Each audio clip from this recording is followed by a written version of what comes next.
Old ghost, at this rate, you're going to end up dead on some woman's belly. Robin looked at the slightly weakened old man before him. The old ghost wiped the lipstick stain off his face, feigning innocence with a mournful expression, and handed a bank card to Robin. Abin, this leopard print card is loaded. Feel free to use it. It holds at least several trillion. Also, I own properties in major cities around the world, all of which are top-tier luxury residences.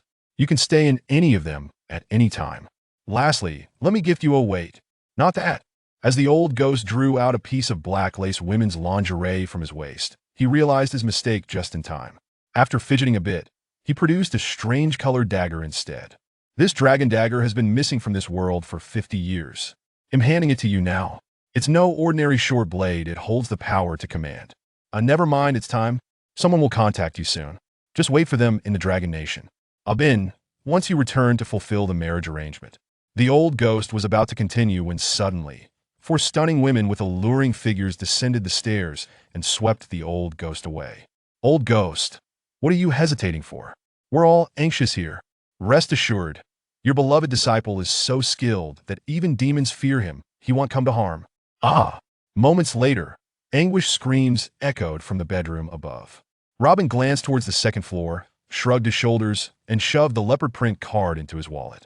After leaving the old ghost's residence, he sat in the car heading to the airport, examining the dragon dagger closely. The light patterns on the dagger resembled a dragon soaring through the clouds, exuding an intense aura. The golden dragon scales shimmered brilliantly in the dim light of the vehicle. After more than 20 hours of flight, he finally arrived in Ningxuan City, the Dragon Nation. At that moment, this bustling economic hub of the eastern coastal region was being dusted by a flurry of soft, wintry snowflakes illuminated by the fading sunset. Checking the information on his marriage contract, Robin made a quick inquiry before taking a taxi to the Chung Group building in the city center. The old ghost had told Robin that his fiancée, Chung Siyu, was engaged to him through a betrothal arranged by their grandfathers when they were young. At that time, both Robin and Chung Siyu had yet to be born. After following the old ghost for many years, Robin had often asked about the whereabouts of his grandfather and parents, but the old ghost never revealed a word. From childhood, Robin studied medicine, honed his skills, and even learned the art of killing under the old ghost's tutelage. In recent years, the old ghost had taken him to Africa, where Robin had emerged as a fearsome figure amidst the blood-soaked mercenary battlegrounds, shrouded in a mysterious air. He was known only by his alias, Dragon Dagger. As Robin stared blankly at the aging marriage contract, he mused, I wonder what my future wife will be like. Will she be beautiful? Kind? His imagination wandered, conjuring images of Chung Siyu. After a 30-minute drive, they reached downtown Ningxuan. Robin rolled down the car window, taking in the city lights outside. An innate sense of familiarity washed over him, but suddenly, he caught a whiff of danger rapidly approaching. Alert, Robin glanced forward. Boom! A cacophony of screeching brakes and metal clashing shattered the air. A deformed Porsche hurtled directly towards the taxi, skidding at terrifying speed. The taxi driver, paralyzed with fear, could only stare. Seizing the steering wheel with one hand, Robin pulled the handbrake back a moment before yanking the wheel for a sharp turn, evading the collision by a hair's breadth. Bang! After a brief silence, the sharp crack of a gunshot shattered the stillness of the street. Four armed men burst forth from a BMW, wedged against a guardrail. Two of them aimed their guns at the surrounding crowd. One man yanked a wounded woman from the Porsche and pressed the gun to her head. The bald leader barked at the onlookers, "Get down." Bang! A shot rang out, piercing the forehead of the first man who attempted to intervene. Screams of panic erupted from the crowd as everyone quickly crouched down, not daring to look up. At that moment, Robin leaned back in the taxi seat, his gaze locked on the abducted woman outside. Under the cold streetlight, snowflakes danced wildly in the wind. The horrific collision scene, splattered with crimson against the white snow, infused the night with a somber aura. Amidst the dim light, the woman towered tall, with a striking visage. Even with blood streaming from her delicately beautiful face, she radiated unparalleled charm. In that instant, the robbers noticed Robin still sitting in the car. "Get out immediately, hands on your head." One of the robbers swung his gun towards Robin. Robin smiled faintly, ignoring the gunman, and slowly rolled down the window. He looked up at the captive woman. "Let her go." His voice was quiet yet firm. cutting through the frigid air. In the silence of the snowy night, it held an undeniable force.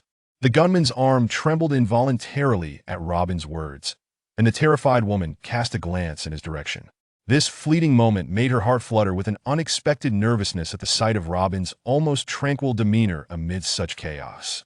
The woman, named Xiao Yudi, was the eldest daughter of the prominent Xiao family in Ningxuan, currently the executive president of the Xiao Group. Given her background, she had encountered many distinguished individuals but had never met anyone as composed and striking as this man, especially since he remained unflinching under the guns of desperate criminals. Seek death. The robber snapped out of his momentary hesitation, his expression darkening as he squeezed the trigger. No! Xiao Yudi screamed in despair, slamming her eyes shut. With a gust of cold wind, treetops shook and branches trembled. In that split second, chaos erupted and dust filled the air. Snowflakes swirled wildly. After the gunshot echoed, the entire world went eerily silent. On the disordered streets, only Xiao Yudi's lonely silhouette remained. All eyes, in a reflexive sweep, scanned their surroundings. After a brief pause of shock, they finally registered the bizarre sight of the four robbers lying in the pristine snow. Everything had unfolded too swiftly, too unreal. If not for the corpses sprawled before them, one might have thought it was all an illusion. The four robbers had all been silenced with a single, precise cut to their throats, blood steaming on the icy ground. Yudi, are you okay? A white-haired elder sprinted from a speeding Mercedes, rushing to Xiao Yudi's side, anxiety written across his face. Grandpa, I am fine. Xiao Yudi finally regained her senses. She clutched her grandfather, Xiao Tianlong's arm, trembling uncontrollably. Her panic-stricken eyes followed the taxi that was disappearing into the snowstorm. Despite not having seen the man's face clearly, the chilling aura of killing intent lingered in her mind. Xiao Tianlong surveyed the bodies of the robbers, wiping the cold sweat from his forehead. Hurry! Alert everyone in the Xiao family, find that young man in the taxi immediately. Chapter 0002. A swift cut to the throat. Robin departed from the crime scene in a taxi, arriving at the Chung Group Tower at that moment. The Chung Group was hosting its company's New Year's Gala. The entrance of the building was adorned with a variety of luxury vehicles, festooned with decorations, exuding an air of celebration. The Grand Hall was bustling with prominent figures from Ningxuan City, dressed in casual attire. Robin stood out conspicuously among the elegantly clad guests. However, upon entering the building, the receptionist did not impede his entry. After all, in this era, many scions of affluent families preferred to adopt such a low-key approach. It was indeed difficult to distinguish between a beggar and a wealthy individual based solely on appearance. Upon entering the banquet hall, Robin immediately made his way to the buffet table. After enduring a long flight, he was ravenous. Oblivious to the peculiar gazes of the surrounding guests, he filled his plate to the brim with food, ordered 2 glasses of red wine, and began to indulge heartily. This guy must be here just to eat and drink, right? Initially thought to be a member of some prestigious family attending the Chang's Gala incognito, he looked more like a famished beggar with his gluttonous display. Some of the less fortunate attendees, desperate to mingle with the elite, exerted themselves to gain entry to such high-profile events, hoping to strike it rich. How could such a fraud possibly enter a gathering of our caliber? Quickly, inform the servers to alert the Chung family steward and have him thrown out. Soon enough, Robin drew the attention of the gala's guests. The Chung family's chief steward, Uncle Chi, approached him amidst the murmur of discontent. Observing Robin, who was engrossed in his meal, he furrowed his brow. Sir, may I inquire if you were invited by the Chung Group to attend this New Year's Gala? Without lifting his head, Robin continued chewing on a large piece of beef and replied, I wasn't invited by the Chung family. I am Chung Si's fiancé, here to fulfill my marital promise today. This declaration caused an uproar. Indeed, gluttonous fraud. The absurdity was that this charlatan dared to claim he was Chung Si's fiancé. What a farce! Chung Si, the beautiful president of the Chung Group, was a flower of Ningxuan's business scene. The wealthy heirs and high-ranking officials vying for her attention could fill half of Ningxuan City. This fellow, in his unremarkable casual wear and with his ravenous demeanor, truly dared to speak such nonsense at the Chung family's New Year's Gala. Outrageous! Uncle Chi reprimanded coldly. You audacious fool! I will let your ignorance slide this time, but leave at once, or I shall break your legs. The guests in the hall regarded Robin like a clown, laughing uproariously. Did he really think he could claim to be the Chung family's esteemed fiancé?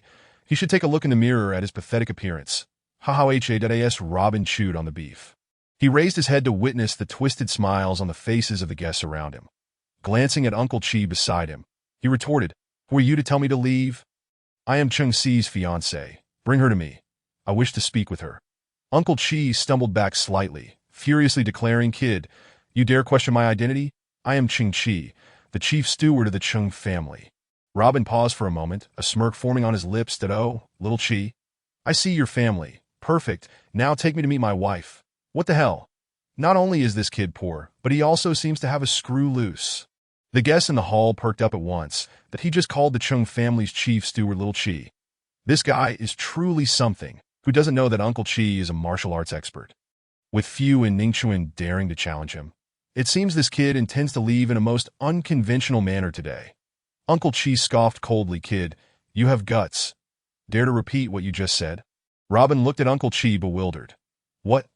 You seem to have a problem. Can you not comprehend the words of your future son-in-law?" His words sparked another round of laughter from the gala attendees. This guy truly is something else. He genuinely considers himself the Chung family's son-in-law. Ha-ha-ha-at that moment. Uncle Chi's face turned a shade of purple with fury. "You insolent brat. In front of so many dignitaries in Ningxuan's high society. How can I let you humiliate me like this?" With that, he swung a punch at Robin, employing all his strength. Robin was momentarily taken aback, looking at Chung Chi in disbelief. "You, a steward, dare to strike your future son-in-law? You must be out of your mind." As Uncle Chi's punch came towards him, Robin nonchalantly swatted it away. Uncle Chi felt as though his fist had struck a solid iron plate, losing his balance and being propelled back several meters. Robin glanced at Uncle Chi, shaking his head in disdain. The laughter in the banquet hall shifted to gasps of astonishment. The chief steward of the Chung family had been effortlessly knocked to the ground by this seemingly insignificant young man. No one could have anticipated that this individual, who appeared to be mentally unstable, possessed such extraordinary skill. Uncle Chi was equally shocked that he had unleashed his full power with that punch. He was confident that few could withstand it in Ningxuan's martial arts circles. Yet this kid had effortlessly deflected it. Was it a coincidence, or had he simply underestimated him? At that moment, over a dozen bodyguards from the Chung group rushed towards them, wielding electric batons. "What is happening?" Uncle Chi, fuming with rage, Chung Chi pointed at Robin. "This scoundrel dares to cause a ruckus at our Chung family's New Year's gala. Bind him and break his legs." The dozen bodyguards, following Chung Chi's command, swiftly surrounded Robin. He sighed, pondering the Chung family's intentions, that I've already declared myself their new son-in-law, yet they still send such base individuals to provoke me. Are they testing my skills? Very well, then. Just as the bodyguards prepared to strike Robin with their electric batons, they suddenly found a figure darting past them, that in an instant. They felt a heavy blow to their necks, that in the blink of an eye, the entire group of bodyguards collapsed, unconscious on the ground. Robin surveyed the fallen bodyguards and shook his head. Too weak. The scene left all the gala attendees screaming in shock. What had just transpired? None had caught a clear glimpse of the event. Observing from the sidelines, Uncle Chi furrowed his brow. This kid possesses formidable skills. At that moment, another group of bodyguards rushed in from outside the building, eager to engage. Suddenly, a commanding voice rang out. "Enough! What is all this commotion?" The banquet hall fell silent, all eyes turning towards a striking young woman descending from the second floor. She was slender, her features exquisite, and her bright, captivating eyes radiated a cold, proud glimmer. This was none other than Ching Si, the president of the Chung Group. Chapter 0003. "I am your fiancé, you are Ching Si." Robin pushed through the crowd, sizing her up. Ching Si furrowed her brow slightly, unable to discern his intentions. "Who are you? This is my family's New Year's gala. How dare you behave so recklessly? I advise you to leave at once, before I fully unleash my wrath." Robin was momentarily taken aback.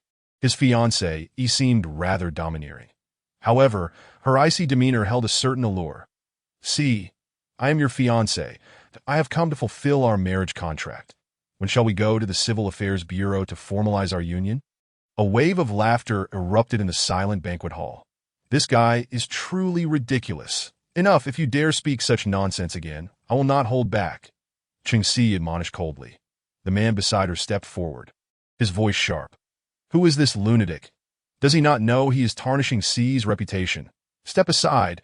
Robin brushed past the man, approaching Cheng Si. Si, I truly am your fiancé. Here is the marriage contract signed by our grandfathers years ago. He handed her a yellowed piece of paper, causing the attendees to gasp in astonishment. Wait, there's a marriage contract. Is this fraud really so desperate to cling to power and wealth? He comes up with such schemes? Cheng Si's beautiful eyes flickered as she instinctively glanced at the document in Robin's hand. Her body trembled slightly. The handwriting and signature indeed belonged to her grandfather. The expression on Su Wenhai's face shifted as he regarded the yellowed paper. A penniless nobody dared to compete with him for a woman. Is he tired of living? Marriage contract. In this day and age, who still believes in such antiquated notions? You think you can fool Si with a forged document? Su Wenhai signaled for a few bodyguards from the Su family to throw him out. Wait, Su Gongzi. Cheng Si interrupted, taking the contract from Robin as she examined its contents, her brows knitted in concern. She had indeed heard her grandfather mention a marriage contract long ago. She never expected it to be real. Yet, looking at Robin's disheveled appearance, he hardly seemed to possess wealth or status. What do you do for a living? Where is your family? Cheng Si probed, eyeing Robin with curiosity. Robin shrugged. I don't have a job at the moment. That MY family may no longer be around, and a chorus of derisive laughter echoed through the hall. Ah, a vagrant, an idler. Cheng Siu cast a disdainful glance at Robin. How could a man of such lowly status ever be worthy of someone like me? Cheng Siu, I aspire to be a queenly woman, akin to Lin Jingru, the president of Longhai International. What nonsense about a marriage contract. Then a middle-aged man emerged and confronted Cheng Siu, his voice stern. You leave this place at once. The Cheng family does not welcome you. This man was none other than Cheng Siu's father, Cheng Jinfei. Good day, uncle and aunt, Su Wenhai flattered. Cheng Jinfei's wife, Juliet, beamed with delight, replying, Yes, Su Gongzi, we are honored by your presence. However, as her heavily powdered face turned towards Robin, her expression instantly hardened. Done a marriage contract. How dare you deceive? Just look at your status. Do you think you are worthy of my daughter? Chapter 0004. Are you worthy of my daughter? Observing the disdainful expressions of the Cheng family, Robin felt a surge of irritation. He had come to fulfill a promise, to honor the marriage contract established by his grandfather years ago. Why was it being tied to wealth and status? The card given to me by my grandfather holds at least 20 trillion. Is my worth measured in trillions an affront to the Cheng family? Enough! Stop your incessant chatter, Cheng Siu said, furrowing her brows to silence her family. She then turned to Robin. Today is the Cheng Group's New Year banquet, and my grandfather is currently abroad for health reasons that I asked for the marriage contract. We shall discuss it after the banquet concludes. Once I have contacted my grandfather. The Cheng family values integrity. Since you possess this contract, I shall not immediately expel you. You are welcome to eat and drink at our New Year banquet. However, remember this. The guests attending today are all prominent figures in Ningxuan City, esteemed guests of the Cheng family, and not someone of your standing who can disturb them. Understood? With that, Cheng Siu coldly tossed the marriage contract at Robin and turned to ascend the stage. Su Wenhai sneered, pointing at Robin. You, take care of yourself. Once you are done eating, get lost. This is no place for you. Laughter erupted from the guests in the banquet hall, their gazes towards Robin filled with arrogance and superiority. At that moment, Robin felt a wave of nausea. Cheng Siu's exquisite visage appeared utterly grotesque. Tio, eat and drink at your Cheng family's New Year banquet. Do you think I am a beggar? I have no time for your trivial gatherings. Please have your grandfather provide me with a response immediately. Robin remained rooted in place, shrugging his shoulders. Cheng Siu halted, slowly turning around, her face contorted with irritation. Are you trying to coerce me? Robin replied with indifference. You think too highly of yourself. With your looks and character, you are hardly someone I would feel compelled to pressure. Cheng Siu's teeth gnashed in fury. No man had ever dared to humiliate her in such a manner. She glared fiercely at Robin, immediately dialing the Cheng family's patriarch, Cheng Li Huang, and deliberately setting her phone to speaker mode. Grandfather, today at our Cheng family New Year banquet, a man named Robin has arrived, brandishing the marriage contract you signed with his grandfather. What is the meaning of this? On the other end, Cheng Li Huang paused. See you, this is a long story. Years ago, when I had just begun my business, I suffered a setback that nearly led to the ruin of the Cheng Corporation, that I sought help from all relatives and friends. Yet none were willing to assist. Just as the Cheng family was about to collapse, Robin's grandfather extended a helping hand, lending me 100,000, which allowed me to survive at that time. You and Robin were just months away from being born. As a gesture of gratitude for saving the Cheng family, I proposed this childhood engagement. Cheng Siyu replied angrily, Grandfather, I do not wish for this. Cheng Li Huang remained silent for a moment. In retrospect, I acted impulsively back then, making a rather unreliable decision. The Luo family has vanished for so many years. They must be struggling now. Our Cheng family has changed significantly and holds a certain standing in Ningxuan that if you are unwilling to honor this engagement, I cannot let my granddaughter suffer a loss.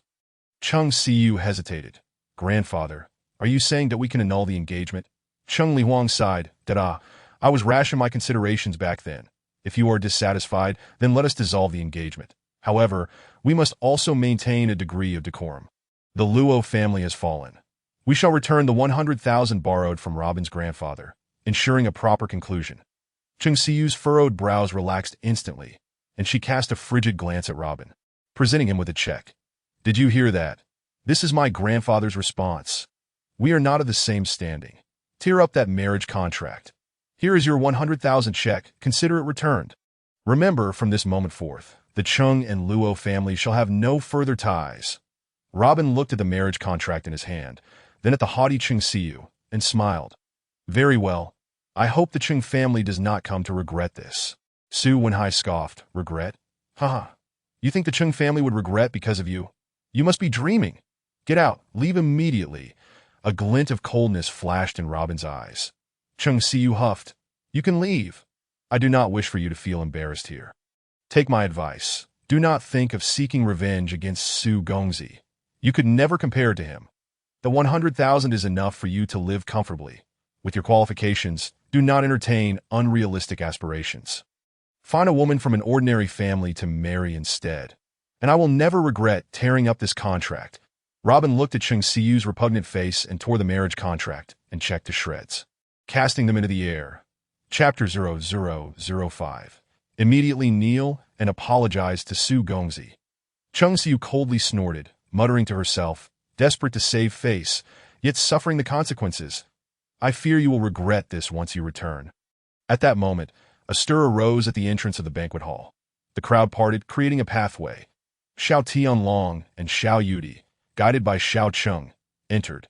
Xiao Cheng pointed discreetly towards Robin amidst the crowd, saying, Xiao Yi, Mr. Luo, is over there. Xiao Tianlong's eyes gleamed with determination as he swiftly approached Robin. The guests still mocking Robin paused in astonishment upon seeing Xiao Tianlong and Xiao Yudi arrive. The Xiao family and their esteemed members had graced the Cheng family's New Year banquet. The Cheng family members immediately brightened, rushing forward. Cheng Jinfei hastened to Xiao Tianlong, exclaiming, Xiao Yi, Xiao Miss, it is indeed our honor to have you attend our Cheng family's New Year banquet. Cheng Siyu also smiled brightly, bowing respectfully. Xiao Yi, Xiao Miss, good day. Please take a seat. Xiao Tianlong, his face grim, ignored the flattery from Cheng Jinfei and Cheng Siyu, striding directly towards Robin. Previously, upon verifying Robin's presence at the Cheng family's banquet, Xiao Cheng had contacted Xiao Tianlong and Xiao Yudi. They had been present for some time, observing Cheng Siyu and Robin dealing with the marriage contract, thus refraining from interrupting. Seeing Robin tear up the marriage contract and check, Xiao Tianlong and Xiao Yudi both felt relieved at the same time. They gained a deeper understanding of Robin. The Cheng family remained oblivious to the fury simmering within Xiao Tianlong. The arrival of the Xiao family patriarch and his granddaughter enveloped the Cheng family in excitement. The Cheng family had longed to partake in the upcoming billion-dollar Qingdong Ecological Park project, in which the Xiao family held significant shares. However, they had struggled to gain access to the esteemed Xiao family. Now, with the patriarch and the project leader present at the Cheng family's New Year banquet, it signified an opportunity for collaboration. Over the years, the number of high-profile banquets in Ningxuan that had drawn the Xiao family's patriarch was exceedingly rare. let alone a gathering such as the Chung family's New Year banquet, that it was unthinkable for the Xiao family to attend merely to offer their congratulations. After all, the Xiao family was the foremost family in Ningxuan. Possessing a wealth of project resources, even the city's mayor had to show them respect. The guests in the banquet hall shared the same excitement. That to be present alongside the esteemed Xiao family was a source of immense pride. This occasion would provide ample opportunity for guests from second and third-tier families to boast for quite some time. Xiao Yi, the hall is too noisy. The second floor has private rooms. Chung Jinfei and the Chung family members followed closely behind Xiao Tianlong and Xiao Yudi, cautiously offering their respect. Xiao Tianlong snorted dismissively. The Chung family's threshold is too high. The second floor is unnecessary. I merely seek someone. Chung Jinfei paused momentarily, unsure of Xiao Tianlong's intentions at Mr. Luo. I hope I am not being presumptuous. Xiao Tianlong approached Robin, bowing respectfully. Did I have come to humbly invite you to my residence for a drink? Robin was taken aback, casually responding, I have no time to visit. I prefer not to drink with others. With that, he turned and headed toward the exit. The Chung family and the banquet guests were momentarily bewildered. The patriarch of the Xiao family was inviting him to his home. How could that be possible? No one in Ningxuan has yet enjoyed such an honor. Has Master Xiao mistaken someone? Robin is merely a downtrodden individual rejected by the Chung family. How could the Xiao family possibly invite such a lowly person to their gathering? It is surprising that Robin, in a bold display, outright refused. Surely, this fellow must be too frightened to attend. Stop. After a brief moment of confusion, Su Wenhai shouted at Robin's retreating figure. You wretched scoundrel! How dare you speak to Master Xiao in such a manner? Immediately kneel before him and beg for his forgiveness, or I shall break your legs, you uncouth creature. Robin halted, slowly turning around, and asked, Are you insulting me? What the hell? What of insulting a loser?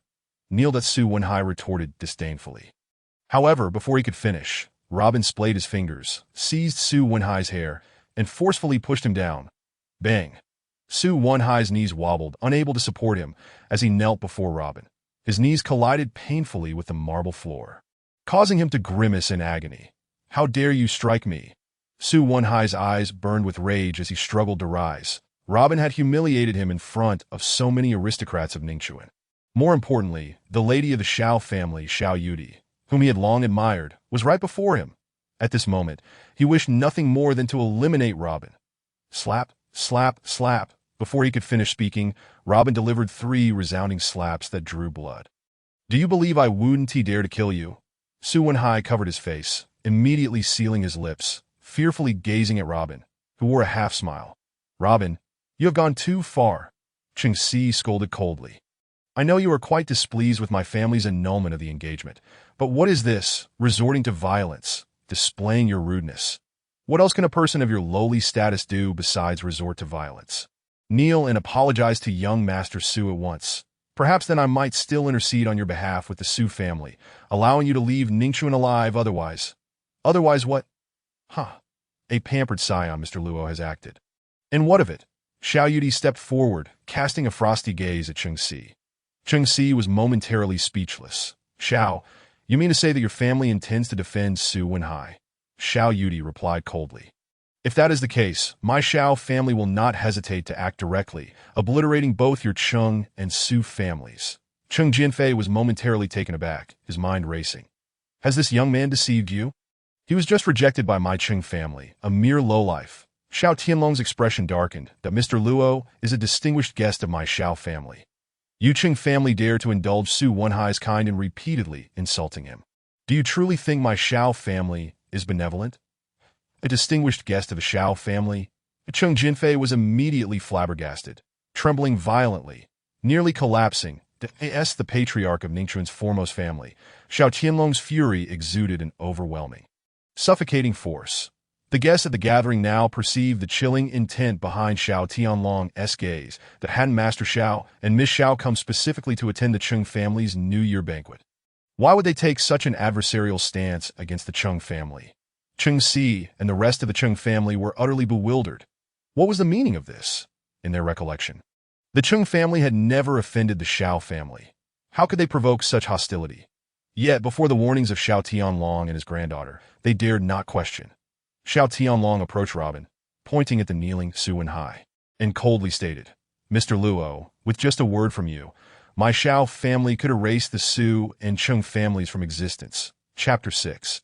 The fury of Shao Tianlong, the once warm atmosphere of the banquet hall, immediately plummeted to an icy chill. Everyone, having gleaned the bone-chilling murderous intent behind Shao Tianlong's seemingly nonchalant words, was left in shock. Cheng Jianfei's legs buckled, collapsing onto the floor. Cheng Si trembled, experiencing a wave of dizziness. The Cheng family and all the guests at the banquet were suddenly jolted awake. They all recognized a crucial detail. The Shao family had some deeply special connection with Robin. Had the Cheng family misjudged the current standing of the Luo family? Was it possible that the Luo family was not as feeble as they had believed? Otherwise, how could Master Shao and Miss Shao come forward to support Robin? The Shao family's stance suggested that the Luo family must be even more formidable than the Shao family itself. As this realization sank in, the Cheng family felt a wave of trepidation. The tales of how Shao Tianlong had risen to prominence were well known among the people of Ningchuan. It was said that the blood on his hands was not any less than that of Ningchuan's underworld king, Qi Yuhu. Furthermore, in the years since, anyone who dared to offend the Shao family had vanished from existence, that if Shao Tianlong truly became enraged and sought to obliterate the Su and Cheng families, it would not require his direct intervention. Merely a whisper would summon a horde of second- and third-rate families like wolves to pounce upon them, leaving the Cheng family in utter ruin. What could be done? The revelation of Robin's connection to the Shao family was utterly unforeseen. Both Miss Shao and Master Shao had openly defended him, even willing to annihilate the Cheng and Su families for his sake.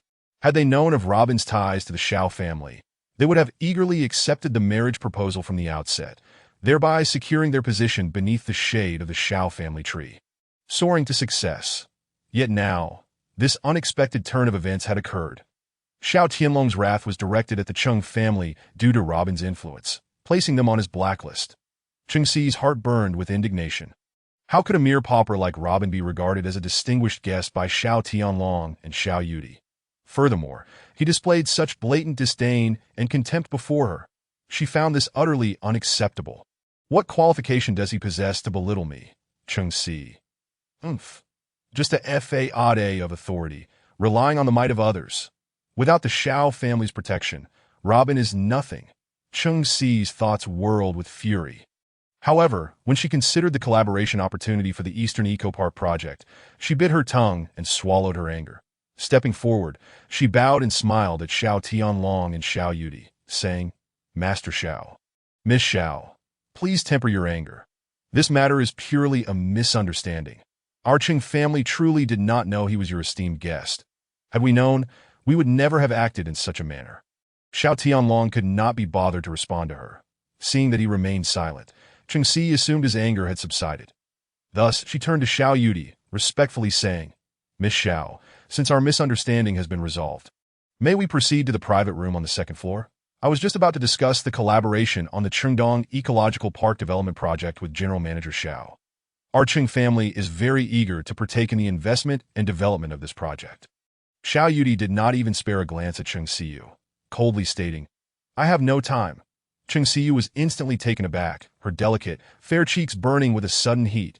To be publicly rejected by Xiao Yudi in front of so many prominent figures from Ningchuan was utterly humiliating.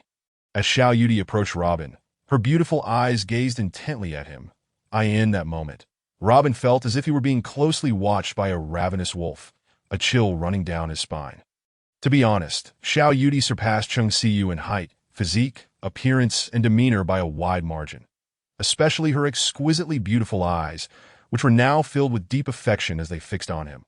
Robin's heart truly softened. "Robin, I want you to be my..."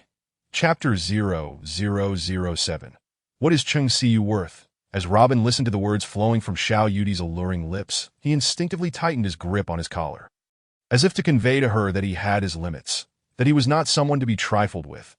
This unexpected scene astonished the guests attending the Cheng family's New Year banquet.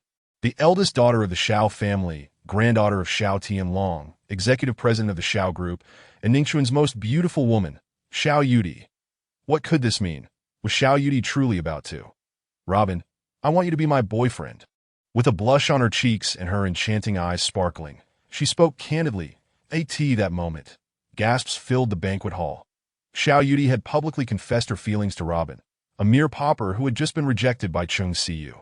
What merit did he possess to earn the affection of Ningxuan's #1 beauty, the only granddaughter of the Xiao family? Xiao Yudi. Cheng Siyu stood frozen in the hall, feeling as if she were pricked by 1,000 needles. In that instant, she wished she could stab Robin to death. Tonight's Cheng family New Year banquet was supposed to be her stage. She should have shone brightly, the center of attention. Yet because of this scoundrel's arrival, she was humiliated.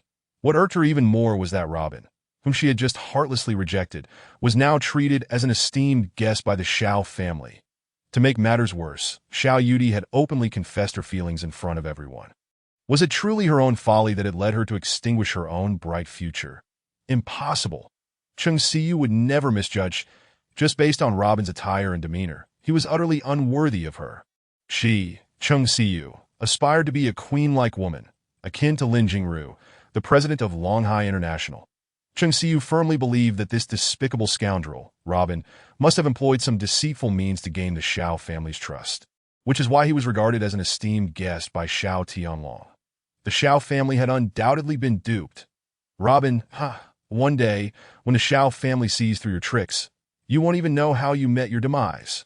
However, this incredible scene left the banquet attendees utterly stunned, especially the young gentlemen present, who cursed Robin 1,000 times in their hearts.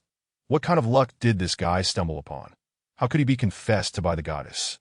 Xiao Yudi, why didn't such good fortune fall upon me, despite their thoughts? Not a single person dared to utter an inappropriate word. Each gaze directed at Robin was filled with trepidation. The reality was that regardless of Robin's previous status or identity, if he truly became a son-in-law of the Xiao family, he would be regarded as someone to be revered in Ningxuan. Yet the more shocking events were yet to unfold. Robin looked at the fervent Xiao Yudi and hesitated before saying, "I can't agree to you right away. Let's talk later." What the hell? The guests at the banquet were on the verge of throwing their wine bottles at him. Robin, for heaven's sake, could you stop pretending? Such absurd words deserve to be struck by lightning. Cheng Siyu was equally astonished, dumbfounded. Just moments ago, he had torn up $1 million check in public. Now, faced with a woman of Xiao Yudi's stature and beauty, he had the audacity to utter such nonsensical words. Robin, you impoverished fool, could you not be so disingenuous? Everyone felt as if they were in a daze. Was this all an illusion? Typically, the Xiao family's eldest daughter was elusive and aloof, rarely seen among mortals. Even when she occasionally graced an event, she bore an air that repelled the unworthy. To even catch a glimpse of her smile or exchange a word with her was akin to winning $1 billion lottery, let alone aspiring to be her boyfriend. Moreover, the most significant aspect was that if one became the favored son-in-law of the Xiao family, they would be akin to a local emperor in Ningxuan. How could Robin dare to utter such outrageously arrogant words? Just as everyone anticipated that the Xiao family's eldest daughter would be infuriated, Xiao Yudi, however, smiled gently and nodded. "All right, I'll wait for you to—" Oh my heavens! What on earth is happening? Even in this state, our Ningxuan goddess seems to accept him. Furthermore, she appears quite pleased. Is there any justice left in the world? If one had not witnessed this with their own eyes, no one would believe it. Even more infuriating was that Robin, oblivious to Xiao Yudi's feelings and the reactions around him, simply walked toward the exit. Xiao Yudi, like a sweet, obedient girl, followed closely behind him, exiting the banquet hall together. Xiao Tianlong watched this scene, laughing heartily. Good, excellent, marvelous, haha. Then, flanked by a group of bodyguards from the Xiao family, he followed suit. What had happened to the usually aloof Xiao family? Had they all taken leave of their senses? Why were they behaving so humbly before someone like Robin, who was beneath their notice?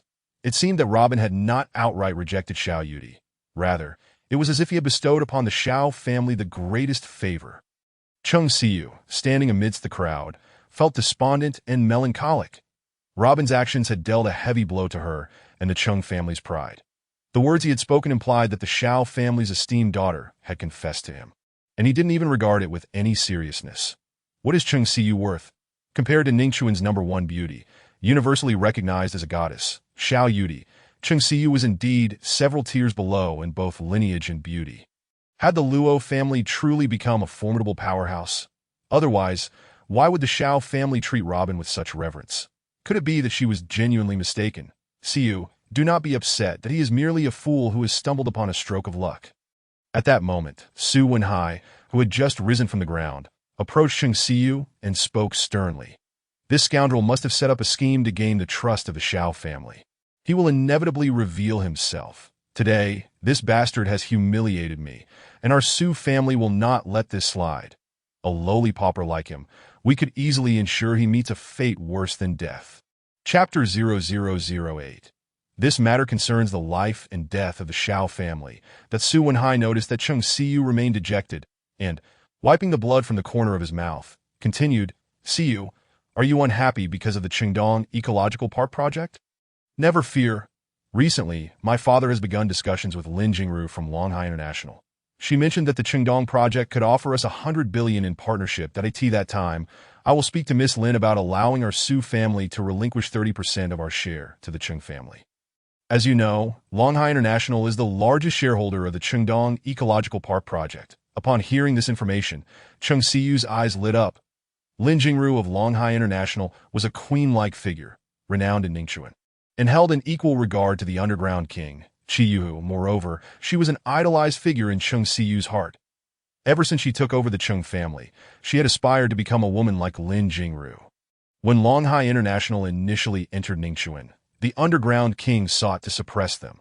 Little did he expect that within a month, all his efforts would be in vain, ultimately forcing him to apologize personally and reach a mutual non-aggression agreement.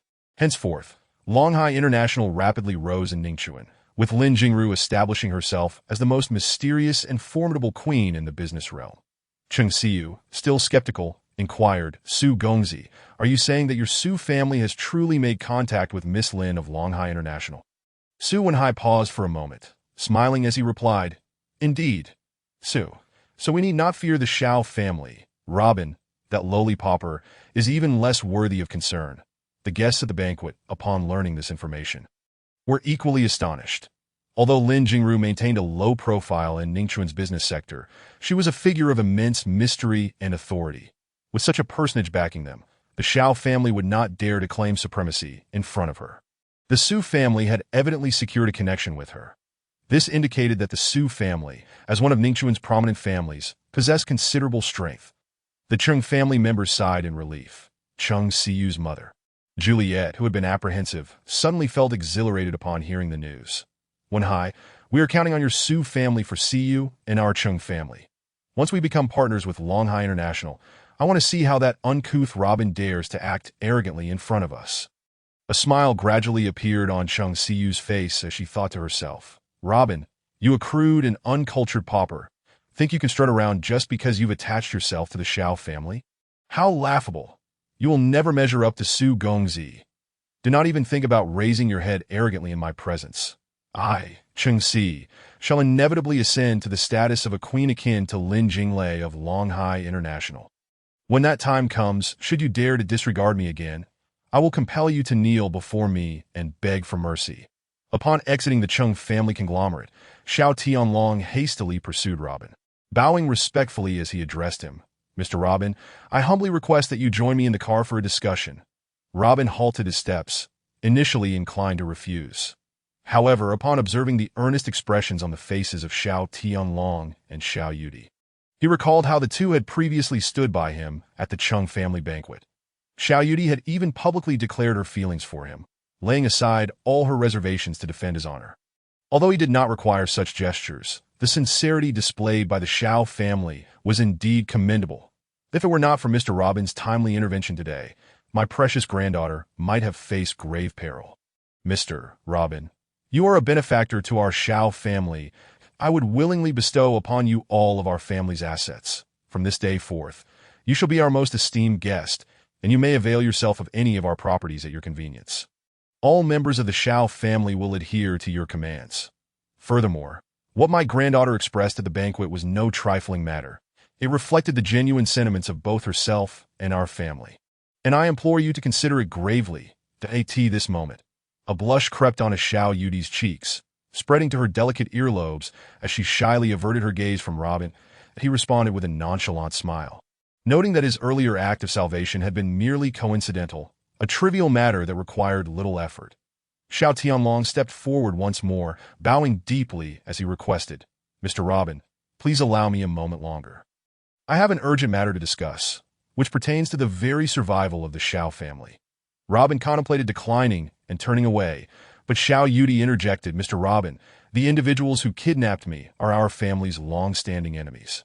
Their return signifies a threat to our very existence that I beseech you to assist us, for without your intervention, the Xiao family may indeed face catastrophic consequences."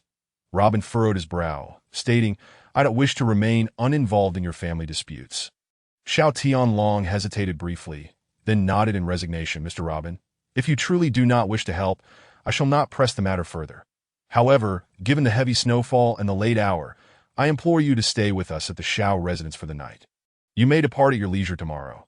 Robin surveyed the swirling snowflakes, realizing that taxis were nearly non-existent in this weather. The old ghost villa was situated at the top of Zixia Mountain by the Crescent Lake in the eastern part of the city, a considerable distance away. Reluctantly, he acquiesced. "Very well then, I shall impose upon you for the night." That a sigh of relief escaped Xiao Tianlong as he promptly ushered Robin into his vehicle. Once inside, Xiao Tianlong took the front seat, purposefully placing Robin in the back with Xiao Yudi beside him. The moment they settled into the car, an enchanting fragrance wafted through the air. Unable to resist, Robin cast a glance at Xiao Yudi. To claim that he was unaffected would be disingenuous. Despite being entrenched in the mundane world, she appeared ethereal, untouched by worldly concerns, pure and radiant. Xiao Yudi felt her cheeks flush under Robin's gaze.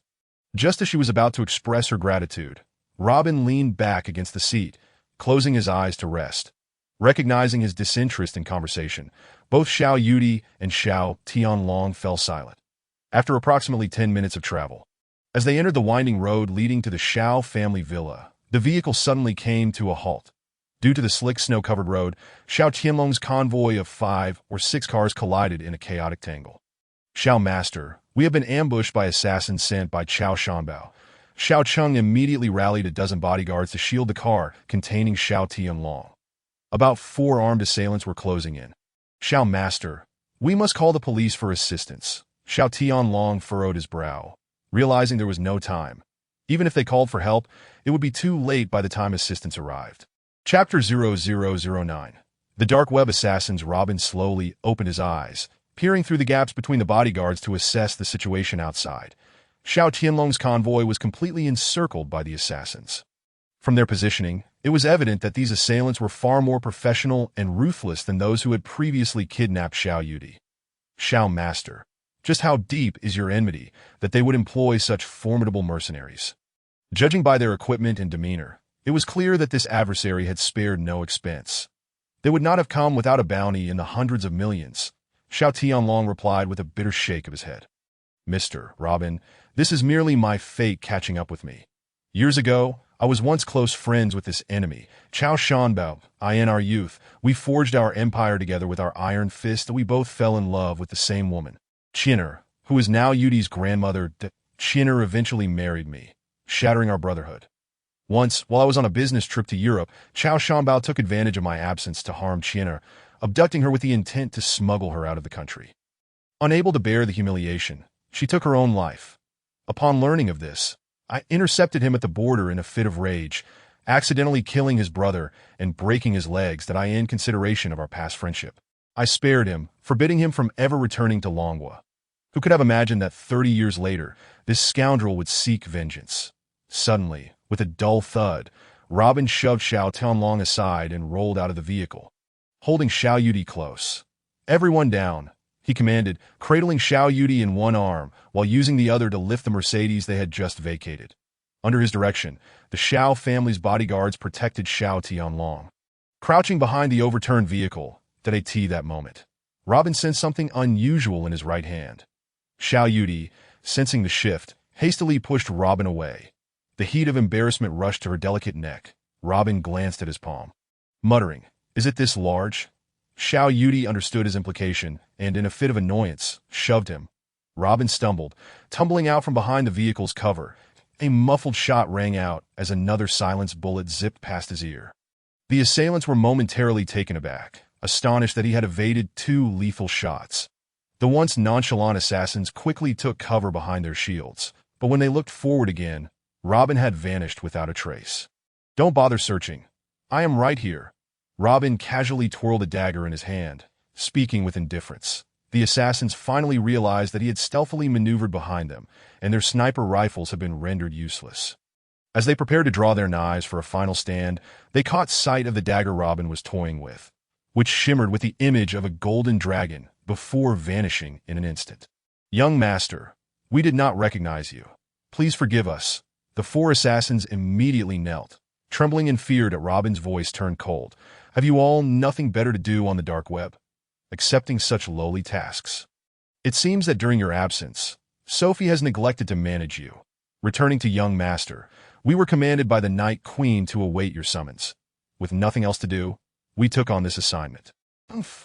Were it not for your connection to Sophie, you would all be corpses by now. Do not appear again without my summons. And take care of Qiao Shanbao. I do not wish to lay eyes on him again. Depart!" "Yes, young master." The 4 assassins, drenched in sweat, finally let out a sigh of relief upon hearing Robin's command. They hastily boarded their vehicle, disappearing without a trace alongside Qiao Shanbao. Robin looked at his hand, which had just held Xiao Yudi's proudly, and smirked. The sensation had been rather pleasant. Returning to Xiao Tianlong, who was huddled behind the car, Robin shrugged. "All is well. The danger is past, and Qiao Shanbao shall never return." Xiao Tianlong remained astonished for a moment, struggling to comprehend how such a meticulously planned assassination could be resolved in less than 5 minutes. Once he lifted his gaze and confirmed that the vehicles of Qiao Shanbao and the hired assassins had vanished, he fully realized that Robin had saved him from this calamity. With trembling gratitude, Xiao Tianlong bowed deeply. "Thank you, Mr. Robin." "Thank you." Xiao Yudi, still in shock, suddenly threw herself into Robin's embrace, weeping uncontrollably. Robin was momentarily taken aback by her reaction. "Ah, why are you biting me?" As he felt her anxiety and terror, a sudden sharp pain pierced his chest. Xiao Yudi had bitten him fiercely. Then, shaking her fist at him, she exclaimed, "You scoundrel," before dashing back into the car. At that moment, the snow that had fallen all day ceased, revealing a full moon in the sky. The pure white moonlight and snow illuminated Xiao Yudi's flushed cheeks, making her appear even more enchanting. "What does this mean?" One moment she cries, the next she bites me, calling me a scoundrel. Robin stared blankly at Xiao Yudi, who had hastily retreated into the car, muttering to himself, "Perhaps it's a case of shock-induced syndrome." Xiao Tianlong, witnessing this scene, erupted into hearty laughter. "Ha! Wonderful, simply wonderful, Mr. Robin. You are a great benefactor to the Xiao family, a true benefactor. Ha ha ha." Then, pointing at Xiao Cheng and the others, "You all listen closely from this moment on. Mr. Luo is in my Xiao family, just like me, Xiao Tianlong. You must heed his every word." "Yes." 20 or so Xiao family bodyguards responded respectfully. "Mr. Luo, understood." Following this, the Xiao family convoy set off grandly towards the Jiangjun Mountain Villa area. Back in the car, Robin noticed Xiao Yudi, her face flushed, still lost in thought with furrowed brows. Thus, he chose not to disturb her, continuing to rest with his eyes closed, reflecting on the words of the 4 assassins under the Night Queen. Sophie. Were they implying to await his summons? The old ghost had entrusted him with the dragon's sting and arranged for Sophie's dark web subordinates to wait here for a call. What exactly were they waiting for? Robin found himself perplexed. Over the years, the old ghost had frequently shared fragmented tales with him. Tales of a demon suppressed in the northern cold region, awakening once every 50 years to wreak havoc upon the world. Now, as the curse-breaking period approached, terror loomed. Robin, while he pondered over the old ghost's matters, Xiao Yudi softly called his name by his ear. Robin opened his eyes, instinctively clutching his chest. "What is it?" "I must warn you." No biting allowed. Xiao Yudi's cheeks flushed once more. "I want to discuss something with you. Could you accompany me to the Zifeng Club tomorrow for a gathering?" "I won't go," Robin replied directly, closing his eyes again. "Rest assured, I won't let you accompany me for nothing. I can treat you to a meal, and after we're done, you can have whatever you desire." Xiao Yudi leaned in closer, almost pleading. "Because at this negotiation gathering, there will also be Qi Yuhu's people and Huanyu Real Estate's representatives, who harbor ill intentions towards me, and I am afraid." Robin slowly opened his eyes. gazing at the nearby Xiao Yudi. Inhaling her pleasant fragrance. Really? I can have whatever I want, of course, just say it then, and I will agree that a lovely smile blossomed on Xiao Yudi's exquisite face that as they spoke, Robin's gaze drifted to her neck. This angle was just perfect. All right then, that if that's the case, I can reluctantly agree. What shall we eat at that moment? Xiao Yudi noticed where Robin's gaze had landed. She immediately clutched her collar. You scoundrel, Chapter 0010. Who are you calling trash? The next morning, Robin and Xiao Yudi headed to the Zifeng Club together, accompanied by a business assistant from the Xiao family, Qin Yu. This business gathering at the Zifeng Club was initiated by Lin Jingru of Longhai Group. The gathering's agenda involved the allocation of investment shares for the Qingdong Ecological Circle Development Project. The project has 4 primary original shareholders: Lin Jingru of Longhai International, Xiao Yudi of Xiao Group, Qi Yuhu of Huanyu Group, and Chen Shuzhong of Huanyu Real Estate. Recently, the 4 shareholders have had significant disagreements regarding the redistribution of project investments and the categories of investment projects. Lin Jingru believes the Qingdong Ecological Circle is a holistic project that cannot operate independently or arbitrarily alter the previously established development plan. Otherwise, it could lead to vicious competition among the shareholders and unwarranted internal strife. Given this, they agreed to meet today at the Zifeng Leisure Club of Longhai International to discuss the matter. The Zifeng Leisure Club is where Lin Jingru established her roots in the Ningxuan business world. This legendary woman has created numerous astonishing miracles since her arrival, within a mere 5 years. She integrated the fragmented resources of the Ningxuan leisure industry and engaged in 5 direct confrontations with the underground overlord Qi Yuhu, ultimately achieving a non-infringement agreement. Her relentless battles have forged her current Ningxuan ecological leisure industry empire, Longhai International.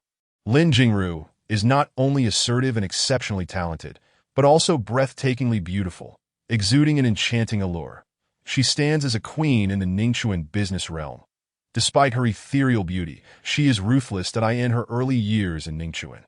Those who dared to provoke Longhai International and her have become mere ghosts haunting the underground. Lin Jingru's ability to stand tall in this perilous and ruthless world, as a woman, relies not only on her fierce methods and assertive demeanor, but also on the rumored powerful and mysterious background behind her. All marginal forces in Ningxuan tread carefully around her, including the underground overlord Qi Yuhu, who is reluctant to easily become her enemy. Half an hour later, Robin, Xiao Yudi, and assistant Qin Yu arrived at the Zifeng Leisure Club. Nestled amidst the mountains and waters, the club sprawled over tens of thousands of square meters within Ziyun Mountain, exuding luxury and grandeur. Its overall facilities and layout were imposing, lacking the understated tranquility of a private club. Just from the exterior, one could discern the immense wealth of its owner. The Zifeng Leisure Club boasts a bar, restaurant, golf course, gaming area, shooting range, and a myriad of entertainment options that as Robin and the others emerged from the parking lot. They encountered familiar faces, Cheng Siyu and Su Wenhai. Along with them were Cheng Siyu's close friend Xin Yaoyao and Lu Yunfeng, the young master of Lu Real Estate. Robin, disinterested, ignored them and proceeded with Xiao Yudi and Qin Yu towards the dart shooting range. Lin Jingru's agenda for the morning was to allow them to enjoy the recreational facilities, with the discussion on the gathering's main topic slated for the afternoon. Xiao Yudi had a fondness for darts, and Robin was indifferent to the activity, accompanying her to the dart and archery area. Just as they were collecting their dart equipment, Cheng Siyu and Su Wenhai followed them there as they passed by.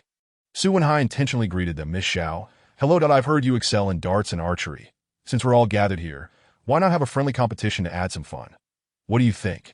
Xiao Yudi, aware of their intentions, coldly replied, no interest. Faced with Xiao Yudi's rejection, Su Wenhai shrugged self-deprecatingly. All right, since Miss Xiao ain't interested, let it be. That he then glanced at Robin, mocking, oh, I forgot, darts and archery are noble sports, and some people might not have even seen them played before.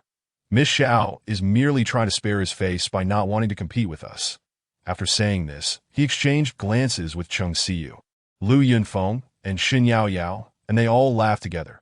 The reason Su Wenhai dared to act so brazenly before Xiao Yudi today was that the Su family had used the Chen family of Huanyu Real Estate to establish a connection with Lin Jingru. Robin understood that Su Wenhai and Cheng Siyu intended to humiliate him. However, he could not be bothered to engage with them, that he treated them like air, completely ignoring them, and focused instead on the guests riding horses and shooting arrows in the arena. Xiao Yudi, too, could sense the veiled jabs from Cheng Siyu and the others directed at Robin, which made her quite displeased. Fine, since you all seem eager, let us have a competition. I don't mind. The group of Su Wenhai was momentarily taken aback. Initially, they merely intended to humiliate Robin and had not expected Xiao Yudi, the goddess of Ningxuan, to agree to play darts and archery with them. Lu Yunfeng immediately chimed in excitedly. Then Miss Xiao, I'll team up with you. No need. I'll team up with Robin. Xiao Yudi directly refused. Lu Yunfeng scoffed. Miss Xiao, a person at his level, has probably never played these games. Partnering with him will surely. Robin ignored Lu Yunfeng, grabbing a handful of darts and casually tossing them backward, away from the dartboard. The distance to the dartboard was a full 20 meters. What the hell is he doing? Is he throwing stones like a country bumpkin? Haha. Lu Yunfeng, Su Wenhai, and Cheng Siyu mocked. The international standard for dart throwing is a maximum distance of 2.44 meters. Yet, Robin was tossing from 20 meters away, making a spectacle of himself. Cheng Siyu shook her head disdainfully at Robin's lack of skillful execution, secretly sneering. Robin, no matter how you try to act in front of me, I won't spare you a glance. You, a bottom-tier person trying to compete in darts, a game for the elite, overreaching yourself, bringing shame upon yourself, just as Su Wenhai, Lu Yunfeng, and others were deriding Robin. The players in the dart area erupted in astonishment. No way, 15 darts thrown from 20 meters away, and they all hit the 50-point zone of the dartboard. And this guy didn't even look at the dartboard while throwing. What a sharpshooter. Su Wenhai and the others were rendered speechless. After a brief moment of shock, Cheng Siyu sneered, it's just a coincidence. If it were a real competition, could he guarantee such precision every time? Just as Cheng Siyu finished speaking, Robin threw the remaining 10 darts in the same manner, still from 20 meters away, facing away from the dartboard again. The difference this time was that the darts were not aimed at a single dartboard but at 10. The 10-dart shot from Robin's hand struck the centers of 10 dartboards in succession, all hitting 50 points. Coincidence. Show me your coincidence. Trash. Cheng Siyu exclaimed angrily. Robin, who are you calling trash? I didn't say any one of you is trash. Robin replied with a dispassionate smile, scanning Su Wenhai and the others. I'm saying, all of you are trash. Qin couldn't help but burst into laughter. Xiao Yudi also smirked, glancing at Robin. No matter how you perform, you will never belong to this level. I will never look at you. Cheng Siyu retorted in annoyance. Robin paid her no heed, casting a disdainful glance at Su Wenhai and Lu Yunfeng. Comparing with such a level? How could they even dare to compete? Lu Yunfeng and the others stood frozen, momentarily at a loss for words. With Robin's caliber, he could hit the bullseye even with his eyes closed. This left them utterly astonished and infuriated. They had intended to flaunt their superiority before Xiao Yudi and belittle Robin, only to find themselves humiliated instead. Xiao Yudi, too, had not anticipated that Robin possessed such skills. Secretly delighted within. Yet her expression remained haughty. That Su Gongzi, do you still wish to compete? Su Wenhai's fury surged within him. He had originally planned to humiliate Robin thoroughly, but instead, he found himself on the receiving end of an impressive display. This anger could not easily be quelled. There was no way he would let this slide. Xiao Zong, such darts are merely trivial tricks. Since we are all here together, let us play for enjoyment. How about a competition in horseback archery? This is a noble sport that truly requires skill. Some of you may not have even ridden a dog before. Dadaesi spoke, his gaze flicked toward Robin. Xiao Yudi discerned that Su Wenhai and his companions were genuinely intent on making Robin uncomfortable today. She did not wish to engage further and was about to decline directly when Robin interjected.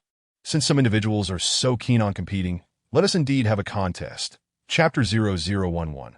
Wagering on the Xiao family's 50 billion project. Su Wenhai was elated, but he was confident that his prowess in horseback archery was unmatched in Ningxuan and even in the entire Jinhai province.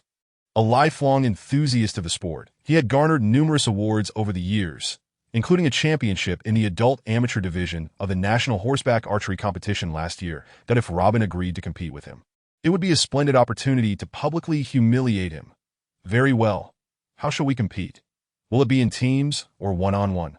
Su Wenhai sneered, casting a contemptuous glance at Robin. That I alone suffice.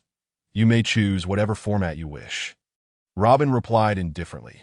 However, such a competition lacks excitement. That if you truly wish to compete against me, let us wager. Su Wenhai's interest was piqued immediately. Inwardly, he thought, "You foolish boy, wagering on horseback archery against me is akin to striking a rock with an egg." Excellent. This makes things more interesting. What shall we wager? Robin, without waiting for Xiao Yudi to speak, declared, "I wager the entirety of the Xiao family's investment in the Dongqing ecological project." Xiao Yudi's body shivered at his words. The cup of water she had just lifted nearly spilled over. Trembling, she placed the cup on the coffee table, thinking, what is this fool joking about? The Xiao family's entire investment in the Dongqing ecological project is valued at nearly 50 billion. How could he casually stake it as a wager against Su Wenhai and the others? This is no trivial matter. If we lose this contest, even with the Xiao family's wealth, 50 billion could severely deplete our resources. Robin's declaration astonished not only Xiao Yudi, but also Su Wenhai, Lu Yunfeng, Cheng Siyu, and others. Was he serious? The 50 billion investment in the Dongqing commercial project was no small matter. The potential returns from this project could easily multiply tenfold. Countless individuals in Ningxuan yearn for even a fraction of it, yet they might never grasp it. Even if Robin spoke carelessly, Xiao Yudi and the Xiao family would never consent to such a wager. After a moment to steady their shocked hearts, Su Wenhai sneered at Robin, saying, "Xiao Zong, he claims he will wager your family's entire investment in the Dongqing commercial project that you agree. Does the Xiao family agree?" At that moment, Xiao Yudi found herself in a quandary. However, Robin was their family's savior. Her grandfather had stated that they would give everything they had to Robin without hesitation. Besides, Robin's wager was merely the entirety of the Xiao family's 50 billion investment in the Dongqing project. Even if they lost, the Xiao family would face no repercussions. Xiao Yudi gritted her teeth, steeling herself. "Of course. I fully agree with what Robin has proposed. However, do you dare to match a wager of this magnitude against the Xiao family's stature?" Su Wenhai and his companions felt a jolt in their hearts. Xiao Yudi was correct. A wager of 50 billion was beyond their combined resources. Seeing their hesitation, Robin smiled coolly. "You need not contribute excessively. Simply 3 billion will suffice. If you cannot even muster this amount, then you should promptly leave and stop barking like wild dogs." Robin waved to several venue staff members overseeing the wagers, signaling them to bring the betting contract. Within the various gaming options at Lin Jingru's Purple Peak Leisure Club, there were indeed betting services. Wealthy patrons often requested such services for a more exhilarating experience. Thus, this form of wager had designated staff to facilitate contract signing and arbitration of the competitions that in the Purple Peak Club. Once a contract was signed, it was binding. Failure to honor it would result in enforcement by specialized personnel. Lin Jingru's reputation for such matters was well known in Ningxuan's business circles. No one dared default on a debt here. 3 billion. Su Wenhai hesitated. Though the Su family could produce this amount, using it as a wager for a mere game would surely meet with his father's disapproval. Yet, having reached this point, if he refused to accept, he would be ridiculed among Ningxuan's elite. At this level, reputation was paramount. Su Wenhai glanced at Lu Yunfeng, Cheng Siyu, and Xin Yaoyao, implying that this wager was not solely his responsibility. They each needed to contribute. Seeing Su Wenhai and the others intimidated by the wager, Robin scoffed, "If you are afraid, then let it be that if you lack the means, cease your empty boasts before me." Su Wenhai, Lu Yunfeng, and the others could not accept being belittled by someone they regarded as beneath them. What was 3 billion? They could endure a few scoldings from their families. That Su Wenhai steeled himself and declared, "Lu, I will put forth 1 billion. At this juncture, Lu Yunfeng had no choice but to agree. "Fine, I will also contribute 1 billion. As for the remaining billion, let Cheng Siyu and Xin Yaoyao each take half." Cheng Siyu had initially hesitated, but she realized she had no choice but to act. That if she allowed Robin to dominate them at this moment, her reputation would suffer greatly. After all, Robin was merely a lowly individual in their eyes. To hesitate over a wager of 3 billion was unacceptable. "Very well. I will put up 500 million. Cheng Siyu and Xin Yaoyao declared through gritted teeth. Soon, the staff responsible for managing the betting at the Purple Peak Leisure Club presented the wager agreement to both parties. Xiao Yudi pondered briefly before signing her name without hesitation, thinking, "Robin, I hope you do not lead me and the Xiao family astray." To Su Wenhai, Lu Yunfeng, Cheng Siyu, and Xin Yaoyao stared at the contract before them. Their foreheads slick with sweat as they signed. Their hands trembled violently. The wager quickly drew the attention of all patrons at the Dart and Horseback Archery Center. Customers who had been engaged in other activities hastily set them aside to gather around. Such a substantial wager had never before occurred in the history of the Purple Peak Club. Originally, they had merely wanted to humiliate Robin, yet the situation had escalated to this point that Su Wenhai now felt a twinge of regret. Yet he was already too deep into retreat. Despite his confidence in his horseback archery skills, the sheer magnitude of the wager filled him with trepidation. Should he lose, he knew his father would never easily part with 1 billion. Furthermore, he would likely be cut off from any future allowances. Cheng Siyu felt similarly anxious. 500 million. This was an exorbitant sum for the Cheng family, that as the executive president of the Cheng Group. If she were to squander such an amount, she would be mercilessly attacked by relatives within the board. There was even a possibility that her position as executive president of the Cheng Group would become untenable. Robin noticed their troubled thoughts and couldn't help but chuckle inwardly. "A group of fools. I had no intention of engaging with you, yet you persistently entangled yourselves with me. Since you seek to humiliate me, I shall ensure you experience the sting of pain today." Both parties signed the wager agreement. The staff responsible for betting at the Purple Peak Leisure Club provided a form of notarized assurance for the contract. This meant that if either party failed to honor the wager after the competition, the Purple Peak Leisure Center would be responsible for enforcement.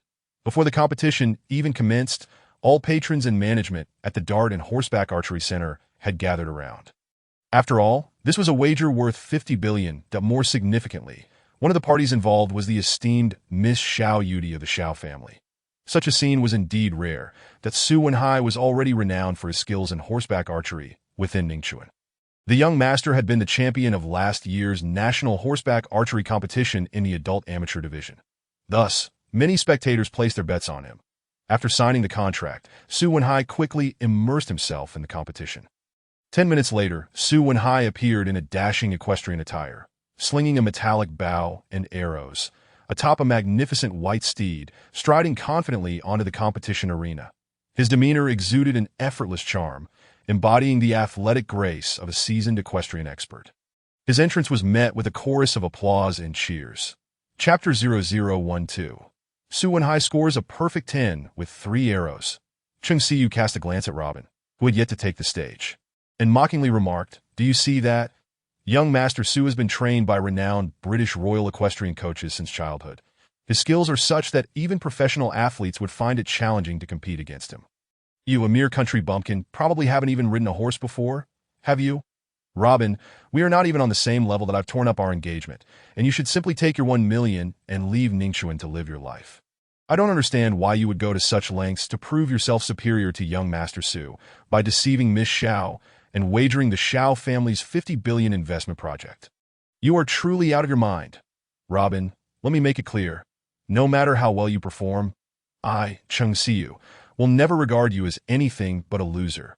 You will never compare to young Master Su. We are worlds apart. I advise you to back off now.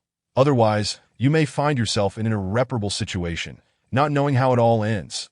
Shen Yaoyao stepped forward to echo, "Robin, I've heard that you once had an engagement with Siyu.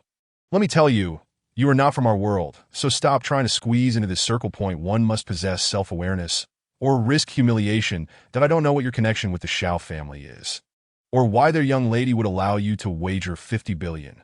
But let me assure you, if you mess this up, the Xiao family will not let it slide." Robin, unwilling to indulge these two women further, retorted coldly, "Cheng Siyu, you are overestimating your appeal. Your looks are hardly enough to compel me to make a fool of myself for your amusement. You should instead consider how to gather those 3 billion after the competition." At that moment, Su Wenhai, already in the arena, resembled a victorious knight, galloping joyfully around on his white steed. Surrounded by adoring fans, he had long forgotten about the 3 billion wager, observing the radiant Su Wenhai. Shen Yaoyao scorned Robin. "This high-class sport of nobility is something you have no experience with. That I warn you. Don't act recklessly. Otherwise, before the competition even starts, you might get injured by a horse's kick. And that would be a grave miscalculation." The derisive remarks from Cheng Siyu and Shen Yaoyao instantly drew the attention of those around them. Ignoring their taunts, Robin stepped into the arena, glancing back at Cheng Siyu and Shen Yaoyao. "Yes, you are right. I have never participated in such a low-tier equestrian sport. However, I have engaged in real combat, amidst gunfire and bloodshed. This equestrian event is merely a childish game to me. With that, he casually picked up what appeared to be an extremely durable alloy bow and arrow, exerting a gentle force to test its hardness and elasticity. The sturdy bow snapped effortlessly, crumbling into a heap of scrap metal. Robin shook his head and tossed the remnants at Cheng Siyu and her entourage of aristocratic young men. The shattered alloy bow fell before them, silencing their mockery that he pointed a finger at them, declaring, "Prepare the 3 billion. I will collect it after the competition." With a firm posture, he strode confidently toward the competition area. Liu Yunfeng glared at Robin's retreating figure, gritting his teeth in frustration. So arrogant. So cocky, so disdainful. Just wait. When you lose the Xiao family's 50 billion investment project, I'll relish seeing how you still dare to be so smug. Outside the arena, Xiao Yudi's enchanting gaze lingered on Robin's defiant, yet nearly perfect silhouette. Her heart racing down on the pristine green field. Robin's athletic physique stood in stark contrast to the flabby, inept young aristocrats surrounding him, radiating a commanding presence. The rules of the equestrian archery competition were straightforward. Each competitor had 3 arrows. Shooting at a target from 500 meters while riding. Hitting the bullseye awarded 10 points, missing awarded 0, and so forth. Ultimately, the one with the highest score from their 3 shots would win. Robin surveyed the bows on the rack. Finding none to his satisfaction, but he randomly seized a bow, mounted his steed, and prepared for the contest to be wide the draw. Su Wenhai was to go first. As the gun fired, Su Wenhai galloped forward like a bolt of lightning, eliciting cheers from the spectators. It was undeniable that under the tutelage of renowned British Royal Equestrian coaches, Su Wenhai's skills were top-notch. Not only was his form elegant, but he also exhibited an extraordinary synergy with his white steed. His performance was, without a doubt, a dazzling spectacle. Knocking an arrow, he aimed and shot. The arrow soared through the air, striking the bullseye from 500 meters away. 10 points, following the wild gallop of the white steed. He shot 2 more arrows, both hitting the bullseye. All 3 arrows hit. Su Wenhai had achieved a flawless grand slam in this competition. Cheng Siyu, Shen Yaoyao, and Liu Yunfeng erupted in ecstatic cheers. They had triumphed. Young Master Su had won. No longer would they fret over the 3 billion wager. Even more thrillingly, they would unexpectedly acquire the coveted Dongqing Ecological Circle project, sought after by the wealthiest families in Ningxuan. Valued at 50 billion, the mere contract for selling this share could yield profits in the hundreds of billions. In their jubilation, they cast a glance at Xiao Yudi, who sat quietly observing the competition. Their hearts raced with excitement, contemplating the wrath that would befall the Xiao family after losing the 50 billion Dongqing Ecological Circle investment project. That moment, Qin Yu, the assistant to the president of the Xiao Group, trembled, unable to face Xiao Yudi. How could Robin possibly hope to win against Su Wenhai now? Amidst the accolades, Su Wenhai dismounted his steed, and as he passed by Robin, taunted, "Mr. Robin, my apologies for making the competition so one-sided. I've made it quite challenging for you. Haha, at this moment, I must express my gratitude. Thank you for handing over the Xiao family's 50 billion Dongqing ecological project to us, something we never dared to dream of. Haha, if you don't mind, I would love to treat you tonight at the finest nightclub in Zifeng Leisure Club. I bet you've never experienced such an intoxicating atmosphere." Robin offered a nonchalant smile. "The outcome is not yet determined. How can you be so certain of victory?" Before he could finish, Shen Yaoyao rushed forward, scoffing, "Are you blind? Young Master Su hit a grand slam with 3 arrows. What on earth do you think you can win?" Cheng Siyu shook her head repeatedly, her eyes filled with derision. "At this point, Robin, can't you wake up and save yourself some face? Do you think continuing this competition is worthwhile? Do you want everyone to see you make a fool of yourself? Young Master Su has already made the competition so lopsided. What more do you have to prove?" Su Wenhai deliberately stepped forward to interject. The competition isn't over yet. We must allow him to lose with dignity. Haha, everyone, let us give our attention to this self-proclaimed equestrian master from the common folk and witness his performance on the field. Chapter 0013, Archery Without a Bow. At this moment, Xiao Yudi in the stands wore an expressionless face, coldly observing Robin's calm demeanor in the arena. Her instincts told her that Robin was not a man to make rash decisions lightly. Since he dared to wager the Xiao family's 50 billion, he must possess confidence. Just like the darts he had thrown effortlessly before, he was bound to astonish everyone with a remarkable performance that would leave Su Wenhai and Cheng Siu utterly humiliated. At this moment, Robin sought no verbal sparring with them, that he mounted his horse, casually grabbed a bough, and galloped forth. Suddenly, the atmosphere surged with intensity. Riding his chestnut steed, Robin charged forward like an arrow piercing the clouds. Sharp and radiant, exuding an undeniable brilliance, this rascal seems to have some skill. Cheng Siu's gaze sharpened, a flicker of astonishment flashing through her mind that Robin's galloping momentum was unlike Su Wenhai's. The latter's performance had too much of a showmanship quality, reeking of superficial flair. While Robin's presence on the field radiated raw vitality and wildness, it resonated with a passionate, fierce spirit. This guy seems to have some real talent. He exudes a captivating masculine energy. Shen Yao linked her arm with Cheng Siu, her eyes sparkling with admiration. Cheng Siu shot her a glance. Look at you, all starry-eyed. What labor with a strong physique, isn't impressive? Just having a robust body without intellect or refinement makes one nothing more than a brute. Umph. Cheng Siu glanced at Robin, racing across the field, thinking to herself, I aspire to be a queen like Lin Jingru. How could I ever be interested in a man of such low intellect? Meanwhile, Robin had already entered the shooting range, raising his bow and preparing to shoot. However, as he drew the bowstring, it suddenly snapped with a sharp crack, breaking into two pieces. Initially, the spectators had felt a glimmer of goodwill and anticipation due to his impressive entrance. But now, the bow had broken. Laughter erupted from the crowd. Without a bow, how could he possibly compete? Could it be possible to shoot an arrow with bare hands? What a jest! Who possesses such strength to hit a target 500 meters away? In that moment, even the ever-composed Xiao Yudi rose from her seat. As she witnessed Robin discard his bent bow, an overwhelming sense of despair engulfed her heart. Was today truly the day they would lose the project of the Eastern Ecological Zone worth $50 billion for the Xiao family? A wave of dizziness washed over her, nearly causing her to stumble. Qin Yu hurriedly supported her. Xiao Yudi gradually settled back into her seat, her gaze blankly fixed on the scene before her. Just as the audience erupted in laughter at Robin's expense, the next moment left everyone astounded.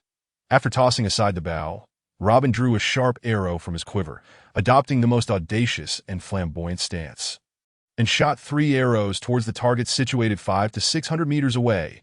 The previously boisterous crowd fell silent in disbelief, staring at Robin's reckless act. Good heavens, this fellow has truly lost his mind. Attempting to hit the target without a bow, what folly! Lu Yunfeng shook his head, mocking. Shen Yao teased, what if he actually hits it? Giggling that Su Wenhai sneered, if he lands even 1 arrow on the target. I'll crawl on the ground. Ha ha. Before Su Wenhai could finish, the entire venue fell into a hushed silence after a collective gasp.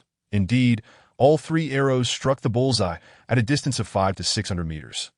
While on horseback, he had hit the target with bare hands. This must be an illusion. Moments later, the crowd erupted in fervor.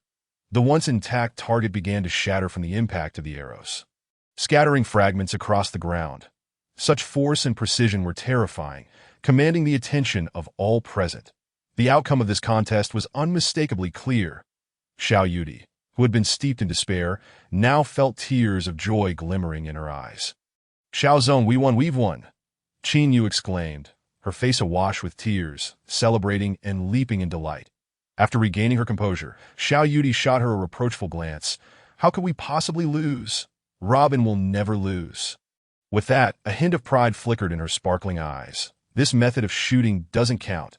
He clearly participated in the competition with a bow, yet he shot with his bare hands. What does that even mean? Su Wenhai bellowed in frustration, nearly losing his voice. The audience cast scornful glances in his direction. Lu Yunfeng quipped, all right, Wenhai, losing is losing. He can hit the bullseye without a bow at 500 to 600 meters. What need is there for a bow? This is against the rules of the competition. How can it be considered a true contest without a bow? How can it showcase archery skills? Lu Yunfeng's words made Su Wenhai wish for a hole to hide in. The Su family, despite being a prominent lineage in Ningxuan, was thoroughly embarrassed by Su Wenhai's disgraceful remarks for a wager of 300 million. But Su Wenhai, disregarding Lu Yunfeng's warning, stormed up to the referee. I refuse to accept this.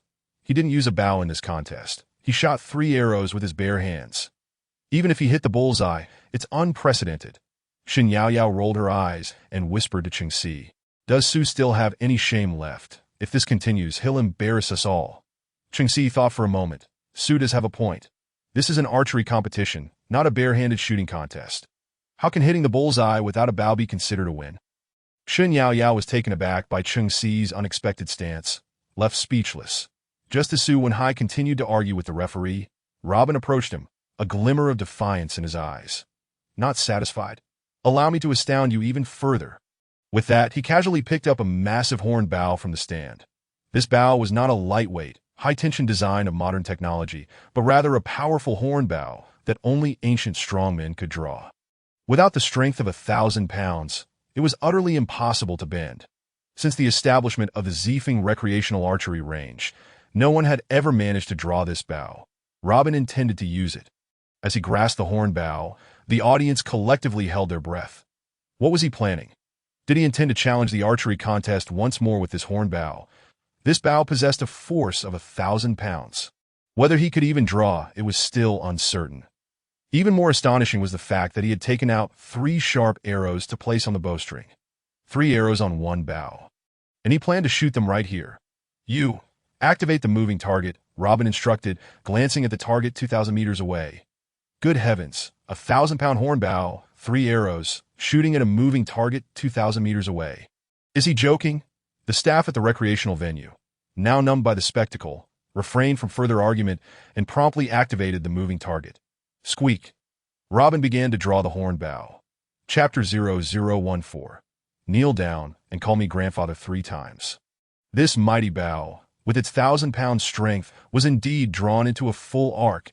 As the horn bow was gradually pulled back, the 3 arrows aimed at the moving target. Boom. The sound of the bowstring snapped sharply. 3 long arrows whistled through the air, piercing the sky, shattering the 3 wooden bullseyes 2,000 meters away. All 3 arrows hitting the bullseye. Robin placed the horn bow back on the stand, took a towel from a server to wipe his hands, and glanced at the astonished Su Wenhai. "All right, I've already embarrassed you enough. Let's go settle the bill." Su Wenhai's face alternated between crimson and pale. And at that moment, he felt murderous intent towards Robin. The entire shooting range fell into a stunned silence. Soon after, a wave of excitement erupted. Amidst the commotion, Lu Yunfeng shouted from outside, "Su Wenhai, come back quickly. A bet is a bet. It's just a matter of 100 million. That's Su Wenhai's heart bled. 100 million. The key issue was that the Su family could not afford it at this moment. Only he knew that despite the Su family's current fame, they were internally hollow. Particularly after 2 business failures in the second half of last year, the Su family's financial chain was on the brink of collapse. How could they possibly pay a wager of 100 million? Initially, he merely intended to humiliate Robin, but this wager had plunged him into such a humiliating predicament, forcing him to pay out 100 million. Lu Yunfeng's shouts from outside were met with a silence as he frantically contemplated how to address the impending crisis. The Zifeng Recreational Club was not an ordinary establishment. Everyone in Ningchuan knew that Lin Jingru was a ruthless woman who would not tolerate any disruption of her rules on her turf. The referee at the archery range, seeing Su Wenhai lingering, coldly remarked, "Young Master Su, the outcome of this competition is crystal clear. Please step outside to settle the wager. Do not make it difficult for us. Otherwise, we will promptly report the betting contract to President Lin, and then it won't merely be a matter of 100 million." Su Wenhai broke into a cold sweat, fully comprehending the weight of those words. Meanwhile, across the street on the 15th floor of the fitness center, Lin Jingru, clad in a tank top and shorts, was engrossed in yoga as she watched the video of Robin's formidable stance. A captivating smile graced her lips. She swayed her alluring figure and exhaled a deep breath. This archery competition is quite intriguing. Didn't he expect such a powerful figure to be beside Xiao Yudi? Lin Jingru slowly rose, swinging her long, fair legs in enticing curves. She took the towel from her maid, Chu Chu, wiping her glistening skin before lounging on a bench, stretching lazily. "Then I want to meet this man privately. Chu Chu, please arrange it." The Zifeng Recreational Club had been established for nearly 6 years, and no one had ever managed to draw this 1,000-pound horn bow. Moreover, to hit a moving target at a distance of 2,000 meters with 3 arrows. This person was extraordinary. possessing strength beyond the ordinary, that a woman in a white uniform with neatly cropped hair nodded, a glimmer of fear in her eyes. Miss, this person is an unparalleled master. He must be a battle-hardened killer. Lin Jingru chuckled. This smile was breathtaking, enchanting beyond compare. How interesting. Perhaps he is the person I've been waiting for. She wiped the glistening sweat from her body, a flicker of desire crossing her beautiful eyes. Chu-Chu, inform them that in my Zifeng recreational club, if anyone dares to renege on a bet and disrupt my rules, they shall have both hands severed before leaving. Yes, President Lin. Chu-Chu arrived at the Dart and Archery Amusement Center. The staff of the Zifeng Club were astounded. It was rare for the Queen of Zifeng, Lin Jingru's maid Chu-Chu, to appear here. They hurriedly approached Chu-Chu, bowing respectfully. Miss Chu-Chu, welcome. How may we serve you? What is happening here? Is someone gambling? The staff of the amusement center presented the betting contract between Robin and Su Wenhai to Chu-Chu. Miss Chu-Chu, please review this betting contract, since the results of the bet are clear. Why has it not been settled immediately? Su Wenhai hesitated for a moment, then hurried to Chu-Chu, ingratiating himself. Miss Chu-Chu, greetings. I am Su Wenhai from the Ningxuan Su family. I have long admired President Lin and you.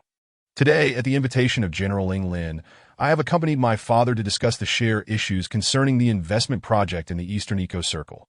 Before he could finish, Chu-Chu coldly interjected, Do not speak to me about this matter. Focus on what you ought to do.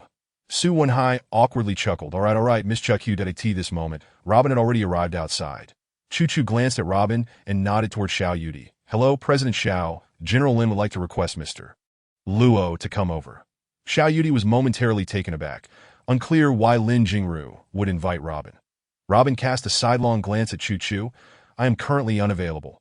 My wager has yet to be honored. Lu Yunfeng observed Chu-Chu's expression and immediately stated, I will arrange for the transfer right away.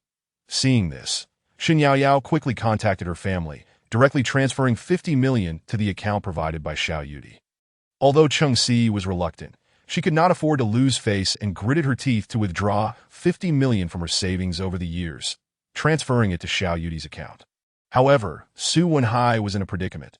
Only he knew that it was utterly impossible for him to procure 100 million from home to fulfill this wager to Su Degongzi. You're the only one missing. Do you think you can renege? Robin scoffed. Seeing Su Wenhai still hesitating, Cheng Si expressed her displeasure. Su Xiao, what is wrong? Hurry up and give him the money. We are leaving. People like him have never seen so much money. Can't you see he is in a hurry? Robin pouted. If young Master Su truly cannot produce the 100 million wager, I can offer you a solution. What solution? A glimmer of hope flickered in Su Wenhai's eyes. Robin sneered, kneel down and call me grandfather 3 times, and the wager of 100 million will be waived. Chapter 0015. Can such gambling be valid? The atmosphere at the Zifeng Leisure Club's archery center plunged to an icy low. Although 100 million is no small sum, for the Su Group, part of the second tier of the Ningxuan business community, it was hardly a challenge. Was Robin's remark not excessively arrogant? All eyes were fixed on Su Wenhai. According to his reputation in the Ningxuan elite circles, he should have thrown 100 million in Robin's face in outrage. However, Su Wenhai did not react as everyone had anticipated. Instead, his face flushed with anger as he pointed at Robin. Speechless, you. At that moment, Su Wenhai wished he could kill Robin on the spot, but he never expected to fall into Robin's trap again, that he had thought to humiliate Robin in front of Cheng Si and Xiao Yudi with his exceptional archery skills. But this was the outcome. It was humiliating, and now he truly could not produce 100 million. Robin pouted, What is wrong with me? Young Master Su, you instigated the wager, and you agreed to the amount. Now that you have lost, you refuse to pay, that I offer you the chance to kneel and call me grandfather to waive the wager, yet you remain so reserved. What does that mean? Do you wish to challenge the rules of the Zifeng Leisure Center? As he spoke, he cast a glance at Chu-Chu. Cheng Si rushed to confront Robin, scolding, You insufferable little man. Robin, do you think young Master Su is as impoverished as you are? For the Su family in Ningxuan, 100 million is nothing. Do not underestimate him. You wish for young Master Su to kneel before you for a wager of 100 million. You are not worthy. Your narrow-mindedness is revolting. I find you increasingly distasteful. With that, she turned to Su Wenhai, Young Master Su. Give him the money. This man has likely never seen so much money. It's not worth wasting breath on him. at that moment. Shen Yaoyao perceived a clue that Su Wenhai's indecision clearly indicated his difficulty in producing the wager of 100 million that rumors suggested that the Su family's business was in dire straits.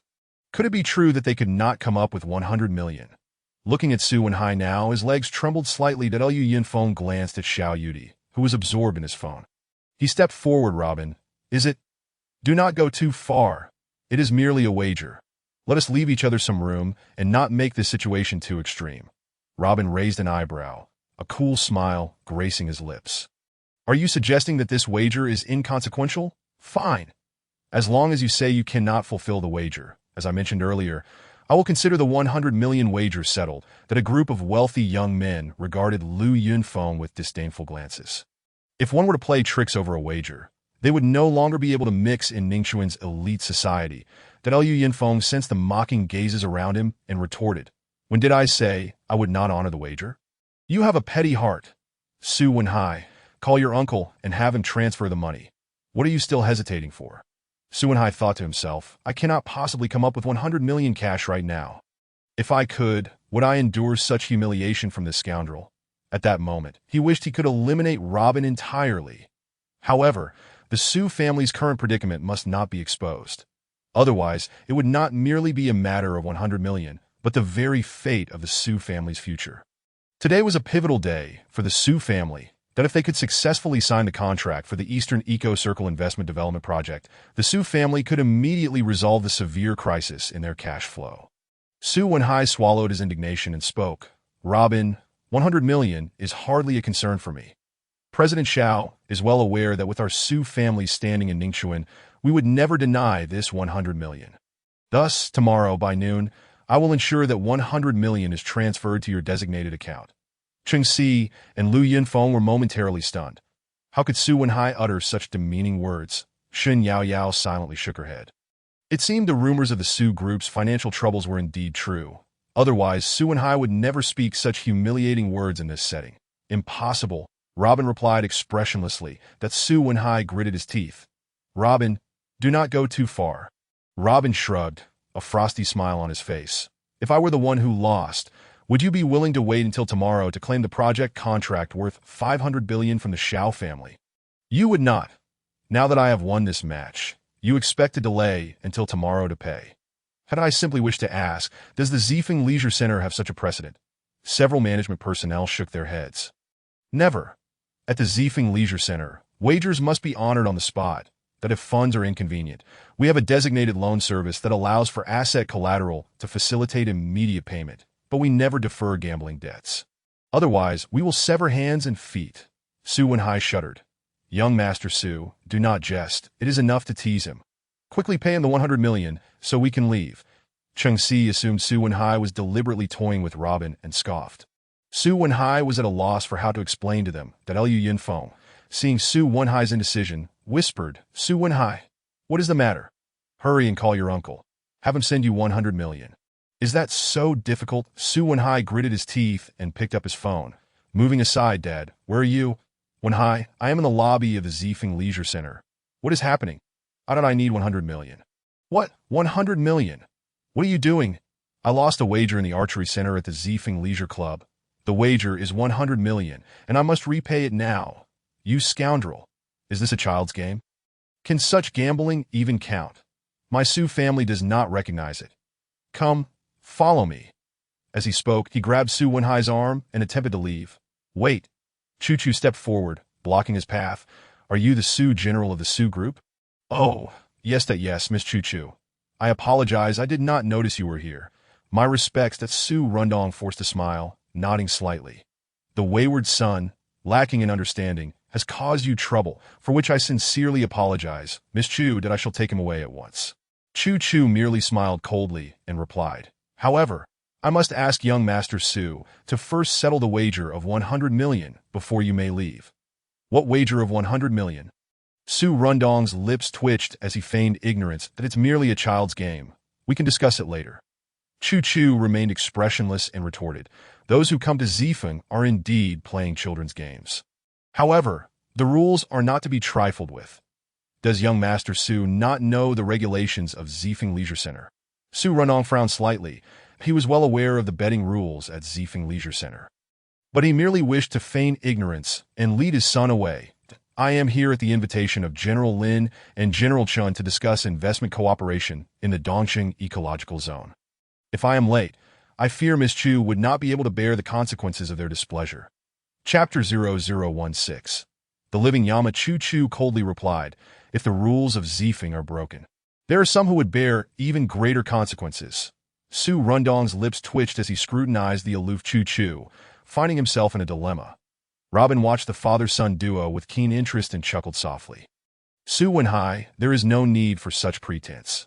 Just kneel and call me grandfather 3 times, and I shall waive the 100 million, that scoundrel. Do you seek death? Su Rundong shouted in fury, pointing at Robin, while his 4 bodyguards assumed an aggressive stance.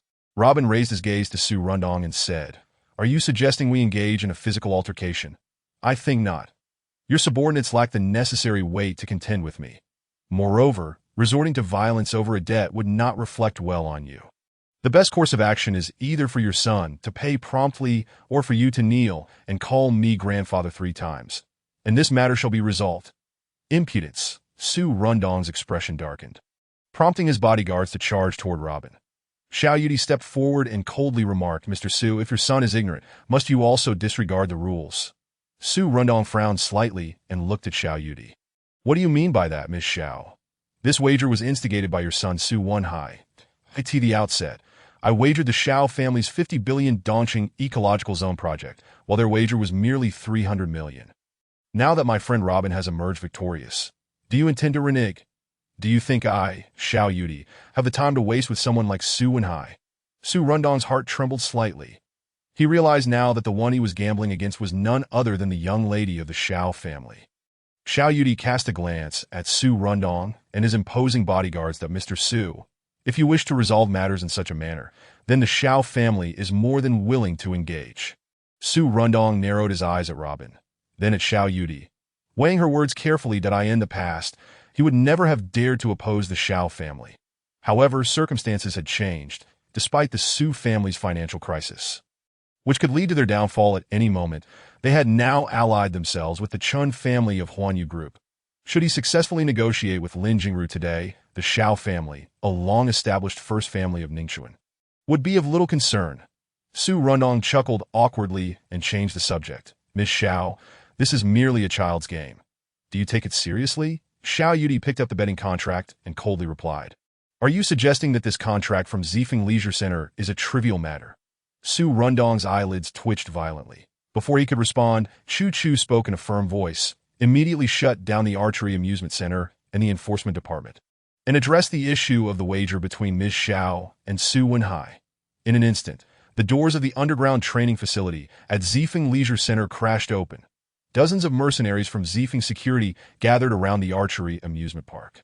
Su Rundong was acutely aware that Lin Jingru had been able to contend with the underground King Chi Yuhu in Ningxuan over the years, partly due to the strength of Zifeng Security. He understood that violating the rules of Zifeng Leisure Center could lead to severe consequences, potentially even death, or at the very least, crippling injuries that seemed that without producing the 100 million today, he would find it impossible to extricate himself from this situation. However, given the Su family's current predicament, where could they possibly find 100 million in cash? On such a critical day, his prodigal son Su Wenhai had brought him this considerable trouble. He stepped on Su Wenhai's foot and said, wayward son, the mess you have created, you must resolve yourself. Having said that, he tossed his sleeves and departed the archery center. Su Wenhai immediately panicked. Suddenly, laughter erupted from outside the crowd. What a lively scene. Has the Su family's young master lost? How much is it? Just say the word, I shall cover it. Hearing someone offer to pay his debt, Su Wenhai turned with excitement, only to feel a chill in his heart upon seeing the ghastly face of the newcomer. Yin Shungang, a capable subordinate of the underground King Chi Yuhu, known as the Living Yama. Chi Yuhu's underground bank and various clandestine entertainment venues were all managed by Yin Shungang, who had built his empire on such shadowy dealings. Many figures in the business world of Ningxuan had met their demise at the hands of this Living Yama after borrowing from his underground bank. Once the money was taken, it was no trifling matter that if the debt, along with interest, was not repaid within the stipulated time, all assets under one's name would be seized, in addition to the collateral. Chung Siu hastily tugged at Su Wenhai's sleeve and whispered, "Young Master Su, you mustn't." However, Su Wenhai was undeterred. After today, the Su family will secure a stake in the Dongqing Ecological Zone investment. What is 100 million to me? Yin heir, I require 100 million. I shall repay you with interest in 1 week. Yin Shungang laughed heartily. No problem. Given the Su family's stature in Ningxuan, even if you needed 1 billion, I could provide it to you right now. Su Wenhai cast a proud glance at Robin and smiled. Thank you, Heir Yi. Yin Shungang signaled for his subordinate to bring forth a loan agreement. Young Master Su, just sign here, and 100 million will be credited to you immediately.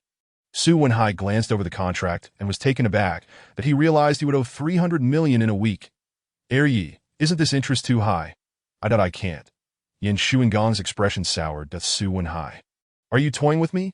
I come to your aid, and you dare to haggle? He then instructed his subordinate to retrieve the contract and replace it with a new one. That Su Wenhai saw that the interest had now escalated from 300 million to 500 million, causing his entire body to tremble. However, he understood that given the current situation, he had no choice but to sign, whether he liked it or not. Figures like Qi Yuhu and Yin Shungang were not to be trifled with by the Su family. By any means, these men could easily ensure he would find no peace to this moment. Su Wenhai was drenched in cold sweat, and as he looked at the loan agreement, his hand trembled as he held the pen. Unable to sign, Yin Shuangong's expression morphed into one of rage. Young Master Su, do you think I have nothing better to do than to play games with you here? Do you want this 100 million or not? Su Wenhai, trembling in fear, quickly signed his name and pressed his fingerprint down. In that moment, he loathed himself. Had he not sought to humiliate Robin in front of Chung Siu and Xiao Yudi, he would not have landed in this predicament. Yet, after signing the loan agreement, he felt somewhat reassured. With the Su family poised to secure nearly 100 billion in cooperative projects, what was 500 million in comparison? After signing the contract and paying the 100 million wager, he pointed at Robin and declared, "You wait, I shall not let this matter rest." Robin shrugged and replied, "Next time, you may find you have no opportunity." Yin Shungang looked at Xiao Yudi and approached her. His gaze roamed over her, and he leered, "Miss Xiao, it is rare to meet you. How did I invite you to the second floor CAF for a cup of coffee? Let us have a deep conversation." Ahaha.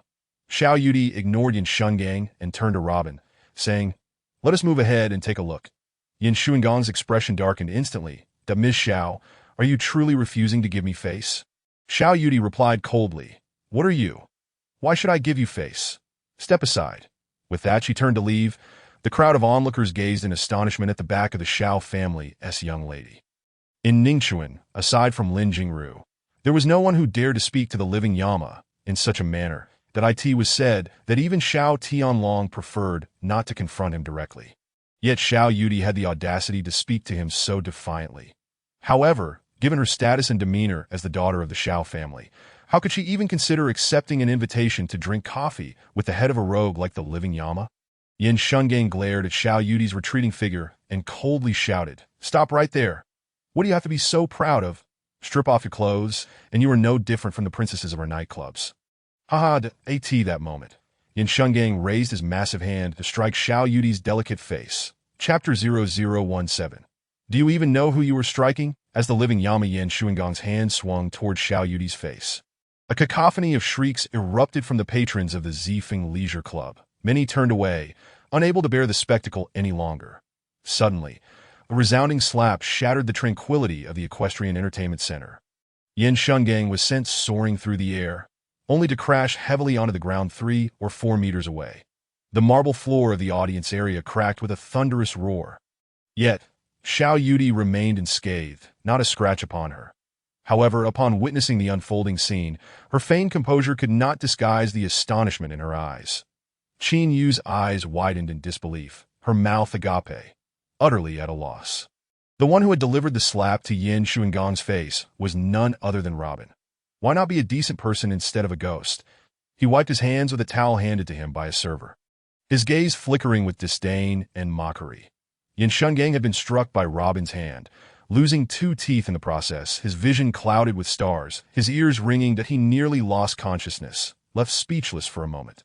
At that instant, the Equestrian Center was enveloped in a suffocating silence. After a brief pause, the patrons began to murmur among themselves. Goodness, is this guy really that formidable? He dares to strike the #1 enforcer of the Underground King? Surely, this must be an illusion. The living Yama has never been treated this way in Ningchuan. This fellow is far too arrogant. He'll likely leave here horizontally today. Not far away, Cheng Si watched in shock, soon followed by a smirk of derision. Robin, do you think with the Shao family as protection, you can challenge the Underground King's men? You're digging your own grave. Su Wenhai wore a look of malicious glee. Shen Yaoyao could hardly believe what had just transpired. However, she held great admiration for Robin, who dared to strike the living Yama to protect Xiao Yudi, regardless of whether his actions were overly reckless. At the very least, his courage was commendable. A stir of emotion welled up within her regarding Robin. Do you even know who I am? How dare you lay your hands on me? Today, I'll make you regret it. Yin Shungang was helped up by 2 of his underlings, wiping the blood from his mouth as he seethed. Robin merely raised an eyebrow at Yin Shungang, responding, Do you really need to know who you're fighting? All right. You've got guts. You're dead meat. Yin Shungang roared, pointing furiously at Robin. At that moment, Xiao Yudi's eyes flickered as she rapidly contemplated how to resolve the predicament at hand. The meeting at Zifeng Leisure Club today was convened by the 4 parties to discuss the boundaries concerning investment projects. The source of friction and conflict stemmed from Qi Yuhu's investment project, which included the area overseen by the Shao family. When the contract was initially signed, it had been agreed that the 4 parties would exclusively operate shopping malls, children's amusement centers, leisure resorts, and high-end villa developments. Surrounding this project area, the Chen family of Huanyu Group had previously agreed to designate the eastern area for villas, the southern area for residential buildings, schools, hospitals, and supermarkets, while the western and northern areas would be for business towers and large market investments. However, Qi Yu had secretly negotiated with the Chun family to purchase the investment contract for the southern area, planning to introduce nightclubs, bars, and gambling establishments, which clashed with the nearby residences and schools. Xiao Yudi had repeatedly sent representatives to negotiate, yet Qi Yu had consistently ignored her overtures. Today, she had intended to continue discussions at the 4-party investment meeting. Under such circumstances, reaching a consensus was already challenging, and now, with a clash involving the living Yama, it seemed the meeting was rendered futile. Moreover, if this matter was not handled delicately, the Shao family would find themselves at odds with Qi Yu. With this in mind, Xiao Yudi no longer held any hope for today's negotiations. She stepped forward, placing herself in front of Robin, declaring, Yin Shungang, this matter has nothing to do with him. Direct your anger toward the Shao family. We waiting. Robin offered a cool smile. Shaking his head, he had no regard for someone like Yin Shungang, who only wielded empty threats. When faced with a formidable opponent, he would quickly kneel in submission. Compared to Robin, Yin Shungang was but an insect. Who is this guy? Xiao Yudi is actually shielding him. Despite the Shao family's considerable stature, they still paled in comparison to the ruthless figures like the Underground King. Tiger! Robin gazed at Xiao Yudi, inhaling her delightful fragrance, feeling quite pleased. Although he owed Xiao Yudi and the Shao family a debt of gratitude, it was commendable that she would still protect him under these circumstances. Additionally, having previously wagered with Su Wenhai and others, he had casually mentioned putting the Shao family's 50 billion project on the line. Xiao Yudi had accepted without hesitation. The Shao family truly kept their word.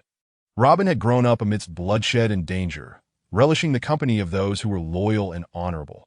Why not, since he had nothing better to do, get involved in this murky affair? As Yin Shungang continued to hurl insults, Robin had already approached him. Before anyone could react, Robin seized Yin Shungang by the neck, lifting him off the ground. With his other hand, he began to rain down slaps. From a distance, Cheng Si tightly grasped Su Wenhai's arm, her heart racing violently. Could this scoundrel truly be throwing caution to the wind just to show off in front of me? Robin, no matter how much you put on a show, I, Cheng Si, see right through you, an emotionally inept brute. Meanwhile, beside her, Shen Yaoyao clutched her clothing tightly, trying to quell her inner shock. After delivering several slaps to Yin Shungang, Robin grew bored and unceremoniously tossed him to the ground. Yin Shungang and his underlings dared not make a move, huddled on the floor as they took a moment to recover. Finally, Yin Shungang regained his composure, glancing at the teeth he had lost in the scuffle, and howled in rage, You're finished. Robin took the towel offered by a server, shrugged, and replied, "No matter what, you won't be able to see me anymore. Now feel free to call for help. I'll be right here waiting." Chu Chu, who had been a silent observer, noted Robin's audacious demeanor with a glimmer of amusement in her eyes. This guy not only knew how to fight, but also how to stir up trouble. To suggest that Yin Shungang call for help? Wasn't that an outright challenge to the underground king, Chi Yuhu? This was a brazen provocation. Xiao Yudi's gaze shifted to Robin, now tinged with admiration. She vividly recalled the night he had rescued her from 4 armed robbers. The shock of that life-threatening encounter still fresh in her mind. "Very well. Just you wait. Soon, you'll understand the meaning of lifelong regret." Yin Shungang, suppressing his pain, picked up his phone and dialed. Farther away. Su Wenhai and his companions felt an urge to cheer and leap for joy, realizing that this fool had truly bitten off more than he could chew. Even now, he remained blissfully unaware of his imminent demise. Chung Si shook her head repeatedly, her eyes filled with mockery and disdain. Perhaps it's because I broke off our engagement that I've wounded his fragile pride. This is merely an attempt to prove himself to me. How laughable. Lu Yinfeng grimaced, fully aware of the underground king's reputation. Yet here was someone daring to act so arrogantly. He was surely doomed. The Tiger-S men thrived on such tactics, and in Ningxuan, aside from Miss Lin of Zifeng International, no one had dared to confront him in such a manner. Today, it seemed even the Xiao family would be dragged into this mess. What a troublemaker. At this moment, Yin Shungang successfully connected the call to Chi Yuhu, embellishing his tale. "Tiger, I've been attacked. This punk even said that if you dare to show up, he'll take you on too." "Is that so?" Chi Yuhu's voice on the other end dripped with disdain. "Who does this brat think he is to come to Ningxuan and disregard the rules? Very well. You tell him I'll be at Zifeng shortly. Oh, and give Miss Lin a heads up. Today, Tiger has business to conduct in her territory. It's been a while since I've seen blood, and I'm curious to see how many lives this fool has. Daring to pluck my whiskers in Ningxuan." Chapter 0018. The Tiger. Once Yin Shungang hung up, he turned his gaze to Robin, a sinister, cold smile spreading across his face. That moment, Robin appeared to him as nothing more than a corpse. He had successfully provoked the wrath of Chi Yuhu, the underground king of Ningxuan, who was now personally coming to deal with the situation. Those in the den of the devil knew that it had been years since Tiger had personally handled such dirty work. The consequences of his arrival were all too predictable. Yin Shungang chuckled darkly. "Tiger said he is on his way. Kid, today is your last day. If you have any final words, now is the time to speak. When Tiger arrives, you won't get another chance." Xiao Yudi's heart skipped a beat upon hearing Yin Shunggang's words. What Robin had done had indeed crossed Chi Yuhu's line, that a figure like Chi Yuhu, steeped in the gray areas of society, was ruthless and unyielding. His methods were always shrouded in darkness. The Xiao family, as a prominent clan, generally avoided direct confrontations with him. Even though the Xiao family held a prestigious position in Ningxuan, facing someone as cunning and ruthless as Chi Yuhu could result in significant repercussions, even if no immediate harm would come. Now, Robin had publicly humiliated the living Yama, striking him down like a resounding slap to the face of the Devil-S den. Chi Yuhu's reluctance to confront Robin personally would undoubtedly tarnish his reputation. At this juncture, he could only summon his grandfather, Xiao Tianlong, to address the situation, perhaps in hopes of diffusing the tension. Striving to resolve this matter through negotiation was paramount. After a moment of contemplation, Xiao Yudi spoke solemnly. "Qin Yu, please call my grandfather." Upon hearing this, Robin felt a warmth in his heart. The fact that Xiao Yudi was willing to stand up for him at such a critical moment demonstrated that the Xiao family was not one to cower in the face of adversity or flatter the powerful. This may very well be the underlying reason the Xiao clan had maintained its status as the foremost family in Ningxuan for so many years. Robin interjected, "Xiao, this is a trivial matter. There's no need to trouble your grandfather, that I can handle it alone." Xiao Yudi appeared poised to respond, but upon witnessing the calm resolve in Robin's eyes, she chose to remain silent. Qin Yu expressed her concern. "Mr. Robin, this situation is not as simple as you perceive. Miss Xiao." Xiao Yudi interrupted. "Qin Yu, let us heed Mr. Robin's wishes. He is correct." Seeing Xiao Yudi's stance, Qin Yu refrained from further protest. Yet, as she gazed at Robin's steadfast figure, particularly in the presence of Yin Shungang and his entourage, he seemed increasingly isolated, that a sense of unease gripped her. Meanwhile, some spectators at the Equestrian Entertainment Center began to worry for Robin. Previously, his impressive performance at the shooting range had garnered him some admirers. They whispered, "Sir, you should leave quickly. Get out of Ningxuan. The Tiger Lord is not someone you can provoke. That it would be wise to put as much distance between yourself and this place as possible, or you may truly lose your life." Yan Shungang, overhearing their hushed warnings, scoffed. "Now you wish to flee. Do you really think he can escape? Even if he manages to leave Ningxuan, the Xiao family will still be implicated." Xiao Yudi shot a cold glare at Yan Shungang. His words clearly indicated that the denizens of the Demon King's lair had long since dismissed the Xiao family. Although she lacked absolute confidence in the outcome, she was certain that Robin's audacity had its reasons. Just days prior, on a night marked by heavy snowfall, she had witnessed Robin dispatch 4 armed assailants with a swift strike, saving her from an inescapable predicament. The memory of that moment still made her heart race with shock. Compared to those 4 armed criminals, what was Qi Yuhu in the grand scheme? If necessary, she would stand by Robin's side and create a commotion. Recently, she had felt stifled by Qi Yuhu's pressure in the Eastern Eco-District project. A fire of indignation smoldered within her. Under these circumstances, Chu Chu instinctively glanced at Robin, increasingly curious about how he would respond to having offended a figure like Qi Yuhu.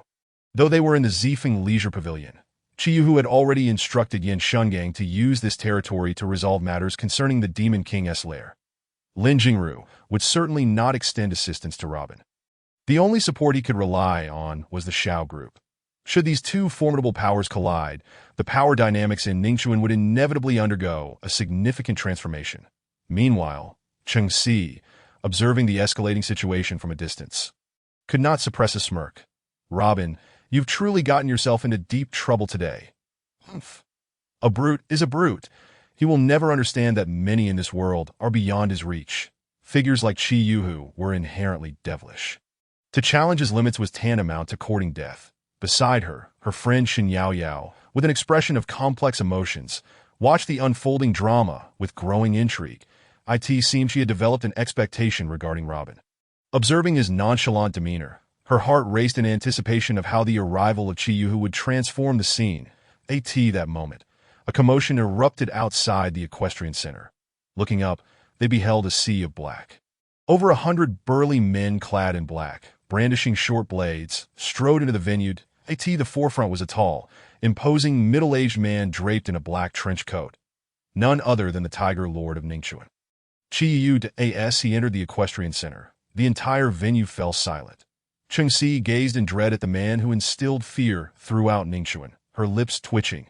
The underground ruler of Ningxuan was finally making his appearance. She looked at Robin with pity, inwardly mocking. "Ah, Robin, this is your own doing. A man like Qi Yuhu is far beyond someone of your stature. A brute is indeed a brute, foolishly daring to confront the top enforcer of Qi Yuhu's crew." Shen Yao Yao clutched Cheng Si's hand tightly, sighing. Even if Robin wanted to leave now, it would be too late. As Qi Yuhu and his entourage entered the Zifeng Equestrian Park, Yan Shunggang's subordinates immediately parted to form a pathway. Bowing in unison as they greeted, "Greetings, Tiger Lord." All eyes converged upon Qi Yuhu, whose formidable presence rendered the atmosphere in the equestrian center tense and suffocating. "Tiger Lord, this brat is the one who injured me," Yan Shungang declared, lighting a cigar and pointing menacingly at Robin. Before Qi Yu could speak, Xiao Yudi stepped forward to Mr. Qi. "Before you address this matter, I wish to make a statement. My friend had a conflict with Mr. Yan, and there is a reason behind it." Qi Yu exhaled a plume of smoke and coldly replied, "Miss Xiao, I advise you not to involve yourself in this matter.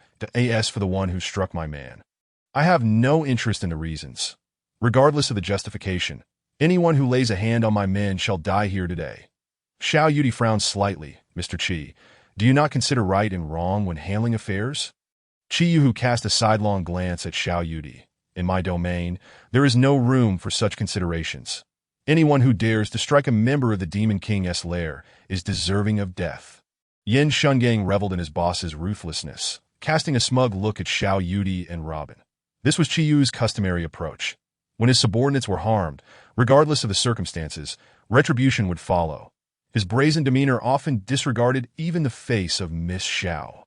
It was no wonder he was deemed the underground king of Ningxuan. Chi Yuhu's behavior was entirely as anticipated by the onlookers. Otherwise, he would not be the feared Tiger Lord.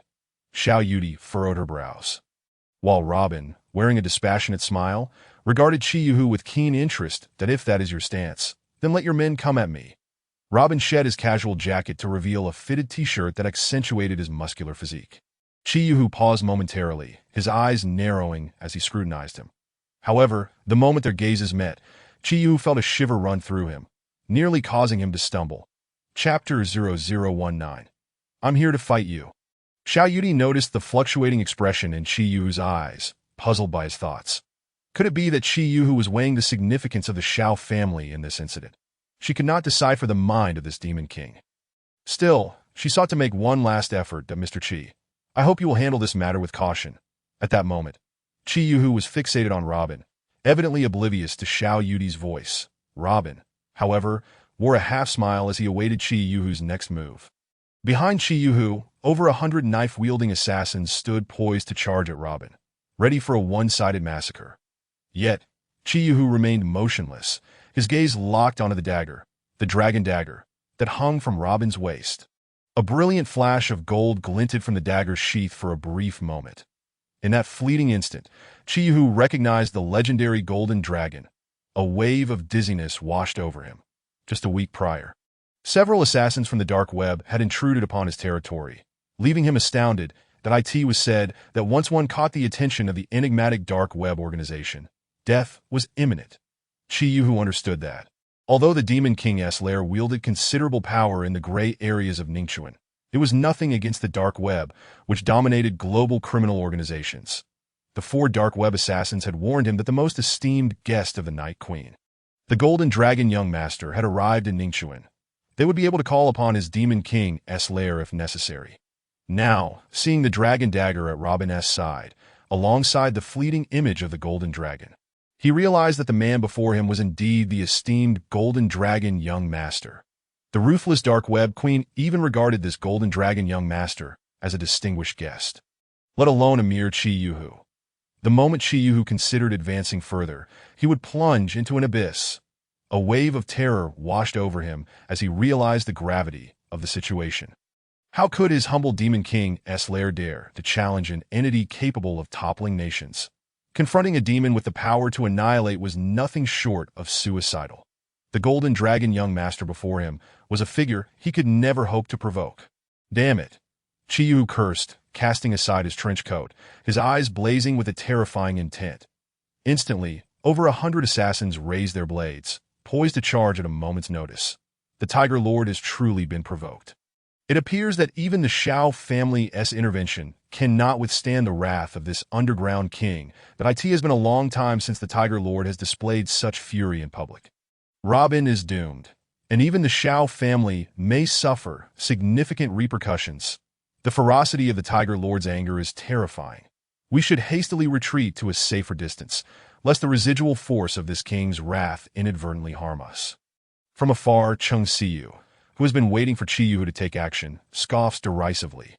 This brash fool has brought this upon himself by inciting the Tiger Lord, just because he knows a bit of martial arts. He considers himself the best in the world. How foolish. Oh, Robin, even if you wish to showcase your abilities before me, there is no need to be so reckless. You think you can stand against the underground kingdom alone? How absurd! Do you truly believe the Xiao family can shield you? Huh. Su Wenhai, reveling in misfortune, remarks to Cheng Siyu, this fool is destined for self-destruction, a frog in a well. Having just arrived in Ningxuan, he mistakenly believes himself to be extraordinarily powerful, only to find himself crossing paths with the Tiger Lord. He shall leave here in disgrace today. Cheng Siyu snickered, choosing to remain silent as she observed the unfolding events. At this moment, Yin Shenggang was already preparing to celebrate. He looked smugly at Robin and Xiao Yudi, saying, Miss Xiao, let that brat kneel and beg for mercy. Perhaps the Tiger Lord will show your family some grace and spare him a complete corpse. Ha! You a mere insignificant insect, dare to lay hands on someone from the underground kingdom. You are courting death. Now that the Tiger Lord has arrived, let us see you act tough again. A scream pierced the air. Chi Yuhu viciously pressed his cigar into Yin Shengang's eye, then delivered a forceful kick to his calf that a sickening crack echoed as a bone shattered. Yin Shungang crumpled to the ground, howling in agony. Tiger Lord, why are you Chi Yuhu, still unable to quell his rage, brutally kicked Yin Shungang in the face. Damn it. I brought you along to make something of yourself, and this is how you repay me. Without the underground kingdom, you are nothing. I showed you favor, and you thought you could run rampant under its banner. How dare you disrespect someone of Zhao's caliber? Do you think that just because I'm protecting you, you can act with impunity? Damn it. I will ruin you today. Yin Shungang, dazed from the blows, knelt on the ground, desperately pleading, Tiger Lord, did you mistake me for someone else? I'm targeting you. I'm aiming at you. Chi Yuhu cursed, stealing a glance at Robin out of the corner of his eye that he hoped this would slightly temper the anger of the young master of the Golden Dragon. Yin Air, do you think I came here to support you? You dared to disrespect Miss Xiao. Go to hell. At this moment, Yin Shungang truly realized that Chi Yuhu intended to take him down. Tiger Lord, I was wrong. I will never again act under the Underground Kingdom's name. Please grant me another chance, Tiger Lord. Miss Xiao, I am no better than an animal. I deeply regret disrespecting you. Please forgive me this once. From now on, I will never dare to offend you again. Yin Shungang crawled before Xiao Yudi, repeatedly bowing and pleading for mercy, which left her utterly astonished. Why would Chi Yuhu, who operates in Ningxuan, ever care for the Xiao family's reputation? This divine twist of fate not only confounded Xiao Yudi, but also left the spectators at the Zifeng Equestrian Center bewildered, as the Tiger Lord had too much to drink.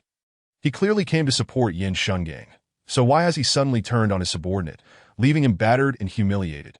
Little do they realize, upon seeing Robin's dragon sting, Chi Yuhu was nearly paralyzed with fear.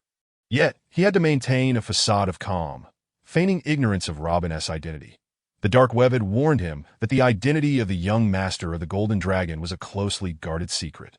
After a brief moment of terror, Chi Yuhu quickly devised a strategy that if he did not pacify this esteemed figure, he believed the Underground Kingdom would be extinguished in Ningxuan by nightfall. That scoundrel Yin Shungang, daring to strike a guest of the Night Queen, was pushing him into the flames. At this moment, Chi Yuhu wished he could slice Yin Shungang to pieces. Xiao Yudi, witnessing Chi Yuhu's actions, remained perplexed. Even if he was putting on a show for her grandfather's sake, it seemed excessive to be so brutal. Meanwhile, Cheng Xiu, slightly shocked, seemed to discern the underlying truth. Yin Shungang kneeling before Xiao Yudi to beg for mercy indicated that Chi Yuhu's leniency toward Robin was a concession to Xiao Tianlong. If not for the Xiao family's protection, Robin would have already perished at Chi Yuhu's hands today.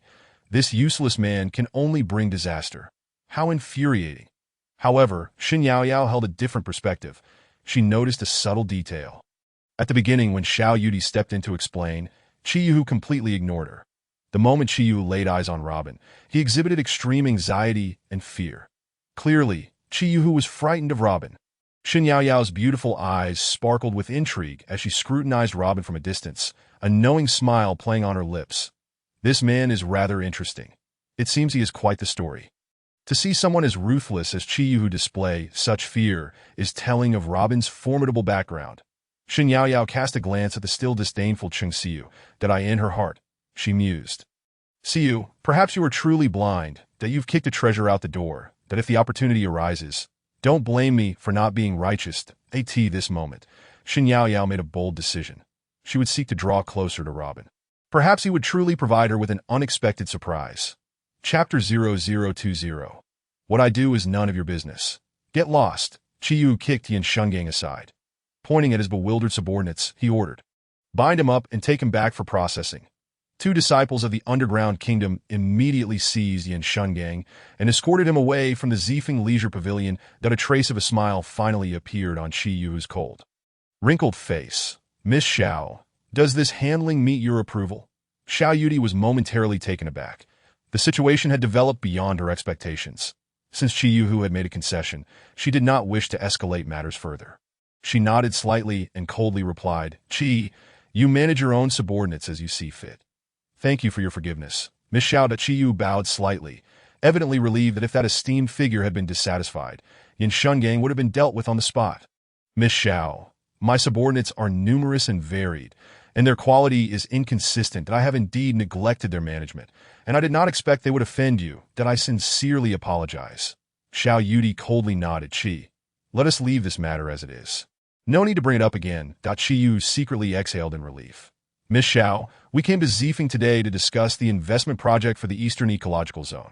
Before coming, I noticed that the parcels of land in the Eastern Ecological Zone we manage had some conflicts with your investment projects. This was due to my subordinates' lack of understanding of the rules. I am truly sorry. Therefore, I now offer you a promise. We will accept all of the Chen family's projects and operate according to the original investment types agreed upon. Projects already underway will be halted and rectified until you are satisfied. Xiao Yudi was taken aback. Over the past 6 months, the Xiao family had negotiated several times with the Underground Kingdom regarding project investment types without reaching an agreement. What has come over Qi Yuhu today? That he would request an immediate halt to work and rectification. Qi, the investment project for the Eastern Ecological Zone will continue to be rectified according to the original plan. I can accept that. However, the investment and development project for the southern region that you wish to give to the Xiao family without charge seems overly generous that I believe it is best to forego that. Miss Xiao, I assure you I am not speaking lightly. Please rest assured, my offer is indeed unconditional. Qi Yuhu hastily replied, this afternoon, at the 4-party negotiation meeting, I will have them prepare 2 contracts, which I will present to you in written form. I hope you will accept. Xiao Yudi remained hesitant, that Qi Yu did not wait for her response, continuing, Miss Xiao, let us finalize this matter. Thank you for accepting my sincerity that I have some urgent matters to attend to. So I will take my leave now. Let us discuss further this afternoon. With that, he hastily departed with his subordinates, heading toward other areas of the Zifeng Leisure Pavilion, as if he truly had urgent business. Fearing that any delay might lead to peril, unbeknownst to her, Qi Yuhu was actually avoiding Robin. Having dealt with Yan Xungong's affairs and avoiding further provocation from Robin, it was time to make a hasty exit. Any misstep could lead to incurring the wrath of this formidable figure, and that would spell serious trouble. Xiao Yudi's enchanting eyes flickered as she observed Qi Yu's hasty retreat, confusion evident on her face. What had transpired with this underground king of Ningchuan? He had arrived with such ferocity, seemingly intent on annihilating Robin and ruthlessly suppressing the Xiao family, vowing not to relent. To everyone's astonishment, he had turned the blade upon himself, mercilessly punishing his own subordinates. Furthermore, he had voluntarily announced an immediate halt and rectification of the investment transgressions concerning the Dongcheng Ecological Project. Even more astonishingly, he had offered the Southern Development Project as an apology. When had Qi Yuhu ever acted with such courtesy and integrity in Ningchuan? Let us go, no need to dwell on it. Take it as a gift, Robin remarked as he accepted the coat handed to him by Qin Yu, casting a glance at the still-dazed Xiao Yudi. After all this commotion, helping President Xiao secure 3 billion, and you won't even treat me to a drink. Xiao Yudi smiled lightly. Very well, I shall treat you at the Zifeng Lounge. However, I shall not accept that 3 billion. It rightfully belongs to you. Please provide me with a bank account number, and I shall have Qin Yu transfer it to you. Robin pondered for a moment, but did not hesitate to relay his leopard print card number to Qin Yu. As he passed by Su Wenhai and Cheng Si, Robin shrugged and said, Young Master Su, should you wish to gamble again in the future, feel free to find me that I find this way of making money quite enjoyable. With that, he and Xiao Yudi made their way toward the Zifeng Lounge. That Su Wenhai gritted his teeth in frustration, vowing that Robin would soon learn the consequences of crossing him. Cheng Si scoffed, disdainfully eyeing Robin's retreating figure. Ugh, how revolting. A man who lives off others. What is there to be arrogant about? If it weren't for Miss Xiao today, you would have been finished. Shun Yao Yao laughed. See, have you ever considered that Lord Tiger's actions might stem from fear of Robin? If that were the case, would you regret tearing up your engagement? Ha! Yao Yao, you truly flatter him. Cheng Si retorted. He is merely a parasite leveraging the Xiao family's influence. Would Lord Tiger ever fear him?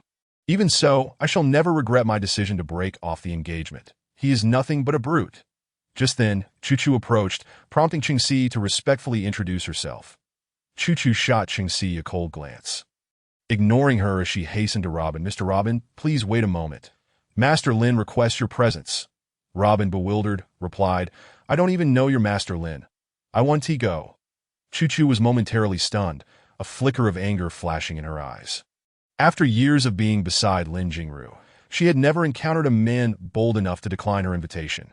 Naturally, no man had ever been granted such an honor, except for Robin. Cheng Si, was equally astonished. Then inwardly mocked Robin, "You truly are a fool. To offend the Queen of Zifeng. You will regret this." "What do you mean, Robin? Miss Chu Chu is inviting you to meet Miss Lin, and you should be grateful. Apologize to her at once." Robin pursed his lips, casting a puzzled look at Cheng Si. "Why should I care about your business? Moreover, whether Master Lin invites me is her affair, not mine. Mind your own business." Cheng Si angrily retorted, "Robin, you are utterly unreasonable.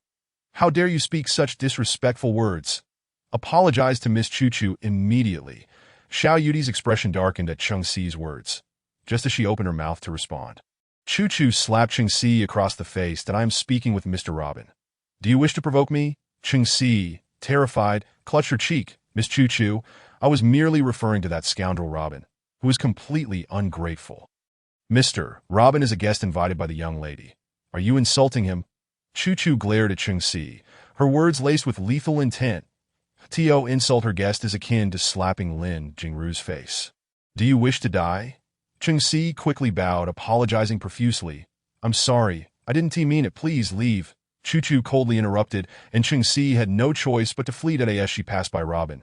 She shot him a venomous glare, while Shen Yao flashed him a flirtatious smile. Robin felt a jolt in his heart. What was this woman up to? Chu Chu stepped forward, her demeanor exceedingly respectful. "Mr. Robin, Master Lin sincerely invites you. You must oblige." Chapter 0021. That smile, captivating and enchanting. "Your young lady invites me and insists I comply." Robin glanced at Chu Chu and then at the array of bowing bodyguards behind her, a playful smirk crossing his face. Having traversed the mercenary world, relishing in vengeance and bloodshed, he despised being addressed in such a condescending manner. "Why must I comply? What noble status does your young lady hold that I am obligated to attend?" The hall of the amusement center fell silent, that Chu Chu's eyes widened in shock. Those behind her, including the bodyguards and surrounding guests, wore expressions of utter disbelief. Was this man for real? Lin Jingru, the rising star of Ningchuan's business realm. A celestial beauty with a ruthless demeanor. How could Robin be unaware of her? Cheng Si, who had just taken a few steps, suddenly halted, thinking, "Robin, go ahead and dig your own grave, offending the Queen of Zifeng. You want to even know how you perish." Shen Yao stifled a laugh, glancing back at Robin. His strikingly handsome face, coupled with his unflustered demeanor and that audacious attitude of speaking without care, was utterly amusing. Unable to contain herself, she burst into laughter. Chu Chu shot her a glare, causing Shen Yao to stifle her laughter, though she still brimmed with mirth, gazing at Robin with fiery eyes. Xiao Yudi's beautiful eyes sparkled, concealing a hint of amusement. Each of Robin's actions fascinated her. However, his blatant disrespect towards Lin Jingru was somewhat inappropriate. After all, Robin had come to the Zifeng Lounge as her friend, although she did not fear Lin Jingru. She did not wish to provoke her over trivial matters. "Robin, Miss Lin may have something important to discuss with you. That it would be best to oblige Chu Chu and meet her." Initially reluctant, Robin hesitated. Xiao Yudi then softly added, "Consider it a favor for me. Please go meet Miss Lin. I will wait for you at the Zifeng Lounge, all right?" That voice was enough to soften even the most hardened heart. Robin had always been more susceptible to gentle persuasion than to force. Especially when the request came from a woman like Xiao Yudi, he found it hard to refuse. "Very well, lead the way." Chu Chu, contemplating how to escort Robin to Lin Jingru's private meeting room, debated whether to use force or persuasion. To her surprise, with just one sentence from Xiao Yudi, Robin agreed. She shot a reluctant glance at him, wishing to land a punch on his face. "Just wait until you meet the young lady. Let us see if you dare to act tough." With that thought in mind, she outwardly maintained a respectful demeanor. Gesturing this way, "Please, Mr. Robin." Robin followed Chu Chu onto the lounge as her vehicle, heading towards the Zifeng Grand Hotel. Cheng Si instinctively touched her stinging cheek, glaring resentfully at Robin's back. "That I thought you genuinely have the guts not to go. Robin, even if you put on a show of having principles in front of me, I will never have any fondness for you." Shen Yao shook her head in exasperation. "See, are you overthinking this? Robin has already severed ties with you. Why would he intentionally seek your attention? And all of this is self-destructive behavior."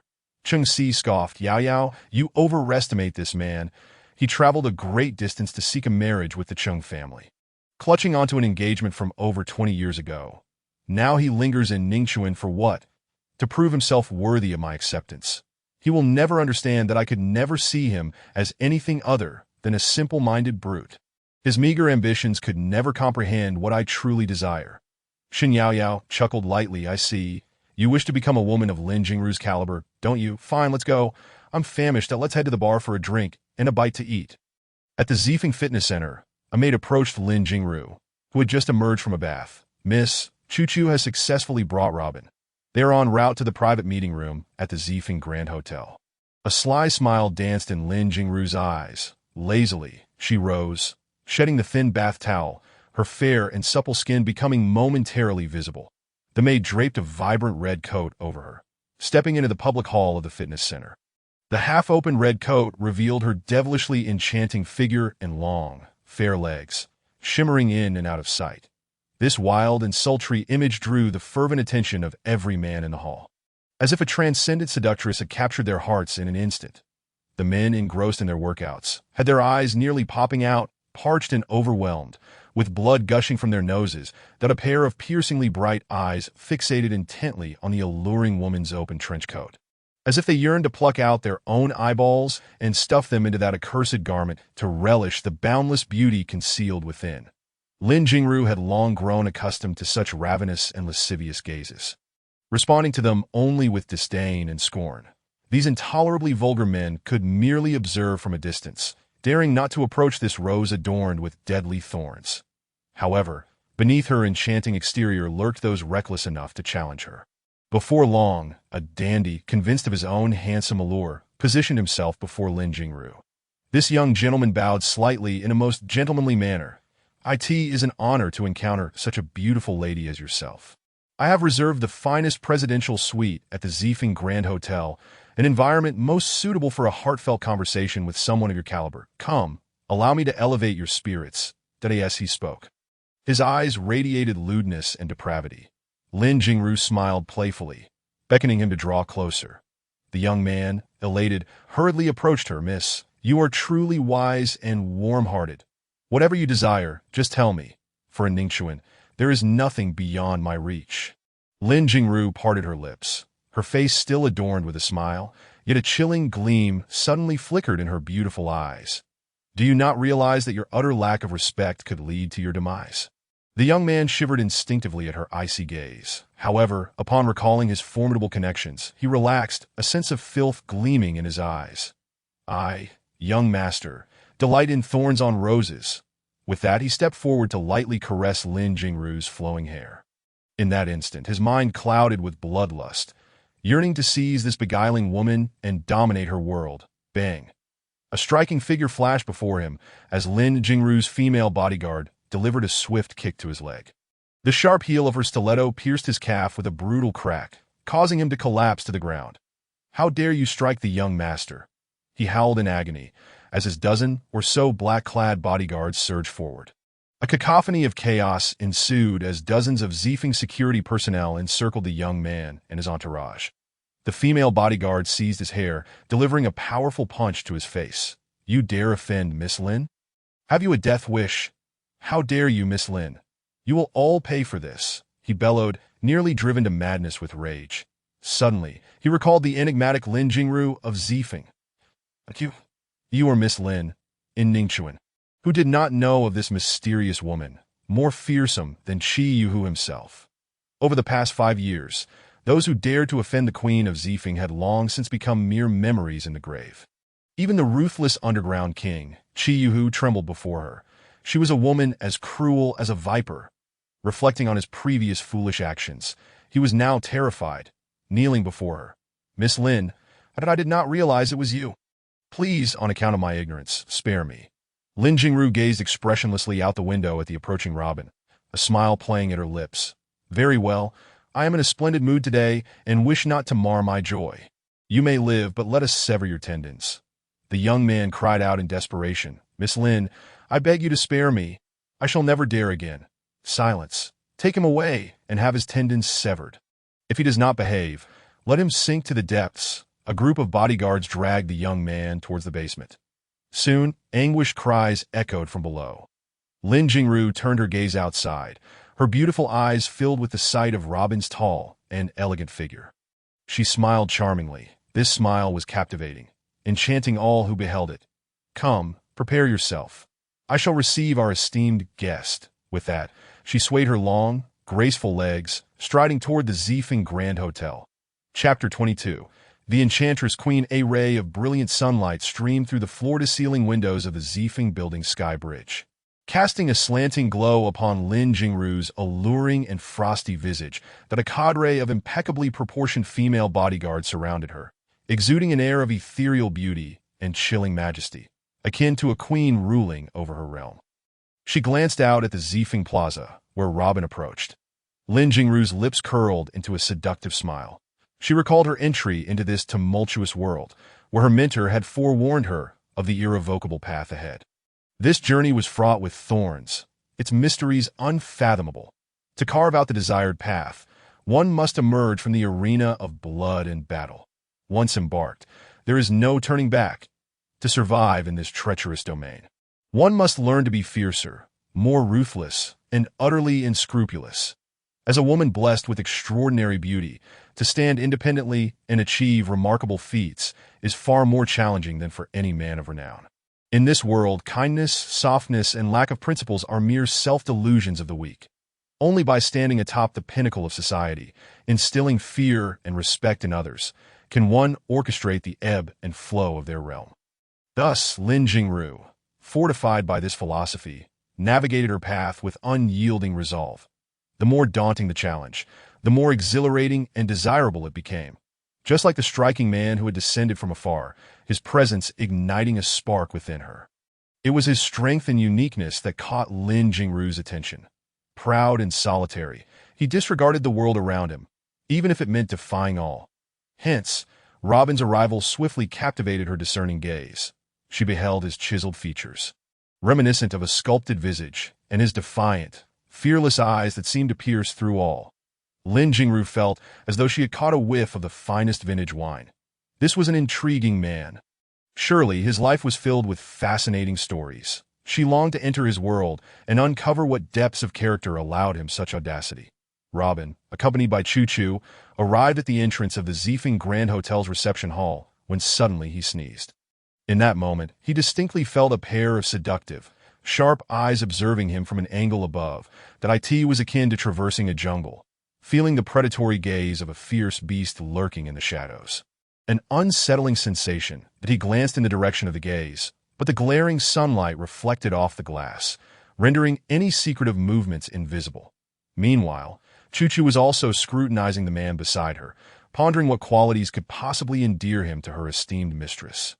In her eyes, aside from his strikingly handsome and aloof demeanor, Robin possessed no exceptional traits if one were to include his equestrian skills. That was the extent of his appeal. The rest was merely arrogance. Nothing more. Chu Chu found herself perplexed.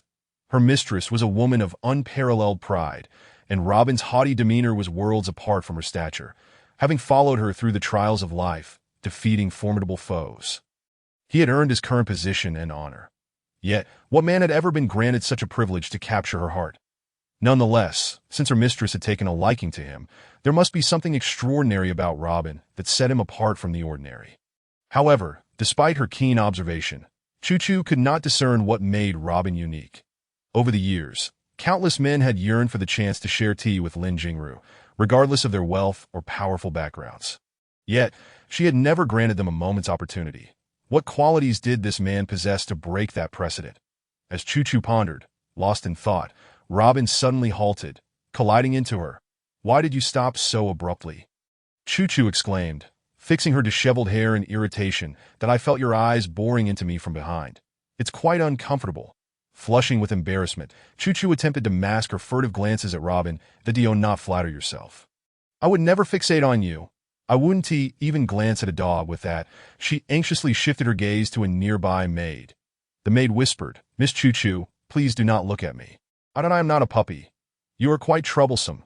Chu Chu pouted, shooting the maid a glare. Robin shook his head. "Fine. You lead the way. I dislike being watched like a wolf stalking its prey."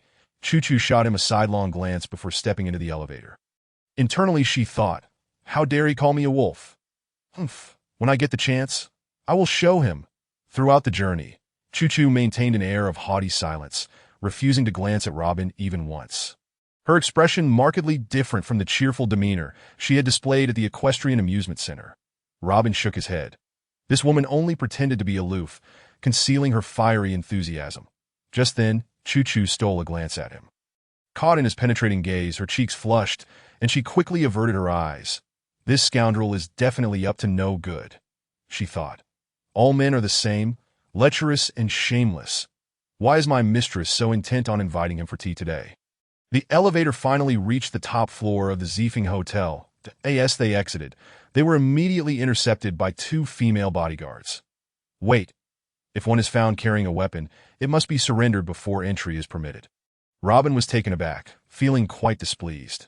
Your young lady invited me here, yet I must relinquish my personal belongings to gain entry. What kind of etiquette is that? Choo-Choo coldly replied, This is our young lady's code of conduct. Even the most esteemed guests are not allowed to bring dangerous weapons into her private reception room. This has always been our young lady's principle. Robin shrugged indifferently, remarking, Is this truly your young lady's way of hosting guests? I have my own customs, and to me, the rules of etiquette hold no weight in any situation. Your customs? What do they matter? When you are at the young lady's residence, you must conform. At this point, Choo-Choo was somewhat exasperated. Do you not think that just because my young lady has asked me to invite you, you can act with such arrogance? You should understand that in Ningchuan, and even within the borders of Long Country, those wishing to meet our young lady could fill the capital. Today, the young lady has graciously extended an invitation to you, which is a fortune you have accrued over several lifetimes. Hand over your weapon without further ado. There is no need for so much prattle. Very well, then, this young master will take his leave, Robin declared, turning towards the elevator, leaving behind a bewildered Choo-Choo and several female bodyguards. He did not even grant them the opportunity to argue, swiftly departing. Upon reaching the elevator, he pressed the button with urgency, as if remaining there for another second would be intolerable. Choo-Choo was left dumbfounded. This insufferable man, why does he not exhibit a shred of gentlemanly decorum? His arrogance was astounding, considering he was summoned by her young lady for tea. However, as she pondered this, she realized that if Robin truly left, Lin Jingru would have a difficult time explaining. She could not fathom why Robin would so readily forfeit such a precious opportunity her young lady had extended. If this opportunity were offered in Ningchuan, even if one had to spend exorbitant sums, wait for extended periods, or agree to the most stringent conditions, people would line up for it. Yet this man was simply walking away. How absurd, following Lin Jingru for so many years. Choo-Choo had seen countless scenes, but had never encountered a man as unyielding as Robin. What an utterly bizarre individual. Robin, you scoundrel, what do you have to be so proud of? You are merely a bodyguard and enforcer by Xiao Yudi's side. What gives you the right to act with such haughtiness before the Empress of Ziefeng? Choo-Choo glared at Robin's retreating figure, a surge of anger threatening to erupt within her.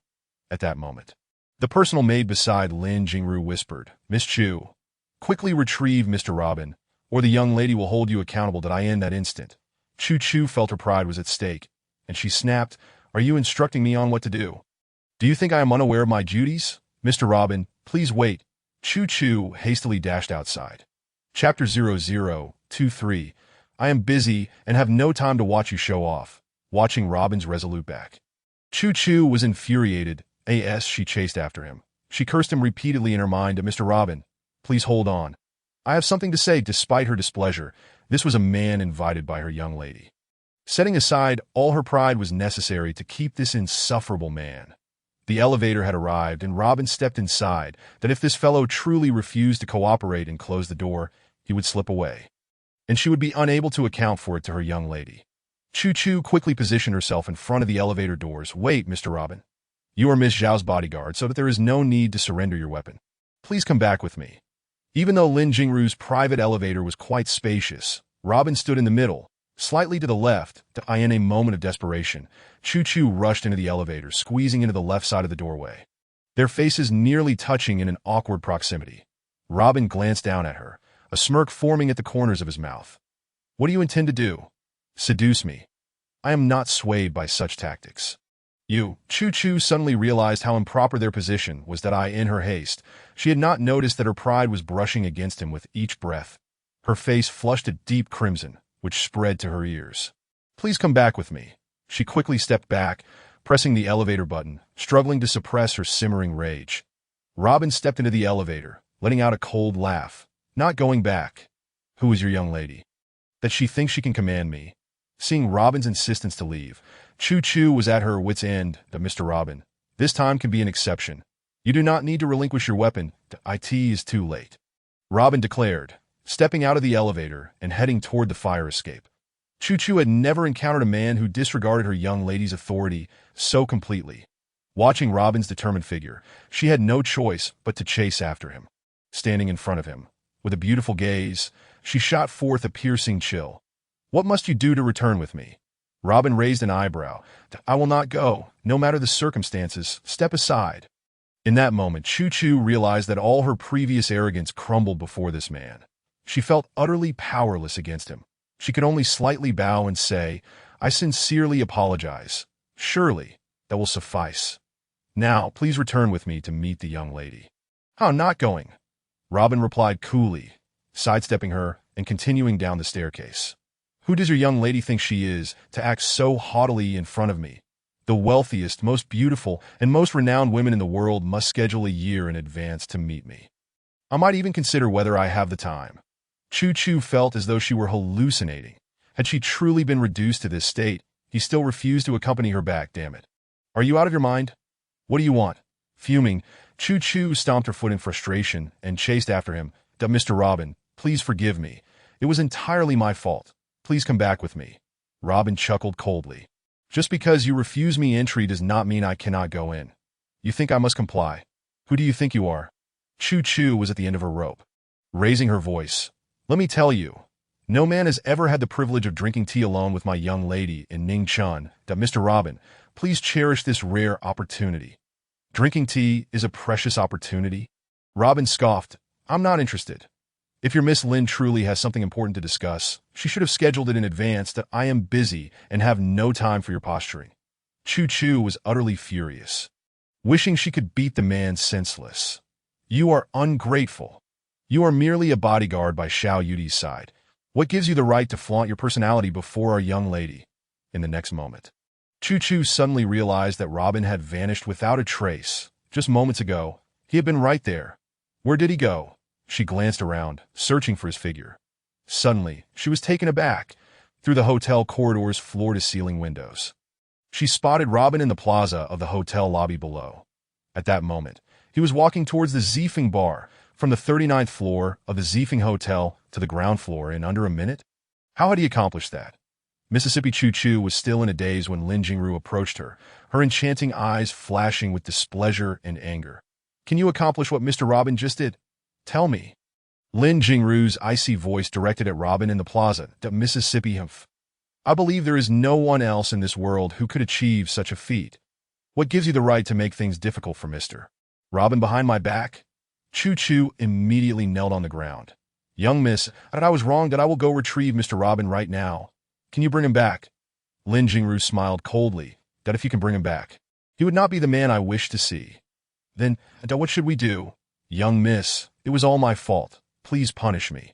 Chu Chu lowered her head in repentance, yet her heart burned with hatred for Robin.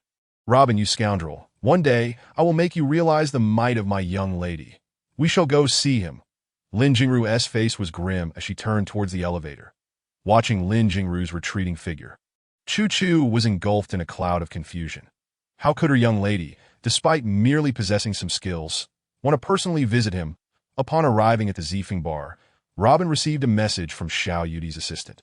Qin Yu, Mr. Robin, Qi Yu has arranged to meet the young lady at the business reception center across the street to sign the project transfer agreement for the Qingdong Ecological Circle. The bar expenses have been settled. You may indulge as you wish, and wait for the young lady's return. Reading the message from Qin Yu, Robin proceeded directly to the reserved booth that moment.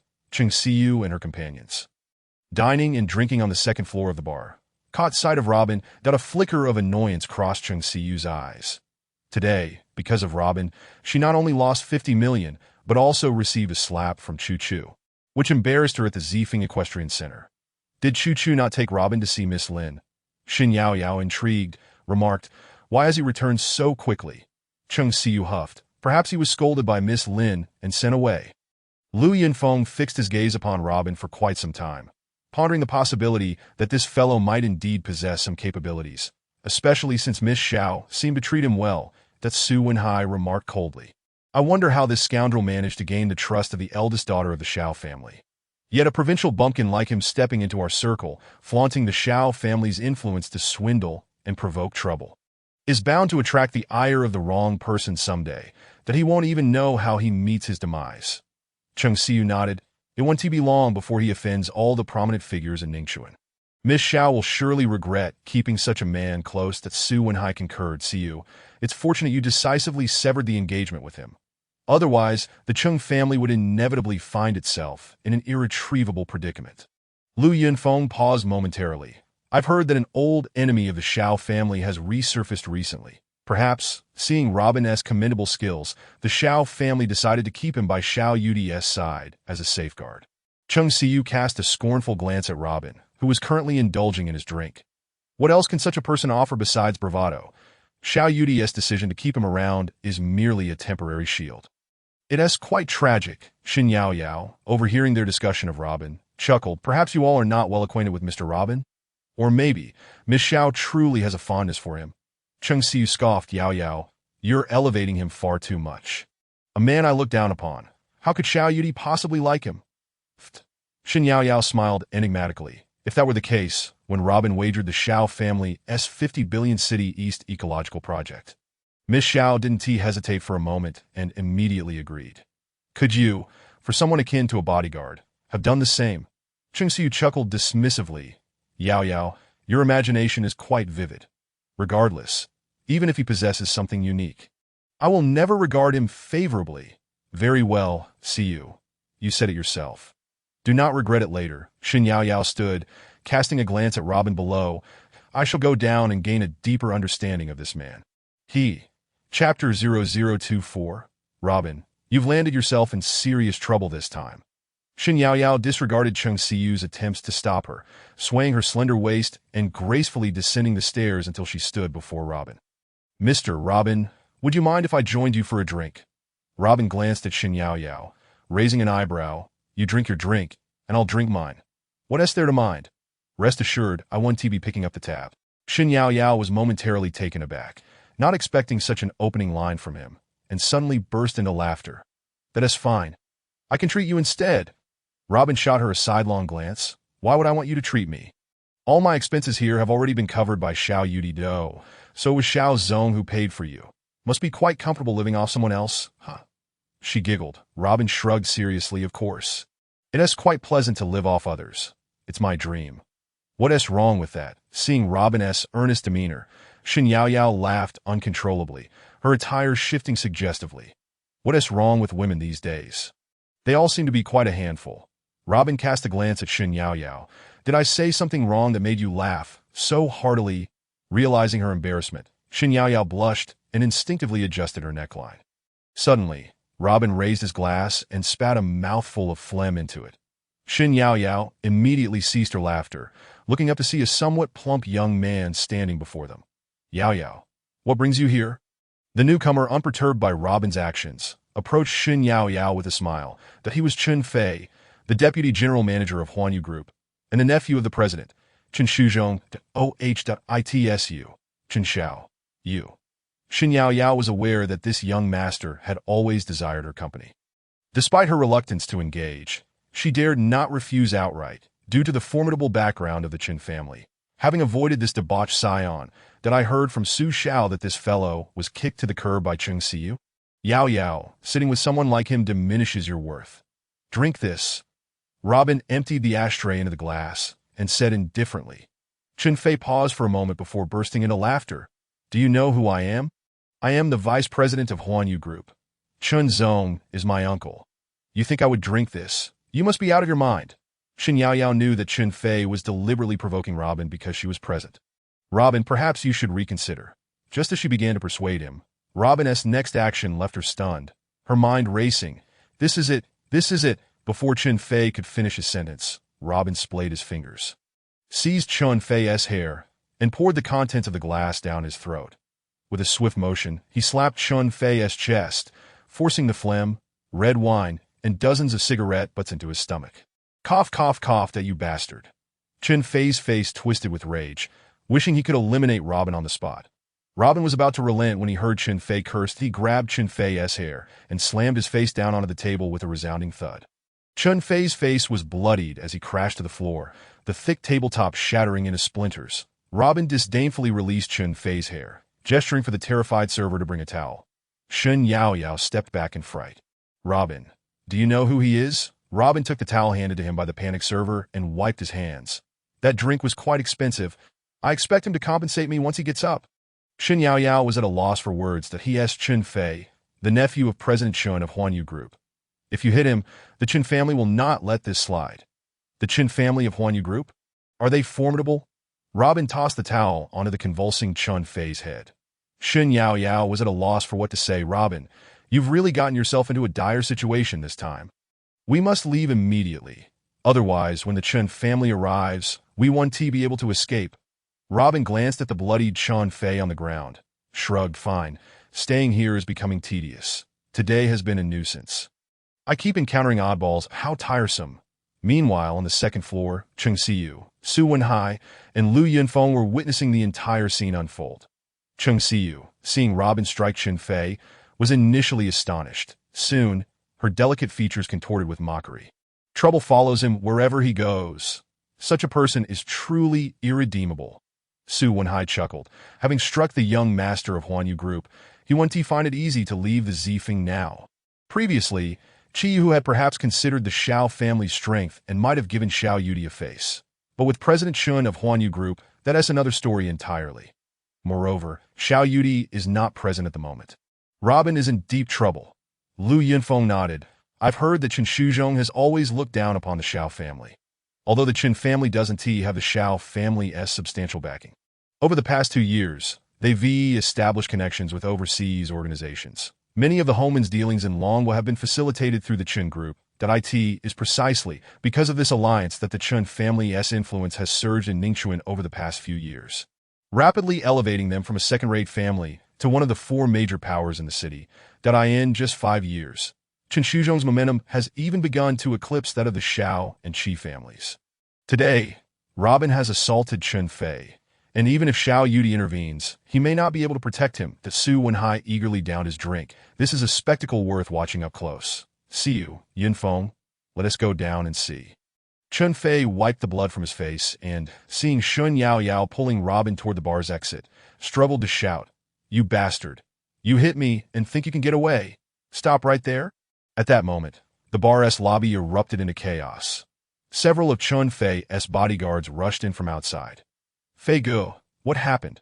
Who was the bastard that did this? Bloodied, Chen Fei was helped up by 2 bodyguards. He pointed at Robin's retreating figure, bellowing, Stop them! Damn it, you're dead! The patrons in the bar finally realized that the man who had been assaulted was Chen Fei of Huanyu Group. What the hell? Which fool dared to strike the young master of Huanyu Group? Is he an idiot? Does he think he can get away with hitting Fei Guo? Isn't he just asking for death? Recognizing Chen Fei, some patrons quickly gathered around him, fawning, Fei Guo, who is the little loser that dared to lay a hand on you? Just say the word, and I'll take care of him. As Cheng Siyu and her companions descended from the second floor, they encountered Robin, cornered by a throng of people at the bar's entrance. Shen Yaoyao suddenly recalled that Su Wenhai often mingled with Chen Fei and his group of wealthy young men. She hastily said, Young Master Su, please tell Chen Fei that this is all a misunderstanding. Su Wenhai glanced at Shen Yaoyao, then at Robin, and scoffed, Chen Fei and I are buddies. I wouldn't mind saying a word on your behalf. However, Yaoyao, I can only keep you out of this. Robin, well, I can't concern myself with you. Shen Yaoyao wanted to plead further, hoping Su Wenhai could speak a few words for Robin in front of Chen Fei. However, Cheng Si blocked her, mockingly saying, Robin, what can I say about you? Aside from causing trouble everywhere, what else can you do? Previously, when you clashed with Master Hu's subordinates, you were fortunate to escape thanks to Miss Xiao's support.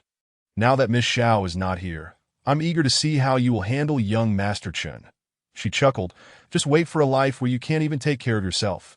Seeing that escape was futile, Robin ignored Cheng Si's presence and turned to face Chen Fei. You are Chen Fei, the vice president of Huanyu Group, correct? Just now, while I was drinking at the booth. You spat in my glass for no reason. I propose we exchange favors.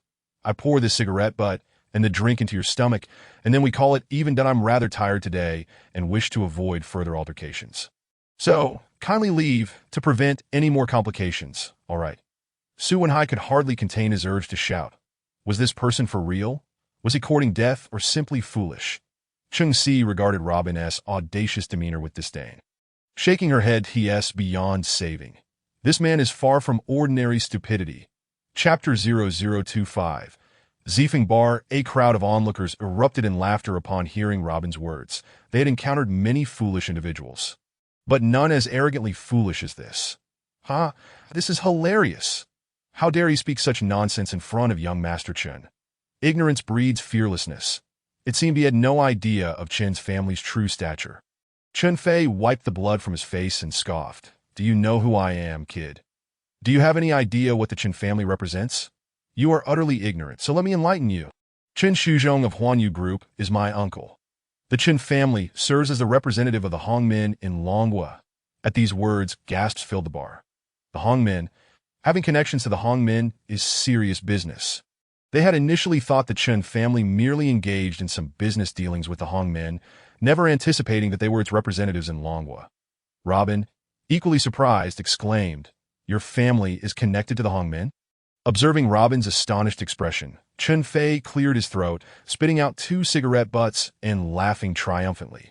His bodyguards and subordinates joined in the laughter. The Huanyu Group was one of the 4 major powers in Ningxuan, and with the backing of such a globally renowned organization, their strength was formidable. Even with the Shao family supporting Robin, it would be of no help. At that moment, Cheng Si gazed at Chen Fei with unbridled astonishment. Su Wenhai, filled with smugness, grasped her hand and whispered, See, he mentioned this to me when we were drinking together before. Robin is finished this time. Even if the Shao family comes, they won't be able to save him. Chen Fei and his entourage observed Robin's shocked expression, believing he was intimidated by the Chun family and the Hongmen's formidable reputation. Unbeknownst to them, Robin's surprise stemmed not from the Hongmen, but from the realization that the Hongmen, whom he regarded as a demonic force, had their representatives in Longhua as the Chen family. How absurd!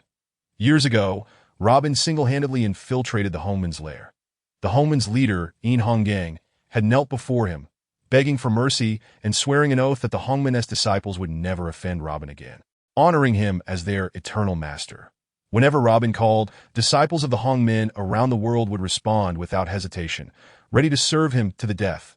Looking at the brazen Chen Fei before him, Robin found it laughable that he had no interest in wasting time on such insignificant insects that if the Chen family, a mere troop of clowns, failed to show restraint in his presence, Robin would not hesitate to issue a command for the Hongmen to annihilate them.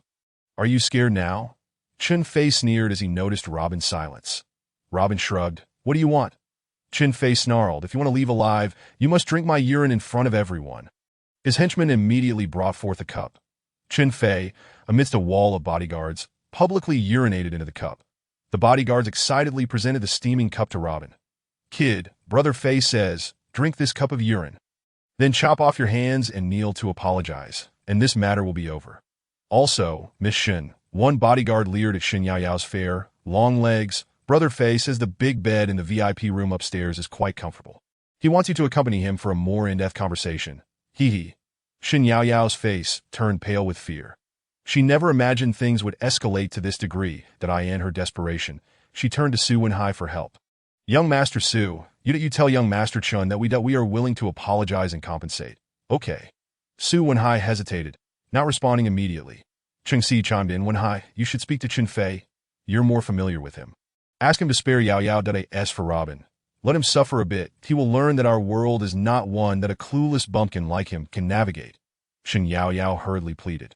See, young Master Su, please help Robin plead for leniency. After all, he was once the man you were engaged to. Cheng Si scoffed. Yao Yao, don't meddle. Robin brought this trouble upon himself. Let him bear the consequences. A lowly bumpkin with nothing, who only enjoys causing trouble. One day, he won't even know how he met his end. Young Master Su, please tell young Master Chen that this matter has nothing to do with Yao Yao. Dante, let your anger fall on her today, that if he truly cares for Yao Yao, we can discuss it after this is resolved. But Su Wenhai hesitated for a moment, but eventually nodded. After all, Shen Yao Yao was Cheng Si's close friend. Now, Chen Fei's wrath had also ensnared Shen Yao Yao, and it would be difficult to refuse help without losing face that he had boasted in front of Cheng Si and others about his camaraderie with Chen Fei, claiming they often gathered together in truth. Only he knew that he had ingratiated himself into their circle, attending Chen Fei's gatherings as a faceless clown devoid of dignity, sometimes even facing beatings and becoming Chen Fei's punching bag. Now, being pushed to this point, if he did not step forward to speak, he would find it hard to hold his head high in front of Cheng Si and Lu Yunfeng in the future. Thus, he steeled his heart and said, "Young Master Chen, could you please, for my sake, not blame Yao Yao? This is all Robin's fault. Get lost." Before Su Wenhai could finish, Chen Fei slapped him across the face. "Who do you think you are? To ask me to show you favor?" Around them erupted a chorus of derisive laughter. Wow. Asking young Master Chen for a favor. How amusing. A total lack of self-awareness. Just asking for humiliation. Su Wenhai's face turned crimson from the slap. At that moment, he wished he could find a hole to crawl into. His gaze towards Robin was filled with furious resentment that it was all this bastard's fault. Otherwise, he wouldn't be in such an embarrassing predicament. Chen Fei's bodyguard presented Robin with a cup of urine and a short knife, saying, "Kid, will you resolve this yourself, or shall I assist you?" Shen Yao Yao panicked, disregarding everything else, stepping forward. "Young Master Chen, this is truly a misunderstanding. Your urine, is it?" Before Shen Yao Yao could finish, Robin seized the wrist of the bodyguard holding the cup. "Very well, since young Master Chen wishes for me to drink my own urine, let me perform publicly for everyone." Chen Fei's smile had yet to fully form when Robin evaded several bodyguards and appeared before him. The cup of urine in the bodyguard's hand was swiftly poured into Chen Fei's mouth. Gulp! A full cup of urine was forced down Chen Fei's throat. Shen Yao Yao, witnessing this unbelievable scene, shut her eyes. "Oh no, it's over. It's truly over." She had originally hoped to maneuver her way through Chen Fei's affections. But with Robin's actions, even divine intervention would be futile. After being forced to drink a cup of urine, Chen Fei was nearly driven mad. He wished to tear Robin apart. He could hardly speak before nearly retching. You're dead." Chen Fei gritted his teeth, pointing at Robin. "Neither the Hongmen nor the Chen family will let you off. Why waste words? You want to fight, right? Then let it be as you wish." Robin no longer engaged in conversation, delivering a slap that sent Chen Fei flying. The bar erupted into screams. This guy truly had no regard for his life. What kind of person starts a ruckus at Zifeng Bar? A man stepped through the doorway. Appearing to be in his 30s, clad in a crisp white suit and possessing eyes as sharp as those of a hawk, that was Gu Chao, the overseer of Zifeng Bar and Zifeng Boxing Arena, the third in command under Lin Jingru, a master of Muay Thai. His prowess in Ningxuan placed him among the top 10 fighters. "Brother Chao," exclaimed a group of patrons, hastily bowing in deference, no longer daring to jest or speak lightly. Even Chen Fei, who had been knocked to the ground by Robin, immediately suppressed his pain and rose to greet him. "Brother Chao, greetings. It wasn't my intention to cause trouble in your bar. It was this brat who struck first. He forced me to drink red wine filled with phlegm and cigarette butts, then slammed my face onto the table, and later he poured urine into my mouth and slapped me. Brother Chao, this kid is far too arrogant." At that moment, the onlookers cast sympathetic glances toward Robin. This fellow was exceedingly audacious. Causing a ruckus in Zifeng Bar, Brother Chao would surely not let him off lightly. Last year, a wealthy young man from Kyoto had stirred trouble here and ended up kneeling before Brother Chao, self-mutilating one hand, bowing in apology, and paying 100 million.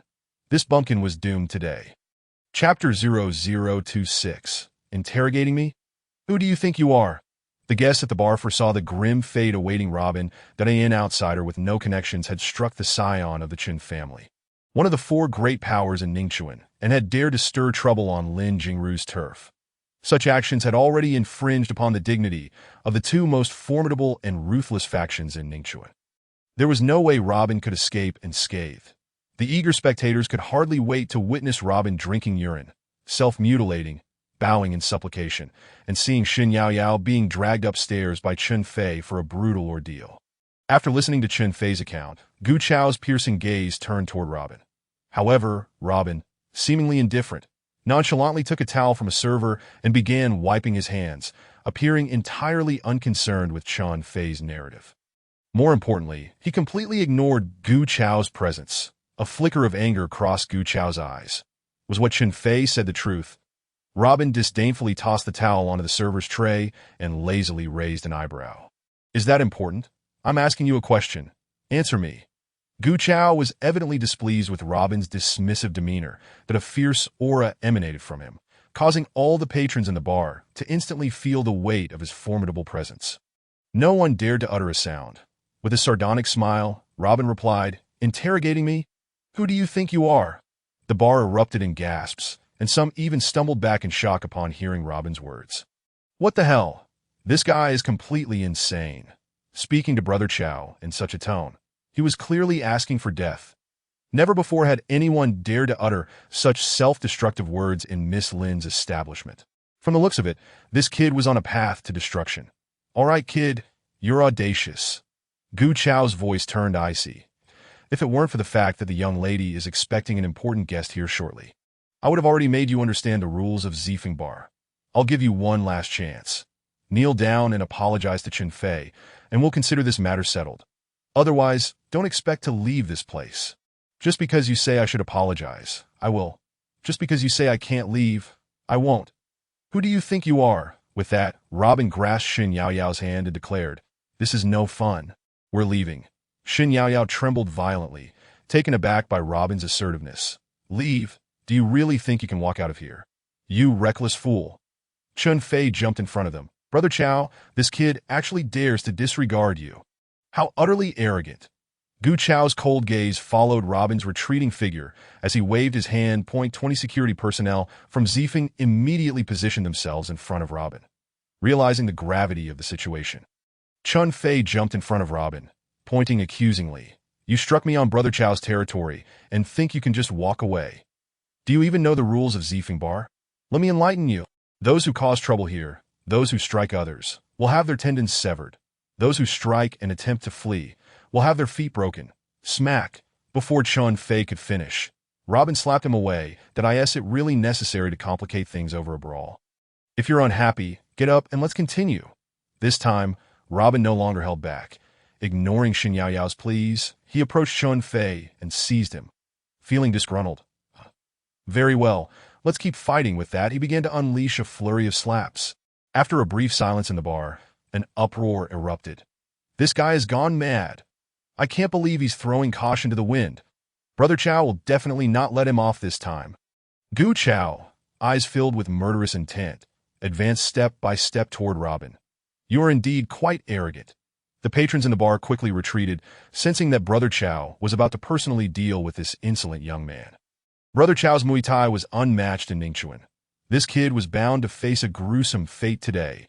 Shin Yaoyao, paralyzed by fear, could hardly speak, trembling to the point of near collapse. Chen Fei, struggling to rise from the floor, instinctively retreated behind Gu Chao.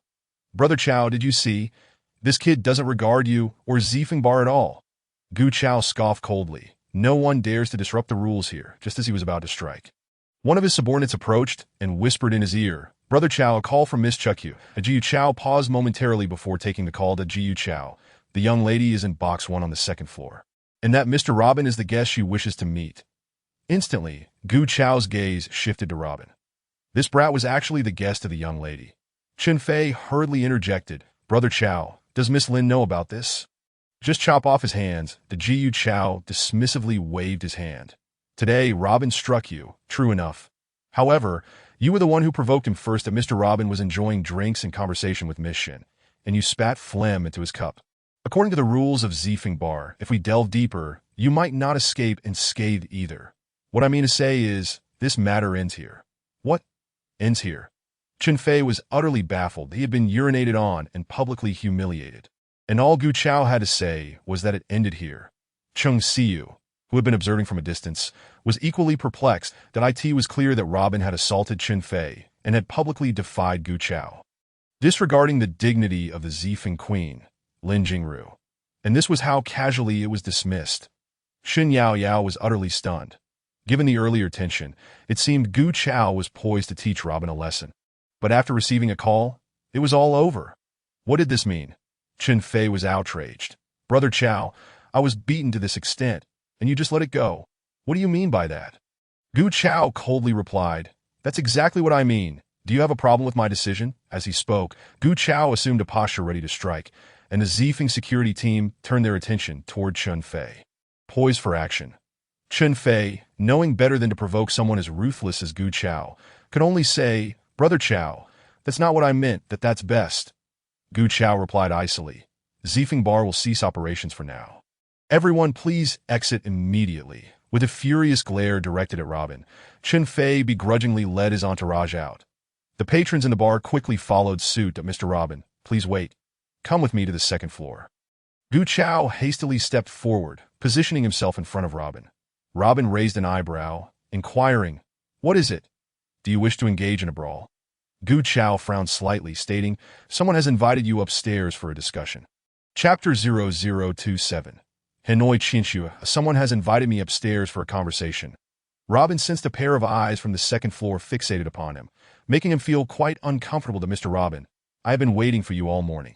It is truly difficult to catch a glimpse of you, came a sultry voice, melodious and enchanting. Robin looked up, momentarily stunned by the sight before him, that a bewitching figure, clad in a gown as pure as snow.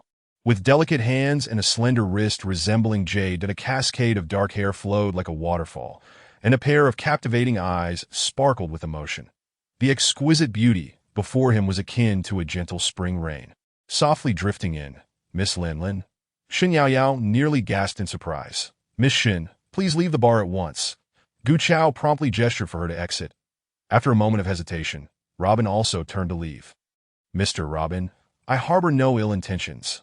I merely wish to invite you for a brief respite, to savor some tea together. Are you perhaps afraid that I might consume you? Hence your reluctance to join me? Very well. Robin halted. Leaping gracefully to the second floor, he stood but a breath away from Lin Jingru, that a ray of midday sunlight streamed through the tea-colored window, casting dappled patterns that shimmered like jeweled scales upon her fair and supple skin. The fragrance wafted through the air, her beautiful eyes glimmering in an instant. Robin was astonished by the woman's radiance. His deep-set eyes quickly regained a tranquil demeanor, reminiscent of the serene autumn waters at sunset. Indeed, the Queen of Zifeng was deserving of her reputation. Lin Jingru covered her mouth with a smile, her delicate form quivering slightly. To Mr. Robin, it is truly a challenge to meet you. Was she perhaps intimidated by this fragile woman? Robin leaned closer to Lin Jingru's ear, whispering, Miss Lin is far from delicate. The crown of the Queen of Zifeng is stained with blood. Her melodious laughter echoed, enchanting and bewitching. To Mr. Robin, you are quite the jester. I am very docile. Please follow me. Her slender hand gently looped around Robin's arm, and as she felt him remain stationary, Lin Jingru withdrew her long, fair leg, glancing back with a smile. That alluring charm pierced straight into the heart. Come with me, Mr. Robin. In an instant, Lin Jingru had darted to the door of Box 1. Waving her translucent arm toward Robin, who stood several meters away. In the blink of an eye, several black spots shot forth from her soft, boneless hand. These dark projectiles, imbued with a chilling aura, hurtled toward Robin's brow, chest, shoulders, abdomen, and knees. Chu Chu and Gu Chao, standing nearby, were instantly knocked back several dozen meters by the residual force of this murderous intent. The Queen of the Enchantress, indeed, was not to be underestimated. Beneath her alluring exterior lay a deadly intent. With a swift motion, Lin Jingru's pale wrist danced once more, her gossamer red sleeve fluttering in the wind. The sound of slicing through the air accompanied the deadly black projectiles, infused with a tantalizing yet lethal aura, surged toward Robin. Faced with this overwhelming assault, Robin merely smiled indifferently that he casually picked up a napkin from the table. Flicking his wrist lightly, the black, razor-sharp shurikens instantly scattered across the ground. Robin opened his palm, letting the shurikens fall, snorting, indeed, a formidable adversary. Her laughter chimed again. Let us see if Mr. Robin possesses the prowess of a legendary hero. As her playful banter filled the air, a fragrant breeze wafted toward Robin, and Lin Jingru's fair hand reached toward his chest, With a seemingly delicate yet swift motion, a kunai hand shuriken shot forth from her slender fingers, aimed at the proximity of Robin. Without a hint of evasion, Robin seized Lin Jingru's wrist, pulling her into his embrace that a warm, fragrant softness enveloped him.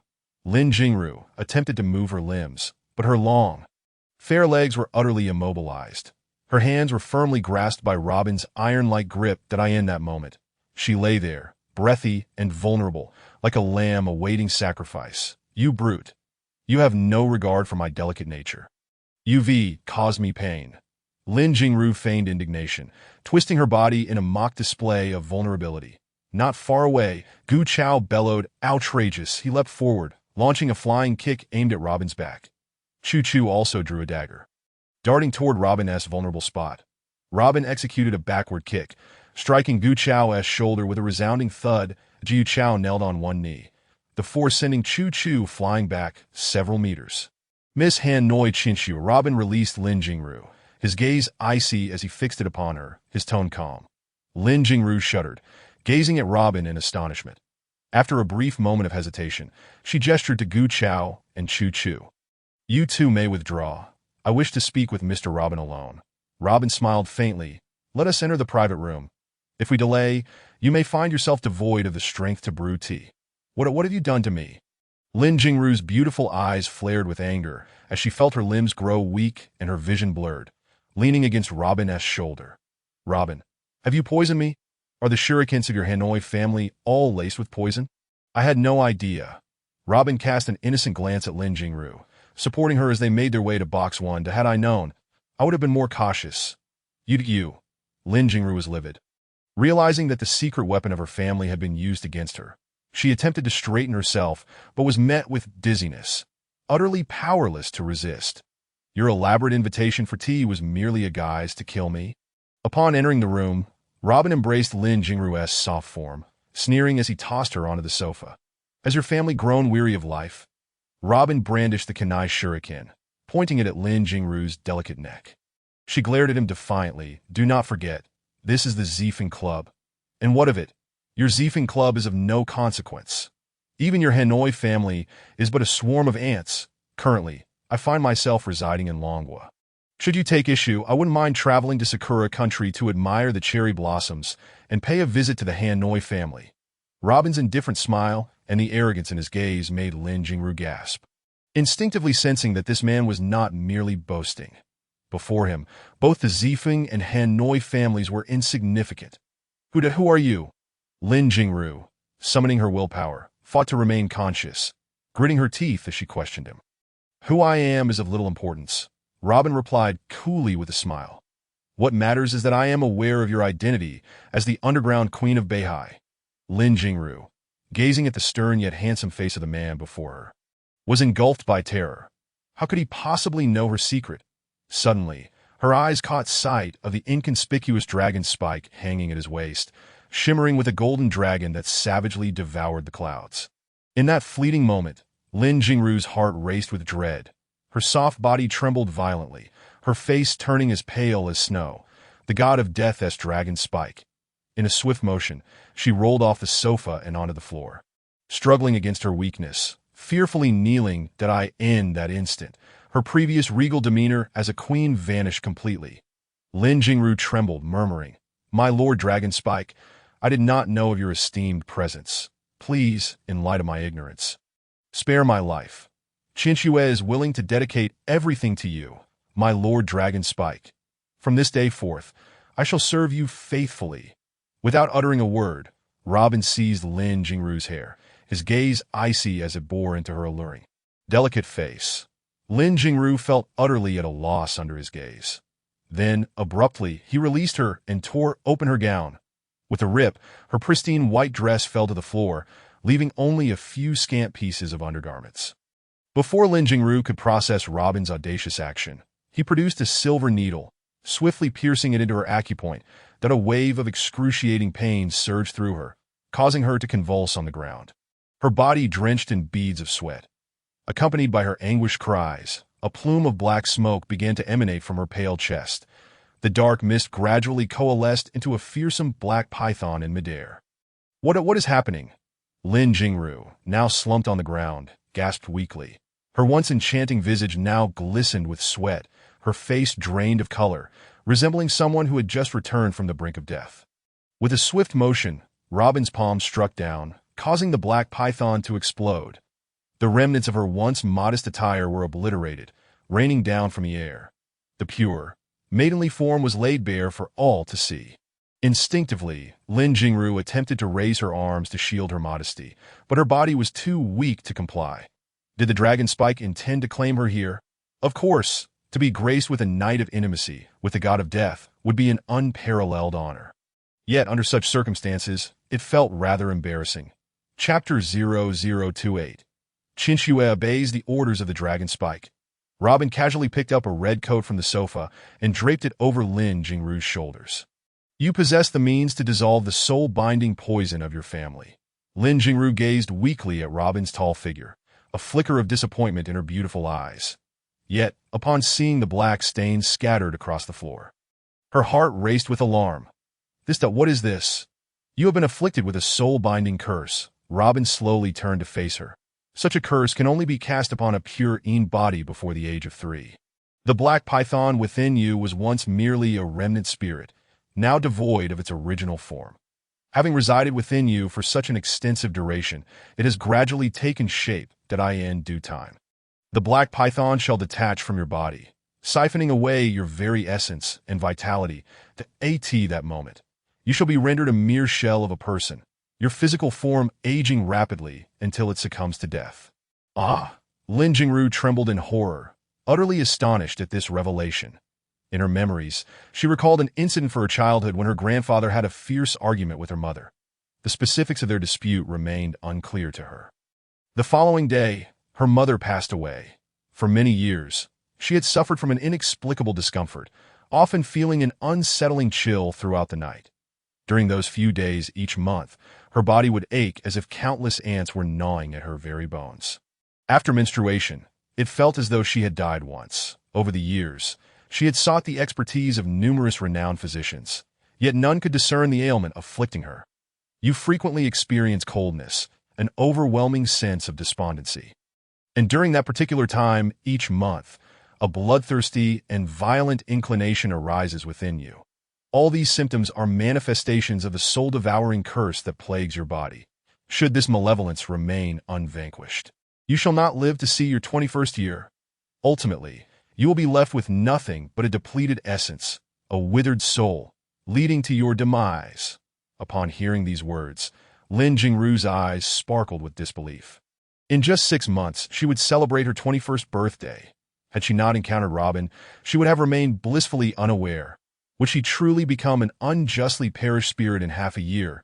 A wave of terror coursed through her, igniting a seething rage that surged violently within her.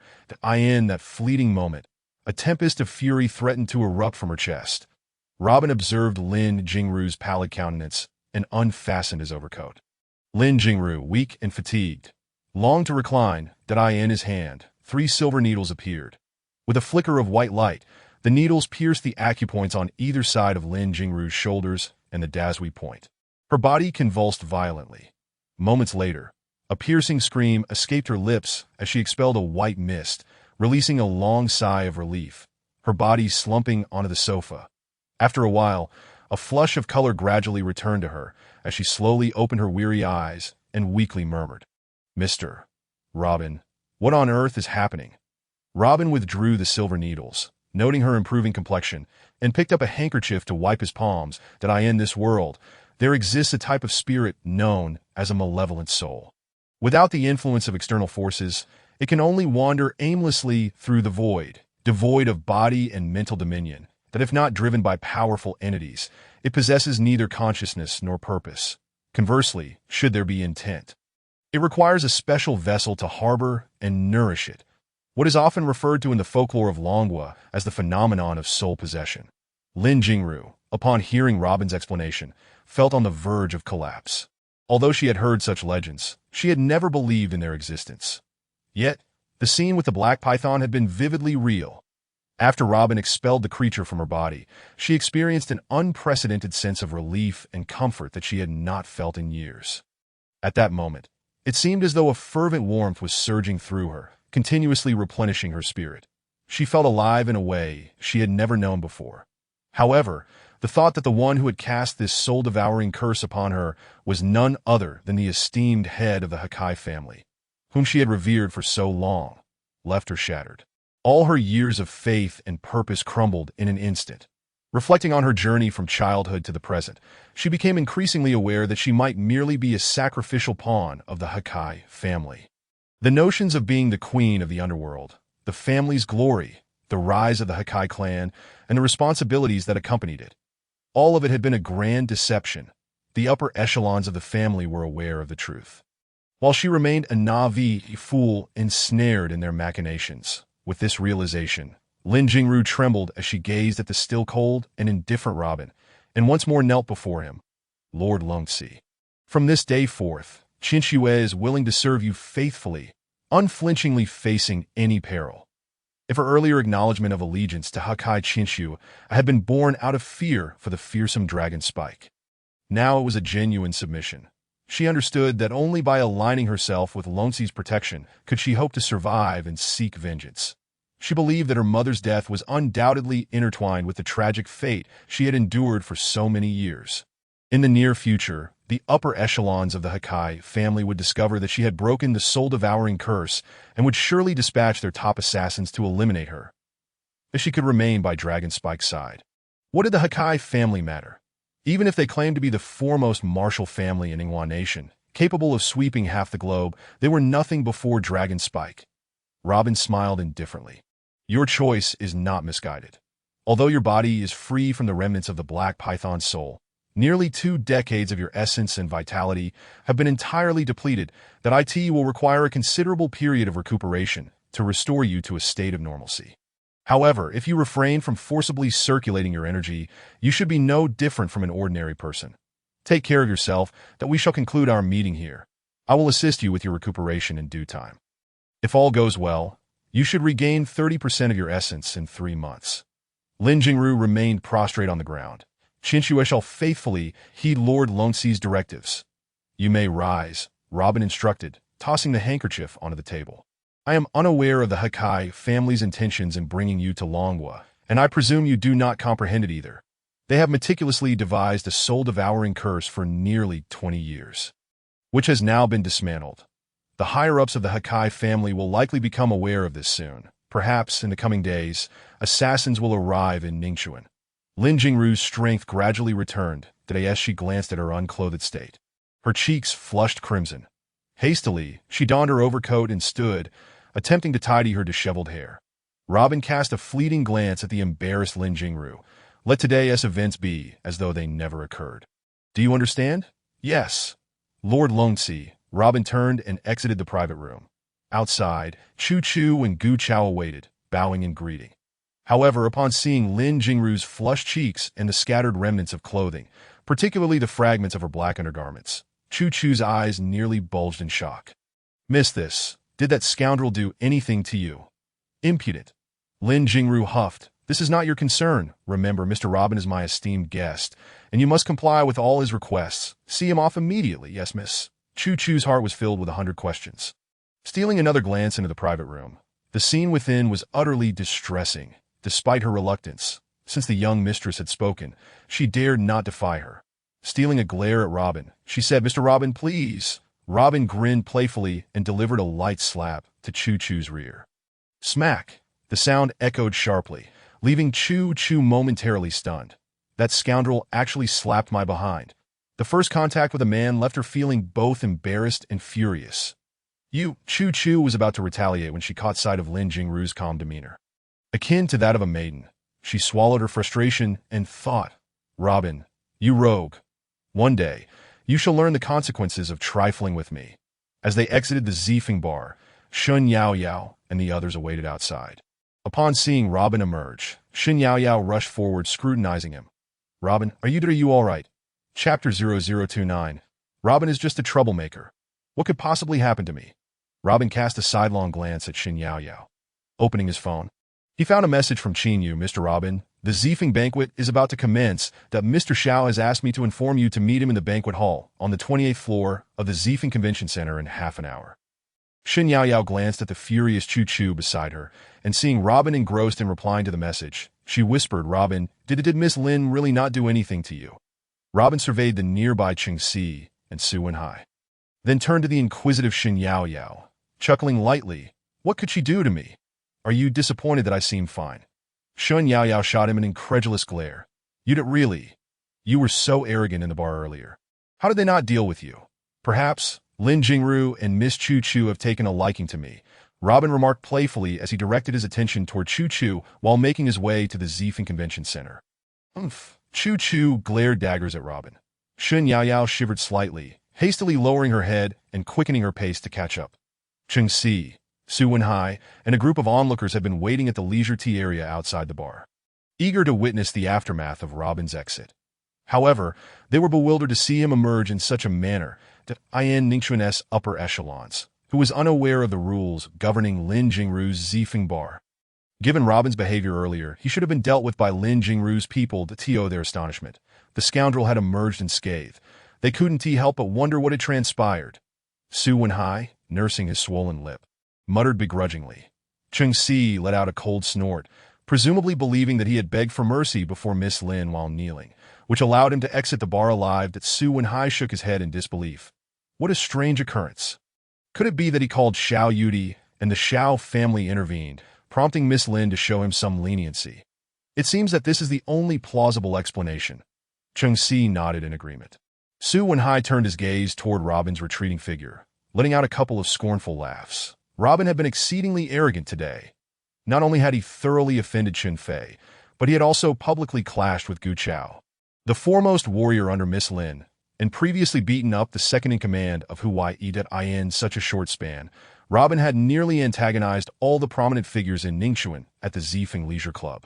His fate was sealed.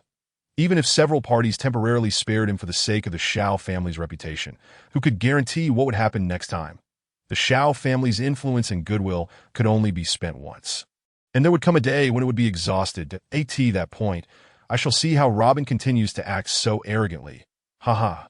With these thoughts, Su Wenhai felt a thrill of excitement, completely forgetting all previous grievances. Yao Yao, wait a moment. Why are you following that uncouth Robin?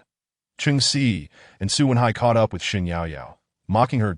I advise you to steer clear of such a person. Otherwise, you might find yourself in trouble again. Cheng Si pulled Shen Yaoyao back, recalling how close they had come to a mishap in the bar if it weren't for young Master Su stepping in. Who knows what might have happened? Shen Yaoyao intended to explain that her escape had nothing to do with Su Wenhai, but rather that it was Robin who had resolved the issue. Cheng Si continued, Yao Yao, do not go near that uncouth Robin again out of mere curiosity. Someone so ignorant of the rules will inevitably land in serious trouble. Just then, as Cheng Si was disparaging Robin, Chu Chu walked past them.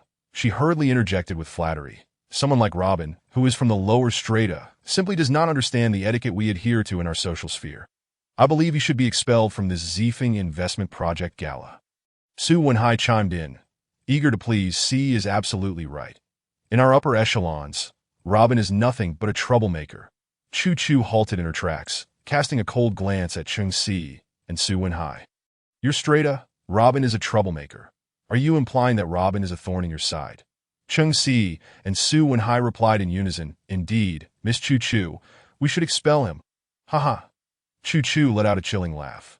So you mean to say you are but pawns stirred by Robin? Precisely. Cheng Si and Su Wenhai answered without a moment's hesitation. Oh dear. At the side, Lu Yunfeng and Shen Yaoyao simultaneously covered their faces.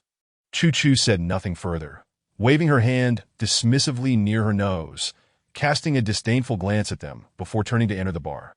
Cheng Si looked puzzled at Chu Chu's retreating figure. Yao Yao, did I say something wrong? What does she mean? My goodness, Si, are you serious? Shen Yaoyao shook her head. You all consider yourselves a pile of refuse. Miss Chu Chu doesn't want to engage with you because she finds you repugnant. At that moment, Cheng Si finally came to her senses. Really? It's all that scoundrel Robin's fault. Let's not dwell on this any longer. The Zifeng Gala is about to commence, that we should hurry over. Lu Yunfeng urged Su Wenhai, holding onto the still fuming Qingxi, said, "See, once my father signs the investment project for the Eastern City Business District today, I will make sure to deal with that scoundrel Robin.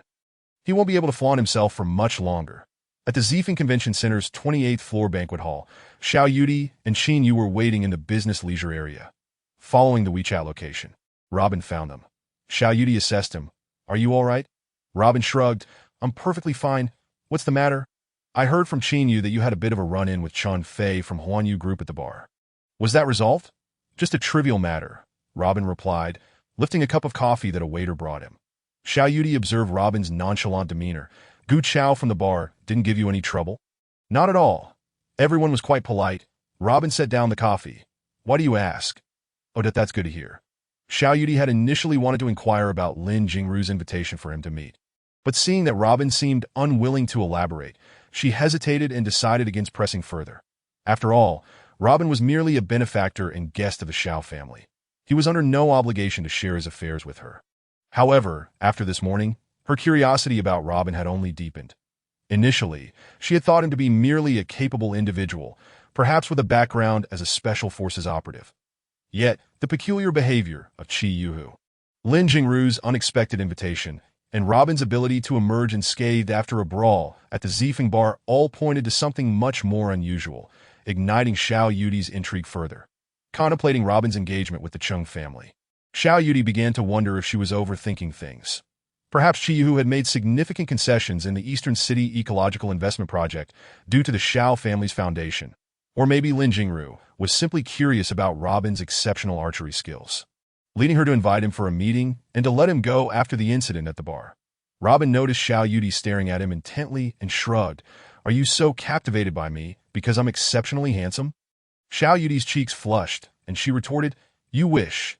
Do you know who Chen Fei is?" Robin pouted. "Of course, he's just the nephew of Chen Shuzhong from Huanyu Group. Then what's the issue? Is there something worse?" Xiao Yudi nodded. "Chen Fei is not worth mentioning. However, Chen Shuliang, the eldest son of Chen Shuzhong, is not to be trifled with. 4 or 5 years ago, the Chen family was rather ordinary among Ningchuan's elite families, ranking near the bottom. But ever since Chen Shuliang returned from studying abroad 4 years ago, the Chen family swiftly rose to prominence. Moreover, under the management of Chen Shuzhong and his son, they garnered considerable attention in Ningchuan. In recent years, as my father has been plagued by illness, Chen Shuzhong has been positioning himself to usurp my grandfather's position as the president of the Ningchuan Chamber of Commerce. For over a year now, Chen Shuliang has been trying to propose to me through various means that I know he seeks to gain access to all of the Xiao family's connections and assets in Ningchuan. Recently, he has stirred up trouble regarding the Eastern City Ecological Investment Project to force me and the Xiao family into submission." "Yudi, there you are. I've been looking for you everywhere." At that moment, a tall and handsome man in a white suit approached them. Qin Yu quietly informed Robin, "That's Chen Shuliang." Chapter 0030. Meeting a person for a lifetime. Choosing a city to grow old, and Xiao Yudi stood up politely. "Young Master Chen, hello." The appearance of Chen Shuliang instantly caused a stir at the gala's entrance. The guests, who had previously been gathered in small groups, immediately shifted their attention to the leisure area. Standing before Chen Shuliang, Xiao Yudi, dressed in a stunning sea blue gown, exuded elegance. Her tall and graceful figure, coupled with her breathtakingly beautiful and aloof features, attracted countless admiring gazes. The simultaneous appearance of these two striking figures, Chen Shuliang and Xiao Yudi, was indeed a rarity in Ningchuan's elite circles.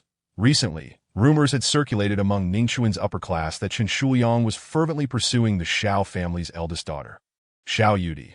However, they had never seen them standing so closely together before. Many onlookers, aside from marveling at this golden couple of the Ningchuan business world, were filled with jealousy and resentment, as if all the world's beauty had been concentrated in these two individuals. Chen Shuliang possessed all the advantages of a privileged background. His status as a doctorate holder in economics from overseas, his tall and handsome appearance, and his position as the general manager of Huanyu Group, coupled with exceptional business acumen, that as for Xiao Yudi, her family's profound heritage in Ningchuan, her title as the most beautiful woman in Ningchuan, and her accolades as a business prodigy from a world-renowned institution were enough to leave others in awe. As they spoke, Xiao Yudi noticed two other figures, her second uncle, Xiao Zhenquan, and his wife, Huang Yufan. Xiao Tianlong had 2 sons, the eldest being Xiao Jinting and the younger Xiao Jinchuan. Originally, Xiao Tianlong had retired 5 years ago, passing the reins of the Xiao family business to his eldest son, Xiao Jinting. After taking over the Xiao group, Xiao Jinting elevated the family status. However, 3 years ago, Xiao Jinting suddenly fell ill and became bedridden. Despite the Xiao family's efforts to seek renowned doctors, no one could cure him. With Xiao Jinting incapacitated, it should have been Xiao Jinchuan's turn to take over the Xiao family business. However, Xiao Tianlong believed that his second son, Xiao Jinchuan, lacked the character and capability to shoulder such a responsibility. Thus, he had to step back into the fray to support his granddaughter, Xiao Yudi, in taking charge of the family business. This situation had always weighed heavily on Xiao Jinchuan and his wife, who had maintained close ties with the Chun family in hopes of gaining support to seize control of the Xiao family.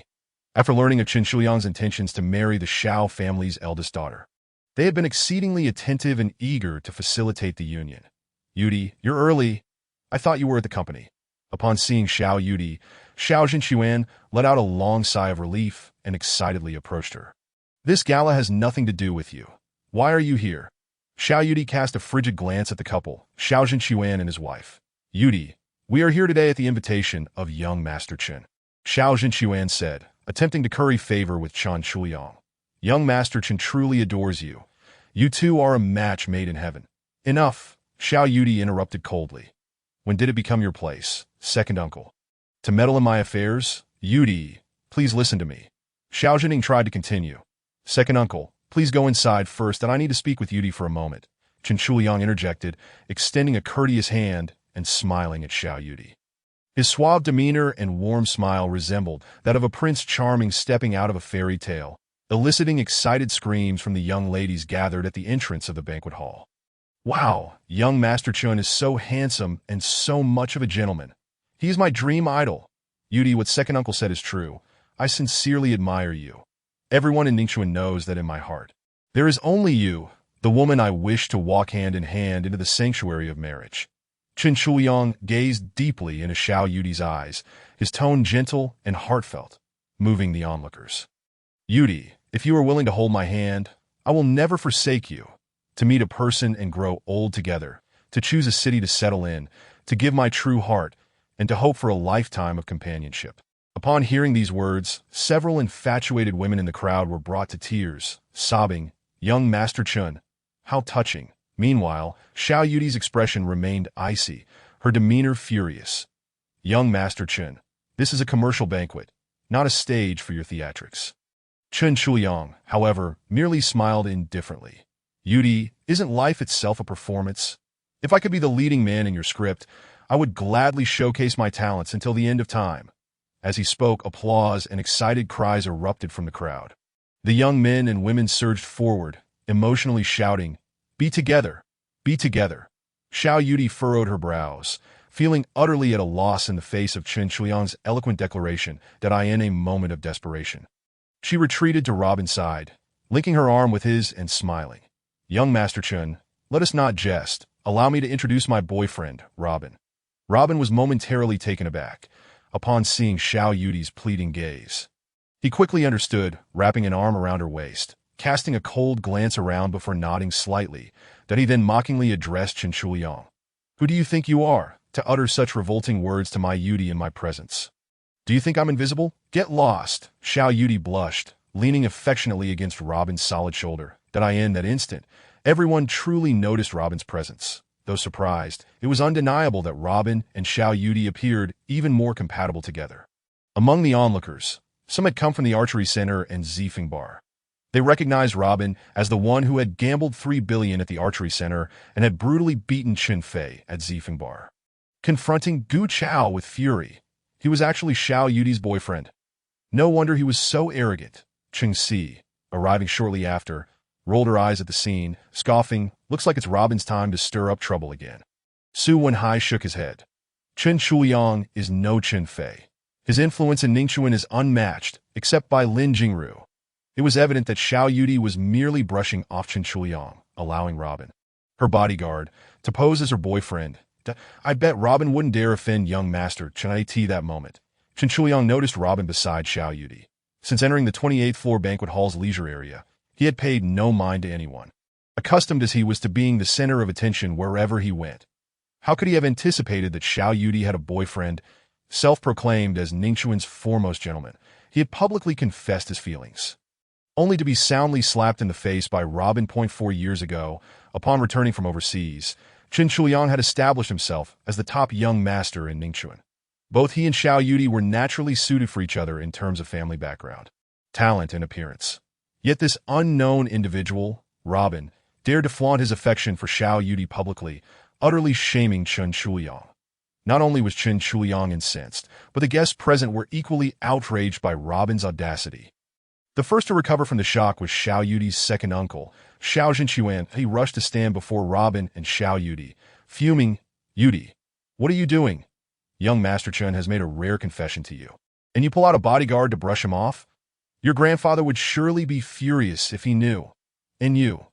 Xiao Zhenquan pointed at Robin, his voice cold. "The young lady is being willful, and you dare to speak so recklessly? Aren't you afraid the Xiao family will dispose of you?" Before Xiao Yudi could speak, Robin sneered. "Who do you think you are? What I do is none of your business. Get lost, you little brat." Xiao Zhenquan trembled with rage, pointing at Robin. "With that mouth of yours, both the Xiao and Chun families could have you killed on the spot." He turned to Chen Shuliang. "Apologizing, my apologies, young Master Chen. This fellow is simply insane. Please disregard him." Chen Shuliang smiled warmly once more, displaying remarkable magnanimity. "That it's quite all right. Yudi is just joking with me, and no matter her capricious actions, I will always forgive her." "Yudi, give me a kiss." Robin ignored Chen Shuliang's pretentious remarks, pointed to his cheek, and declared loudly. The room fell silent, and Chen Shuliang abruptly halted, staring at Xiao Yudi and Robin. Xiao Yudi, taken aback by Robin's public request, did not hesitate. She pressed her alluring lips against Robin's handsome cheek. Did I end that moment? Chen Shuliang's previously gentle smile turned ominously cold. The guests were left in shock. This fellow was audacious enough to publicly slap the face of young Master Chen. As the crowd gathered before the leisure area of the banquet hall grew larger, Xiao Yudi feared that an enraged Chen Shuliang might utter something inappropriate to Robin. She believed that should that happen, Robin's temperament would undoubtedly lead him to confront Chen Shuliang fiercely. Taking a moment to compose herself after the kiss, Xiao Yudi smiled calmly. "Young Master Chen, let us not jest any further. My boyfriend and I shall proceed into the banquet hall." A flicker of malice flashed in Chen Shuliang's eyes, yet he maintained his gentlemanly smile. "Very well, Yudi, please go ahead." Xiao Yudi took Robin's arm and walked toward the banquet hall. Chen Shuliang signaled for a waiter to bring him a glass of red wine. After downing several glasses, he gradually quelled the fury within him that yearned for vengeance. The surrounding guests, sensing the tension, quickly offered polite compliments and hastily departed. That I in such a situation, no one wished to become the target of young Master Chen's wrath. They all anticipated that this incident would not be resolved easily by Chen Shuliang. Xiao Zhenquan and Huang Yufan were now nervously at a loss, hurrying to Chen Shuliang's side, offering comfort. "Young Master Chen, Yudi has been spoiled since childhood. She can be quite willful. Please do not take it to heart. What we mean to say is that Robin is definitely not Yudi's boyfriend. The Xiao family has no knowledge of this matter.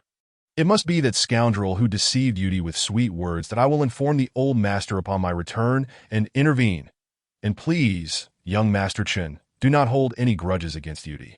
Chen Shuliang exhaled, swirling the wine in his glass, his expression gradually returning to a warm smile. "That it's all right.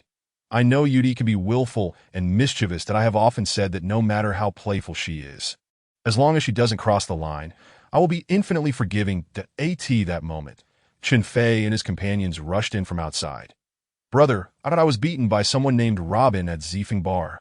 Chen Fei recounted the events at the bar, embellishing the tale with exaggerated flair. "It's that Robin again. Find out where this arrogant fellow came from." Chen Shuliang kicked Chen Fei to the ground. "How many times must I tell you to rein it in? Besides chasing women and causing trouble, what else can you do?" "Brother, it was that scoundrel Robin who started it." Before Chen Fei could finish, Chen Shuliang cast a cold glance at Chen Fei's bodyguards. "What are you all doing? Are you unaware of your duties?" The bodyguards immediately knelt, pleading, "Young master, we didn't dare at Zifeng Bar." "All right, I understand you have your difficulties." The ferocity in Chen Shuliang's expression vanished, replaced once more by a gentle smile. Just as the bodyguards thought they had been forgiven, Qin Shuliang's tone turned icy that if you cannot fulfill your duties, you will have no chances in the future. Cut off their hands and feet and throw them into the sea. Young Master Chen, please spare us. The burly bodyguards knelt, bowing their heads in desperation. Qin Shuliang's followers swiftly sealed their mouths, bagged them, and dragged them out of the Zifeng Convention Center.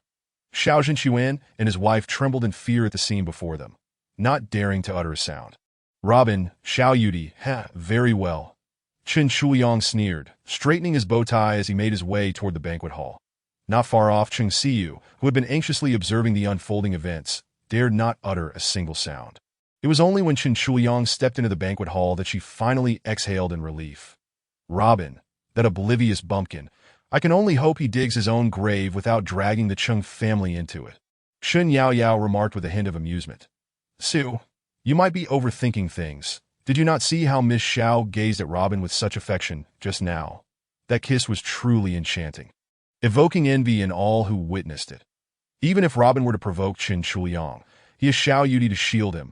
It would hardly concern you. Moreover, Robin has long since severed ties with you. Severed ties? Cheng Siyu retorted, her annoyance palpable. What if young Master Chen discovers that he once had an engagement with me that wasn't that engagement already torn apart by you? Shin Yao Yao replied with a knowing smile.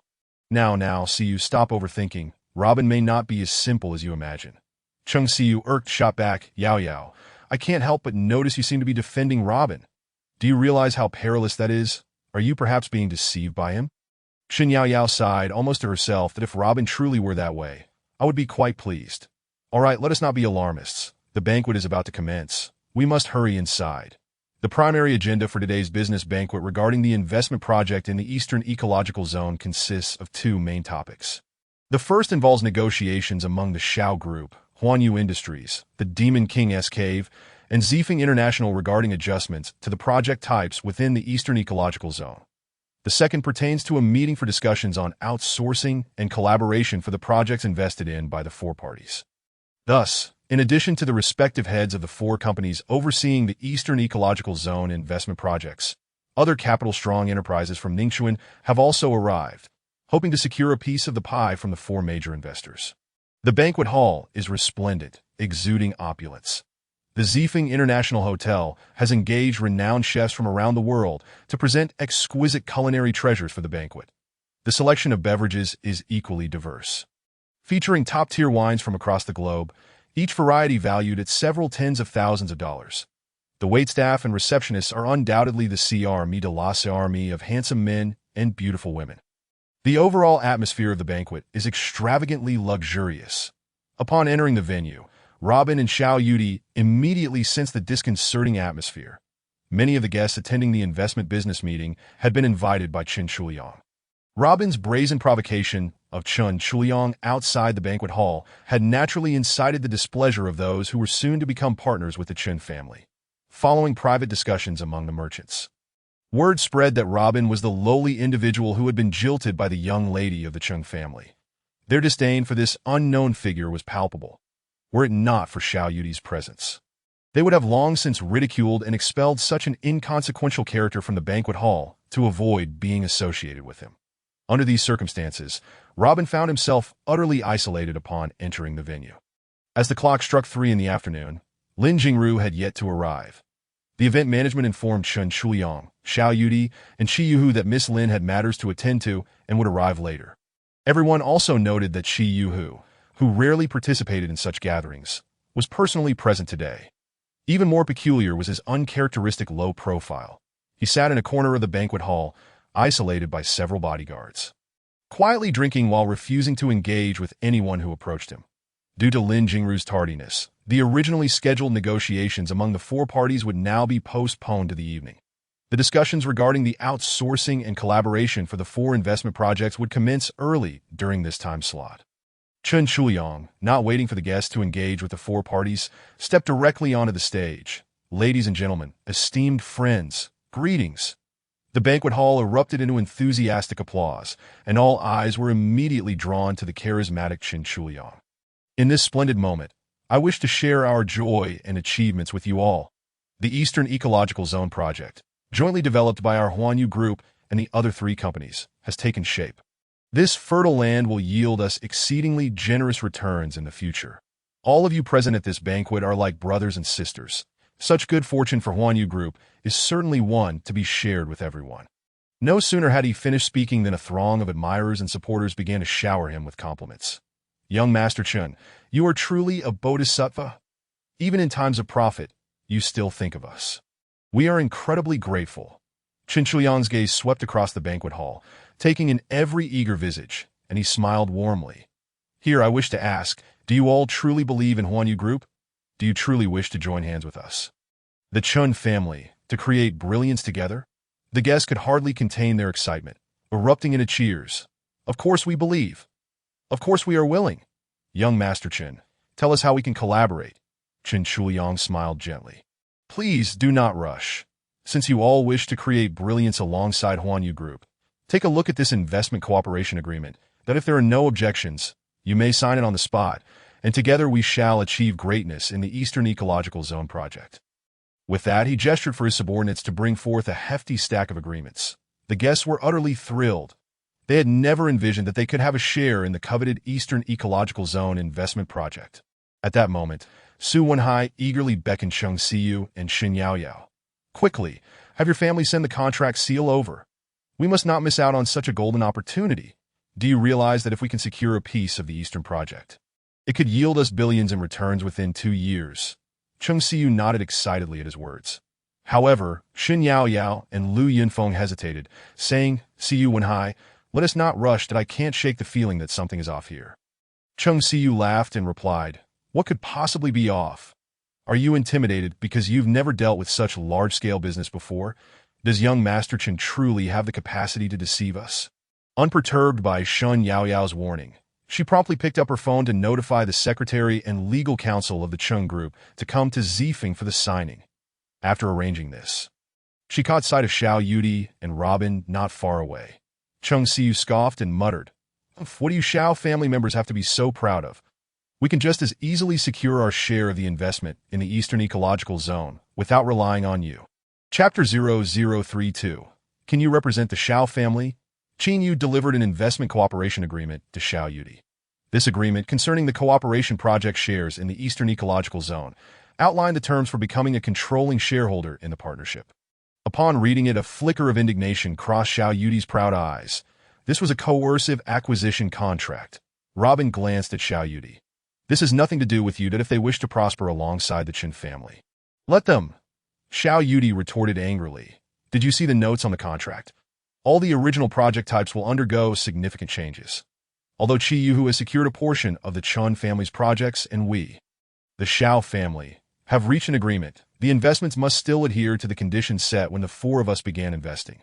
Moreover, Qi Yu guaranteed in the contract we signed this morning that any projects outsourced to other investors must align with the original project types. However, the Chen family's current investment areas, if adjusted in this manner, will severely disrupt the entire investment plan for the Eastern Ecological Zone. This will inevitably lead to more conflicts and cutthroat competition. Chen Shuyang's actions today are tantamount to consolidating all of Ningxuan's businesses to compete with us, the Xiao family, for the investment market. Had Qi Yu not renegotiated the distribution of project types with us this morning, the substantial capital we, the Xiao family, have invested in the Eastern Ecological Zone would go to waste. It appears the Chen family has been targeting the Xiao family from the start. Oh, is that so? It seems this Chen Shuyang is indeed quite cunning.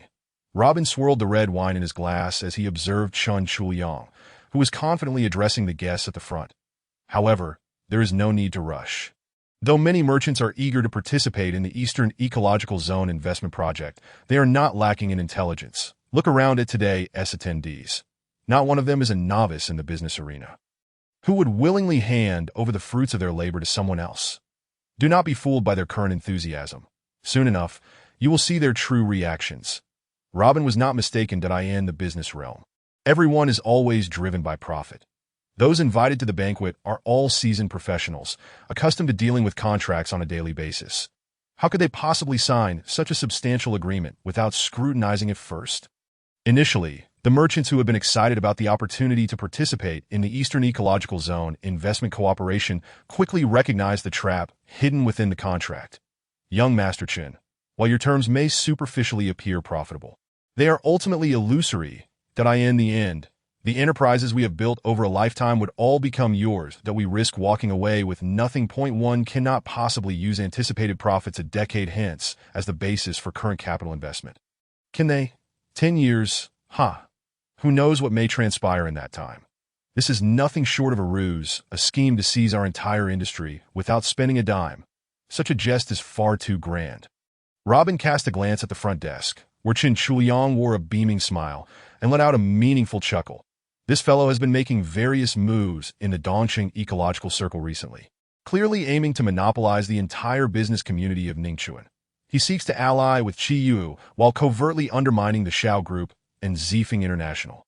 Now, he wishes to consolidate all business resources in Ningxuan without spending a single penny. This young master of the Chun family harbors considerable ambition. Chen Shuliang surveyed the hall, taking in the faces of those filled with anger and skepticism, and a calm smile graced his lips as if he held the world in his hands. Gentlemen, were you not just pledging your unwavering faith in me, Chen Shuliang, and expressing your willingness to create brilliance alongside our Huanyu Group? He queried. What is the meaning of your current demeanor? I am prepared to entrust all project shares to you. Do you not dare to entrust your future to me, Chen Shuliang? How tiresome. It is no wonder you fail to achieve greatness. No wonder your businesses are so unremarkable. An elder gentleman, nearing 60, hesitated before speaking. Young Master Chen, we have operated our businesses for the better part of our lives. How can we trust you to take them away based solely on your calculated projections of 10 years hence? The variables are simply too great. The smile on Chen Shuliang's face vanished instantly as he coolly retorted. Indeed, you are nothing but a group of profit-driven petty individuals. A middle-aged man, visibly displeased, interjected, of course. Businessmen seek profit. Without profit, what is the purpose of our investments? Chen Shuliang shot a chilling glance at the middle-aged man. He, Mr. Feng, being able to collaborate with our Huanyu Group on the Dongqing Business Circle project is already a considerable favor to your Feng family. Otherwise, with your family's modest stature, I could easily employ some tactics to render you utterly insignificant within 3 days. The middle-aged man shuddered at the truth in Chen Shuliang's words that if the Chen family wished to act against the Feng family, it would be a trivial matter. Chen Shuliang revealed his true predatory nature. He pointed to all the guests at the banquet, declaring, every single one of you I have invited today is in the same position. Should I choose to, destroying you would be but a word away. I extend this invitation to you today to prosper together, yet you fail to appreciate it. Gentlemen, one must not only seek profit but also cultivate gratitude. I am extending my care to you, bringing you aboard the grand vessel of the Chun family, to join hands in forging brilliance together. Is this not a joyous prospect? Why do you limit yourselves to such narrow-mindedness? Your attitude truly disappoints me. All the guests at the banquet looked at Chen Shuliang's smile, filled with trepidation. Behind the Chen family loomed the Hung men. Over the years, the Chen family has orchestrated a grand strategy in Ningxuan. Chen Shuliang, with his wolfish ambition, intends to dominate the entire capital market of Ningxuan. It appears that none present today will escape unscathed. Even those who were not invited today will eventually become fish on the chopping block of the Chen family. Chen Shuliang chuckled coldly. Gentlemen, do you understand my intention? If there are no objections, then please sign the cooperation agreements before you. We are still brothers and sisters. The heads of the Ningxuan business community present at the banquet, despite their inner reluctance, realized that at this juncture, failing to sign this contract could mean exhausting their life's work, leaving them with nothing but scraps. Sitting at a distance, Xiao Yudi observed the unfolding scene. Her brow furrowed that if these heads of the Ningxuan business community were coerced into submission, the repercussions would inevitably impact the substantial interests of the Xiao family. Xiao Zong, what should we do? Qin Yu also recognized the insidious intent. If Chen Shuliang's scheme succeeded, the Xiao family's substantial capital investment in the Dongqing project could all go to waste, potentially crippling the Xiao Group. Should we call Grandpa Xiao? Qin Yu asked anxiously. Cold sweat broke out on Xiao Yudi's brow. After a moment's hesitation, she replied, Very well. I will contact him immediately. Wait a moment. There is no need to bother your grandfather over such a trivial matter. Robin interjected, halting Qin Yu. Trivial matter. Before Xiao Yudi could finish her sentence, Robin set down his glass and stood up, exclaiming, "So the illustrious Chun family has indeed established its foothold in Ningxuan through such despicable means?" As all present hesitated to sign the agreement, they turned their attention to Robin, astonished that this seemingly insignificant individual had dared to stand against the Chun family. "Gentlemen, the Xiao Group has also expressed an interest in investing in this cooperative venture. In the Dongqing Ecological Circle project, aside from the hotels, malls, and amusement facilities operated by the Xiao family, the remaining 70% of the projects will be transferred at cost price to those who sign the investment cooperation agreement. The only condition is that the projects must adhere to the types stipulated in our contract. Otherwise, the agreements will be promptly rescinded, and if any of you believe you have the capability, feel free to negotiate with the Xiao family." Robin's words left all the guests in the banquet hall astounded. Is this true? Is the Xiao family essentially giving away capital? "Robin, do you mean to openly oppose me?" Chen Shuyang's face darkened immediately. "And what if I do or do not?" Robin smirked, his lips curling in amusement. "What are you even worth? You cannot represent the Xiao family," shouted Xiao Zhenxuan, pointing angrily at Robin. Without a moment's thought, Xiao Yudi coldly retorted, "He absolutely can represent the Xiao family. What Robin means is also my intention, Xiao Yudi's." At this declaration, the previously despairing merchants suddenly felt invigorated. If the Xiao family was willing to stand up, they would certainly dare to disregard Chen Shuyang's threats. Furthermore, Robin's proposed cooperation model from the Xiao family was nothing short of a gift.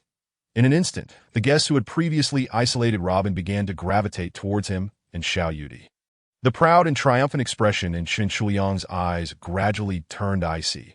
His meticulously crafted plans from the past few years were now being disrupted by this young upstart. At this moment, the gaze he cast upon Robin was filled with murderous intent. Chapter 0033. What are you even worth, to point fingers at me? Chen Shuyang shot a cold glance at Robin, choosing not to engage further. The pressure from the other party's aura was indeed suffocating. His instincts warned him that this was an unpredictable individual.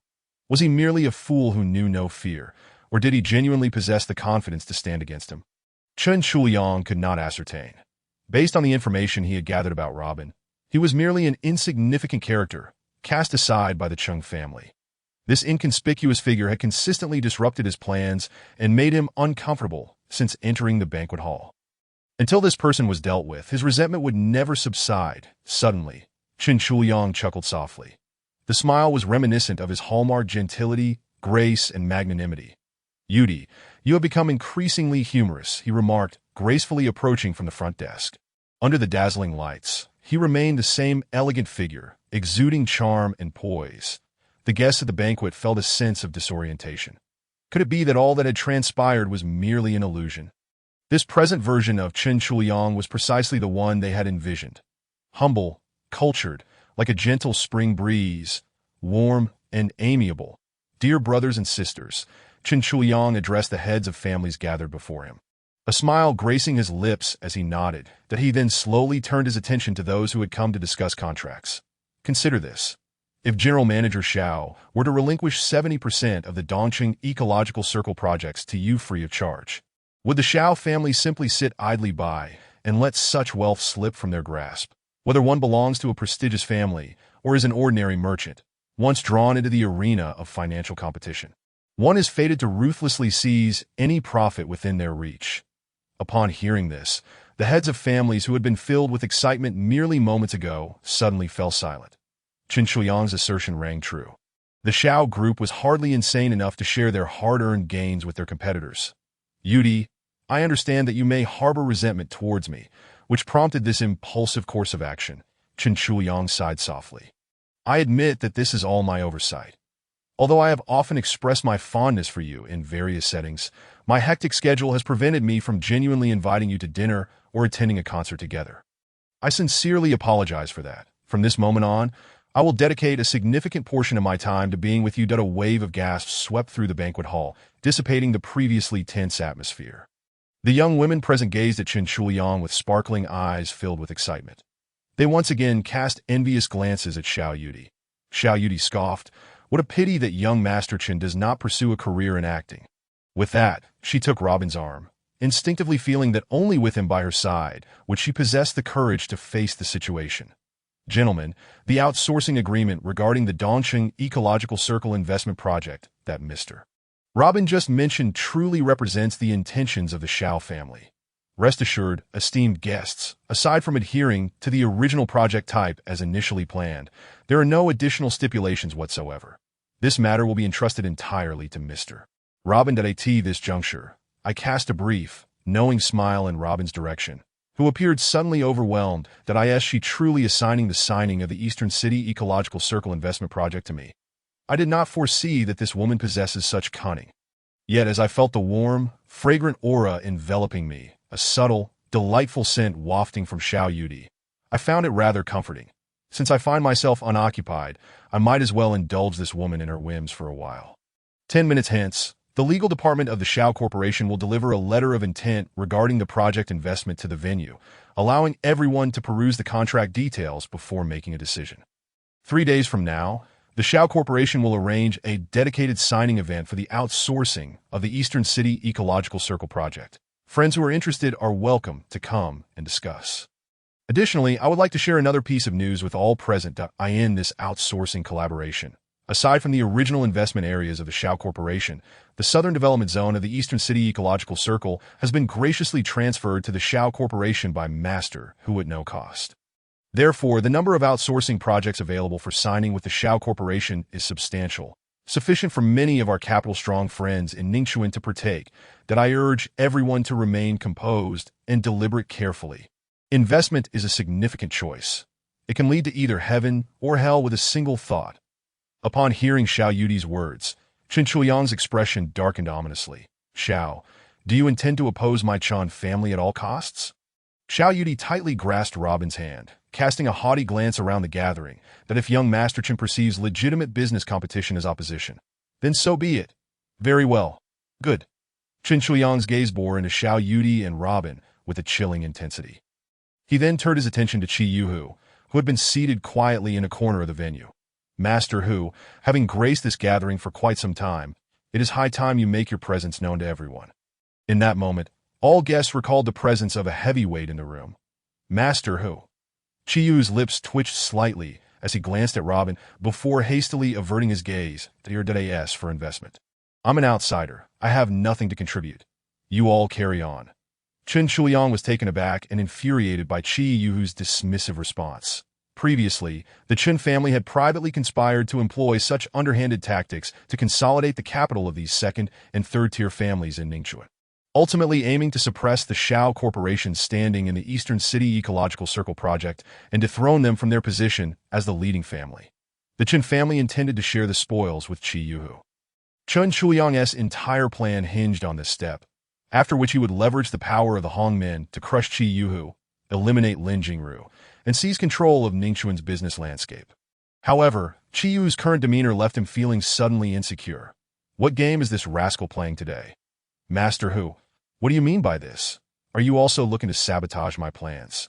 Chen Chuyang inquired coldly, causing a suffocating silence to envelop the gathering. Despite the Chen family's rapid ascent in Ningxuan, they paled in comparison to the formidable Master Hu of the Demon King's Den since his debut. Qi Yuhu had navigated the gray areas of Ningxuan for nearly 20 years, maintaining a dichotomy with the Shao family. Even the rumored formidable Lin Jingru, with her mysterious background, would grant Qi Yuhu a measure of respect. Yet here stood Chen Chuyang, audaciously questioning Master Hu. Has this fool lost his senses? Qi Yuhu snorted disdainfully. What if I do disrupt your plans? Who do you think you are to dictate terms to me? Chen Chuyang stood there, momentarily dumbfounded. He had never anticipated that Qi Yuhu would turn against him so swiftly after taking over the Southern Development Project. Confused, he struggled to comprehend the situation. Master Hu, do you mean to say that you wish to oppose me just like the Shao family? Qi Yuhu scoffed. I find it bothersome that I will hand over all those projects to the Shao family to manage. How you choose to play is your own concern. Stay out of my way. Chen Chuyang's face flushed with anger. To Qi Yuhu, if you are unwilling to manage the Southern Development Project, then return it to the Chen family. Chen Chuyang, are you threatening me? Qi Yuhu retorted, pointing an accusatory finger at him. Once handed over to me, it becomes my territory. Now you wish to reclaim it.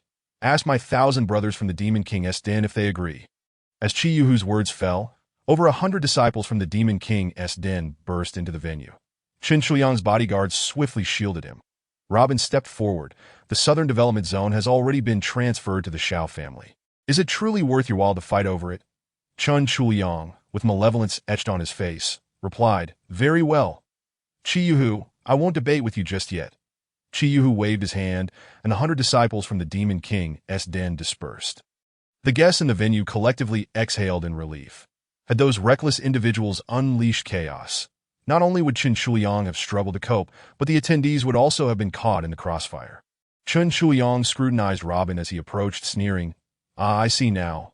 Today, you are resolutely set on opposing my Chen family. Mr. Xiao, Master Hu, how did we establish ourselves in Ningxuan?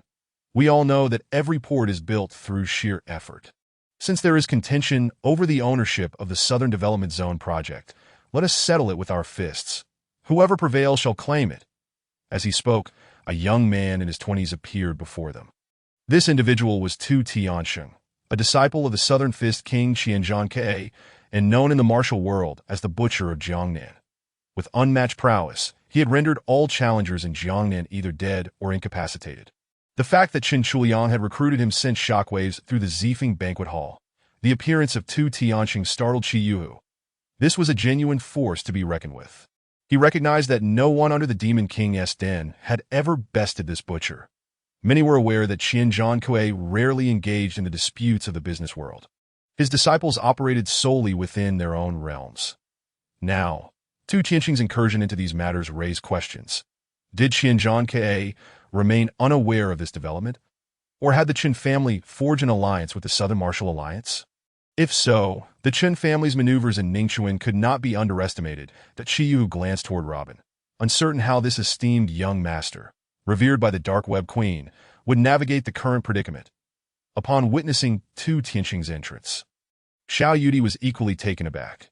While she knew of Robin's impressive skills, facing someone as ruthless as the butcher filled her with trepidation. The mere sight of Tu Tiansheng's wolf-like eyes sent shivers down her spine. The hotel's guests instinctively recoiled upon witnessing Chen Shuyang invite forth this savage beast of a man.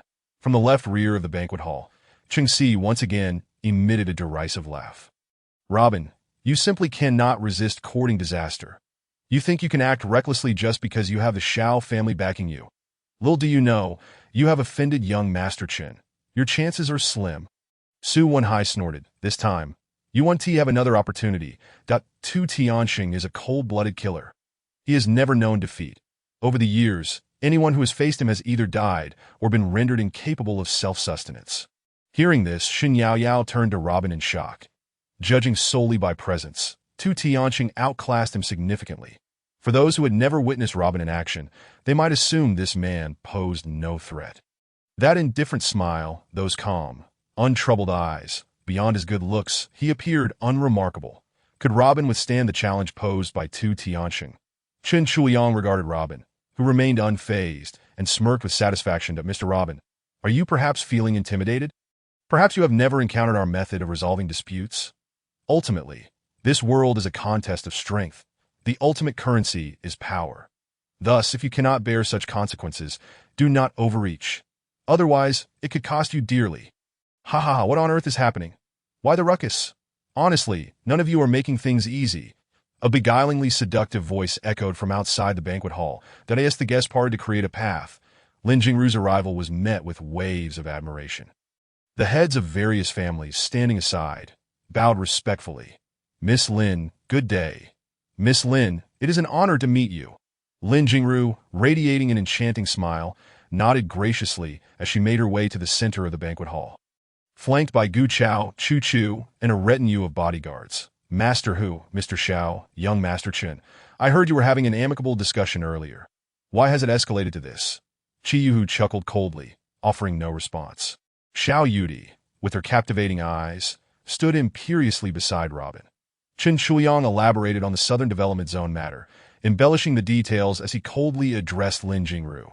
"Miss Lin, would you not agree that they are deliberately opposing me?"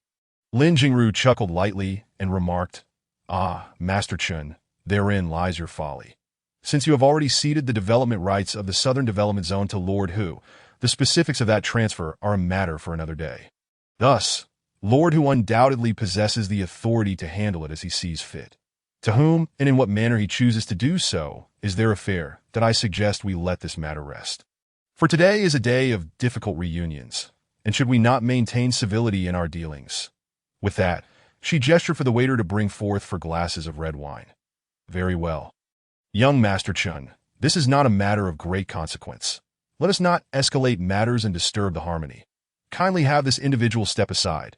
Chen Shuiyang did not raise his glass, his expression turning cold as he replied. Let it go. Miss Lin, a piece of land worth several hundred million, and you wish to dismiss it so easily. That is simply out of the question. The moment those words escaped his lips, the once jovial banquet hall fell into a suffocating silence. The alluring smile that had graced Lin Jingru's face gradually faded. Young Master Chen, are you suggesting that we should resort to violence here? Chen Shuiyang smiled mockingly and pointed at Robin, the penniless young man who had repeatedly thwarted his plans that evening. Let us resolve the affairs of the southern region in our ultimate manner. Lin Jingru's demeanor turned icy. Young Master Chen, allow me to interject.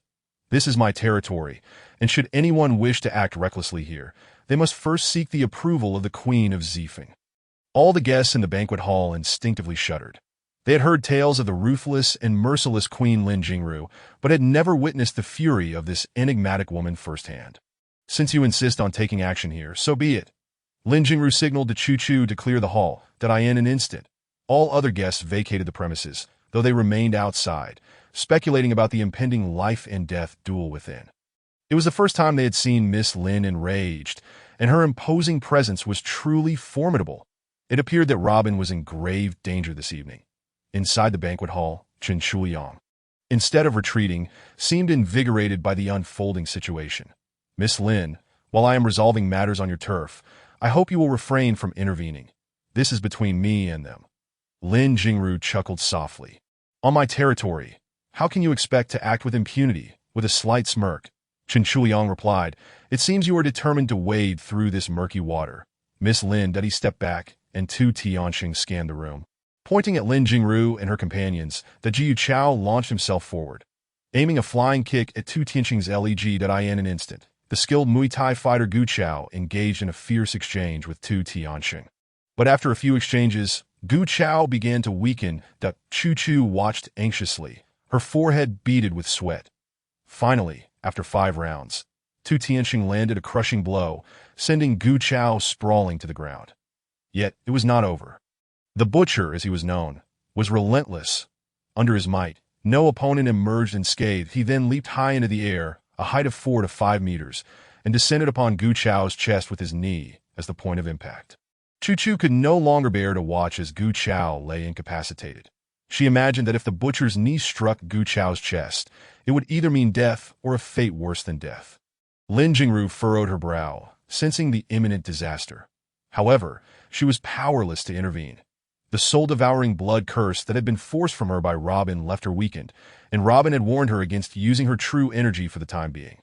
All she could do was watch helplessly as Gu Chao faced annihilation at the hands of the Butcher. Qi Yuhua's expression was equally grave. The Butcher's reputation was not unfounded. This man was merciless. More importantly, if Chen Shuiyang emerged victorious tonight, both he and the Shao family would confront an even graver predicament. Clearly, Chen Shuiyang's intentions were far from benign.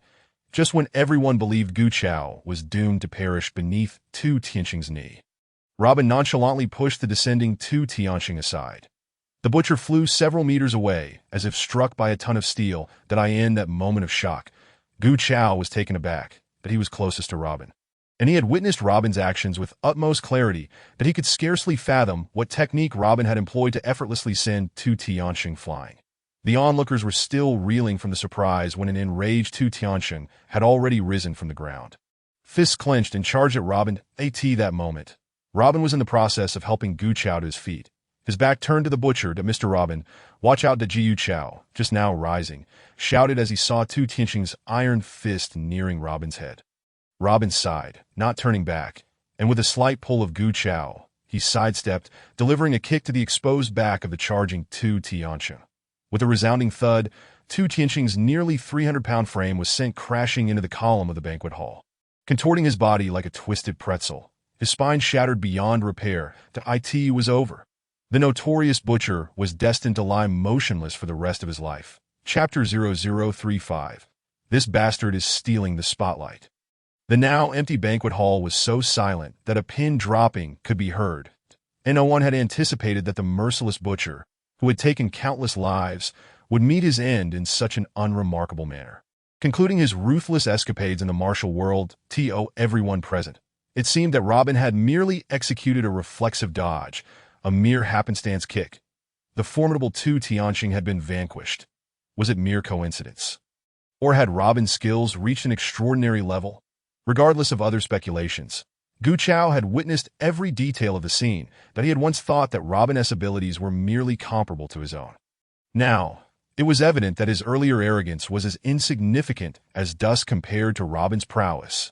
In the realm of martial arts, he had yet to even approach the threshold in Robin's presence. His skills and those of the butcher were still bound by the tangible, whereas Robin had transcended into the realm of the formless, moving with effortless grace. "Thank you for saving my life, sir," Gu Chao exclaimed, kneeling before Robin. Robin offered a nonchalant smile. "Rise. I accept your gratitude." After a brief moment of shock, Qin Shuyang's lips twitched. "Very well. You have my respect." He turned and left the banquet hall, flanked by his bodyguards. "Wait," Xiao Yudi interjected coldly. "Young Master Qin, we have yet to resolve the second matter of the day. How can you simply depart?" Qin Shuyang halted, slowly turning to face her, a warm smile returning to his face. "Yudi, I have always kept my word. Since the butcher has been defeated, naturally, you have the final say. Your prosperity brings me great joy. Oh, why did you know why? Because I genuinely like you, alas." A hint of resignation flickered in Qin Shuyang's eyes. Everyone knows that Xian Kuei of the Jiangnan Martial Alliance is exceedingly protective of his disciples, that if he were to learn that his disciple met his end at your hands, the Xiao family would face significant troubles. This Mr. Robin would also become the target of an all-out manhunt by the Jiangnan Martial Alliance, leading to perpetual unrest. This place is too bloody. Ladies and gentlemen, I must take my leave with that. Qin Shuyang departed, surrounded by his bodyguards. Despite Xiao Yudi's outward calm, a sense of unease brewed within her. Even if the Jiangnan Martial Alliance were to come seeking vengeance, the Xiao family would not cower. With the solid foundation they had built over the years in Ningxuan, the Xiao clan felt confident they could hold their ground. However, if the Jiangnan Martial Alliance placed a bounty on Robin's head, escaping alive would become exceedingly difficult. Open conflict is easy to evade. The hidden dangers of the underworld are far more perilous. No matter how skilled Robin was, he could not withstand the ruthless pursuit of those who would stop at nothing. Robin. Xiao Yudi furrowed her brow, her eyes glimmering with endless concern. "Let us return." Robin gestured to the still dazed Xiao Yudi, strolling towards the exit of the banquet hall. Xiao Yudi snapped out of her reverie and followed closely behind Robin, accompanied by Qin Yu. Outside the banquet hall, the guests who had attended the gathering had not yet dispersed. When they saw Qin Shuyang emerge first, everyone's initial reaction was that Robin was doomed. Robin has finally paid the price for his ignorance. Ha. Cheng Siyu's face bore a smug expression. Shin Yaoyao frowned, remaining silent. That in truth, she wished for Robin to emerge unscathed. Despite their brief interactions, there was an inexplicable charm about him that drew her in. Yet, out of respect for her friend Cheng Siyu, she refrained from expressing her feelings. Watching Qin Shuyang and his entourage exit, her anxious heart raced. Instinctively, she felt that Robin would not be defeated. When she saw Qin Shuyang's men carrying out the butcher, she could not contain her excitement and exclaimed, "Wow! Robin won." Ha! Robin won. Shin Yaoyao's jubilant cries captured everyone's attention. Cheng Siyu quickly pulled her back, urging her to retreat into the crowd. "Yao Yao, have you lost your mind? If you offend the Qin family, can your Shin family still survive?" With a sigh, Shin Yaoyao replied, "Siyu, I don't understand why you despise Robin so much. Regardless, his family has certain ties to yours. After all, or rather, back in the day, his grandfather had done a favor for your Qing family. Enough, Yao Yao. How could you possibly defend Robin?"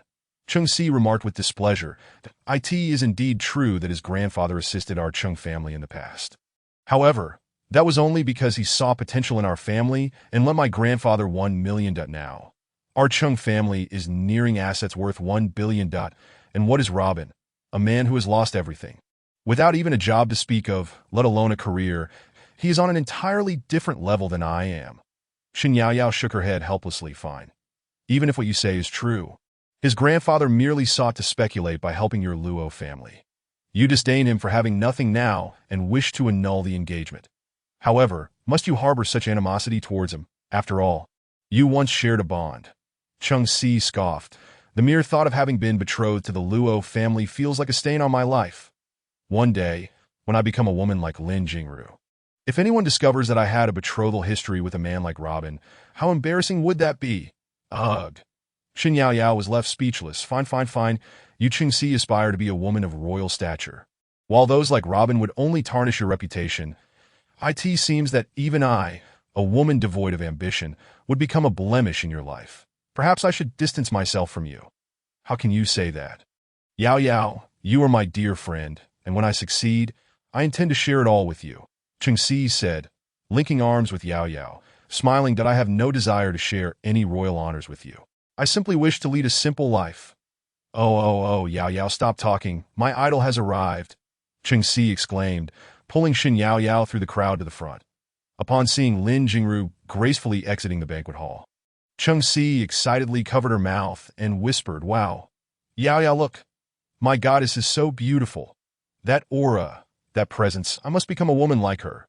Just as Cheng Si was lost in admiration for Lin Jingru's queenly demeanor, she witnessed a scene that infuriated her and left her utterly bewildered. The alluring and proud Lin Jingru, after exiting the banquet hall, suddenly stepped aside, creating a passage, standing humbly as if welcoming an exceptionally esteemed guest. Could it be that there is a figure of great importance at tonight's banquet, someone even Lin Jingru must revere? Cheng Si eagerly speculated about the identity of this distinguished guest whom the Queen of Zifeng would honor with her presence. Yet, what she saw was a face she despised. Robin. That scoundrel is stealing the spotlight again. Hey, see, look, it's Robin. Shen Yaoyao exclaimed upon seeing Robin emerge from the banquet hall unscathed, a sudden rush of inexplicable excitement flooding her heart. Even she could not comprehend why, but upon learning that this man had not been harmed, a weight lifted from her heart. After Robin left the banquet hall, Cheng Si expected someone of great significance to follow, only to see Lin Jingru trailing behind him like a maid, alongside Chu Chu and Gu Chao. Watching from a distance as Robin was respectfully surrounded by Lin Jingru, she felt lost. This is impossible. Absolutely impossible. Cheng Si muttered to herself, her eyes blazing with unwilling fury. It must be that scoundrel Robin deceived Miss Lin in some way. No, I must inform Miss Lin. She absolutely cannot be fooled by him. Before Shen Yaoyao could grasp the situation, Cheng Si dashed forward without a care. Miss Lin, Cheng Si called out, trying to get through the wall of maids and bodyguards. I have important information about Robin to share with you. Lin Jingru turned her gaze toward Cheng Si, a cool smile gracing her lips. Oh, pray tell. Chapter 0036. Robin, what are you so smug about? Before Cheng Si could utter another word, Shen Yaoyao had already rushed in front of her. Miss Lin, greetings. We admire you greatly and merely wish to exchange a few words with you. Forgive our intrusion. With that, she seized Cheng Si and fled. Yaoyao, what are you doing? I finally had the chance to speak with Miss Lin. Why did you pull me away? After running a considerable distance, Cheng Si angrily wrenched herself free from Shen Yaoyao's grasp. Looking back, she saw that Lin Jingru had already been lost in the crowd. Are you mad, Si? Didn't you notice how respectful Miss Lin was towards Robin? Cheng Si stared at Lin Jingru and Robin's retreating figures, scoffing. That scoundrel must have used some trickery to deceive Miss Lin. Si, can't you be a bit more objective? Shen Yaoyao sighed and said, even if Lin Jingru has been deceived by Robin, do you really think she will believe you if you go and tell her now? She might very well think you are slandering Robin, and then you would be in serious trouble, Dadayan Ningchuan, who doesn't he know the consequences of offending the Queen of Zifeng? Cheng Si quieted down, recalling her earlier reckless actions, and broke out in a cold sweat. Yaoyao, you truly look out for me. I was just so flustered by that scoundrel Robin that as she navigated through the throng, she was astonished to see Lin Jingru gracefully accepting a towel from Chu Chu, reverently presenting it to Robin. At that moment, Xiao Yudi approached from behind. Watching Lin Jingru surrounded by Chu Chu and a group of stunning maids and bodyguards encircling Robin, a flicker of peculiarity crossed her beautiful eyes. After Robin wiped his hands, he handed the towel back to Chu Chu. Lin Jingru stepped forward, brushing off a speck of dust from his suit collar, and then adjusted his slightly askew bow tie. Observing Robin's demeanor as if he were entitled to such treatment, Xiao Yudi pushed aside Chu Chu and the other maids and bodyguards, linking her arm with his as they headed toward the elevator. Yuda, why are you dragging me away so hastily? Let go of me. Robin was left dizzy by Xiao Yudi's sudden action. This woman is far too domineering. She never announces her intentions before acting. She simply takes charge. Qin Yu followed closely behind, jogging along. Watching Robin being practically led into the elevator like a lamb, she couldn't help but chuckle to herself. Lin Jingru and the others were momentarily taken aback. After a brief shock, they gathered their stunning maids and bodyguards and hurried after them, in an instant. An astonishing scene unfolded outside the banquet hall on the 28th floor of the Zifeng Convention Center. Behind Robin trailed a throng of beautiful women, each displaying a different expression. What is going on? Is Miss Xiao competing with Lin Jingru for Robin? What merits does this fellow possess to attract such attention? From a distance, Cheng Si was utterly perplexed. What is happening? Could it be just an illusion? How could a man without any background or career receive such adulation? What kind of deceit has this scoundrel Robin employed to leave these two goddess-level beauties in such disarray? Shen Yaoyao was equally taken aback by the scene. Perhaps this is his confidence. This man must possess extraordinary qualities. Humph! Robin, what are you so smug about? Cheng Si ground her teeth in anger. And no matter how exquisite the deception, it is still deception. No matter what tricks you employ to mislead them, the truth will eventually come to light. Shen Yaoyao sighed. Enough. Stop overthinking it. It is not that I'm overthinking. Robin is exactly the type to stir up trouble to attract attention. Cheng Si thought bitterly, glaring toward the elevator. See, think about it. A man capable of defeating Tu Tinsheng surely wouldn't need to deceive anyone. Would he? Shen Yaoyao chuckled lightly. Even now that Robin has nothing. With his capabilities, he can navigate the upper echelons with ease. Yaoyao, why do you always defend him? Cheng Si shot Shen Yaoyao a glare, clearly displeased. Fine, fine. I won't say anything more. See. From now on, you shouldn't dwell on it either. Whether Robin is good or bad, a fraud or a genuine hidden powerhouse, it has nothing to do with you, Cheng Si. Since you've already severed ties, why hold on to it? Besides, you were the one who tore up the engagement first. Cheng Si scoffed. How could I possibly hold on to it? Even if he possesses some skills, what of it? He is merely a brute. I would never look at a man who is all brawn and no brains. I simply feel it's unjust that he has deceived Miss Lin and Miss Xiao. A man of his lowly status should not be entitled to such honors. Shen Yaoyao shook her head. See, even if you cannot become lovers, you should at least acknowledge the favor that Robin's grandfather once bestowed upon your Qing family and wish him well. Cursing him and harboring hatred is truly unwarranted. All right, enough of this, Yaoyao. I don't know what has gone wrong with you. Cheng Si snorted. See, Yaoyao, there you are. Su Wenhai approached from the leisure area of the banquet hall. Did I have good news to share?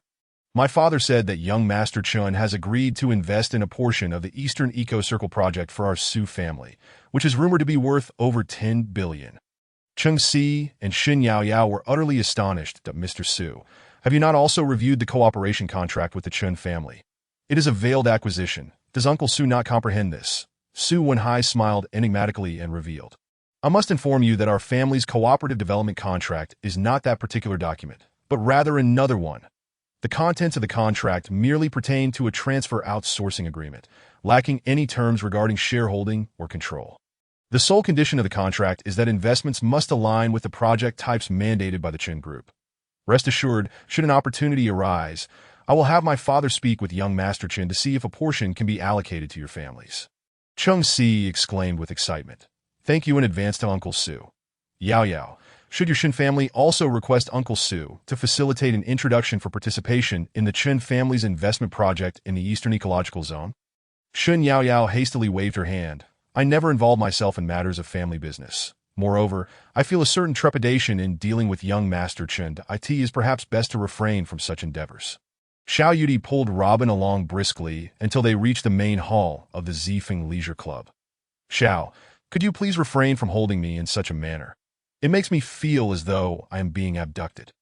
Xiao Yudi glanced back, noticing that Lin Jingru and her entourage had yet to descend the elevator, and sighed with relief.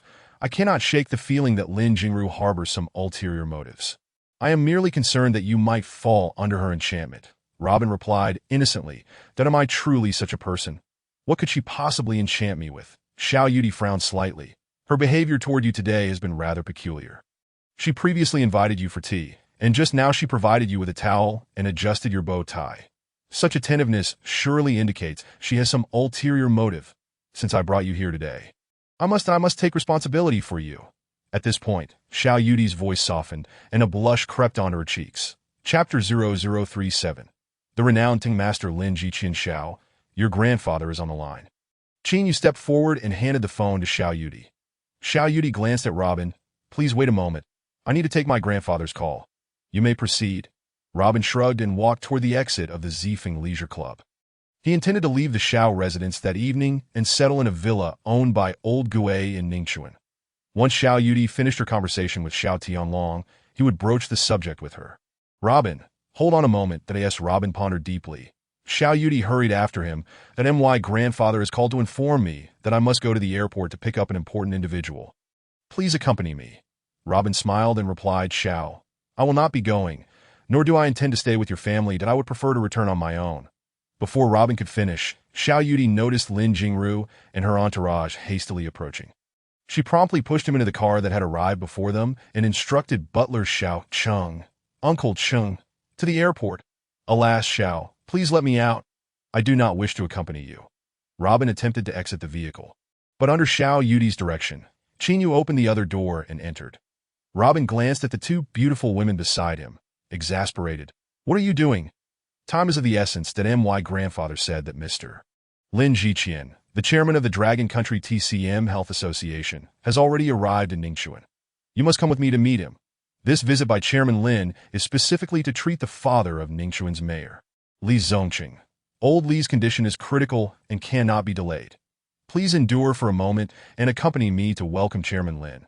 Reluctantly, Robin shrugged. Well, all right then. Qin Yu exchanged a knowing glance with Xiao Yudi. A hint of amusement in her eyes, that as the car sped toward the airport, Robin reclined in the seat, ready to close his eyes for a moment of respite.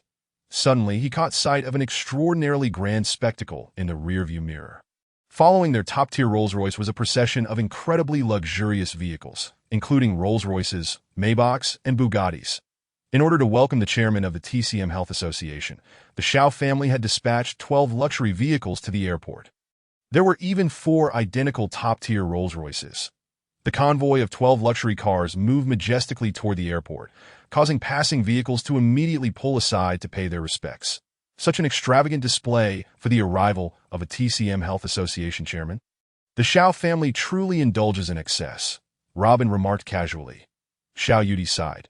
While the Xiao family may possess some wealth and connections in Ningchuan, on a national scale, they are hardly significant to Mr. Lin Jiqian, the chairman of the TCM Health Association, is a towering figure in the realm of traditional Chinese medicine, far beyond the reach of our Xiao family. Robin was perplexed. If you cannot invite him, why go to such lengths? The only reason Chairman Lin has deigned to come to Ningchuan is due to the respect for the father of Mayor Li Zongqing. Old Li, a retired general, is one of the few remaining veterans in the Dragon Country. Now gravely ill, with various treatments proving ineffective, he has sought the expertise of this eminent TCM master. Upon learning of this, my grandfather specifically requested Mayor Li to contribute 10 billion toward the city's infrastructure, hoping that in return for Chairman Lin's assistance with Old Li's treatment, he might also lend his expertise to my father. Thus, the Xiao family is covering all expenses for Chairman Lin's visit to Jiangnan. Although Robin had little concept of monetary values, he found the 10 billion price tag excessively steep. Xiao Yudi noticed Robin shaking his head and explained. Such an extravagant display is a tremendous honor for our Xiao family to have Chairman Lin attend. Without the stature of Mayor Li's father, no one in Ningchuan could afford to summon Lin Jiqian. Robin glanced at the rearview mirror and noticed 2 military vehicles trailing behind. Are those part of your Xiao family's entourage as well? Xiao Yudi nodded. Those belong to Mayor Li's daughter, Li Shui. She is accompanying us to the airport to welcome Chairman Li Shui, is the deputy commander of the Dragon Country's Wolf Warrior Special Forces and holds the rank of colonel. A fierce warrior within the military. She has taken leave from her duties to attend to Old Li's situation. Robin shook his head. Is it not the duty of a doctor to heal the sick and save lives? Must one create such a spectacle for a mere consultation? It seems to be yet another case of seeking fame at the expense of the people.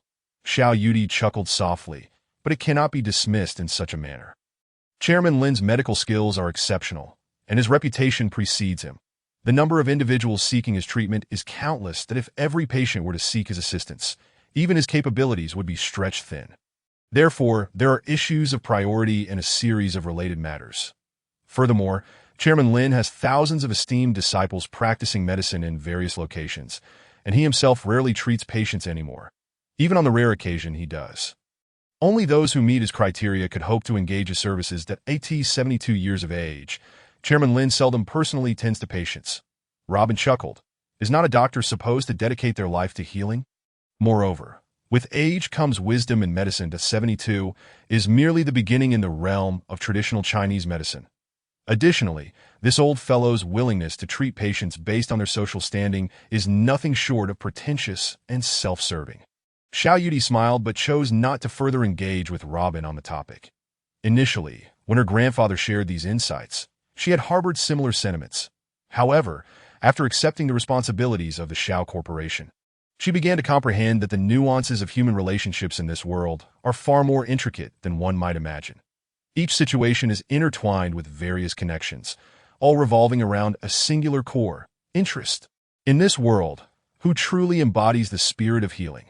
Were it not for the esteemed reputation of Mayor Li's venerable father, even Mayor Li Zongqing himself could not summon Lin Jiqian. Likewise, had it not been for the life and death stakes concerning the Li family, they would not expend such significant resources to invite this Tisim master to prolong the life of old Li. As long as old Li remains alive, the Li family's future will continue to flourish. However, once old Li passes, the Li family would gradually decline under the pressure and retaliation of rivals and other affluent families. General Li Tingkai has 2 sons. Presently, Mayor Li Zongqing is his eldest, and the family has only one daughter, Li Shui. His second son, Li Zongliang, is the wealthiest individual in Jiangnan. The second generation of the Li family understands that until they are firmly established, the great tree of old Li must remain standing. They would exhaust all their connections and wealth to ensure the old man's survival, hoping for at least 3 to 5 more years of life. In addition to inviting Lin Jiqian's medical team, the Li family has also sought the assistance of a renowned American medical expert who has published hundreds of academic papers in The Lancet to treat General Li Tingkai. Robin, uninterested in the convoluted affairs at play, reclined in his seat and drifted off to sleep.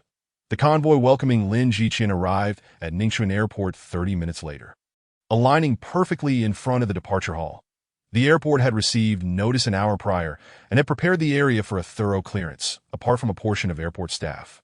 Nearly half of the airport security personnel stood in formation here. Xiao Yudi and Li Shui alighted and proceeded to the waiting area. Clad in military attire, Li Shui stood resolutely beside Xiao Yudi. The appearance of these 2 extraordinary beauties, accompanied by such a lavish display, drew the attention of onlookers among the airport passengers. 10 minutes later, Lin Jiqian and his 5-member medical team emerged from the airport.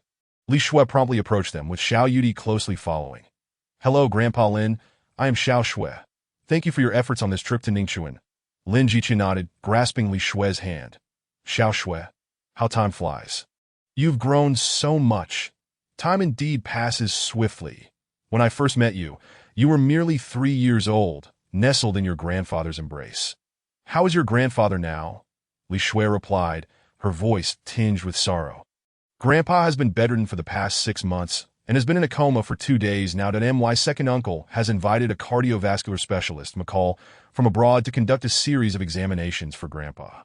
McCall mentioned that if their medical team's findings are unfavorable, my grandfather might only have a few days left. Upon hearing this, Lin Jiqian scoffed disdainfully. Those Western doctors are quick to rely on instruments for data analysis. They never inquire about the root causes of the patient's ailments, jumping straight to conclusions. Such irresponsibility. In the presence of true traditional Chinese medicine, Western medicine is but a butcher. I am aware of your grandfather's health issues. He can easily endure for another year or so. Hearing this, a glimmer of hope ignited in Li Shui's eyes as she respectfully continued. Master Lin, you are a medical luminary of the Dragon Kingdom. My father says that as long as you come to Ningxuan, my grandfather's illness can surely be cured. Rest assured, Colonel Li, my master's expertise can remedy any ailment, interjected a young and striking woman beside Lin Jiqian impatiently. Li Shui quickly nodded in acknowledgement. Master Lin. Who is this? I am Zhang Xiaoan, Master Lin's devoted disciple. Teacher is weary. We should swiftly arrange for him to rest in the car, she replied. Li Shui hastily responded. Of course, this way, Master Lin. Initially, Li Shui intended for Lin Jiqian to ride in her Land Rover. However, Zhang Xiaoan pointed to the luxurious Rolls-Royce that Xiao Yudi was set to use, stating, my teacher is accustomed to such vehicles. The off-road car is rather uncomfortable. Exchanging a glance with Xiao Yudi, Li Shui nodded. Very well. Master Lin, please follow me. Xiao Yudi led Lin Jiqian and Zhang Xiaoan to another identical Rolls-Royce. Zhang Xiaoan caught sight of Robin resting in the front seat of that vehicle, and her displeasure surged. If someone dares to sleep while coming to pick up my teacher, unbelievable. She immediately latched on a Lin Jiqian's arm, saying, Teacher, you should ride in this car. It's more comfortable. Miss Zhang. Master Lin, perhaps you should still take this vehicle. Xiao Yudi attempted to reason with her, but Zhang Xiaoan disregarded her objections, pulling Lin Jiqian toward Robin's Rolls-Royce. She flung open the door, exclaiming, You get out immediately. My teacher will be using this car. Robin, roused from his slumber, opened his eyes to see a strikingly beautiful, yet fierce-eyed woman glaring at him. Did you hear me? Get out at once. Chapter 0038. Prepare for the worst. Robin, already irked from being awakened, grew even more displeased at the woman's loud demeanor. Who are you, barking like a dog and disturbing me? Get lost. Just then, Xiao Yudi approached, and upon hearing Robin's words, her mind went blank. She thought, this is disastrous. If Robin speaks like that, Lin Jiqian will certainly refuse to treat my father. Lin Jiqian's expression darkened instantly. He understood that the grand reception organized by the Xiao family was driven by a request for his assistance. Previously, the Li family had hinted at the Xiao family's intentions that he had intended to visit Ningxuan, perhaps to treat their family, but witnessing this scene left him quite displeased. He smirked coldly. I think I will ride in Xiao Shui's vehicle instead. With that, he headed straight for Li Shui's Land Rover. Seeing this, Xiao Yudi panicked and rushed forward to explain, Master Lin, please wait. But Lin Jiqian did not look back and continued on his way. Zhang Xiaoan snorted coldly and sprinted after Lin Jiqian. Xiao Yudi stomped her foot in frustration, wanting to chase after Lin Jiqian to clarify matters. However, Li Shui restrained her. Yudi, don't rush, that we will explain to Master Lin later. As long as Grandpa can wake up, I will convince him to ask Master Lin to treat Uncle Xiao. Master Lin will surely agree to my grandfather's request. For now, let your convoy return. You can follow me in one vehicle. Hearing Li Shui's words, Xiao Yudi reluctantly acquiesced. Li Shui glanced at Robin in the car and quietly asked, Yudi, is that your boyfriend? Xiao Yudi's cheeks flushed, unsure how to explain to Li Shui. Robin preferred to keep the incident of saving her from robbers private. Li Shui chuckled knowingly, nodding, all right, I will head over first. Watching Li Shui and Lin Jiqian's group depart, Xiao Yudi sighed deeply as she entered the car. Qin Yu hesitated for a moment before speaking. Mr. Robin, you may have upset Master Lin. Perhaps in his anger, he may refuse to treat President Zhao's father. Qin Yu, do not speak nonsense. The disciple of Master Lin was indeed too domineering. She insisted on this car, clearly trying to make things difficult for us. How can that be blamed on Robin? If it were not for the need to treat my father, I wouldn't bother with them at all. Let us go, Qingshu, and follow Xiao Shui's car to see Uncle Li. If all else fails, it would mean that my father and Master Lin were simply not destined to meet. We will find another way. Robin observed Xiao Yudi's sorrowful demeanor. Is it really that serious? A medical titan should not be petty over such trivial matters, or else it would be rather small-minded. Xiao Yudi smiled wryly. I am uncertain. Our fate lies in their hands. If they wish to treat, they will. If not, we are powerless. However, do not take it to heart. Xiao Shui informed me that as long as Grandpa Li awakens, Master Lin will certainly assist in treating my father. Robin nodded. That's good. The journey continued in silence until they arrived at the city government compound. Mayor Li resided in a uniquely designed courtyard at the rear of the compound, a residence specially constructed for him by the state. Unlike other courtyards, it was spacious and featured 2 guards stationed with rifles at the entrance. With Li Shui leading the way, they entered the compound smoothly. That moment, several individuals sat in the courtyard of Mayor Li. Each wearing a grim expression, as Li Shui and Lin Jiqian's group entered the small courtyard. Mayor Li Zongqing personally came out to greet them.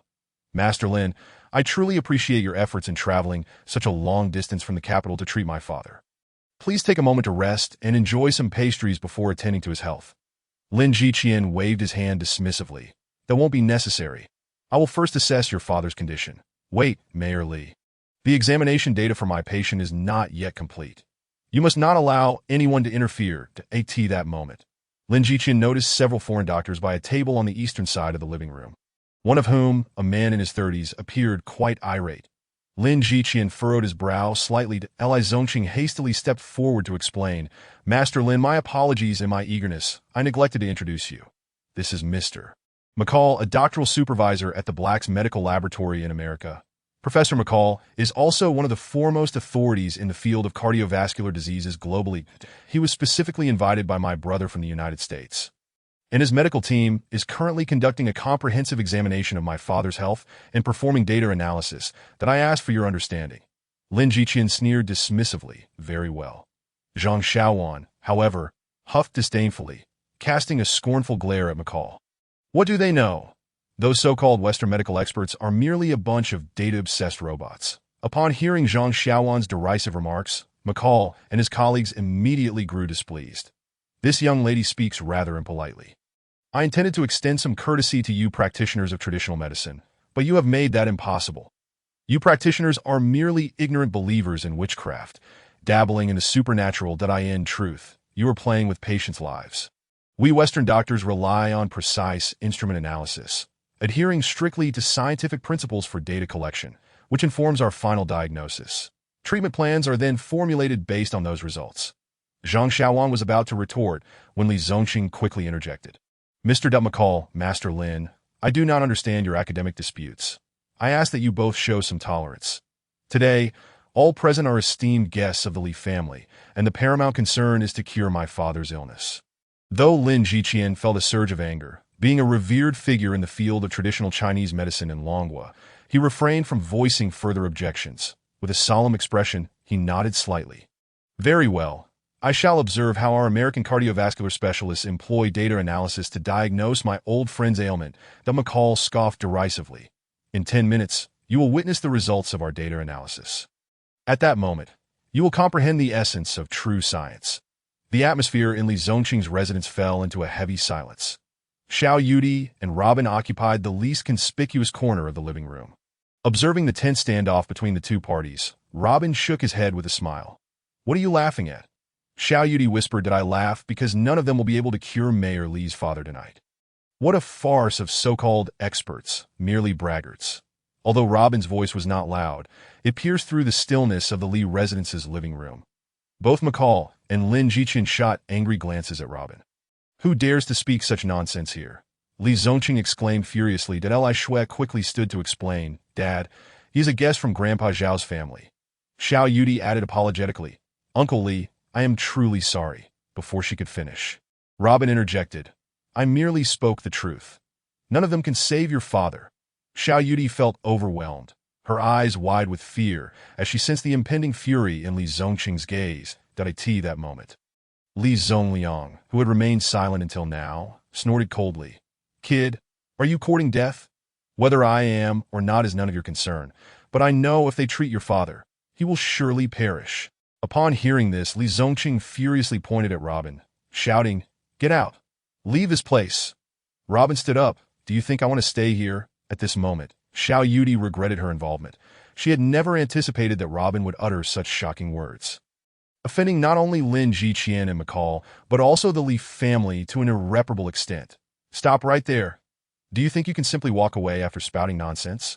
It's not that easy. Li Zongliang slammed his hand on the table, roaring. Meanwhile, McCall, holding the freshly analyzed data, remarked helplessly, Mayor Li, I regret to inform you that our data analysis indicates your father is beyond saving. You should prepare for the inevitable. Chapter 0039. Within 3 needles, your father is doomed. A surge of rage erupted within Li Zongqing at this moment. He could no longer consider his position as mayor, cursing vehemently. Damn it. I waited 2 hours for your data analysis, only for you to tell me he cannot be treated and to prepare for the end. I spent 50 million just to receive this outcome. Li Zongliang, consumed by anger, was taken aback, casting a complex gaze at Robin. This young man was surprisingly accurate, that he is the wealthiest individual in Jiangnan and the son of Li Tingkai. His insight into people was exceptional, that if this young man was not speaking in jest. It suggested he had already discerned the root of his father's illness. Could it be that he understood medicine? McCall raised his hands in a gesture of understanding. Mr. Li, I empathize with your current feelings. However, life and death are natural laws. Your father is advanced in years and has suffered severe gunshot wounds, resulting in severely diminished organ function. Moreover, remnants of old shrapnel still linger within him.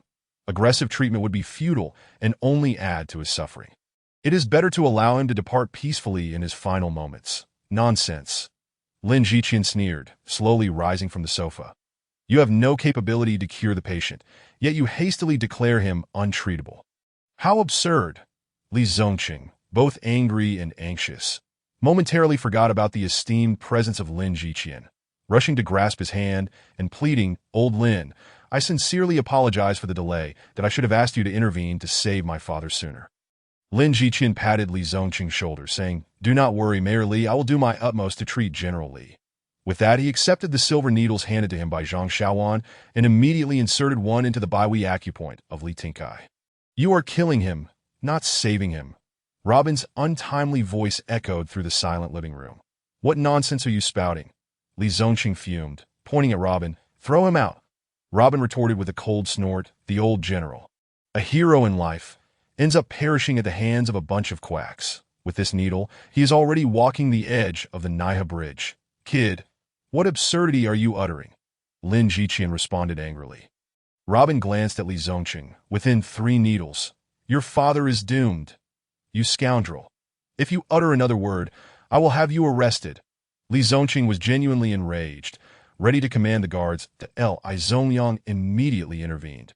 Speaking softly, brother, perhaps this young man possesses some ability. Earlier, he accurately perceived that McCall could not save our father. We should wait a moment and observe. Upon hearing this, Li Zongqing scrutinized Robin. This young man appeared to be in his early 20s. Brimming with arrogance. There was no way Li Zongqing would believe he was more adept in medicine. Kid, let me enlighten you. Old Lin is a luminary in our nation's medical community. His expertise is not something someone like you can fathom. Since you claim Old Lin cannot treat my father's illness, do you have any understanding of medicine? Robin dismissed the notion medicine. Merely a term. The so-called medical knowledge is simply a profound understanding of the human body's organ structure and the principles governing the flow of qi and blood within. Anyone who has perused traditional Chinese medical texts would comprehend this. The true distinction lies in how these principles are applied to treat and save lives. That in this regard, it depends on one's own cultivation.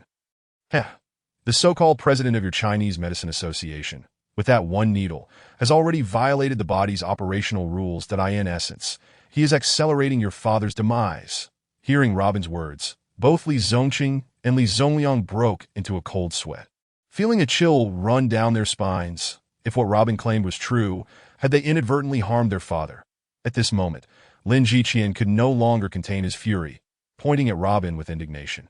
You young man, having perused a few medical texts, dare claim to comprehend medicine. That is sheer nonsense.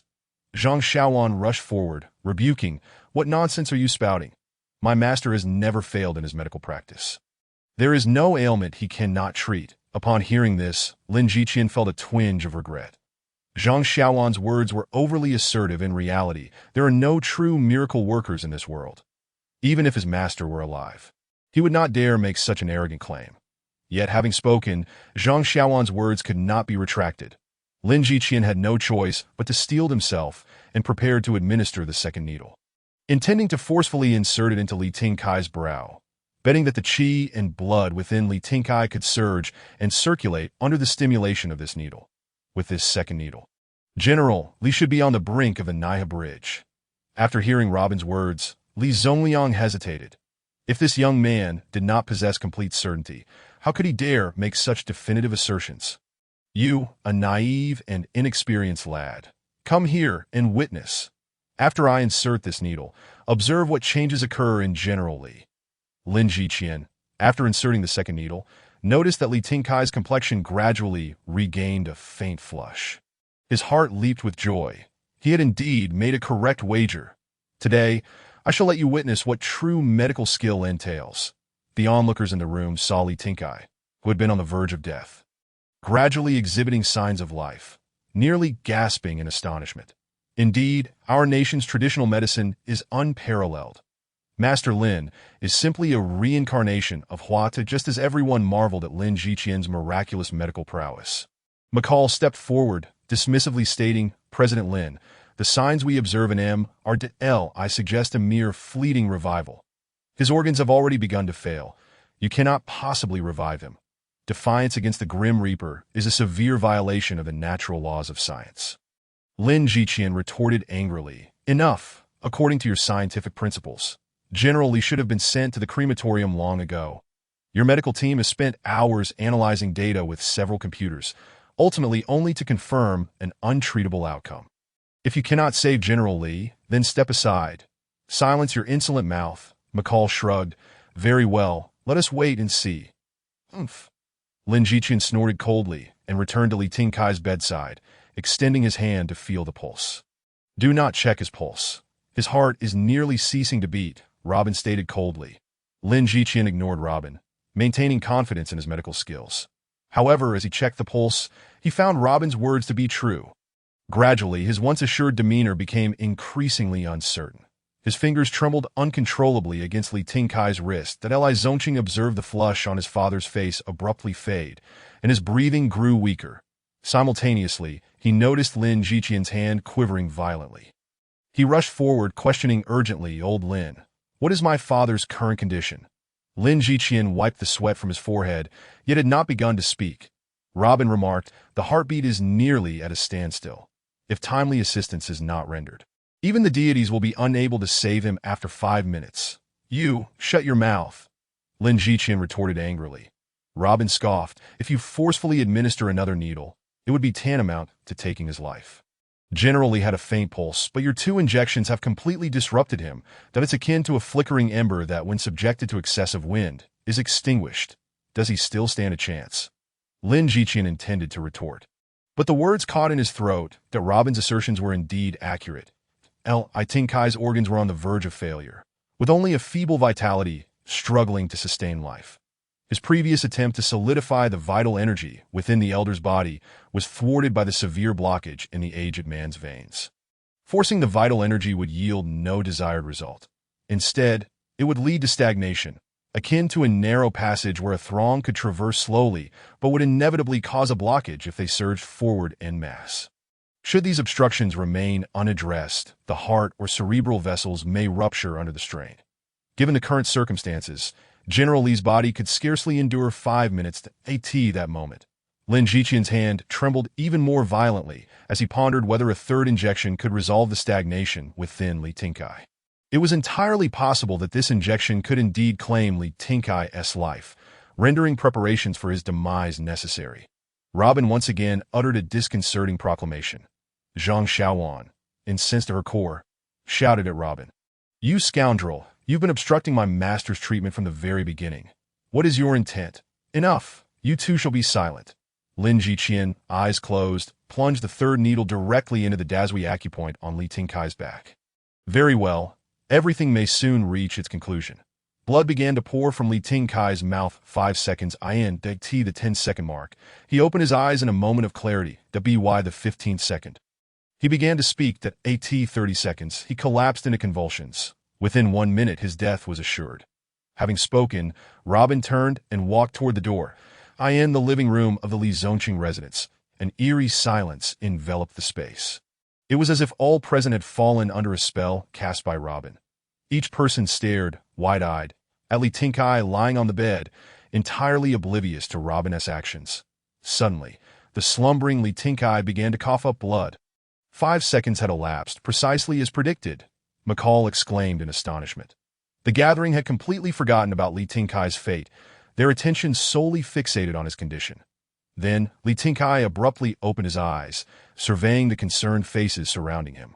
Wow, remarkable! It was exactly 10 seconds, again without a flaw. McCall, like a clock chiming the hour, called out the time once more. Zongqing, Zongliang, Shuer, you are all here. Li Tinkai scanned the room, nodding and smiling at them. Then his gaze fell upon Lin Jiqian. Old Lin, I recall we have a game of chess unfinished. Let us continue after a moment. Lin Jiqian collapsed, trembling in horror. 15 seconds. 15 full seconds. He truly spoke. Master Luo, you are the most extraordinary prognosticator I have ever encountered. Your predictions are astonishingly precise. McCall's exclamations jolted everyone from their shock. Robin's earlier declarations of 5 seconds, 10 seconds, and 15 seconds had all come to fruition, without a single miscalculation. Thus, the subsequent 30 seconds of convulsions and the certainty of death within 1 minute loomed ominously. Li Zongqing, in a state of panic, seized Lin Jiqian by the collar. You must find a way to save my father. Lin Jiqian gasped for breath, shaking his head vehemently. With a thud, Li Tinkai collapsed to the ground, his body writhing in convulsions. Everyone stared in disbelief at the surreal scene unfolding before them. Quickly, retrieve him. Only he can save your father. Lin Jiqian scrambled to his feet, pulling Li Zongqing as they dashed toward the hall exit. In that instant, the crowd suddenly remembered the young man with an air of arrogance. Xiao Yudi, having regained her composure, joined Li Zongqing and Lin Jiqian in pursuit of the door. Stop him. Hurry, stop him. Li Zongqing shouted as he desperately chased after Robin, calling to the guards at the courtyard entrance. Mr. Luo. Master Luo, please pause. I implore you to save my father's life. Whatever your demands, I shall acquiesce. The brothers Li Zongqing and Li Zongliang reached Robin, bowing deeply with utmost sincerity. Master Luo, I apologize for my previous disrespect. You are a great benefactor to our family. Robin replied indifferently. The elder's life has only been temporarily preserved. In this state, he can last no more than 3 months. Return in 3 days to seek a prolongation of his life. If you follow my instructions, he may live for another 10 years. Li Zongqing and Li Zongliang were overjoyed, exclaiming their gratitude to Master Luo. Zongliang promptly produced a bank card, presenting it to Robin. Mr. Luo, a token of appreciation. Please accept it. Robin glanced at the card, noting its substantial value of at least 200 million. Very well, I shall accept it. Having said that, he turned and exited the room, his right hand sweeping back to retrieve the 18 silver needles. Here you go, President Lin. Robin offered the needle pouch to Lin Jiqian as he departed the courtyard. Mr. Luo, wait. McCall and Lin Jiqian hurried after him. Mr. Luo, it was truly extraordinary. Did you employ some form of sorcery? McCall inquired, puzzled. Sorcery? Robin shrugged, smiling. Perhaps. All that you cannot comprehend is deemed sorcery. Lin Jiqian approached, snorting. What do you know? This is the pinnacle of our traditional medicine. The concept of life and death, as articulated by Western medicine, merely pertains to surface-level assessments of an individual. In truth, even when a person's heart ceases to beat, a substantial portion of the cells within their body may still remain active for a certain duration. If these cells could receive a rapid supply of blood and nutrients within a brief time frame, it is indeed possible to revive someone who has momentarily lost all signs of life. McCall derisively remarked, since President Lin is so knowledgeable, why did you fail to save Mr. Li? While this Mr. Luo succeeded, Lin Jiqian sighed, casting a gaze of profound respect towards Robin. This exemplifies the distinction between a divine physician and an ordinary healer. It is universally acknowledged that the heart is the engine of life. Each blood vessel, every meridian, and each acupuncture point serves as an essential conduit for delivering blood and nourishment to this engine. Mastery in swiftly unblocking these pathways is the key to addressing the ultimate dilemma. This is the extraordinary capability that allowed Master Luo to save General Li. Upon finishing his words, Lin Jiqian knelt before Robin, exclaiming, Master Luo, the knowledge I have accumulated over my lifetime pales in comparison to yours that I wish to take you as my teacher. The arrival of Zhang Xiaowan, witnessing this scene, rendered her utterly speechless. Teacher, how could you kneel before this charlatan? Chapter 0041. Where's the most expensive villa district in Ningxuan? You insolent wretch, Lin Jiqian was genuinely enraged. Despite his deep affection for his disciple, Zhang Xiaowan's repeated humiliations towards Robin today were intolerable. Just moments ago, her reckless ignorance had nearly caused them to miss the prime opportunity to treat Li Tinkai, which led him to contemplate expelling her from his tutelage. Now, after finally mustering the courage to request Robin to accept him as a disciple, Zhang Xiaoan openly insulted Robin as a fraud. Such behavior was beyond the pale. In the realm of traditional Chinese medicine, those with superior skills are revered. Given the astounding proficiency demonstrated by Robin with his remarkable 18 soul-pursuing needles, Lin Jiqian knew he would likely never reach such heights in his lifetime. Even as the esteemed president of the Chinese Medicine Association, he could not deny Robin's extraordinary talents. Bowing before him, he felt no shame in honoring him as a master. Lin Jiqian gazed at Robin's tall figure, his eyes shimmering with unwavering reverence. Here was a youth in his 20s who had achieved such towering accomplishments. Meanwhile, Lin Jiqian himself, having studied medicine since the age of 4 under the tutelage of Jiang Shui Lu, the master of the medicine Immortal Valley, had traversed the world with his mentor, battling countless complex ailments. By 18, he had mastered the art of medicine, inheriting the Jiang family's divine needles, a culmination of his mentor's lifetime of dedication. Departing from the medicine Immortal Valley at 28, he ventured forth alone for 12 years. Earning the title of the foremost divine hand in the realm of Chinese medicine. At 50, he was elected as the chairman of the Chinese Healthcare Association, the pinnacle of his medical achievements. From that point onward, Lin Jiqian's name became synonymous with traditional Chinese medicine, establishing him as a revered figure in the medical community. He had believed that his life's accomplishments would allow him to complete his journey with a full roster of disciples. To his astonishment, he found himself utterly outmatched by this young man in his 20s. Yet he felt genuine admiration. Master Zhang Xiaoan, humiliated by the sight of Lin Jiqian kneeling before Robin, protested, "What is he even worth? Master, please rise. I cannot bear to see you bowing to him. He merely toys with techniques, lacking any real expertise. You insolent wretch, from this day forth, I sever our master-disciple relationship. Henceforth, the Lin family shall have no place for such a disrespectful scourge." As Zhang Xiaoan attempted to further dissuade him, Lin Jiqian raised his hand and sent her flying. "You've brought disgrace upon my face." Turning to Robin, he continued, "Master Luo, it is my failure as a teacher that has led to this offense. I implore you to accept me as your disciple, that I wish to dedicate my life to learning from you." Robin waved his hand dismissively. "Get up. I will not take you as my disciple." Observing Robin's retreating figure, Lin Jiqian sincerely declared, "Mr. Luo, regardless of your agreement or refusal, I, Lin Jiqian, shall forever regard you as my master." Stopping in his tracks, Robin sighed, "Why must you be so stubborn, old man? It's quite vexing."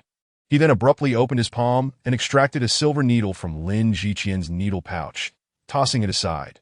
The 99 silver needles from the pouch embedded themselves into Lin Jiqian's clothing, each piercing corresponding perfectly to various acupuncture points on his body, yet not touching his skin. Such a remarkable technique, this airborne needle manipulation, was something Lin Jiqian feared he might never master even a fraction of in his lifetime. Overwhelmed with emotion, Lin Jiqian found tears welling in his eyes and bowed 3 times to Robin's back, exclaiming, "Thank you, master, for imparting the 18 soul-pursuing needles. I shall forever hold you in the highest regard." This scene was witnessed in its entirety by Xiao Yudi, who was astonished to discover that Robin possessed such divine skills. The world's foremost cardiovascular teams and the esteemed masters of Chinese medicine had been unable to save patients. Yet he had miraculously pulled one back from the brink of death. Furthermore, the finesse of his methods was breathtaking. In that moment, even Lin Jiqian, a figure of celestial stature in the realm of traditional Chinese medicine, bowed before him. "Robin, how many more miraculous abilities do you possess that I remain unaware of?" Xiao Yudi mused, her eyes sparkling with excitement as she gazed at Robin's figure. "Robin, wait for me with that." Xiao Yudi, disregarding her usual poise as the daughter of the Xiao family, hurriedly pursued him amidst the envious glances of those around her. The Li residence. Li Tingkai had regained some strength and was seated on the sofa with the support of his 2 sons. "Zongqing, Zongliang, today this young man rescued me from the clutches of the King of Hell and promised me an extension of 10 years to my life. This is a tremendous opportunity for our Li family. Who is this Mr. Luo? Where does he come from, and where does he reside? Find out as soon as possible. Remember, such an extraordinary person must not be offended. If we are fortunate enough to befriend him, it will be a blessing for our Li family." That Li Zongqing and Li Zongliang nodded respectfully. "Father, rest assured, Mr. Luo has done us a great service. And whatever he may request in the future, our Lee family will do our utmost to accommodate. Very well.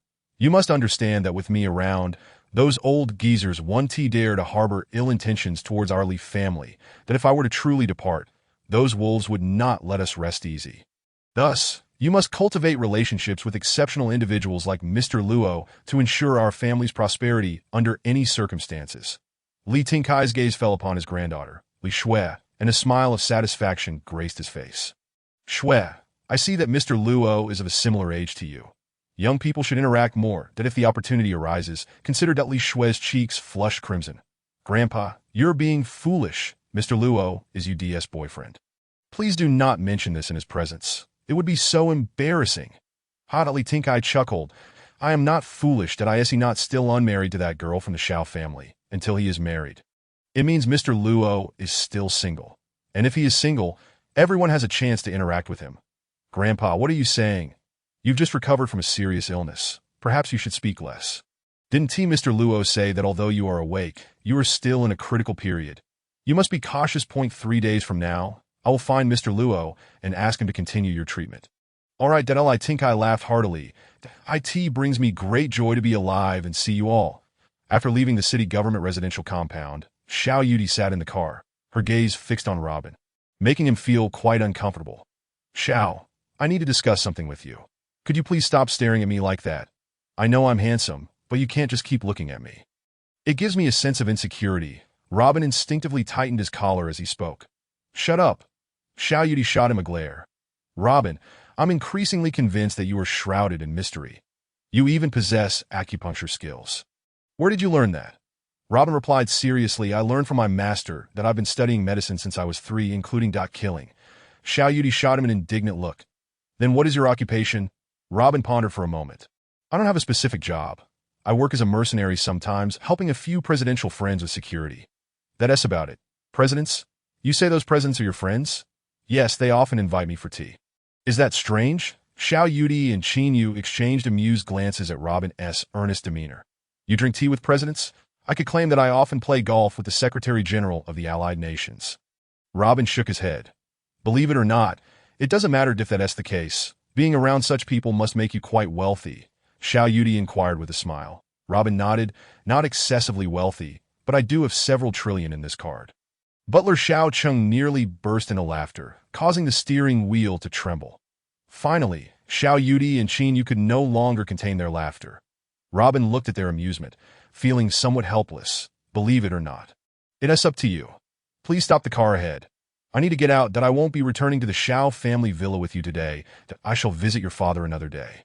Xiao Yudi initially wished to persuade me to stay, but ultimately decided against it. After exiting the vehicle, once Xiao Yudi and her companions had departed, Robin contemplated hailing a taxi to Lao Gui's villa in Ningchuan. Just then, a Porsche supercar came to a halt before him. Robin, what a coincidence. Hop in. Where are you headed? I'll give you a lift, said Xin Yao Yao as the car window slowly descended, revealing her stunning visage. Once seated inside the car, Robin inquired, where's the most expensive villa area in Ningchuan? Xin Yao Yao appeared momentarily taken aback before bursting into laughter. What do you mean? The priciest villa in Ningchuan is my home. Robin replied nonchalantly, indeed. Chapter 0042. Robin, please don't kill me. Xin Yao Yao, observing Robin's serious demeanor, erupted into laughter. Ha! Our most luxurious villa in Ningchuan is Villa No. 1 at the peak of Zixia Mountain by Crescent Lake. All right, I shall take you home. Xin Yao Yao pressed the gas pedal of the sports car, yet did not accelerate. Noticing Robin still seated calmly in the passenger seat, it was as if he genuinely resided in the Zixia Mountain Villa district. Ha ha, Robin, I am truly impressed. Are you for real? The most expensive villa in Zixia Mountain district is genuinely yours? Yes, what of it, drive? Robin replied, bewildered by Xin Yao Yao's uncontrollable laughter. Is this really that amusing? Tears of mirth streamed down Xin Yao Yao's cheeks. Robin, you're too funny. If you became a comedian, you would surely become the next great master of comedy. Ah. Robin furrowed his brows, glancing at his reflection in the rearview mirror. He looked rather handsome, but he then turned to Xin Yao Yao, who was still laughing uncontrollably, and said earnestly, please, stop laughing. I wish to ask you something to do. I truly seem impoverished. In fact, I am quite wealthy. My card holds at least several tens of billions. Ah, that you're such a jokester. Robin, can you please stop teasing me? I might die from laughter. Haha. Goodness, what is wrong with these women? Must they wear thick gold chains, flaunt lavish watches, and drive luxury cars to be considered wealthy? No need to explain. Think as you wish, as long as you're happy. After laughing for a considerable time, Shen Yaoyao finally regained her composure. Robin cast a sideways glance at her, pouting slightly. Take it easy. Don't laugh yourself into oblivion. Drive properly. I'm still in the car. Shen Yaoyao suddenly halted, realizing she had been too caught up in laughter and had forgotten her decorum. Blushing, she hurriedly adjusted her attire. You rascal. All right, no more jokes. Tell me, where do you reside? If you currently have no place to stay, I can drop you at the nearest hotel for you to book a room. The Zixia Mountain Villa district is quite far from here. If I truly take you there and you claim it's not your home, it would be a jest. Robin, feeling exasperated, replied, You woman, who is joking with you? If you do not wish to take me, I can hail a cab myself. As he spoke, he reached for the door handle to exit the vehicle. All right, I believe you, that's sufficient. Shen Yaoyao pressed the gas pedal, and the Porsche supercar shot forward like an arrow. She was curious to determine whether this man was indeed telling the truth. Could it be, as Cheng Si had suggested, that he was merely pretending? The Zixia Mountain Villa district is located in the eastern suburbs of the city. The villas there are categorized into 3 tiers, with the first-tier villas starting at a price of 1 billion, that this top-tier area comprises only 5 villas. The second to fifth have already been occupied, while the premier Villa Number 1 has remained uninhabited since its completion. It is rumored that Villa Number 1 at the mountain peak was purchased by an exceedingly enigmatic figure, and no one has ever glimpsed his true identity. Could it be you? Haha. Robin nodded in agreement. To be precise, it was not mine before, but now and in the future, it belongs to me. Shen Yaoyao regarded Robin's earnest expression, her smile growing even more radiant. This man must have graduated from a performing arts program. Such acting skills are undoubtedly first-rate. Noticing the time was still early, Shen Yaoyao suddenly recalled an exhilarating place. Robin, there is a thrilling spot along the road to the Zixia Mountain Villa district. It is still early. Would you like me to take you there? A fun place? What kind of fun? Robin yawned lazily and inquired at a place for thrilling car racing. Shen Yaoyao exclaimed excitedly, the Panlong Peak of Zixia Mountain. There is a circular mountain road that leads directly to the summit. Many racing enthusiasts gather there to race, engaging in all sorts of exhilarating racing methods. The most exciting and adrenaline-pumping is the Life and Death Speed Challenge. Each race has stakes involving supercars valued between 5 million and 10 million that despite frequent accidents resulting in fatalities, those who enjoy gambling on races remain undeterred. Robin, do you wish to go? Not a chance.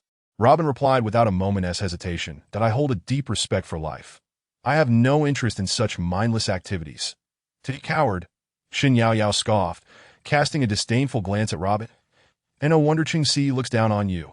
Robin's lips twitched. He almost retorted that it was her fault for being blind to his qualities.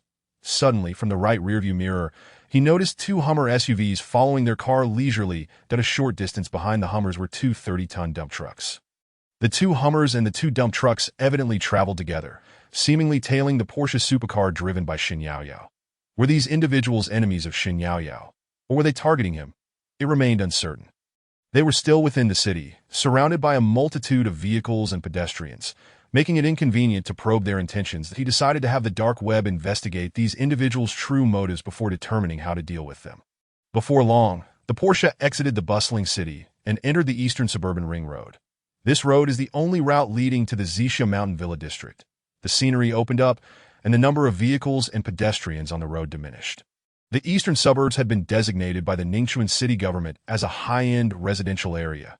The navigation system indicated that they were less than 20 kilometers from the Zixia Mountain Villa. The entire road was nearly a straight line, with 2 intersections and a T-junction along the way. Robin glanced in the rearview mirror. The 2 Hummers trailing them were still leisurely following at a distance of less than 100 meters, while the dump trucks had vanished from view. Although this method of following was rather rudimentary, the familiar aura suggested that they were a group of assassins. However, it was still unclear who their target was, whether it was an enemy of the Shen family or retaliation against him. Robin doubt if these individuals were indeed after him. There was no need for concern. The assassins from the dark web, who were protecting him, would promptly issue a warning that a minute later, Robin received a message. The two Hummer SUVs were hired by Bin Gu, a subordinate of Chun Shuliang from Huanyu Group. 4 assassins had been sent 3 hours prior. These assassins had begun trailing him 5 minutes ago, upon confirming that Robin was heading towards the Zixia Mountain Villa district. The 4 assassins decided to orchestrate an accident on this road to eliminate him. The dark web assassins awaited his instructions on how to proceed. Robin opted not to have them intervene, choosing instead to handle the situation himself. This mountain road leading to the Zixia Mountain Villa district has a total of 3 intersections. Bin Gu's men were most likely to strike at the middle T-junction. Chapter 0043. With me around, you 1T die. He slightly reduced speed and pulled over at a safe island ahead. Robin glanced at the rearview mirror and addressed Shen Yaoyao.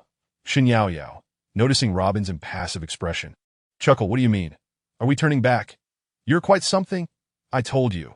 How could that villa worth 30 billion be yours? You are truly a dull fellow. Get out of the car. Robin ignored Shen Yaoyao's teasing and spoke coldly. Shen Yaoyao, observing Robin's serious demeanor, remained still but began to laugh. What do you mean? A robbery. Haha. Robin abruptly opened the car door, took Shen Yaoyao by surprise, and buckled her seatbelt in the passenger seat. Shen Yaoyao was momentarily stunned, wondering if Robin truly intended to rob her, whether it was a carjacking or something more sinister. Suddenly, a dreadful premonition washed over her. No wonder Ching Si held such disdain for him. It seemed that all of Robin's behavior was merely an act. Robin, please don't kill me, all right? How much do you want? I'll have my father send it to me that also. I'm still a virgin. With a roar, Robin pressed the accelerator, and the Porsche supercar shot forward. Robin, what are you doing? I can give you anything, just please don't kill me. Shen Yaoyao gasped, unsure of Robin's intentions. Shut up, Robin said coldly. Rest assured I want nothing. Then why are you driving so fast? Shen Yaoyao clutched her arms tightly, trying to conceal her slightly exposed cleavage. Didn't you want to race? Robin chuckled lightly. I'm just giving you a thrill. Shen Yaoyao found herself seated within the exhilarating confines of a Porsche supercar, her grip tightening around the handle as she let out a terrified scream. Robin, are you out of your mind? Driving at such reckless speeds on this road. Do you have a death wish? Slow down. Robin responded coldly. No more talking. Brace yourself. At that moment, Shen Yaoyao was taken aback by Robin's sudden transformation. The man, shedding his previous languor, radiated an undeniable aura of authority. His stern visage and the masterful elegance with which he maneuvered the vehicle were nothing short of perfection. Shen Yaoyao found herself utterly captivated by his intense focus. Robin glanced at the time. At this velocity, it would only take 2 minutes to reach the upcoming T-junction. The dark web had relayed information indicating that Chun Shuliang's assassins intended to confront them there. It was time to take the offensive. A look in the rear-view mirror revealed 2 Hummers trailing them at a leisurely pace, maintaining a steady distance. A smirk played on Robin's lips. Hold on tight. I'm about to shift gears, he barked, startling Shen Yaoyao, who had been gazing at him in a daze. In an instant, Robin slammed on the brakes, the Porsche's speed plummeting from nearly 400 kilometers per hour to 250. Shen Yaoyao gasped. What are you doing? Is this a game? You nearly scared me to death. After the abrupt deceleration, Robin pressed the brakes once more, reducing the speed dramatically from 250 to 100 kilometers per hour. Robin, what on earth are you doing? Stop fooling around, please. Shen Yaoyao shouted in alarm. Quiet. Hold on. There are assassins. Robin glanced at the rearview mirror, his voice steady. Shen Yaoyao's eyes widened in shock as she clutched the handle tightly, catching a glimpse of the Hummers closing in behind them. Assassins? Robin, please don't scare me. Who wants to kill us?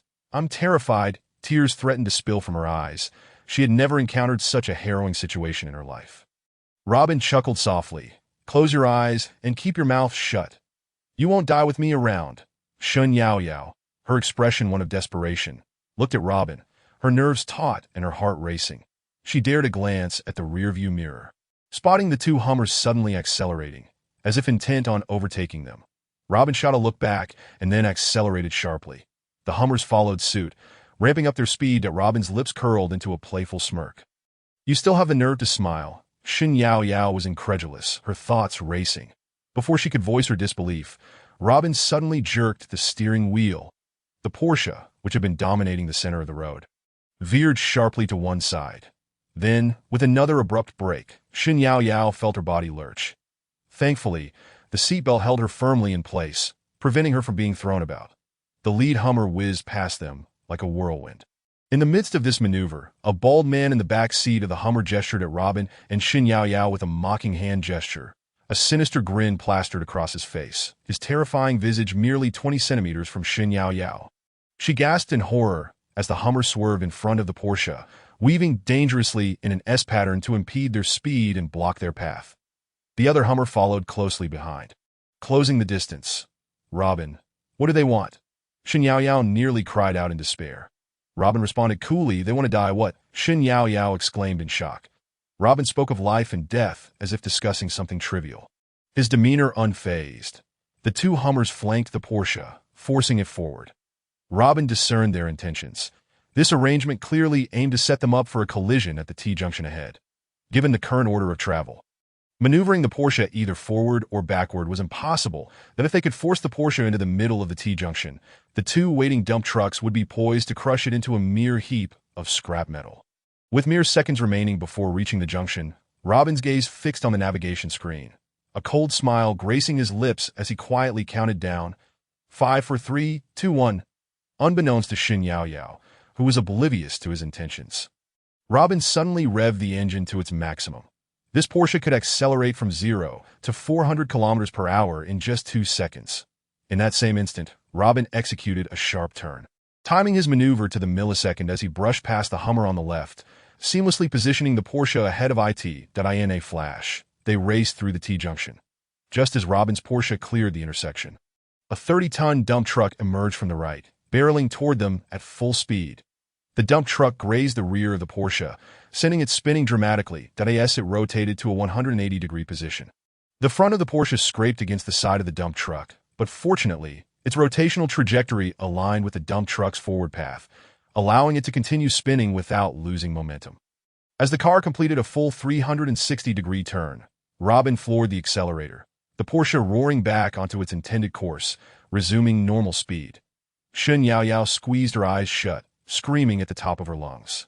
The brief yet harrowing 2 seconds felt like an eternity, pushing her to the brink of a breakdown. After covering 500 meters, the Porsche gradually came to a halt by the roadside. "Ah!" Shin Yao Yao continued to scream. "Enough, stop yelling. It's over," Robin commanded, gripping her arms to steady her. "What?" Shin Yao Yao opened her eyes, glancing around in disbelief. "That I'm not dead." Robin nodded. "Yes, you're still alive." Suddenly, a deafening crash erupted behind them at the T-junction. A cloud of dust billowing upward. Almost immediately, flames erupted into the sky. The first Hummer, overtaken by the Porsche, was crushed beneath the dump truck, leading to a catastrophic explosion. The second Hummer, which had been hot on their heels, collided with the underside of the dump truck, reducing it to mangled metal. The men who had earlier taunted Robin from within the Hummer were now mere remnants of flesh. The dump truck, having narrowly missed the Porsche, swung around, charging toward them at full speed. Robin instinctively activated the Porsche, propelling it forward. However, another dump truck had suddenly positioned itself in the middle of the final intersection, completely obstructing their path. With no escape routes available and the pursuing dump truck closing in, Shin Yao Yao screamed in despair. "What do we do? We have nowhere to go." Robin ignored her, a cold smile playing on his lips. In a moment of audacity, he drove the Porsche directly toward the oncoming dump truck. "Robin, what are you doing? Stop." Shin Yao Yao was nearly beside herself with panic. The Porsche charged forward like a furious bull, hurtling toward the dump truck. 10 meters, 8 meters, 5 meters. The dump truck's driver was taken aback, realizing this man was insane. Did he truly intend to collide with him? In the blink of an eye, the Porsche was less than a meter from the dump truck. In that fleeting instant before impact, Shin Yao Yao beheld the approaching dump truck as if it were a mountain descending upon them. She closed her eyes in resignation, convinced it was all over. In that moment, regret washed over her. Had she not been curious about Robin and offered him a ride home, she would not be facing such peril. Suddenly, everything went dark. Chapter 0044. Drag racing on Panlong Peak. Shin Yao Yao clung tightly to the handle, afraid to open her eyes. Suddenly, her body tilted right, spiraling out of control as if plummeting into an abyss. Sinking deeper and deeper. Was this what death felt like? If she was to die, so be it. Some things had already transpired, and acceptance was all that remained. Fear was futile. In that fleeting moment, Shen Yaoyao experienced a profound realization. She opened her eyes wide, and the sight before her left her in shock. Is this real? The Porsche, racing at high speed, was now tilted precariously to the left. The right front wheel was directly atop the dump truck's body, while the left wheel occupied the narrow space on the left side of the dump truck. The entire Porsche was diagonal, racing forward with a ghostly swiftness through this perilous gap. Due to the low chassis of the Porsche, the left side of the vehicle scraped against the ground, sending up clouds of dust and sparks. In that fleeting moment between life and death, the Porsche had miraculously evaded disaster in a manner beyond comprehension. Is this truly happening? Shen Yaoyao, having forgotten her fear, shouted in exhilaration, "Robin, Robin, we made it through." However, Robin paid no heed to her cries, remaining fixated on driving the Porsche at breakneck speed, just as the Porsche supercar traversed the threshold of life and death in an exceedingly bizarre manner. The drivers of two dump trucks were momentarily stunned by this breathtaking spectacle. At this instant, they had forgotten that they were hurtling towards one another at nearly 300 kilometers per hour. Each in vehicles of similar tonnage. In less than a second of distraction, the two 30-ton dump trucks collided with the utmost ferocity. Bang! The sheer weight and velocity of such a collision unleashed devastation akin to detonating several tons of explosives. With a cacophony of horrifying crashes, the sounds of explosions erupted. Within a mere minute, this tranquil mountain road bore witness to a scene of utter destruction. In an instant, a roaring inferno illuminated the mountain highway as brightly as day. After crossing the death line, the Porsche vanished like an arrow into the dense night of the mountains that sped for several kilometers before finally halting on a deserted mountain path on the northern side of Zixia Mountain. Robin turned off the headlights, glanced around to ensure they were not discovered, and let out a slight sigh of relief. Shen Yaoyao sat in the car, dazed and silent. The surreal experience of the past few minutes left her feeling utterly unreal. Was that a mere illusion? With the faint light inside the vehicle, Shen Yaoyao cautiously glanced at Robin in the driver's seat. After a considerable hesitation, she finally mustered the courage to lift her gaze to the rearview mirror. Adjusting the mirror lower, she caught sight of her reflection. Her hair was a tangled mess. That moment, Shen Yaoyao let out a cry of despair in the empty valley. Her sobs echoed like wails of a ghost. After a while, she abruptly ceased her crying. The sound of her weeping in the stillness of the mountain night was unsettling to her. "Have you managed to collect yourself?" Robin asked with a sidelong smile. Suddenly, seeing Robin smile beneath the dim light startled Shen Yaoyao. She flailed her arms and legs in panic. "All right, stop scaring yourself." Robin grasped Shen Yaoyao's flailing hands firmly. "It's all in the past. You all right?" Shen Yaoyao finally calmed down, feeling the warmth of Robin's palm. Slowly opening her eyes in the television shows and movies she had watched before, she had seen characters confirm whether they were alive or dead by pinching themselves. Why did you bite me?" Robin exclaimed, noticing the row of bloody bite marks on his arm. Shen Yaoyao looked at Robin with an apologetic expression. "I'm sorry, I just wanted to see if it hurt. I didn't feel anything. Am I dead?" "You're not dead. You bit me, of course you wouldn't feel it, and I'm truly at a loss for you." Robin shook his head in exasperation. After a while, Shen Yaoyao collected herself. She looked again at her reflection in the mirror, her hair a disheveled mess, her eyes weary. She then glanced at the display screen showing the condition of the Porsche supercar. Aside from the 4 intact tires, not a single part of the vehicle was undamaged. The rear end was obliterated, the front was a wreck, and the doors were practically scraped to transparency. Given this condition, a forceful kick would likely transform it into a panoramic convertible Porsche.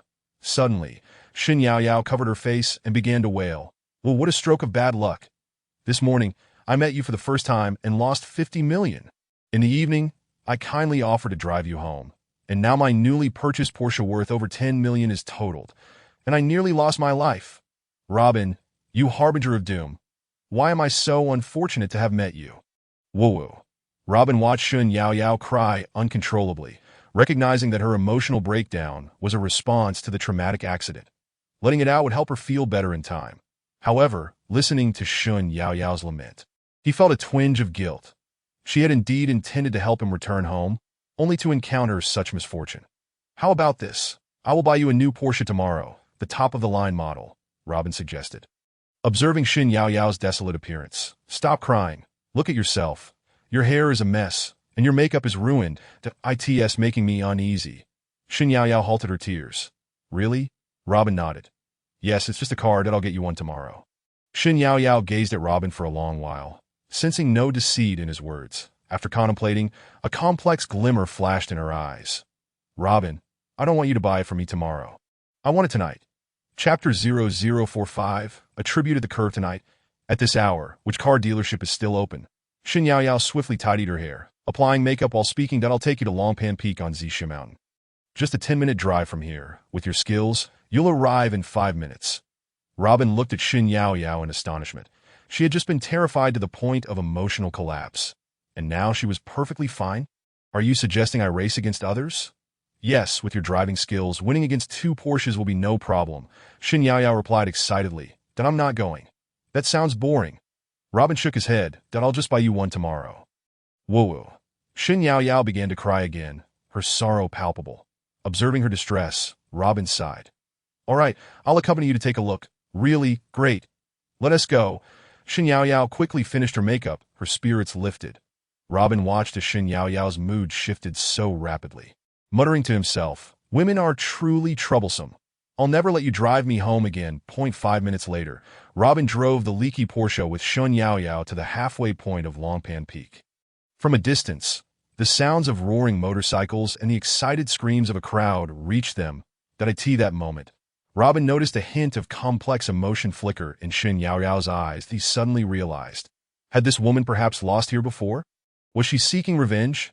Are you plotting something? Shin Yao, I won't hide it from you any longer. It is indeed a scheme that I came here once with friends and lost a seer to its not that I can't bear to lose a car. But I can't swallow this humiliation. Robin, with your exceptional driving skills, help me win back my honor, and I will be at your service for anything you need in the future. Robin scoffed. Stop right there. I want to engage in such foolishness to help you regain face. With that, he opened the car door and attempted to leave. Wait, Shin Yao called out, hesitating before continuing. I didn't bring you here solely to win back my pride. I want you to help me teach someone a lesson. Robin waved his hand dismissively. That I want to be your tool. You can handle this yourself. The person I want you to race against is a scumbag. 6 months ago, he was racing in the city and killed a pregnant woman, a child, and a couple. Now, he walks free. Upon hearing this, Robin paused, his gaze sharpening as he looked at Shin Yao. He hadn't expected her to come racing for such a reason. Shin Yao, seeing Robin's attention, hurriedly exited the car to stand before him. That if you don't believe me, I can show you the news footage from that time.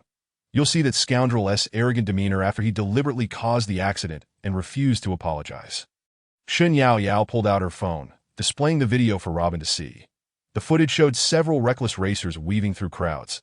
The timestamp read 7:40 p.m., and the location was the bustling Nanda Street in the Zhuke district of Ningchuan City, a densely populated commercial and residential area. Several racing cars sped down the street, out of the city, in the midst of their high-speed maneuvers.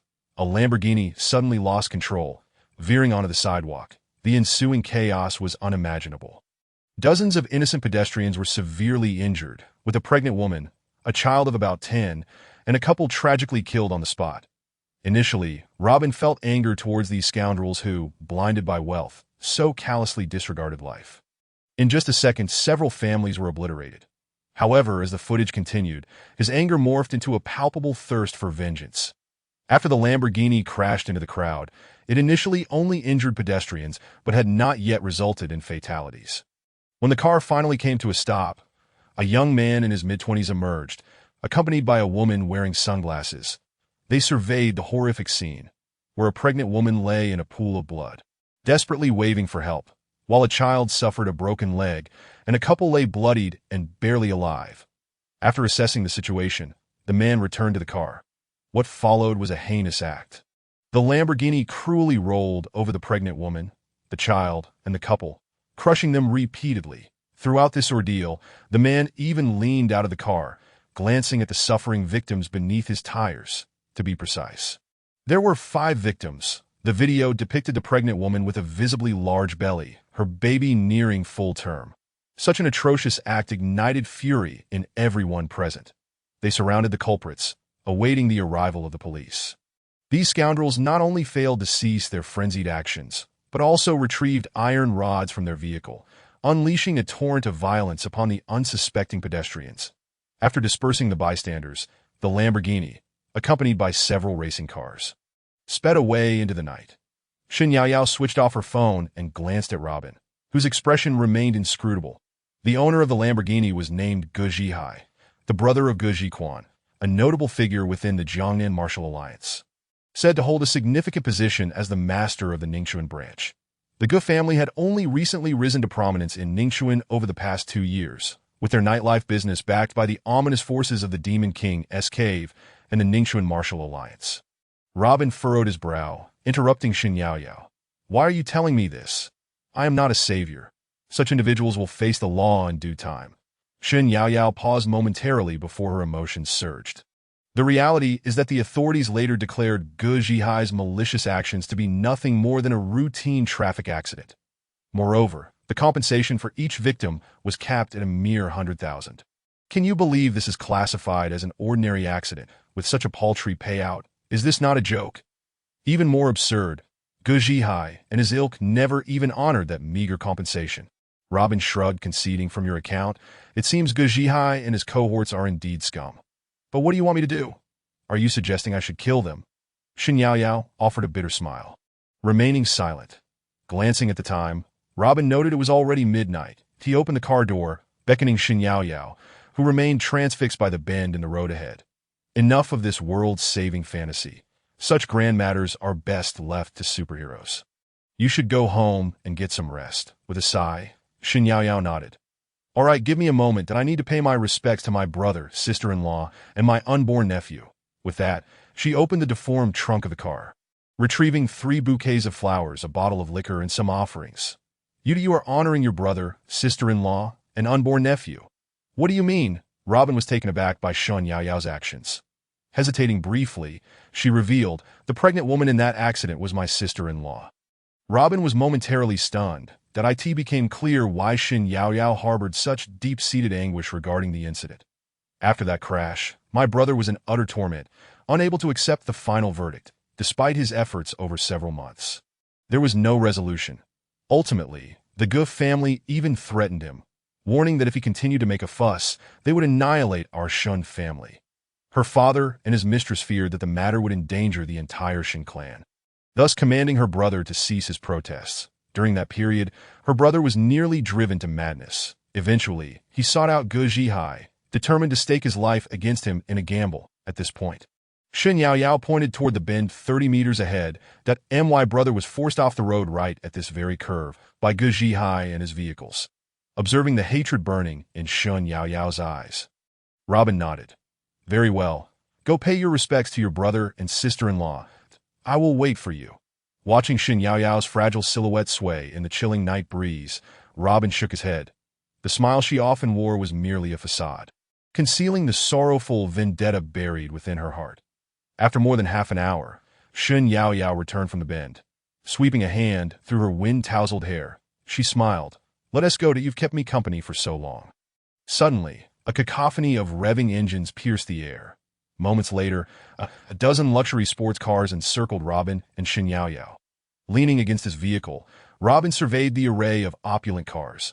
Lamborghini, Aston Martin, Bugatti, Porsche.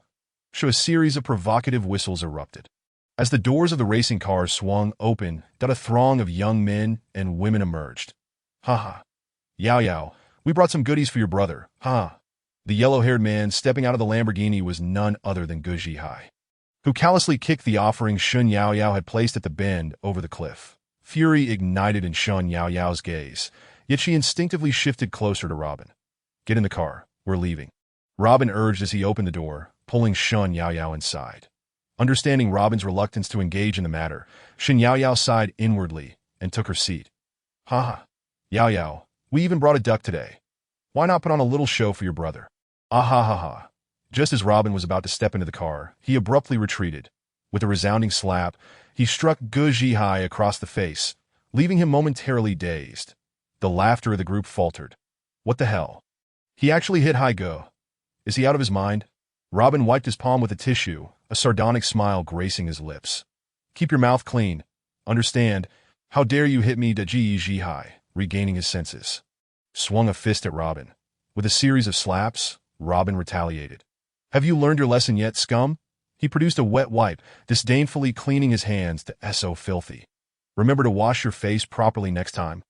With that, he tossed the tissue onto Ge Hai's face and turned to re-enter the car.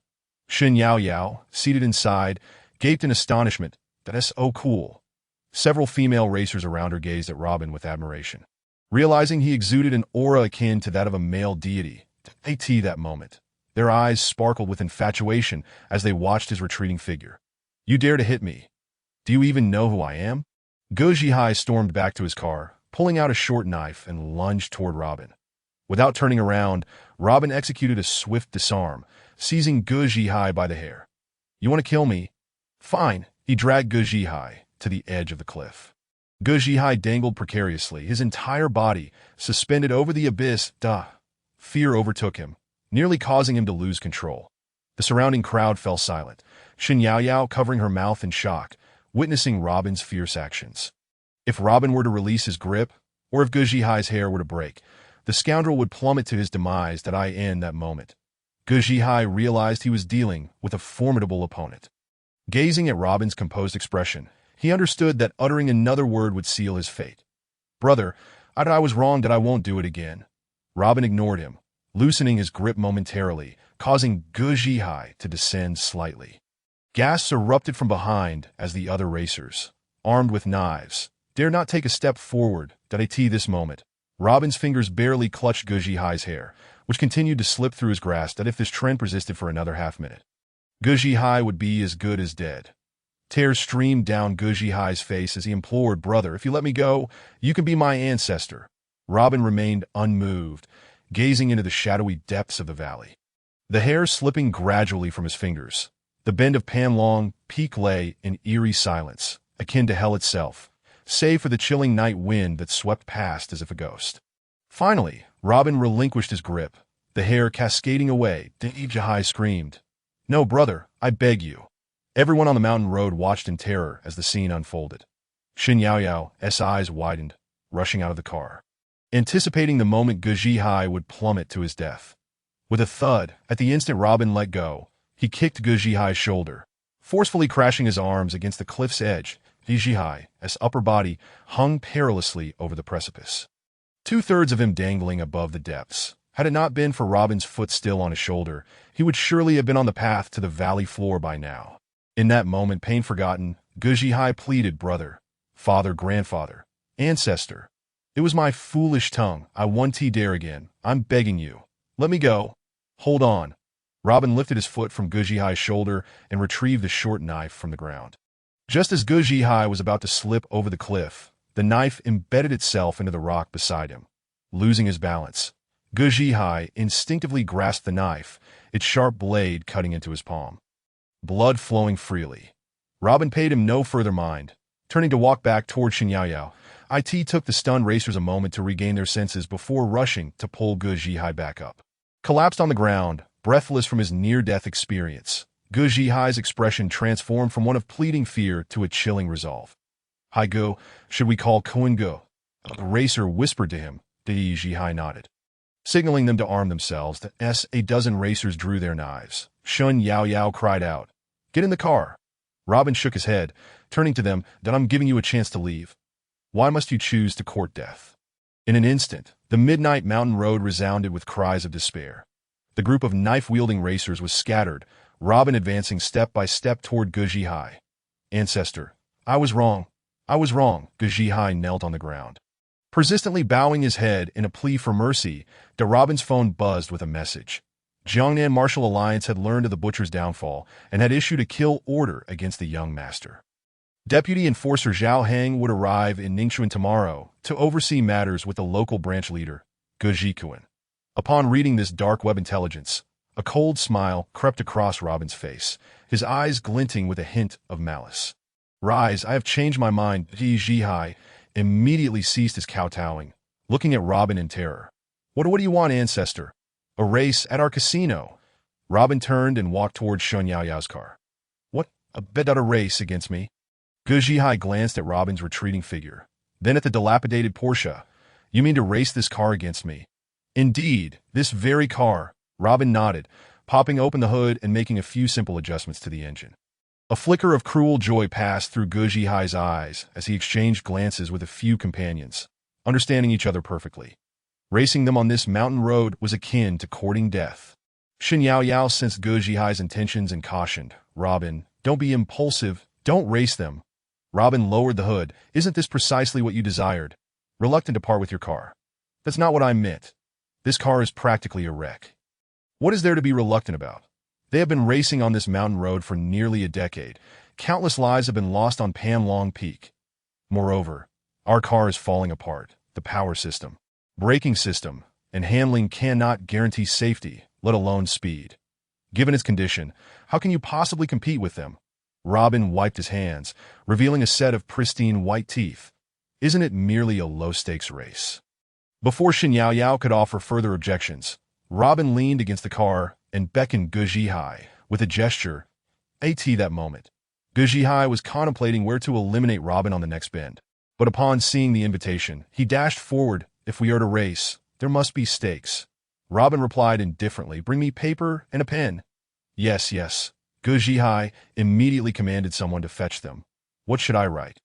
I said you write. Robin pointed to the ground. Gu Zhihai promptly knelt down, anxiously gripping the pen. Robin declared. Everyone froze. That wasn't this supposed to be a racing agreement? How had it turned into an IOU? Right. Robin's voice turned cold. All right, Gu Zhihai, drenched in cold sweat, feared this gentleman might change his mind and toss him off the cliff. Gu Zhihai voluntarily raised Shen Yaoyao. Should I lose, I owe one Porsche 918 Spider and all my shares in the Gu family company. Sign your name and affix your fingerprint. Gu Zhihai was taken aback. Hadn't the race not even occurred yet? How could he have lost? And why an IOU? Right as I instructed. Robin's voice was icy. Yes. Gu Zhihai hurriedly complied, contemplating that once the race began, if Robin's car crashed, it wouldn't matter what he wrote.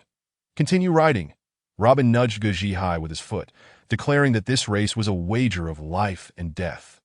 After Gu Zhihai finished, he handed the IOU to Robin. All right, let us race according to your rules.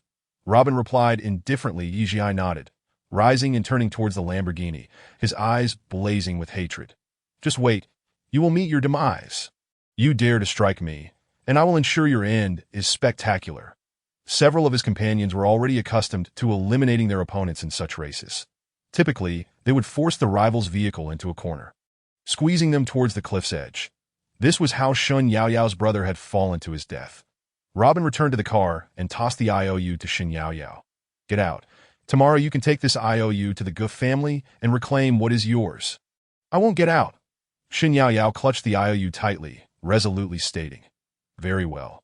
Robin slammed the accelerator of the Porsche supercar. The engine roared violently in the empty valley, and the Porsche shot up the mountain like an arrow. Following closely were the Lamborghini, Aston Martin, and Bugatti, racing after Robin. In an instant, the night echoed with the thunderous roar of engines, the screeching of tires, and the grinding of stone against rubber on the third bend. The Porsche's rear had suddenly flew off, nearly losing half its body. Moments later, the door beside Shen Yaoyao crumbled, causing her to scream in terror. The cold mountain wind swept through the car, scattering its contents. From a distance, the battered Porsche appeared ready to disassemble at any moment. Shen Yaoyao clung to her seatbelt, on the verge of tears. Robin, the car is falling apart. We will die. Silence. It won't fall apart. Robin shouted, giving a thumbs up to the Lamborghini that sped past him. The decrepit Porsche brushed against the cliffside of the track. Zhihai guffawed at Robin's rudimentary maneuver and shouted into his earpiece. Take him out on the next bend. Chapter 0047. The terror of Panlong Peak's bend. After Gu Zhihai relayed the information, 3 racing cars quickly followed. His Lamborghini decelerated, creating a path that a Bugatti surged forward like lightning, overtaking Robin's Porsche and blocking the road ahead. After letting the Bugatti pass, Gu Zhihai sped ahead, almost parallel to Robin. On the narrow mountain road, 2 high-speed sports cars raced side by side, nearly touching, sparks flying as they brushed against each other. This moment, Gu Zhihai and his companions had pushed Robin's Porsche to the cliff's edge. The Porsche could neither accelerate nor decelerate to change lanes. To the right was Gu Zhihai's Lamborghini, persistently attempting to shove Robin's vehicle towards the left cliff. Several times, the left wheels of the Porsche were nearly suspended in midair, teetering on the brink of disaster. Shen Yaoyao, seated in the car, could see they were clearly trapped in a dire situation. As long as Gu Zhihai continued his assault, she and Robin would soon plummet off the cliff, meeting their doom. At that moment, she truly regretted bringing Robin to Panlong Peak. This was sheer madness. Knowing the perilous condition of the car and the circumstances, he still chose to race Gu Zhihai. Suddenly, the Aston Martin behind them slammed into the Porsche. The vehicle shook violently, the left front wheel almost losing contact with the ground for a fraction of a second before landing back on the cliffside road. Shen Yaoyao was terrified. She clutched the seatbelt. The right door long gone. She tilted her body towards Robin, but realized that even the slightest lean to the left would increase the likelihood of the Porsche tipping towards the cliff. She had no choice but to shift her weight to the right and on the right. Gu Zhihai drove the Lamborghini, repeatedly colliding with the Porsche. Shen Yaoyao felt that each impact could be fatal. She dared not scream, fearing it would distract Robin, who was at the helm of the Porsche. That in such conditions, a slight tremor of Robin's wrist could spell disaster. That moment, Gu Zhihai opened his window, arrogantly crashing into the Porsche while mockingly laughing at Robin and Shen Yaoyao. Dare to hit me? I'll crash you. Robin ignored him, glancing at the navigation system, knowing he would enter the next bend in 2 seconds. He observed the Bugatti blocking his path ahead, a glimmer of amusement flashing in his eyes. Suddenly, he jerked the steering wheel sharply to the right, the Porsche colliding forcefully with the Lamborghini. After this impact, the Porsche was shoved 10 centimeters to the right. Simultaneously, Robin floored the accelerator, slamming into the rear of the Bugatti, the point of impact slightly skewed to the right rear, the moment the Porsche collided with the Bugatti. Robin subtly adjusted the steering wheel to the left. The Bugatti, hurtling forward at high speed, lost control from the sudden leftward thrust, tumbling off the cliff. Simultaneously, the left side wheels of the Porsche became completely airborne. A third of the vehicle suspended over the abyss. Only the right wheels remained firmly gripping the road, supporting the weight of the entire sea. Gu Zhihai was stunned by Robin's reckless maneuver. He had never witnessed such a terrifying spectacle that in the blink of an eye, the Porsche zipped around the bend, all 4 wheels back on the mountain road. Bang! Just as the left front and rear wheels of the Porsche landed. The left door fell off. Shen Yaoyao wept that this still a car. It's practically running on wheels. She believed that if they continued driving for another 5 minutes, the wheels would fall off. As the Bugatti plummeted into the abyss, Gu Zhihai and his crew, momentarily stunned, again surged towards Robin's Porsche, and he shouted into his earpiece, "Keep smashing into him. His car is about to fall apart." Immediately, several racing cars pressed in on the Porsche. Robin, driving the supercar, continued to speed along the cliffside road, the Porsche teetering on the brink of calamity. After navigating 3 bends, Gu Zhihai nearly sent the Porsche tumbling into the abyss that he was convinced he would eliminate Robin tonight. Robin checked the navigation once more. Only 2 bends remained to reach the summit. He cast a sidelong glance at Gu Zhihai, who was relentlessly colliding with him. Let us conclude this at the next bend. At that moment, Shen Yaoyao had succumbed to numbness. She gazed at the confident expression on Robin's face, utterly oblivious to his words that a second later, the Porsche was approaching the most perilous curve of Panlong Peak. Robin maintained the speed of the Porsche above 400 yards, forcefully colliding with the Lamborghini in an instant. The vehicle veered dangerously towards the cliff as Shen Yaoyao witnessed the Porsche's body lifting off the ground. Soaring beyond the roadway, despair enveloped her. Below lay the nearly 1,000-meter-deep Panlong Peak Valley. It was over. Everything was over today. Shen Yaoyao tightly shut her eyes, her mind flooded with haunting images of her brother's tragic death from 6 months prior. Simultaneously, Gu Zhihai erupted into cheers. "Kid, racing against me is courting death." However, just as he believed the Porsche would plunge down the cliff at this treacherous curve, it bizarrely arced mid-air, landing back on the mountain road. For a moment, he forgot that this was the deadly bend of Panlong Peak, where the curve was exceedingly steep. Before he could even redirect the steering wheel, the Lamborghini shot towards the cliff like an arrow. Gu Zhihai slammed the steering wheel in desperation, shouting frantically, "No!" Following closely behind were the Aston Martin, Ferrari, and BMW, all cascading down the cliff in succession that a total of 8 racing cars plummeted into the abyss. In an instant, the Panlong Peak Valley was engulfed in flames. The subsequent vehicles screeched to a halt, and upon witnessing the horrific scene, all were left dumbfounded as they searched for Robin's Porsche. He had already reached the other side of Panlong Peak in a Porsche that was reduced to merely 4 wheels and a steering wheel. "Wake up!" Robin shook Shen Yaoyao. "The race is over." Shen Yaoyao kept her eyes tightly shut, not daring to utter a word for a long while. "That you're not dead." Robin took out a wet wipe to clean his cheeks and palms. Slowly, Shen Yaoyao opened her eyes, gazing at the dimly lit street lamps ahead. "Where am I?" "You're at the foot of Panlong Peak. Do you still need your car?" Robin glanced at Shen Yaoyao, who seemed lost in a dream, and inquired, "Where's my car?" Shen Yaoyao looked around, seeing nothing. Robin pointed to the remains of the Porsche, saying, "That's it." Shen Yaoyao surveyed her surroundings, aside from the 4 wheels. 2 seats and a steering wheel, everything else was gone. Furthermore, the engine at the front was emitting smoke. "Are we truly alive?" Robin nodded. "Yes, we are alive and quite well, except for a bit of dishevelment." "And what about that scoundrel Gu Zhihai?" "He is dead, plummeted to his demise." Robin pushed open the car door. "Get out. This car is about to explode." Shen Yaoyao immediately jumped out, and after confirming her survival, she threw herself into Robin's embrace. Sobbing uncontrollably, a loud explosion erupted behind them as the Porsche supercar was instantly engulfed in flames. "Let us go. It's already past 3 in the morning. Time to get some rest." Robin walked towards a nearby Land Rover. As Shen Yaoyao sat in the modified Land Rover, confusion washed over her. "Whose car is this?" "Mine." "What is the problem?" Robin cast a glance at Shen Yaoyao, still in shock, and asked, "So, where shall I take you?" Shen Yaoyao looked at Robin. "At this hour, where can I possibly go?" "Of course, you're coming to my house. Didn't you say your home is in Villa number 1 at the top of Zixia Mountain?" "This is the closest to the Zixiao Villa area." "All right. Do as you wish." With a firm press on the accelerator, Robin drove the Land Rover towards the summit of Zixia Mountain. Shen Yaoyao observed Robin, who appeared so nonchalant, as if the 2 previous car accidents on Zixia Mountain Road and the perilous race at Panlong Peak had no bearing on him whatsoever. Her intrigue for this enigmatic man deepened. If the most expensive villa at Zixia Mountain's peak truly belonged to Robin, he must undoubtedly be a secretive magnate. 10 minutes later, Robin drove the Land Rover to the Zixia Mountain Villa area. Surrounded by lush waters and stunning scenery, it seemed to be the most auspicious area in Ningxuan City. Robin parked the car in front of the Villa Area's entrance. The security personnel of Zixia Mountain's District 1 promptly approached him, requesting to see his Villa access card. Upon seeing the leopard print card Robin handed over, the guard was taken aback. "Sir, are you certain you reside in our Villa area?"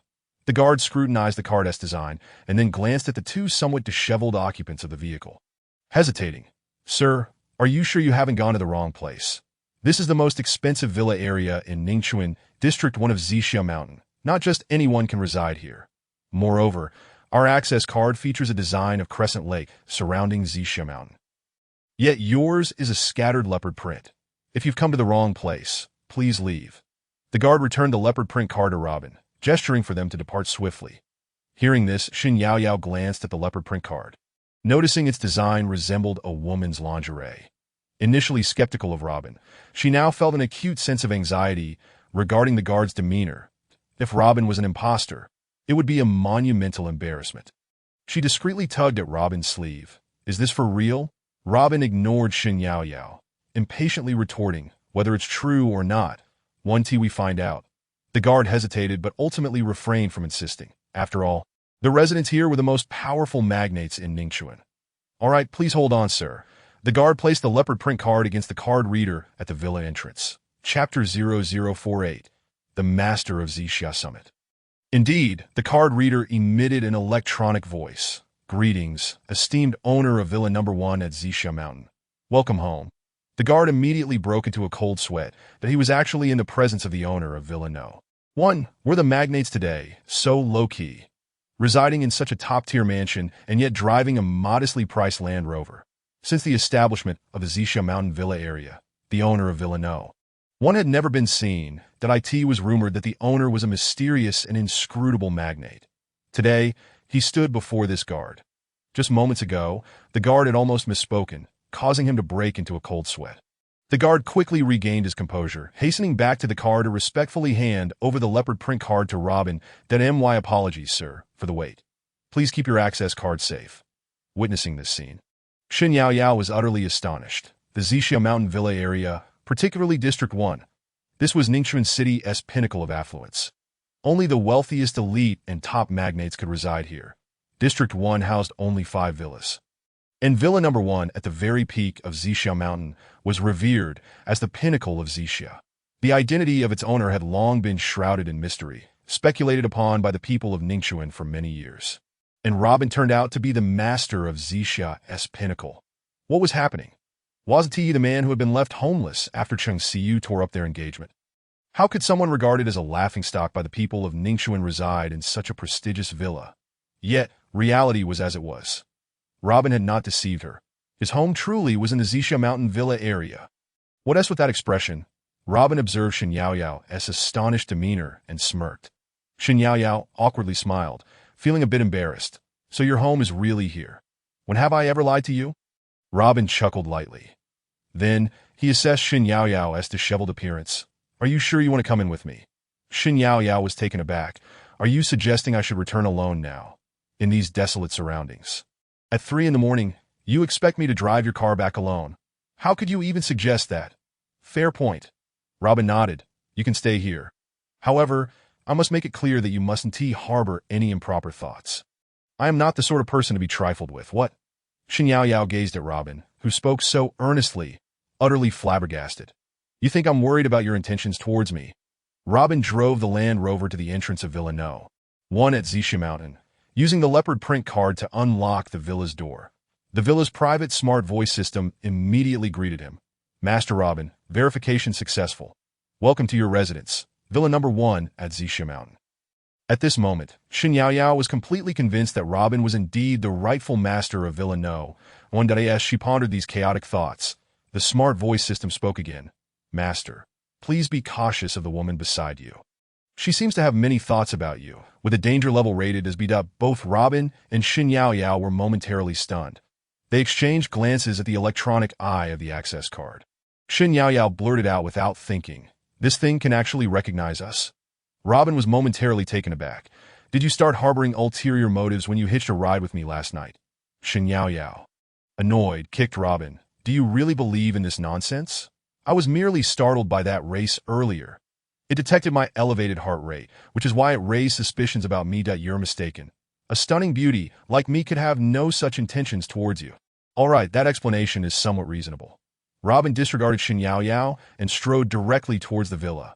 Upon entering the living room, Robin gestured towards several rooms on the first floor, remarking that the layout was still unfamiliar to me. "Feel free to look around," he said. "You can stay on the first floor. Choose whichever room you like." He assessed Shen Yaoyao for a moment before adding, "However, there may not be any of your spare clothes here." Shen Yaoyao, feeling somewhat embarrassed, replied, "The clothes I'm wearing are tattered and riddled with holes. Will I even be able to go out tomorrow?" Sigh.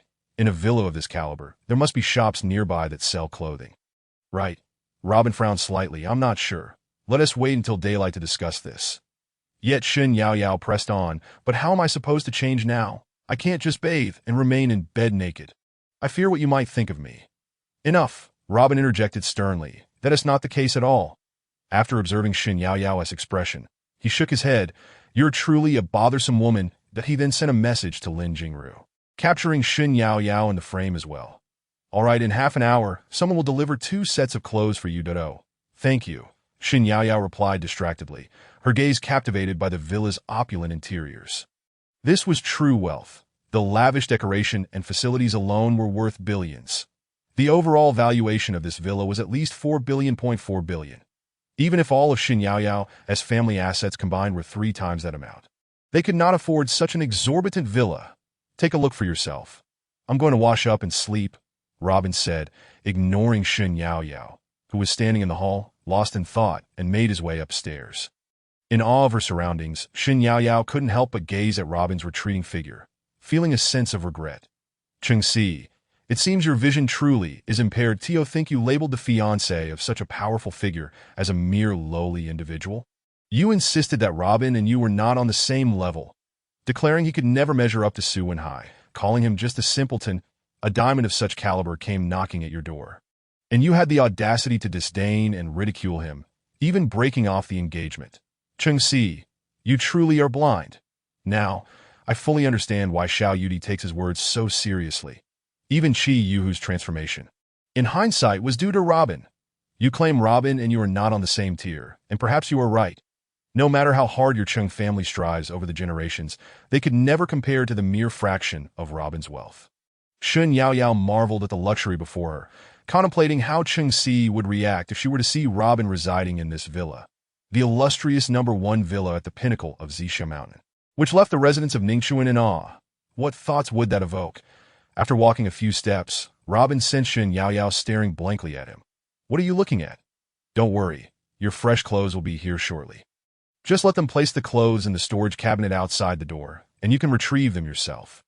Observing Robin's nonchalant demeanor, Shin Yaoyao felt a sudden wave of self-consciousness wash over her, instinctively averting her gaze. Noticing her peculiar expression, Robin furrowed his brow slightly. You need not have any reservations. I assure you, I harbor no intentions toward you. Shin Yaoyao was momentarily taken aback. After all, she was a striking beauty, possessing both figure and features. How could this man claim to have no thoughts regarding her? Such words were a blow to her pride. However, reflecting on her day spent in his company, she realized this was simply his forthright nature. Let it be. Considering he was the owner of the #1 villa at Zixia Mountain, she would not hold it against him. May I explore this villa? She inquired, her eyes gleaming with curiosity as she surveyed the unfamiliar decor. It would be impossible not to be intrigued by the legendary and enigmatic #1 villa at Zixia Mountain. Since she was fortunate enough to be here, it would be a shame not to wander and take a look around. Robin appeared perplexed by her question. It's just a villa. What is there to explore? Just a villa.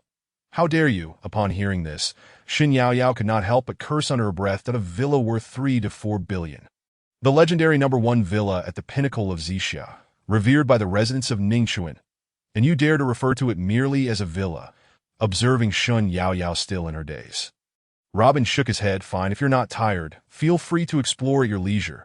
After Robin ascended to the second floor, Shin Yaoyao opened each room in the villa, marveling with the awe and envy reminiscent of Lu Laolao entering the Grand View Garden. As she admired the opulent decor of the villa, she felt as though her previous 20 years had been in vain.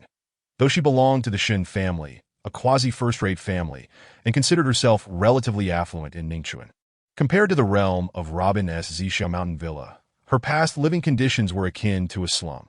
While she was still reeling from the wealth and splendor within #1 villa, the doorbell rang. It must be the person delivering her fresh clothes, she mused. Glancing at the time, she realized it was nearly 4 in the morning. Robin had informed her that there was no need to open the door to receive the clothes. The delivery person would place them directly in the storage cabinet outside. The cabinet had an automated transport system, allowing her to retrieve the items from inside the villa. Who would be so diligent at this hour? Delivering 2 sets of clothes to Zixia Mountain? Curiosity compelled her to check the monitor for a glimpse outside.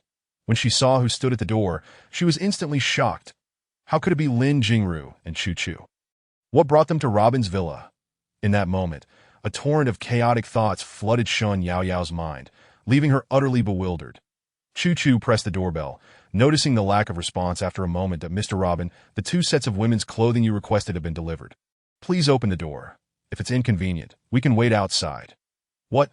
The person delivering clothes to her was none other than the illustrious Lin Jingru. This must be a hallucination.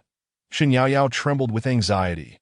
The haughty and alluring Lin Jingru, the goddess coveted by the elite young men of Ningxuan, had driven to Zixia Mountain at 4 in the morning to deliver clothes to her, Shin Yaoyao. Merely because of a message from Robin? Anyone hearing such a tale would find it incredulous. Shin Yaoyao struggled to contain her nearly frenzied emotions, holding her breath and daring not to make a sound. Watching Lin Jingru, who stood before the villa door with utmost reverence, her heart raced. Half a minute later, the villa's intelligent butler system chimed in. The items have been placed in the storage cabinet. You may leave now. Upon hearing the intelligent system's response, Lin Jingru looked somewhat disappointed. She signaled Chu Chu to place the clothes in the storage cabinet and activated the recording message system. with an expression of utmost humility. She respectfully addressed, "Mr. Robin, we mean no disturbance." With that, Lin Jingru bowed and, along with Chu Chu, departed from the villa's entrance. Shen Yaoyao watched in utter astonishment as Lin Jingru and Chu Chu exhibited such deference. How would Cheng Si react to such a scene? The queen she had pursued for 5 years treated Robin with the respect of a servant. Meanwhile, Cheng Si and the entire Qing family had squandered the opportunity of immense wealth that had fallen into their laps. A bitter smile crept across Shen Yaoyao's face as she contemplated this. God certainly has a sense of humor. At that moment, she could almost envision Cheng Si and the Chung family's faces. Filled with regret and despair, many look down on others and humiliate them, yet remain oblivious to the fact that the true clown is themselves. Shen Yaoyao's thoughts were in disarray, and she had no desire to continue exploring the villa. Retrieving the clothes from the storage cabinet, she found Lin Jingru had sent a complete set, from undergarments to outerwear, including a coat and nightgown. Looking at the neatly arranged garments, Shen Yaoyao couldn't help but chuckle at herself.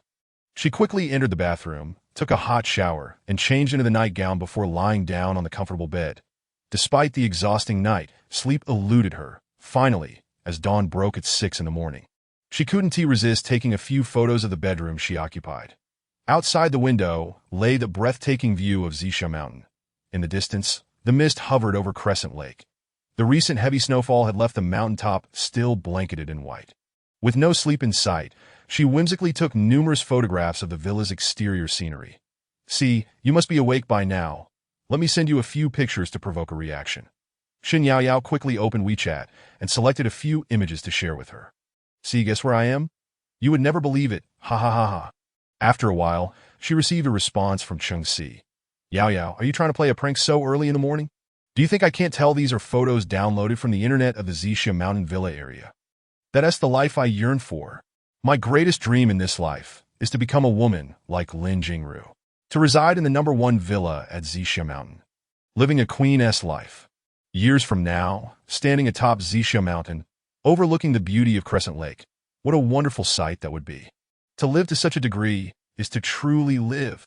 Shen Yaoyao gazed at Cheng Si's WeChat messages, feeling a wave of emotion. "Cheng Si, you might achieve the dream you have pursued your entire life effortlessly if only Robin, holding the marriage contract, were to appear before you. Yet, you, blinded by your own folly, shattered the happiness that lay before you. See, I must tell you, perhaps you truly want to believe it, but I am currently in the know. 1 villa at Zisha Mountain. 2 hours ago, the very nightgown I am wearing was delivered to me by Lin Jingru." Cheng Si sent a laughing emoji. "You haven't even woken up yet. You woman, see, I assure you, I'm telling the truth that if you don't believe me, let's video call, and you'll see I'm not deceiving you." With that, Shen Yaoyao immediately sprang from her bed, opened the floor-to-ceiling window, and began broadcasting live from the summit of Zisha Mountain and the shores of Crescent Lake behind her. "See, do you see? I am currently broadcasting from Villa #1 at the top of Zisha Mountain. Just a moment, I will go to the living room and outside the villa to continue the live stream." Shen Yaoyao opened her bedroom door and made her way from the living room to the entrance of the villa. The private swimming pool for large flower beds and a viewing pavilion. "See, do you see this? This is part of the landscape within Villa #1 at the summit of Zisha Mountain. I am truly not lying.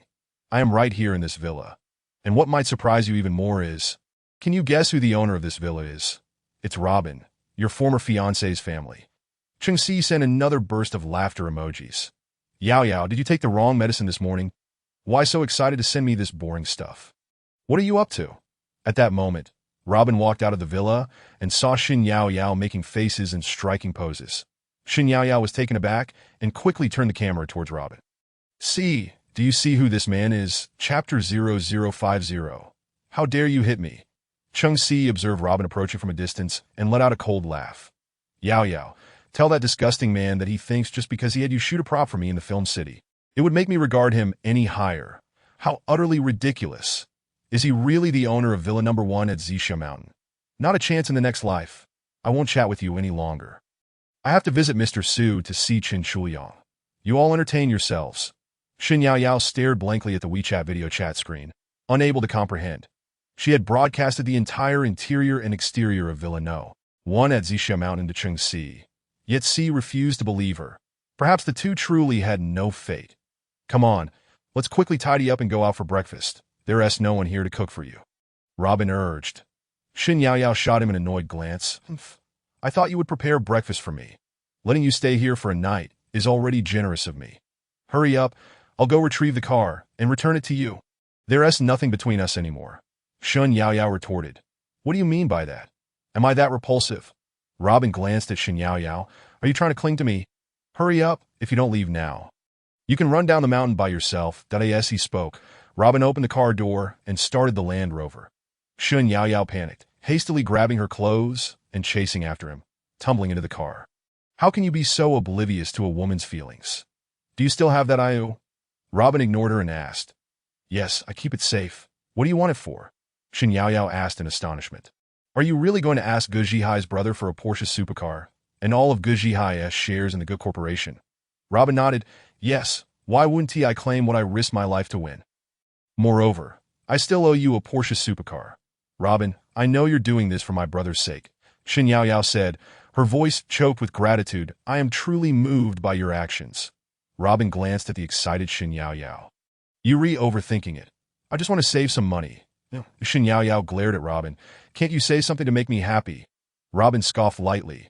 Why should I make you happy? Shin Yaoyao was utterly speechless in the face of such emotional ineptitude. Damn you, you infuriate me. She sighed deeply. Whatever, I'm used to men like this, expecting him to say something pleasant. I have grandchildren. Shin Yaoyao comforted herself internally, feeling much better. Robin, I'm actually a bit hungry now. I remember there's a Wongpin Western restaurant at the foot of the mountain, and not far from it, there's a buffet. Which place are you planning to take me for breakfast? Robin pondered for a moment. Wongpin, I suppose. The fried dough stick stall across from Wongpin is quite good. We can have a bowl of soy milk, eat a couple of fried dough sticks, and dip them in some sauce. You taking me to eat street food after staying in this place? Shin Yaoyao exclaimed in indignation. Robin replied expressionlessly. What's south wrong with street food? If you don't want it, then forget it. Just as they exited the gates of the Zixia Mountain Villa area, a red Pagani crashed into them from behind.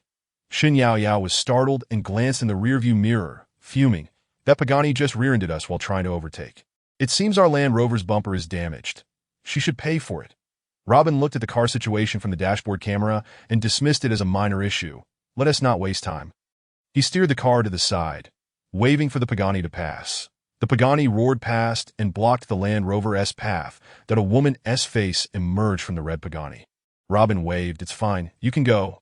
The woman stepped out of the Pagani, pointing at Robin and shouting, How dare you drive like that? You think you can block my path with a broken Land Rover? Do you know how much I paid for this new Pagani? Can you afford to compensate me? She glared at her beloved car, gritting her teeth in distress. What a scam. It's clearly her fault for rear-ending us. Yet she has the audacity to act righteous. Shin Yaoyao pushed the car door open and angrily confronted the woman. Humph. You all look like tourists. Don't even check your own worth. The woman disdainfully glanced at Shin Yaoyao. Driving such a broken Land Rover. How dare you wander around the Zixia Mountain Villa area? Is this a place for people like you? After that, she pointed at several security guards and shouted, I want to file a complaint against your property management. How can you allow such a broken car to roam around our villa area? Don't you know that letting them wander and take pictures makes even the owners of our villas feel embarrassed? The security guards at the entrance of the villa area knew this woman lived in the 3rd district, although her status was not comparable to those in the 1st or 2nd districts. Anyone who could live in this villa area was not to be trifled with. Robin sat in the car, watching the woman's arrogant demeanor with disinterest. If a 3 million Pagani can act this way, what would happen if she drove a 5 million car? He leaned out of the window and said indifferently, All right, it's just a broken car. How much do you need for compensation? Shin Yaoyao protested. Why should we pay? It was clearly her fault. Robin cut her off impatiently. Enough. Why waste words on someone like her? If we delay any longer, we want to get to eat our fried dough sticks. For the sake of a fried dough stick, you want to compensate her hundreds of thousands for repairs. What a waste. The woman, hearing Robin's impatience, shouted, You're going to pay for my car. Do you know how much it costs? I just picked it up 2 days ago for $380,000. You can't even afford the repair costs. You poor wretches, your attitude is outrageous. Upon hearing this, Shin Yaoyao retorted, It's clearly your fault. And you still have the nerve to complain. You seem wealthy, yet you act like a shrew. How dare you call me a shrew? The woman raised her hand, attempting to slap Shin Yao Yao. However, she was caught by Robin, who had exited the car. I was generous enough to say you're a shrew. I was speaking politely. How dare you bark like a dog? Robin coldly stated, you don't want to settle this amicably? Fine, let us do it your way. With that, Robin slapped the woman across the face. The brazen woman was momentarily stunned, unable to believe that Robin, who appeared amiable, would resort to violence. You, how dare you hit a woman? How dare you, what of it? You think you can delay my breakfast? Robin coldly shot back, delivering another slap. Shin Yao Yao was utterly taken aback. This man was truly ruthless. The woman glared at Robin like a madwoman. Fine, you've got guts. Just wait. Saying this, she pulled out her phone. Dad, I was hit by a loser at the entrance of the villa area. Hurry. The security guards, witnessing the escalating situation, realized it was getting serious. They understood that anyone living at the Zixia Mountain Villa, whether from the 1st, 2nd, or 3rd district, was wealthy and influential, that if the situation was not handled properly, they could easily lose their jobs. Several security guards immediately reported to the security company headquarters of the Zixia Mountain Villa area. The security management of the villa area had always been overseen by a security company under Lin Jingru's Zifeng International. The Zixia Security Company was established by Gu Chao and its manager. Song Yi, a former foreign mercenary, was 38 years old. Under his management, this villa area had never experienced a violent incident that the security guard reported to headquarters. The call from the Pagani woman concluded. She glared at Robin and Shin Yao Yao with intense hatred, declaring, you might as well await your demise. Do you know who my father is? He is quite familiar with General Song and General Gu from Zixia Security Company. Robin pulled out a wet wipe to clean his hands, stating, I have no desire to engage in a lengthy discussion with you, that it would be wise to move your car aside, or else. The woman nearly shouted, are you implying that if I don't move, you would dare to crash into my car? Chapter 0051. Are you warning me? Robin was about to enter his vehicle, intending to push aside the Pagani. Choosing not to engage further, at that moment, a BMW pulled up beside them. Yao Yao. A head emerged from the car window, revealing Cheng Siu, who exclaimed in surprise, what are you doing here? Upon noticing Robin standing there.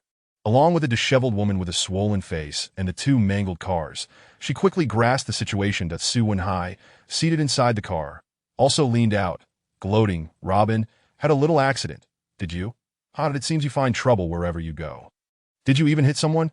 How amusing. Shin Yao Yao observed Cheng Siu and Su Wenhai arriving, stepping forward to inquire, Siu, what brings you here? Cheng Siu sighed, looking at Shin Yao Yao. Are you really asking why we are here? What are you and Robin doing here? Why can't we be here? Shin Yao Yao retorted, there are no signs indicating otherwise. It's just you all who showed up.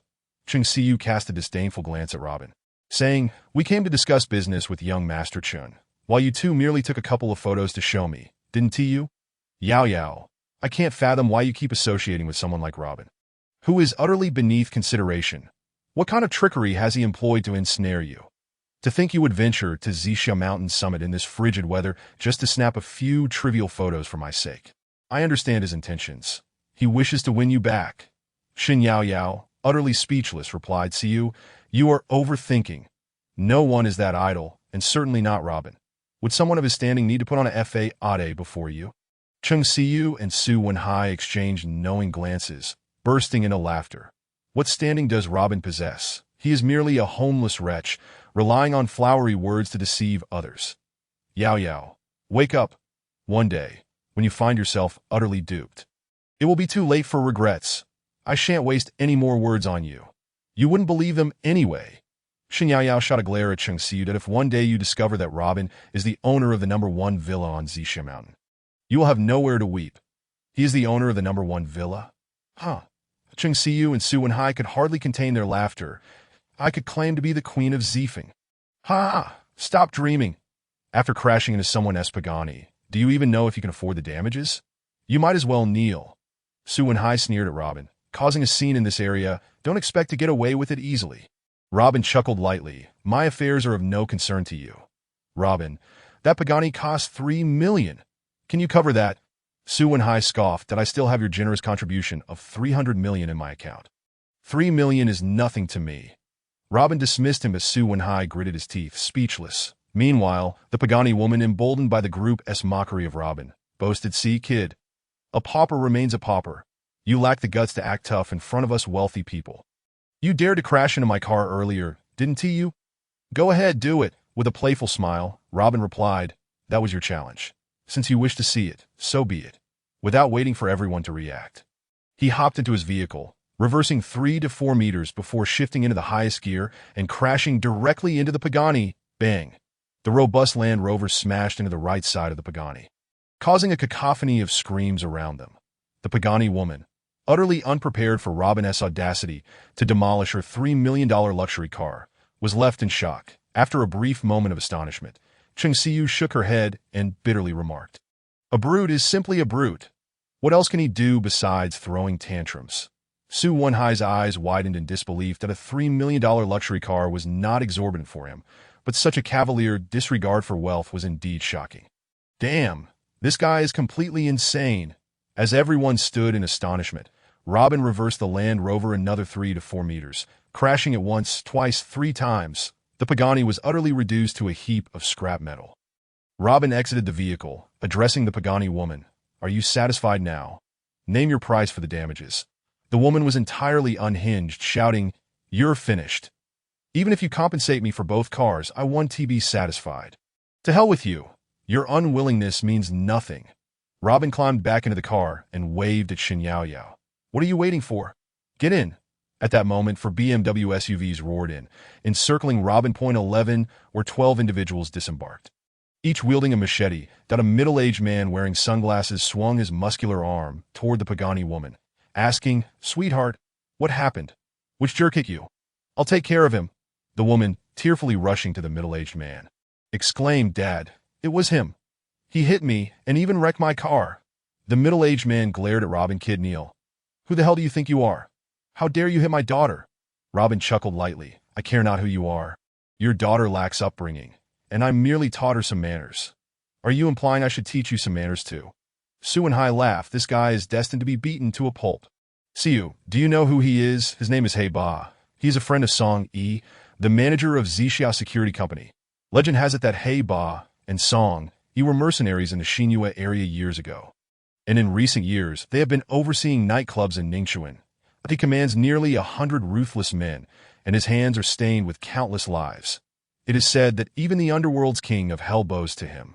Robin, audaciously confronting him, was courting disaster. Hey, Boss sneered, you've got guts. I admire that. Take him down. With a wave of his hand, a dozen ruthless men charged at Robin. Wait, stand down. A burly figure stepped forward. Old Hay, what is going on? Why are you bringing so many people to the Villa District to cause trouble? The newcomer was none other than Song Yi, the manager of Zixia Mountain Security Company. Brother Yi, this brat crashed my daughter's car and even assaulted her. Shouldn't I teach him a lesson? Song Yi scrutinized Robin and said, Young man, it seems you have indeed overstepped. There are better ways to resolve this than resorting to violence. Before Robin could respond, He Ba interjected, Brother Yi, stay out of this. I must deal with this brat today. Song Yi frowned. Old Hay, today General Gu is arriving at the Villa District to convey Miss Lin's directives to our security company. He will be here shortly. Causing a ruckus here will only bring me trouble. After a moment's thought, He Ba replied, Fine, Brother Yi, I'll give you face and 1T act here, but I'll take him back to deal with him. Song Yi glanced at Robin. All right, young man, you've created your own mess, so you'll have to bear the consequences. Go with Old Hay to resolve this. Robin smirked. Naturally, I will handle my own matters. Where I handle them is not for you to decide. He Ba sneered, Brother Yi, this kid is truly arrogant. Did you see that? A cold smile crept across Song Yi's face. In this territory, I make the rules. Young man, I warn you. Do not provoke me. Robin laughed. You're warning me? Who do you think you are? Song Yi's expression darkened. How dare you? Seeing Song Yi's demeanor, He Ba promptly signaled his gang to encircle Robin. Yao Yao, quickly get in our car. Chung Siu shouted to Shin Yao Yao amidst the crowd.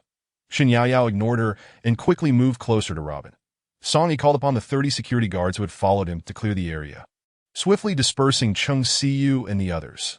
Only Robin, Shin Yao Yao, He Ba, and a dozen of his subordinates remained, a precaution against any potential brawl being filmed and uploaded online. The Pagani woman, witnessing the scene, stepped up to Robin and Shin Yao Yao, taunting, Kid, why not hit me again? Robin coldly sneered. You truly are insufferable. Raising his hand, he delivered a sharp slap that sent her flying. He Ba erupted in fury.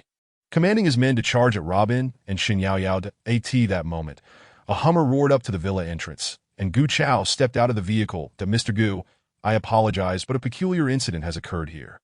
Song Yi hurriedly stepped forward to report. He Ba also bowed and approached him. Chao Gu, greetings. However, Gu Chao paid them no heed and strode directly towards Robin. He Ba's heart leaped with joy, thinking that Gu Chao intended to personally handle the situation caused by Robin within his jurisdiction. Kid, do you realize who this is? This is Chao Gu. Ha! Causing trouble in the territories of Chao Gu and Yi Gu, you are courting death. Chapter 0052. Robin is a fraud. He Ba's daughter rushed forward. You dare to crash my car. You shall perish for your audacity. Ha ha.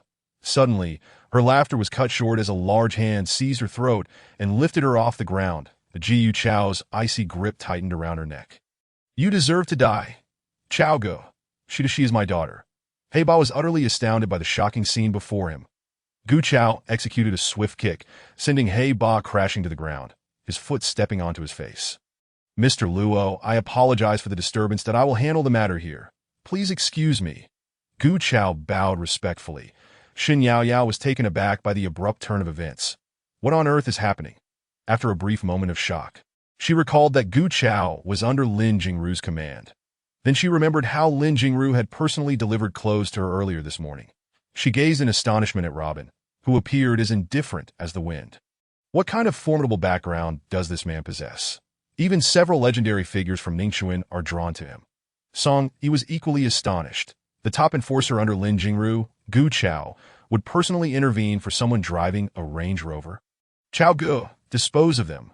Gu Chao said coldly that why yes. After a brief moment of astonishment, Song Yi suddenly understood the situation. Robin must be a distinguished guest of Miss Lin. Otherwise, Gu Chao would never have taken action for such a trivial matter. Song Yi, how dare you? He Ba yelled as he prepared to retaliate. Gu Chao's lips twitched, and with a forceful step, crack. He Ba's neck twisted, and he was silenced in an instant. Then, coldly, Gu Chao tossed the girl onto He Ba's lifeless body. The outlaws who had accompanied He Ba immediately dropped their machetes and knelt on the ground. Chao Gu, spare us. Shin Yao Yao's face turned pale with fright, her knees buckling as she leaned against Robin. Robin had intended to assist Shin Yao Yao into the vehicle. Observing the clear damage on the front and rear bumpers of the Range Rover, he tossed the car keys to Gu Chao. Have the car repaired and returned to me. I'll be using your vehicle for now. I have matters to attend to. Understood, Mr. Luo. The Gu Chao promptly handed the keys to Robin. Only when Robin drove off in the Hummer did Gu Chao slowly turn around. At that moment, Song Yi had already instructed his subordinates to clear the area in front of the villa, ensuring everything appeared as if nothing had transpired. Song Yi, I came today to convey Miss Lin's wishes. Mr. Luo is a distinguished guest of hers. He has now taken residence in Villa No. 1 at Zixiao Peak in the 1st District. You are responsible for the security of the Zixiao Peak Villa area. And you know what needs to be done.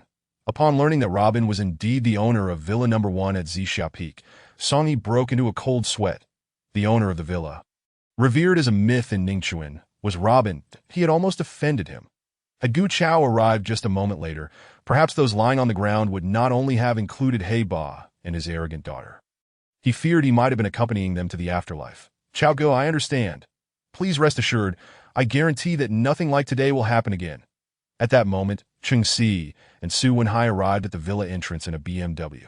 Unable to reach Chen Chuliang, they found themselves unable to enter the villa area.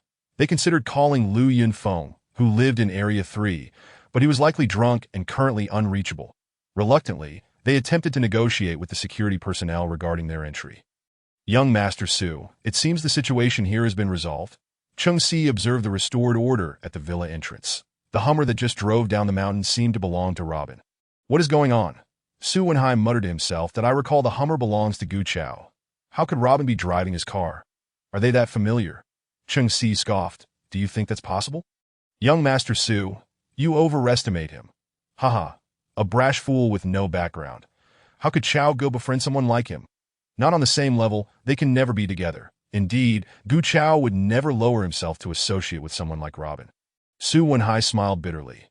Enough of this. Let us get out and discuss with the security personnel. Cheng Si and Su Wenhai exited the vehicle and approached the villa entrance to at this moment. Song Yi was still present. Instructing his subordinates regarding the security measures for Villa Number 1, that he looked up to see Su Wenhai and Cheng Si approaching him, that he recalled that they seemed to be acquainted with Robin. "Hello, Manager Song," Su Wenhai greeted with a smile. Song Yi smiled and nodded. "Greetings. Are you two friends of Mr. Robin?" Before Song Yi could finish, Cheng Si immediately waved her hand. "No, no, no. Manager Song, you misunderstand that we would never associate with a brash fool like Robin. We are not on the same level at all." Song Yi's smile faded. "You claim Mr. Luo is a brash fool, and that you are not on the same level?" "Indeed," Cheng Si insisted. "You saw it for yourself. That crude fool Robin directly crashed someone's car over a trivial disagreement, that he is far too violent. Even that young lady was struck. It is utterly incomprehensible. How could someone from our upper class behave so violently?" Song Yi let out a cold laugh. "You think Mr. Luo, residing in Villa Number 1, is a brash fool, and that you are on a different level?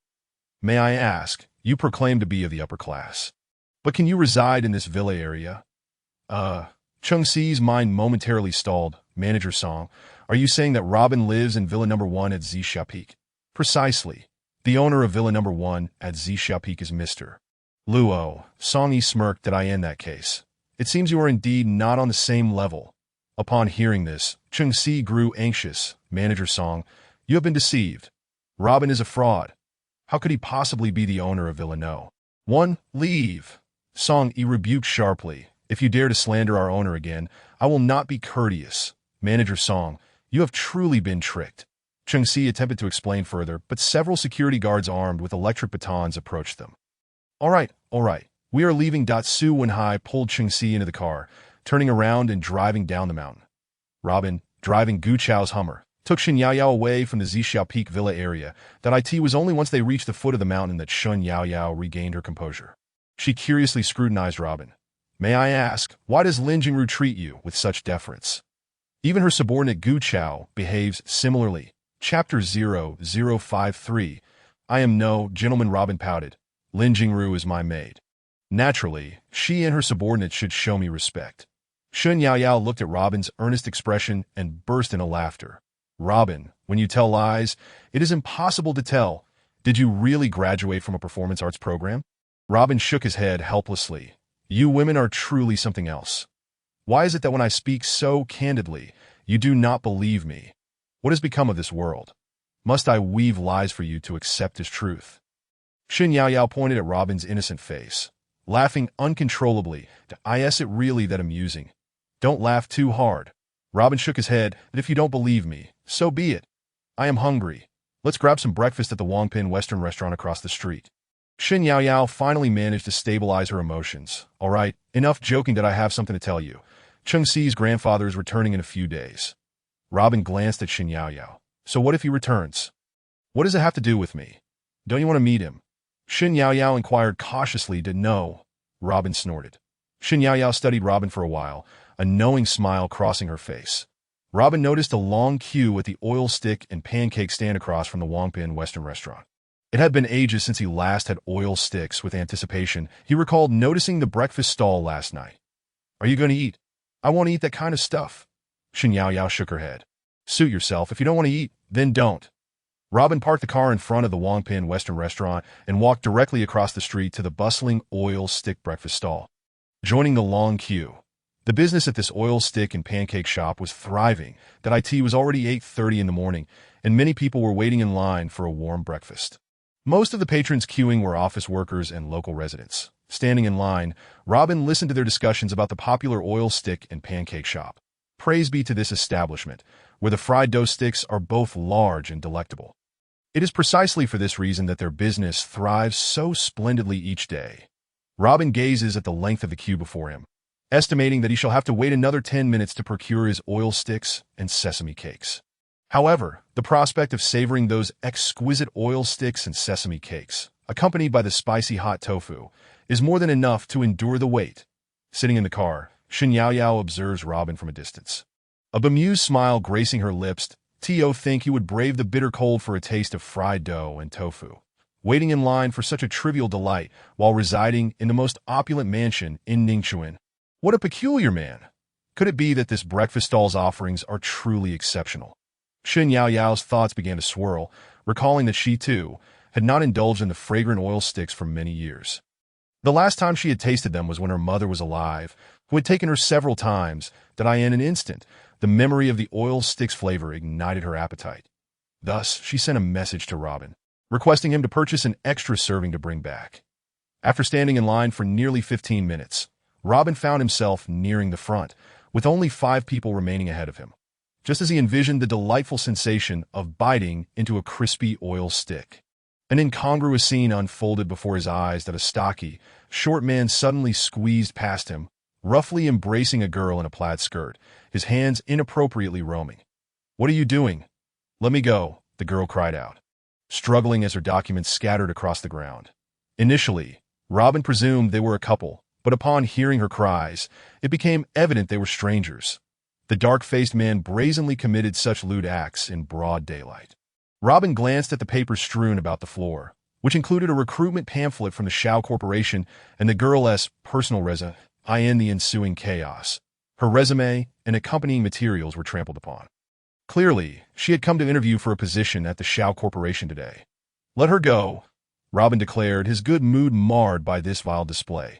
The dark-faced man turned to see someone intervening. Yet he did not release his grip on the girl. "Mind your own business. What I do is none of your concern. Get lost before I take offense." Robin slapped the man on the shoulder, commanding, "Release her." The man glared at Robin, retorting, "Who the hell do you think you are? She's my wife. I could do as I please. I don't care what your relationship is that if you upset me. Then I shall intervene," Robin asserted, forcefully pulling the man out of the queue.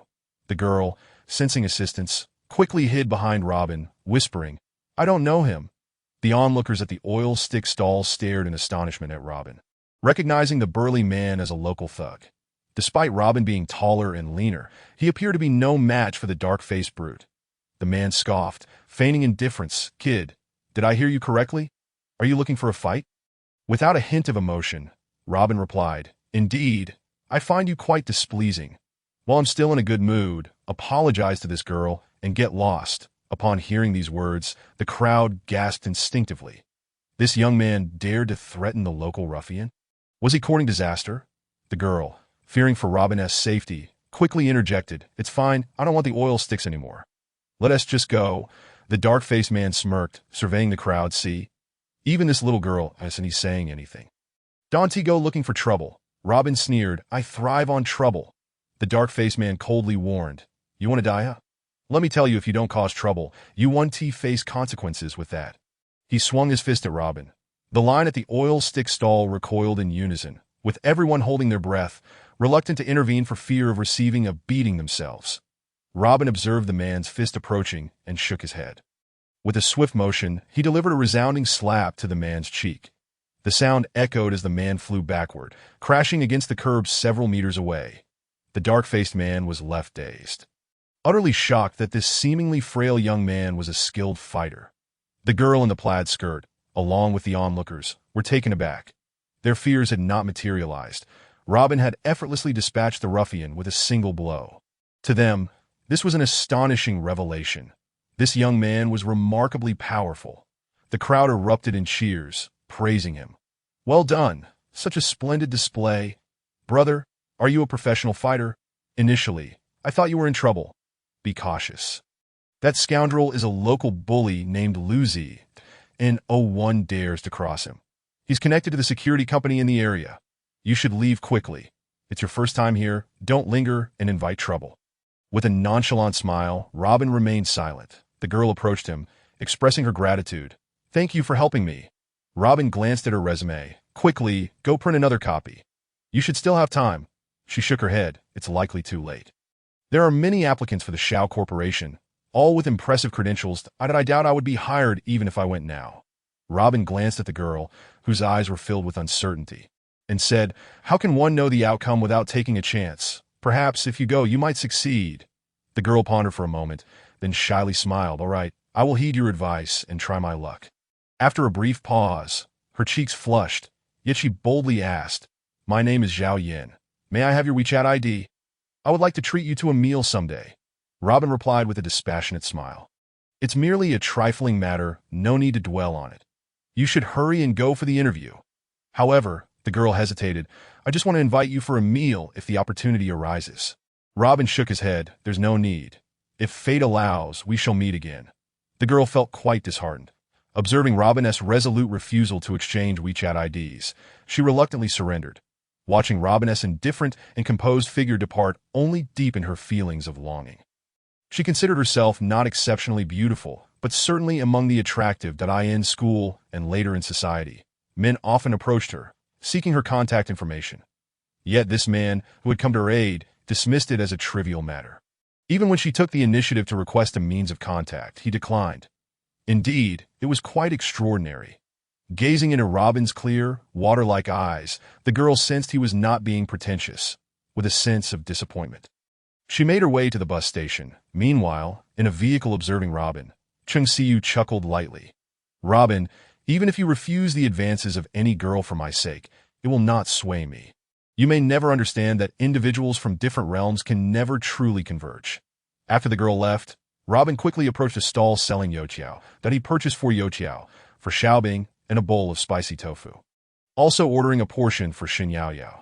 After taking a couple of bites, the man known as Liuzi approached from across the street. This time, Liuzi was accompanied by 7 or 8 men of similar age, each bearing a fierce demeanor. It seemed that Liuzi, after being reprimanded by Robin, sought revenge by gathering allies. Liuzi pointed vehemently at Robin and declared, Deping, this is the guy who just hit me. Make sure to take him down. Liuzi, are you saying he struck you? The formidable man named Deping looked at Robin's slender form with disdain. Liuzi smirked. Don't underestimate him, Deping. This fellow is quite skilled. Skilled? What of it? Deping scoffed, in the face of true strength.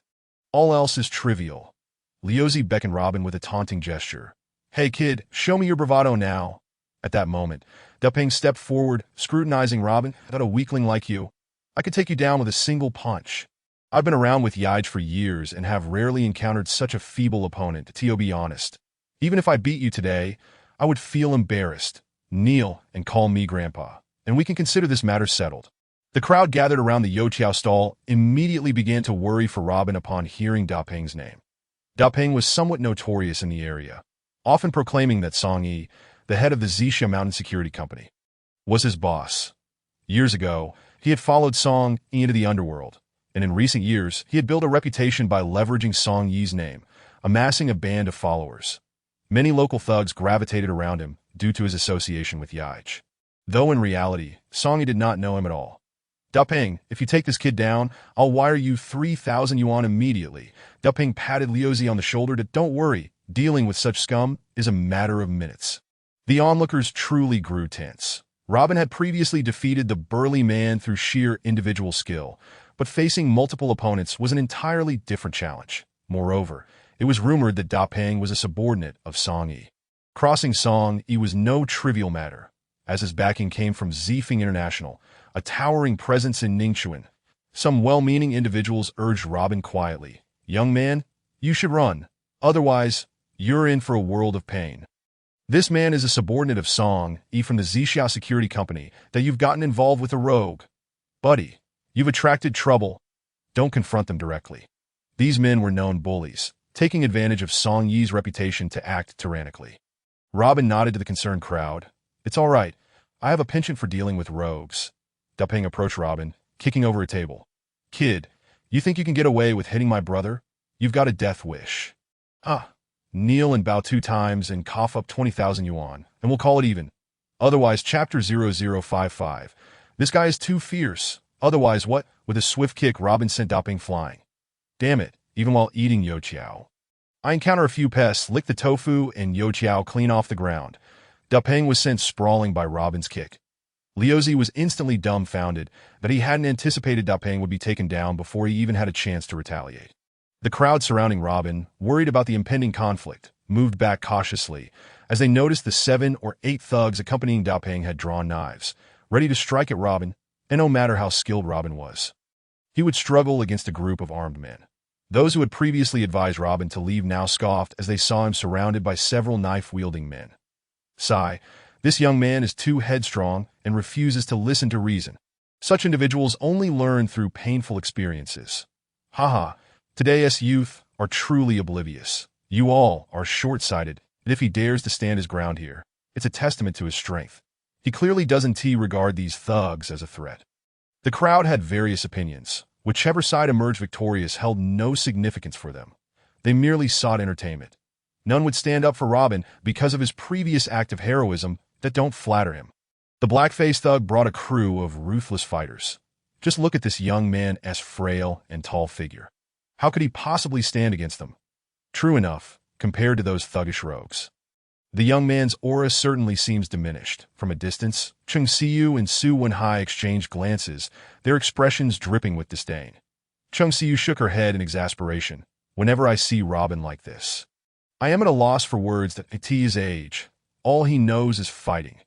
The brutish mentality of the lower class leads them to rely solely on physical strength, neglecting intellect. Let us go.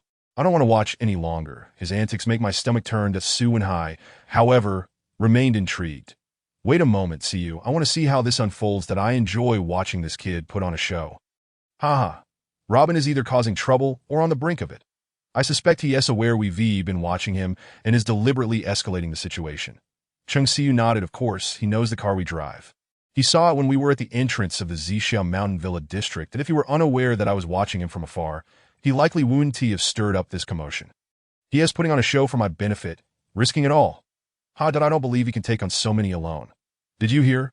That man named Da Peng is under Song Yi. I want to see what happens if Song Yi shows up. Does he truly dare to confront him? Su Wenhai smirked. That is hard to say. This guy is quite capable. In a fit of rage, he might do anything. It seems this kid truly has feelings for you to the core. Su, if all else fails, just go ahead and fulfill that marriage contract. Haha. Chung Siyu playfully slapped Su Wenhai. Nonsense. I would never associate with a man of Robin's caliber. Being with someone so uncouth would be a torment. Just as Chung Siyu and Su Wenhai were mockingly discussing Robin, Da Peng's thugs lunged at Robin with their knives, in a frenzy of wild slashing. They soon realized they had failed to injure Robin, even slightly, inadvertently wounding several of their own. They had assumed that with their numbers armed with knives, overpowering an unarmed Robin would be a simple task. To their astonishment, despite their efforts, they hadn't even managed to harm a single hair on Robin's head. Liuzi, observing from a distance, was utterly shocked. The onlookers, holding their breath, braced themselves, anticipating that Robin would be left battered and bruised. However, amidst the chaotic clash of blades, Robin sauntered through the throng of ruffians as if the surrounding flashes of steel were mere air. What could be the explanation for this? How was it that these desperate rogues could not land a blow on the young man? Was it merely a figment of my imagination? Despite the collective onslaught of so many wielding knives, he appeared untouched, strolling among them unscathed. Truly, it was a marvel. The onlookers were taken aback. The scene before them was far too bizarre for their comprehension. Picture a circle of 7 or 8 individuals armed with short knives, surrounding a single person.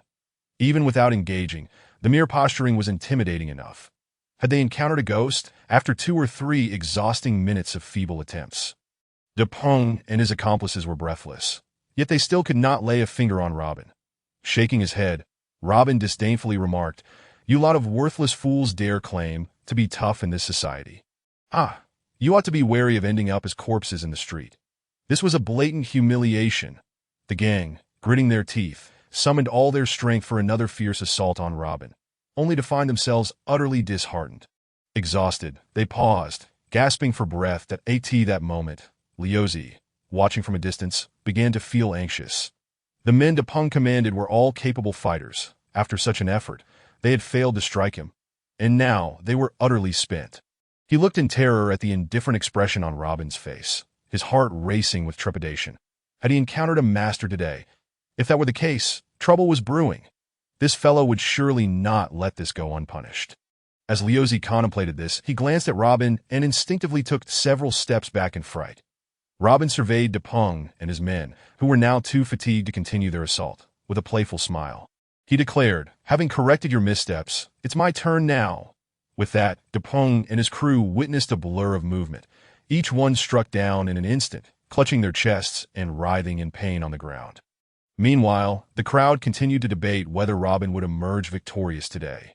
The battle had concluded, and remarkably, Robin stood as the ultimate victor, having decisively trounced his adversaries to my heavens. Today I have witnessed what true mastery looks like. This young man is extraordinary. No wonder he remained so composed throughout. This was the most spectacular and astonishing scene I have ever seen that a group of onlookers stared in disbelief at the unfolding spectacle, completely captivated by Robin's prowess. Yet no one could quite discern how Depeng's thugs had been so effortlessly dispatched. Several young professionals at that moment found themselves utterly in awe of Robin's capabilities. This guy is incredible. He managed to single-handedly take down so many desperate rogues. I truly wish to befriend him. I wonder if he would even care to acknowledge us. Those who had believed from the outset that Robin would triumph over Depeng stood tall, patting their chests as if they had participated in the fight themselves. See? You all were blind, weren't you? Now you understand what a true master is. Indeed, indeed. You few have discerning eyes. This young man is truly remarkable. We now recognize him as a master, unquestionably a master. In the distance, Cheng Si looked on with displeasure, her brow furrowing. This fellow indeed possesses impressive skills. I had anticipated he would be thoroughly taught a lesson by these men. Yet he navigated each encounter with ease. It is quite strange that Su Wenhai scoffed. This guy merely possesses a bit of strength. He is at best a thug. Ha. Cheng Si coldly chuckled, her eyes glinting with disdain. Let us leave. Witnessing such a vulgar display is truly disgusting. Wait a moment, didn't that fellow Depeng just claim to be under Song Yi? Su Wenhai mused, still eager. Let us see what happens if Song Yi truly arrives. What will Robin do then? Chapter 0056. I am sworn brothers with Song Yi, alas. Why has Shen Yaoyao arrived? Cheng Si was astonished to see Shen Yaoyao parting the crowd to reach Robin's side. I'll go fetch Yaoyao. Yaoyao. Cheng Si pushed open the car door and walked toward Robin. Shen Yaoyao had observed the earlier altercation between Robin and Liuzi from the car. She had initially thought that once Liuzi was dealt with, the matter would be resolved. To her surprise, this fellow was not deterred and had returned with Depeng and several others seeking revenge. Upon witnessing this scene, she rushed over, just as she reached Robin. Cheng Si, who had followed closely behind, pulled her away. Yaoyao, what has possessed you these past few days to wander around with this troublemaker Robin? Shen Yaoyao chuckled lightly. I'm merely curious about the man I've withdrawn my engagement from. I came to see for myself what the villa at the summit of Zixia Mountain is truly like. Cheng Si shook her head. Did you see? I doubt you even entered the gates of the Zixia Mountain villa area. Did you? Yaoyao, I simply cannot fathom how you could trust Robin, that smooth-talking con man. Shen Yaoyao sighed. See, do you truly despise Robin so much? As far as I recall, he has never intentionally harmed you, has he?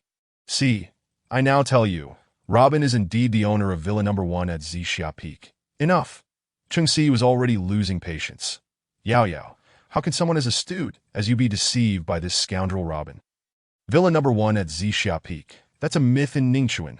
Figures like Xiao Yudi and Lin Jingru cannot even afford it. And Robin, a rootless drifter, dares claim to be the owner of Villa No. 1? Do you actually believe such nonsense? Shen Yaoyao rolled her eyes. All right, as your good friend, I have relayed all this to you.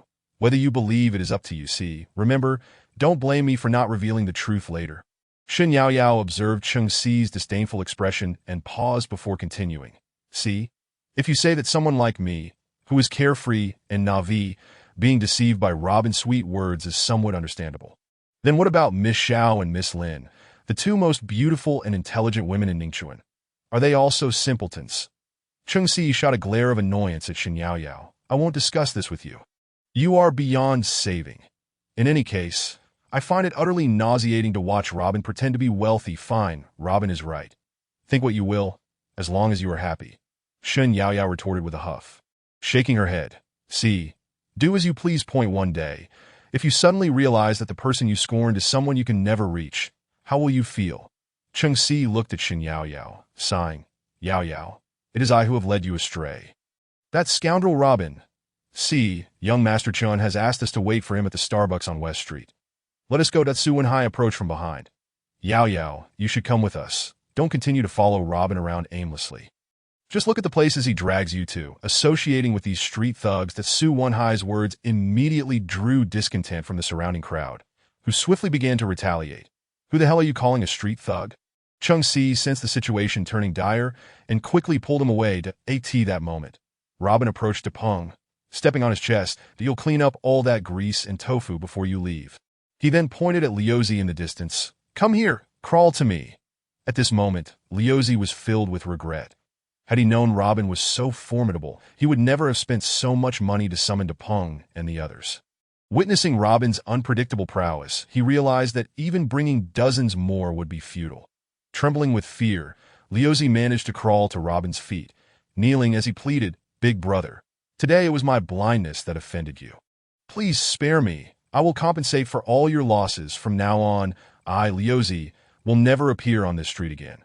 Liuzi had already surrendered, yet Dapeng, still beneath Robin's foot, remained defiant, that he struggled to raise his head. Glaring at Robin with intensity, Kid, your skills are indeed impressive, but no matter how good you are, what does it matter? In this world, you cannot go far relying solely on your fists. Robin smiled indifferently. Intrigued, do you have other insights to share? Good. Let us hear them, and see if they can frighten me. Struggling to rise, Dapeng sneered. Do you know Song Yi from the Zixia Mountain Security Company? I am sworn brothers with Song Yi. For hitting me today, you will meet a very grim fate. Robin had anticipated that this fellow would utter such words. The onlookers, upon hearing Dapeng finally mention Song Yi's name, fell silent, retreating in fear. They were wary of the repercussions should Song Yi and his men arrive, that if one were unfamiliar with Song Yi in this area, it was evident they hadn't been around long, especially since Zifeng International took control of Ningchuan. Since then, Gu Chao and Song Yi from the Zixia Mountain Security Company had gained considerable notoriety in this locale, that in fact, to vie for market control in the Zixia Mountain area. Lin Jingru and Qi Yuhu had once engaged in a fierce contest right here, that in this fierce contest, Zifeng International emerged victorious, with Gu Chao being the primary architect of their success. The formidable Song Yi, a most capable lieutenant under Gu Chao, ensured that no troublemaker ever dared to stir unrest atop Zixia Mountain. The name of Song Yi resonates throughout the region, leaving no one unaware of his reputation. When Dapeng announced Song Yi's name, the crowd trembled in fear. This was not a matter to be resolved through mere physical prowess. Song Yi embodied a formidable and terrifying force. Behind him stood Zifeng International, a power so daunting that even the underground king of Ningchuan, Qi Yuhu, held it in reverence. The TO provoked Song Yi was to invite significant trouble. Despite the onlookers' palpable concern for Robin's predicament, not a single soul dared to advise him to flee, unwilling to provoke Song Yi's faction for the sake of a stranger. Dapeng, sensing his own confidence rising in the charged atmosphere, found himself still underfoot, yet emboldened, he thrust his chin upward and coldly declared, Kid, it's not too late to realize your folly. Release me at once. Then kneel and apologize, and I will grant you a proper beating to conclude this matter. Robin regarded this brazen individual with amusement. Recognizing the audacity of his claims, that it seemed Dapeng had been flaunting Song Yi's name in this area, reaping countless benefits ditto. So you truly are Song Yi's sworn brother? Robin remarked, releasing him and exchanging a knowing glance with Shin Yao Yao. Upon being freed, Dapeng scrambled to his feet, now aware of his precarious position. Now you know fear. Ha, ha. Robin shook his head defiantly. Fear? What is Song Yi to me? I know precisely how formidable he is. Kid, you're courting death. How dare you insult my brother? Do you wish to die? Dapeng ground his teeth in anger.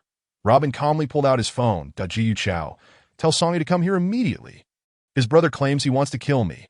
I'm at the Wangpin across the street. The crowd gasped in astonishment. Robin actually knew Gu Chao and Song Yi.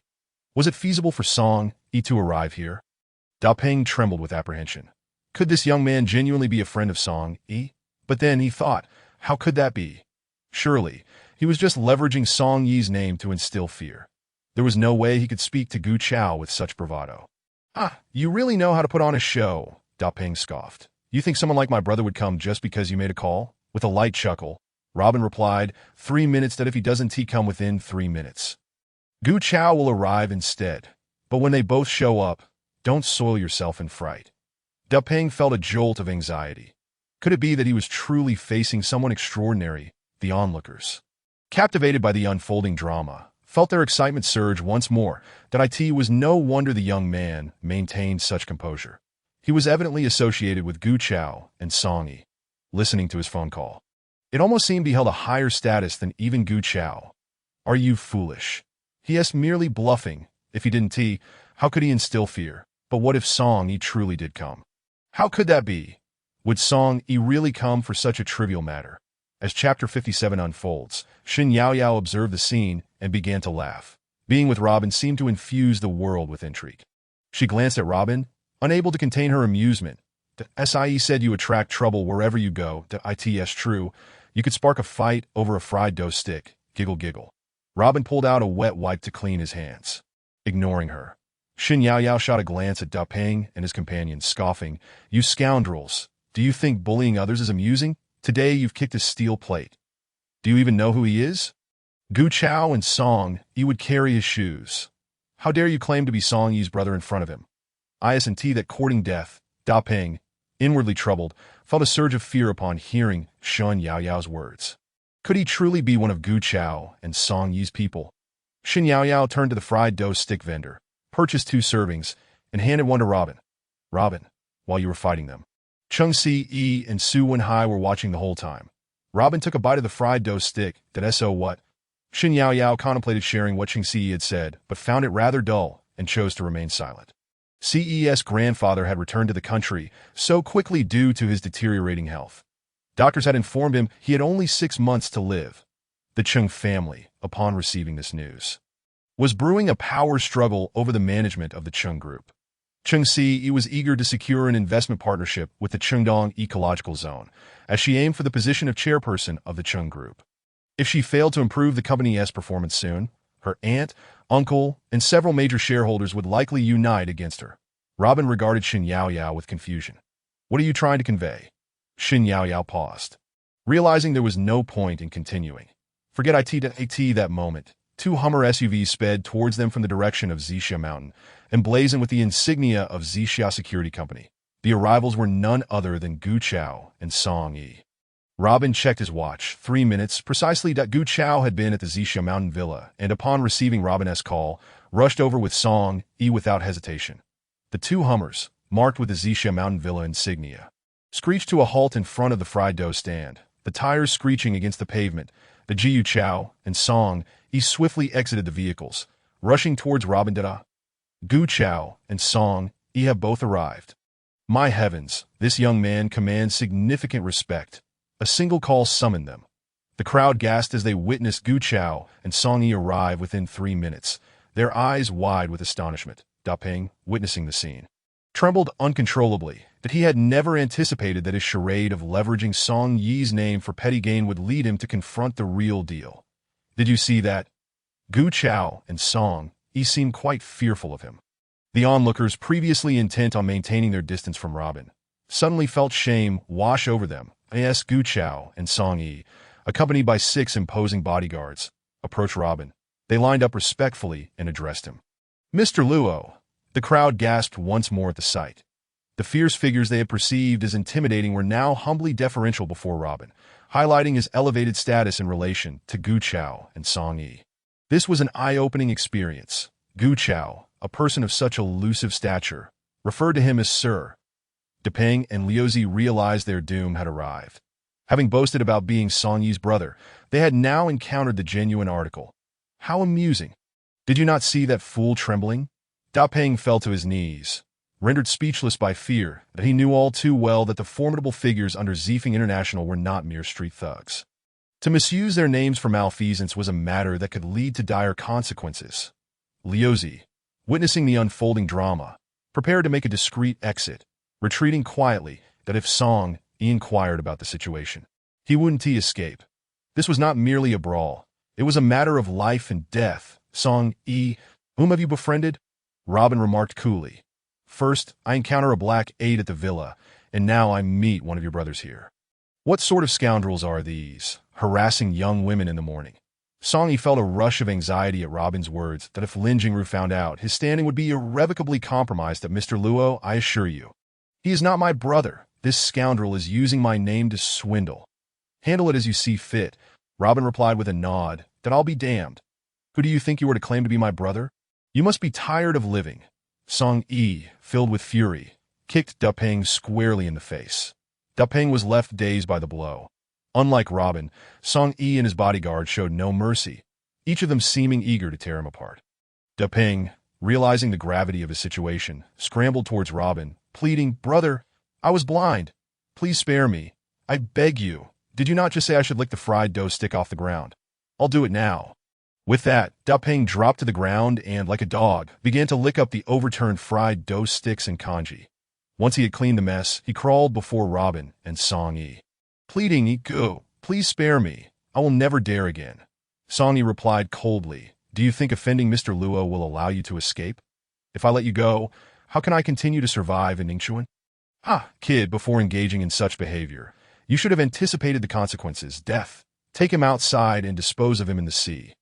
Song Yi commanded his men, who promptly covered Da Peng's mouth and shoved him into a bag, dragging him to a van that had just arrived. Then, Song Yi pointed at Lu Zi and the others, saying, You lot, come here. In 10 minutes, run to the peak of Zixia Mountain. If even one of you fails to show up, it won't just be a beating, it's a matter of life and death. Lu Zi and the others dared not run. What Song Yi said was undeniably true. If they fled, it would certainly lead to their demise. After issuing these commands, Song Yi knelt before Robin, pleading for Mr. Robin to punish him. This act of kneeling left everyone astonished. One of the fierce warriors from Zifeng International, Song Yi, actually bowed down to Robin. How remarkable must this young man's status be to inspire such deference? Rise, this cannot be entirely attributed to you. The matter is in the past, Robin said, finishing the last bite of his youtiao and taking out a wet wipe to clean his hands before walking towards the car across from him. Shun Yao Yao was equally shaken by the earlier scene. She had thought that Gu Chao and Song Yi merely held a simple respect for Robin. Little did she expect that their demeanor surpassed even Lin Jingru's standing before them. Who exactly is this Robin? What formidable and terrifying background does he possess? Otherwise, why would the once dominant figures in Ningxuan appear so humble and fearful in his presence, observing Robin's utterly unremarkable silhouette? Her emotions surged. Robin, wait. Can't you show a bit of grace? I'm still behind you. Why are you walking so fast? She exclaimed. Oh no, my heel has come off. Shen Yao Yao stumbled and sat down on the ground. Robin paid her no mind and continued directly towards the car. You scoundrel. You have no sense of chivalry. Shen Yao Yao, infuriated, threw her shoe at Robin. Without turning his head, Robin sensed an object hurtling towards him. With a swift motion of his arm, he deflected the shoe, sending it soaring through the air in a long arc, landing in a ditch several meters away. What the heck? You actually knocked my shoe away. Shen Yao Yao immediately sprang up, barefoot, and chased after him. As she ran, she angrily shouted, Robin, you jerk, Chapter 0058. A man must have self-awareness. Shen Yao Yao feared that Robin might simply drive away, so she hastily scrambled into the car. Ugh, I can't believe you. My shoe heel came off, and you couldn't even lend me a hand. Robin glanced at Shen Yao Yao's bare foot, his lips twitching slightly. Why are you still wearing the other shoe? Shen Yao Yao was momentarily taken aback, looking down at her foot. This man, despite seeing me walking barefoot in this cold weather for quite some time, has not uttered a single word of concern. Instead, he points out this, damn it. Am I really that unattractive before you, despite being such a beauty? She thought, nearly losing her mind, before throwing off a remaining shoe in frustration. Robin shrugged, clearly irritated, with a press of the accelerator. He sped towards the Sihai Entertainment World on West Street. Shen Yao Yao took a couple of deep breaths, reassuring herself that quarreling with such a man was merely self-harm. Opposite Sihai Entertainment World. There's Qingdao Plaza. Robin glanced at Shen Yao Yao, questioning her intent. Shen Yao Yao pointed at the shoes she was wearing, saying, I can't possibly wear these men's slippers from the car while asking Gu Jikuan for debts. Can I? By the time we get there, it will probably be close to lunchtime. Let's buy a pair of shoes first, then head to GE's Entertainment World. Robin nodded. All right, that seems reasonable. I also dislike the idea of wandering around with a woman in slippers. At that moment, a call came in from Xiao Yudi. Robin, tomorrow morning, the Xiao Group will hold a site signing meeting for the East City Ecological Circle project. You must attend. I won't be involved in the business affairs of the Xiao Group. Robin replied directly. Xiao Yudi continued. The Xiao Group has established the East City Project Development Company, and I have publicly announced that you will serve as the president. Tomorrow at 9, the board members and executives of the newly established development company will hold their first meeting in conference room, one of the Xiao Group. You simply must be there. You want me to be the president of the development company? Xiao, you must be joking. I have no idea how to handle such matters, and besides, it's fine. You don't have to do anything at all. I am the vice president of the development company, and I will handle the specifics. You can just show up. But why must I be the president? Are you trying to make me look good? There's really no need. Robin chuckled, but that's not the case. Robin, and I'm begging you to help me out for a while longer, please. Xiao Yudi nearly pleaded from the other end of the line. Currently, my stress is immense. After my father fell ill, I've taken over the Xiao Group, and the situation is dire. The MY grandfather is aging, and his health is deteriorating. Many are eyeing our Xiao Group, waiting for an opportunity to strike. I need you to assist me for a brief period. Recently, the Chen family has been making many moves directly targeting the Xiao Group, that be why publicly disrupting Chen Shuliang's signing intentions. You've effectively opened the door to a confrontation between the Chen and Xiao families. You can't just stir up trouble and then disappear. Robin was momentarily at a loss for words. Fine, but I want to be sitting in the office like a monkey every day. Nor will I deal with those tedious business matters. Xiao Yudi chuckled softly on the other end. Rest assured, you have complete freedom. You only need to show your face at necessary occasions, such as tomorrow's board meeting. Just sit in for a while. After hesitating, Robin replied, all right, since it's that simple, I agree that I will be there on time. Don't hang up just yet. Robin, did I have one more thing? Xiao Yudi said, taking a deep breath. Are you free tonight? Come over to our house for dinner. My grandfather would like to invite you. Robin initially intended to decline. However, suspecting that Xiao Laozi's invitation was likely related to Xiao Yudi's father. Xiao Jinting's health, he relented, okay, but I may be a bit late. Xiao Yudi sounded visibly pleased, her voice and tone brightened. Great, Robin, I'll be waiting for you at home tonight. Listening to Xiao Yudi's melodious voice. Robin's hand on the steering wheel trembled slightly. Wow, this woman has such a beautiful voice. My hand is actually shaking. It seems that women really can affect my composure. Wow. Shin Yaoyao, witnessing the entirety of Robin's phone call, exclaimed in astonishment. The president of the Xiao Group actually appointed you as the president of the East City Development Group? Oh, Robin, so you really are Xiao's boyfriend. Insane. Robin chose not to continue the discussion with Shin Yaoyao. Suddenly, from the corner of his eye, he caught sight of a Toyota SUV passing by, where two sharp, sinister eyes were stealthily observing him. He immediately turned to look at the Toyota SUV that had moved ahead. His instincts told him that these two individuals were intentionally driving by to scrutinize him up close. Who is following me? Robin pondered. Oh, come on, Robin. What are you thinking? Up ahead is the Sihai Entertainment World. In their Essen underground parking lot diagonally opposite it, Shin Yaoyao reminded him to AT that moment. Robin received a message from the Dark Web Intelligence Center. Followers. Ninjas from the Hanoi family of Sakura Country. Oshima Akikawa, Fujino Junko, disciples of the Beichin Ichiryu. After entering the country, they have been monitored by the Dragon Kingdom Security Department. Ninjas from the Hanoi family. It seems these two individuals have entered the Dragon Kingdom to pursue the matter regarding Lin Jingru's soul-devouring talisman. After parking the car in the underground lot, Shin Yaoyao, still in her slippers, followed Robin into the women's shoe sales area on the first floor of the Tingda commercial building. Robin, lost in thought about the two ninjas from the Hanoi family, was confronted by Cheng Si, who stepped in front of him and coldly remarked, Robin, do you find this amusing? You follow me like a shadow wherever I go. The other day at our Chung Group building, I made it clear that we are not on the same level, and we have annulled our engagement. Let us go our separate ways. Robin glanced at Cheng Si, and Su Wenhai shook his head, chuckled softly, and chose to ignore them, continuing forward. Shin Yaoyao, hurrying after him, quickly explained, See, you're overthinking it. Robin is just accompanying me to buy shoes. What a coincidence. Yaoyao, don't try to excuse him. What is wrong with buying shoes? Why come to Tingda commercial building? Cheng Si scoffed. You know full well that we were supposed to meet young Master Chun at the Starbucks in Tingda building, and you deliberately followed us here. Right?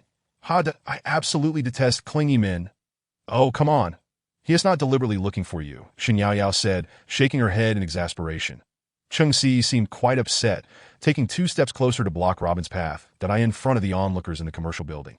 She pointed at him and declared, Robin, I will never be interested in a man like you who lacks ambition. Please do not pursue me any further, all right? Robin regarded Chung Si's expression of extreme annoyance as if his presence were a source of embarrassment for her.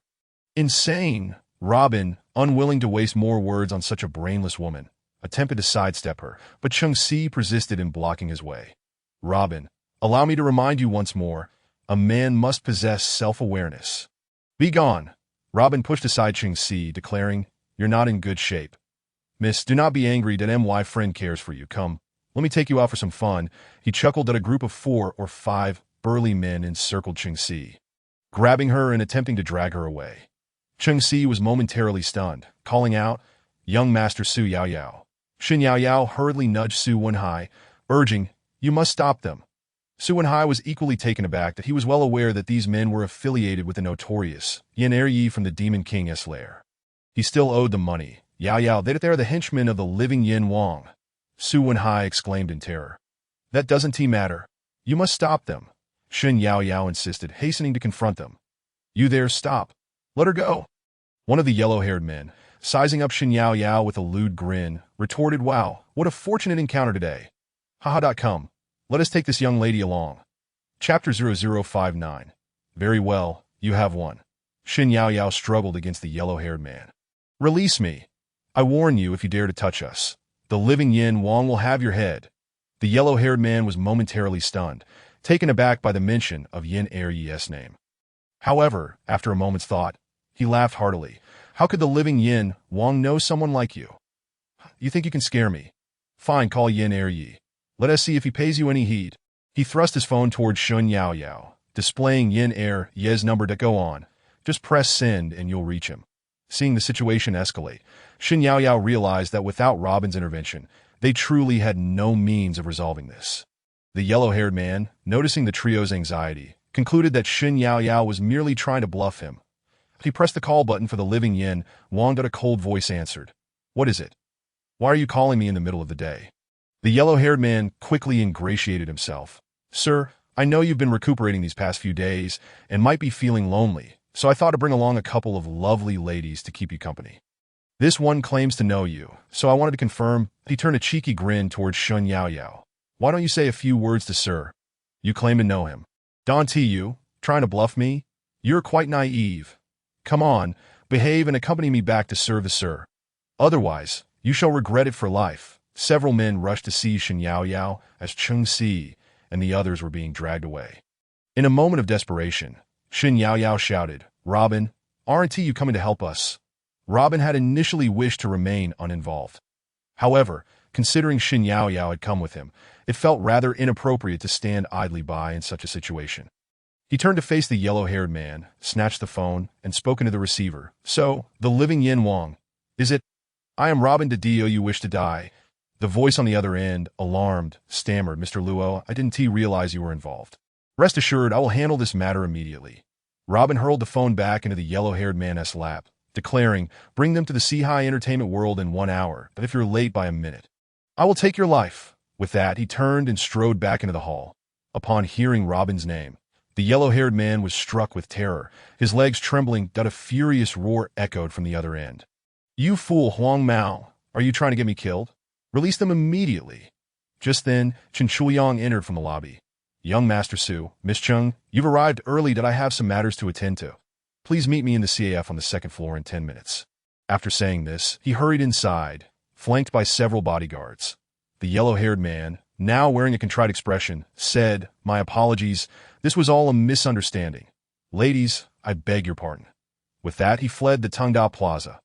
Chung Si remained stunned for a moment, exhaling a sigh of relief as she gazed admiringly at Chen Chuyang's retreating figure until he entered the elevator. Thank goodness young Master Chen arrived in time. Otherwise, it would have been quite troublesome. Su Wenhai remarked proudly, Indeed, the name of young Master Chen carries immense weight in Ningchuan. What is the living Yin Wang in his presence? We should hurry to the CAF. Young Master Chen's time must be exceedingly valuable. Chung Si said, glancing at the time before pulling Su Wenhai towards the elevator. Wait a moment.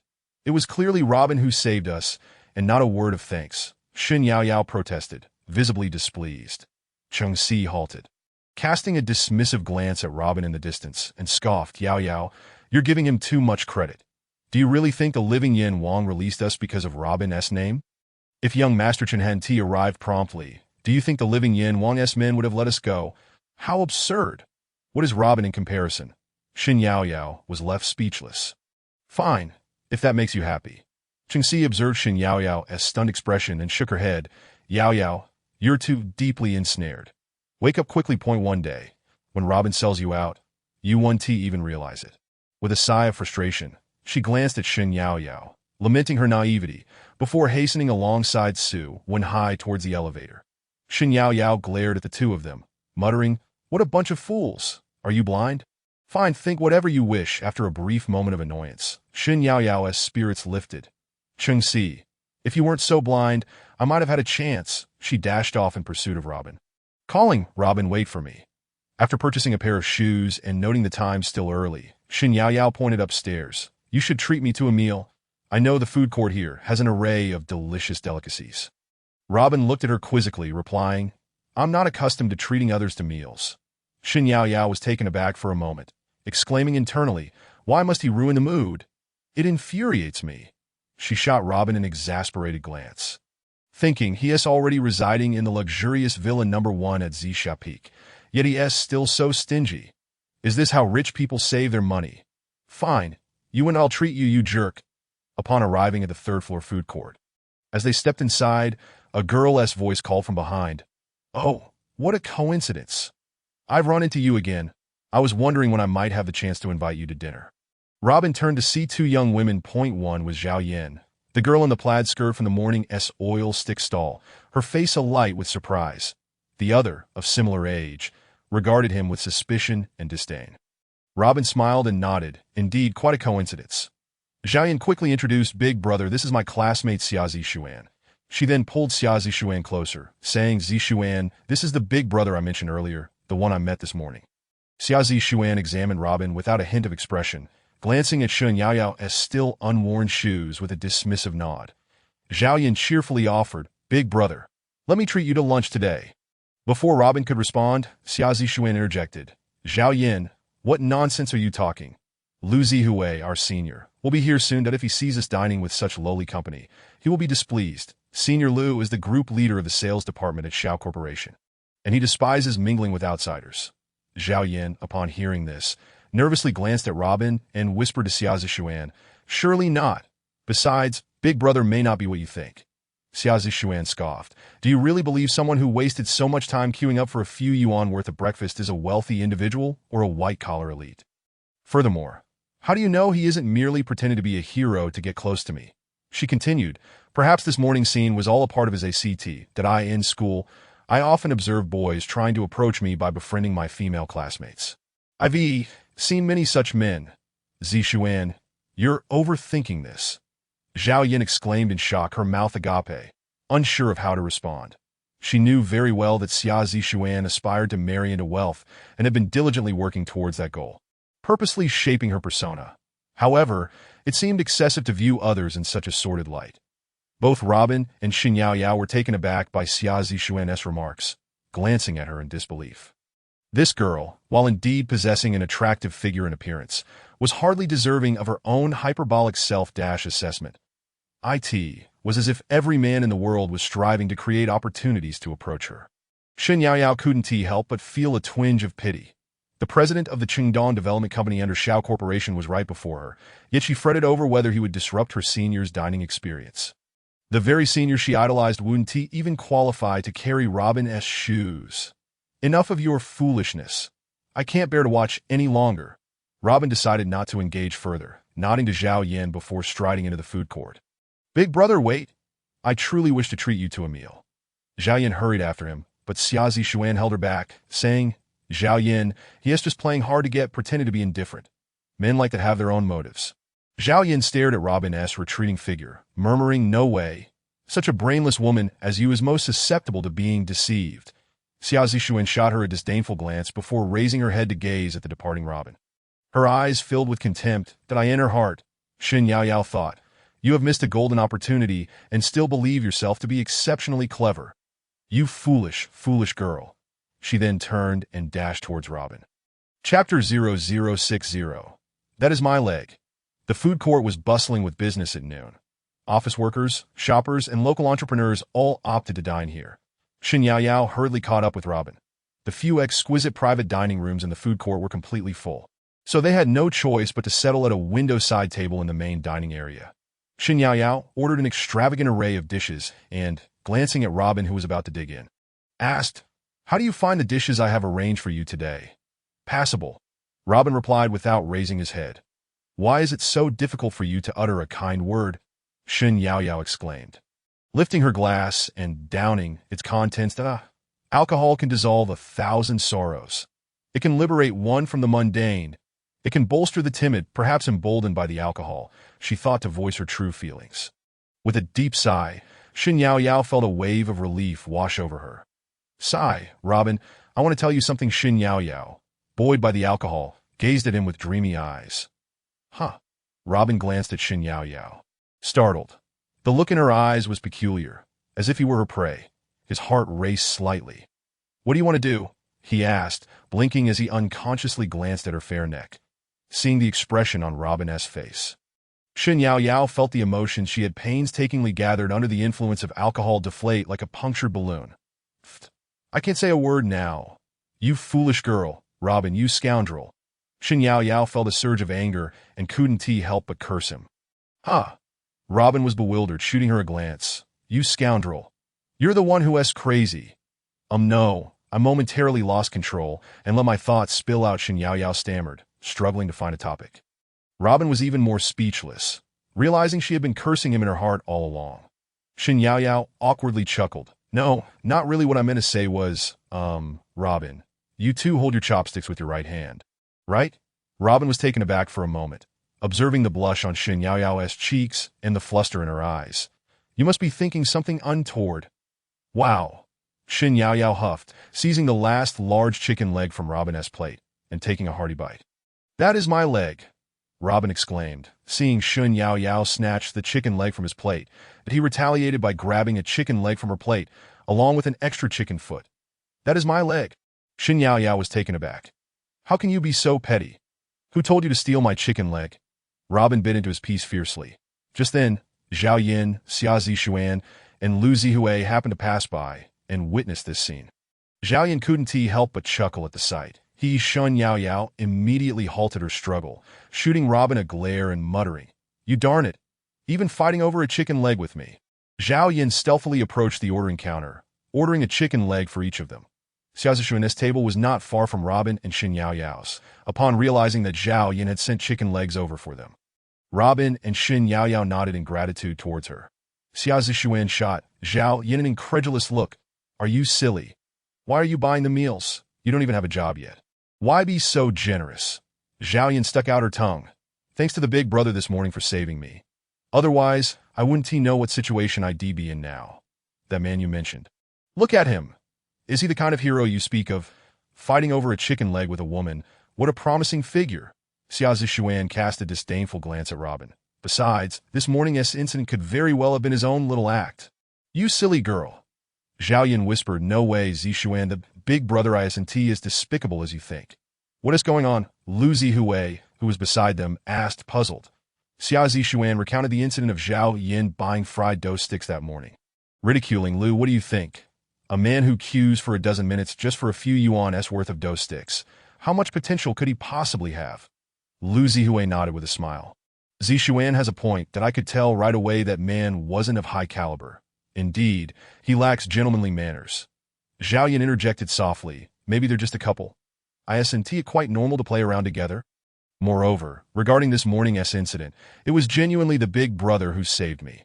How could he possibly stage such a performance for me?" Xia Zixuan chuckled coldly. "For girls like you, he wouldn't go to such lengths. Didn't I tell you? He must be trying to get close to you to catch my attention. A man without manners or taste like him isn't worth a glance from me." Lu Zihui quickly intervened. "All right, let us not talk about others. Zhao Yin is just simple-minded, not yet accustomed to the ways of the world. She'll understand better once she enters the workforce." Xia Zixuan shook her head. "Lu, you've only been with the Xiao Group for half a year and have already become a deputy team leader in the sales department. That is truly impressive." Lu Zihui had long admired Xia Zixuan during their school days. Now that Xia Zixuan had sought him out regarding her application to the East City Development Company under the Xiao Group, he was naturally eager to assist her. ITS going well. Due to my performance at work, I am likely to be promoted to team leader of the first sales group soon, Lu Zihui said excitedly. The team leader told me that on the first day the development company is announced. I might even meet the company president. Oh, Lu, you're amazing. Zhao Yin exclaimed in admiration that I'm just clumsy. I don't even know if I can get into such a large company as the Xiao Group. I almost arrived late for my interview today that I saw that the interviewer was displeased, and I fear I might miss the chance to work alongside you, Lu. Fortunately, Zixuan helped me speak well to the interviewer, and that is how my resume was accepted, Zhao Yin added.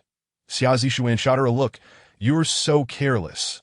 How could you delay such an important matter? Couldn't you have come for the interview before having breakfast in the morning? Honestly, Lu Zihui chuckled. It's all right. I'll go talk to the HR interviewer later and let them know you're my junior. That should suffice. Zhao Yin beamed. Lu, what do you like to eat? Let me treat you today. That Lu Zihui hesitated. Let us go Dutch. That is how it's done nowadays. How can I let you do that, senior? Let me treat you, Zhao Yin insisted. Zhao Yin, don't do that. Let us go with what the senior said and split the bill, Xia Zixuan interjected, a trace of barely perceptible disdain flashing in her eyes, though her face remained smiling. That in her view, since Lu Zihui liked her so much, he should naturally be the one to treat this meal. Moreover, he was the only man there and the only one already working and earning a salary. Zhao Yin had no choice but to relent. As Robin and Xin Yaoyao finished their lunch and passed by them, Xin Yaoyao called out, Zhao Yin, thank you for the chicken legs. Enjoy your meal. Zhao Yin quickly got up, smiling. Big brother, if there is a chance in the future, I'll treat you properly. Robin smiled. How did your application to the Xiao Group go? I was fortunate, but I still don't know the final outcome. However, it's all right. I can accept whatever result comes my way. Zhao Yin said cheerfully. Big brother, could I have your contact information? Before Robin could respond, Xin Yaoyao interjected. His name is Robin. Add me on WeChat, and I'll give you his WeChat ID. Don't worry. If you truly want to join the Xiao Group, it's just a word from your brother.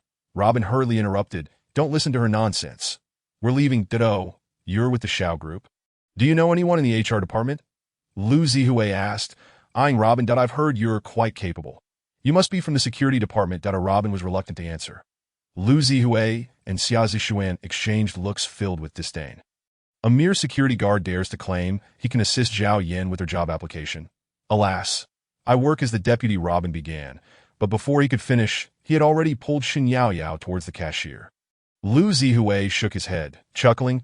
The temperament of lower-tier individuals is indeed quite large. That is not an exaggeration. Xia Zixuan looked at Robin's retreating figure and shook her head, sneering. He is afraid of saying too much and embarrassing himself in front of me. What a joke. Let's not talk about him anymore. Let us order. Excuse me, which one of you is Miss Zhao Yin?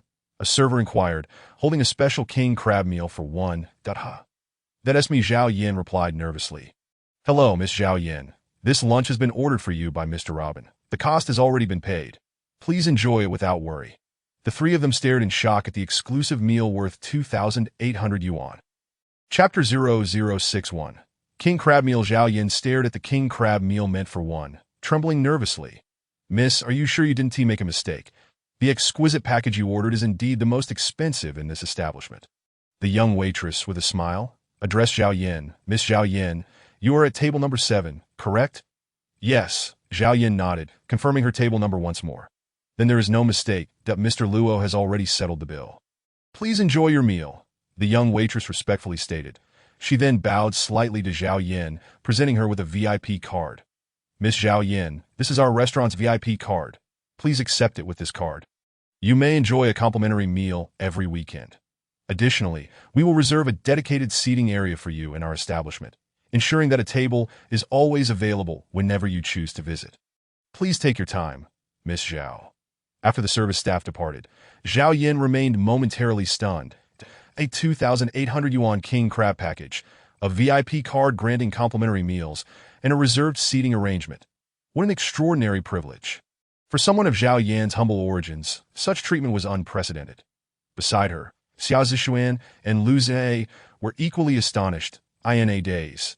Zhao Yin mused that Luo Bin's gesture resembled that of a wealthy scion displaying his magnanimity. He really knows how to show off, Lu Zihui chuckled dryly, his gaze fixed on the opulent king crab package before Zhao Yin, his cheeks flushed. Xia Zishuan's eyes burned with indignation. Such a man is utterly repugnant. Zhao Yin hastily interjected, Zishuan, please don't be upset. Let's share this meal together. Ha! I would never consume such revolting food. Xia Zishuan retorted vehemently. Senior, Zhao Yin, can't you see? Luo Bin's actions are merely an attempt to provoke me. To draw my attention, that he will never understand that I am entirely unmoved by his ostentatious display of wealth. How shallow. I wager he will be subsisting on instant noodles for a month. Zhao Yin shook her head. Zishuan, surely you jest. Brother Luo isn't that sort of person, right?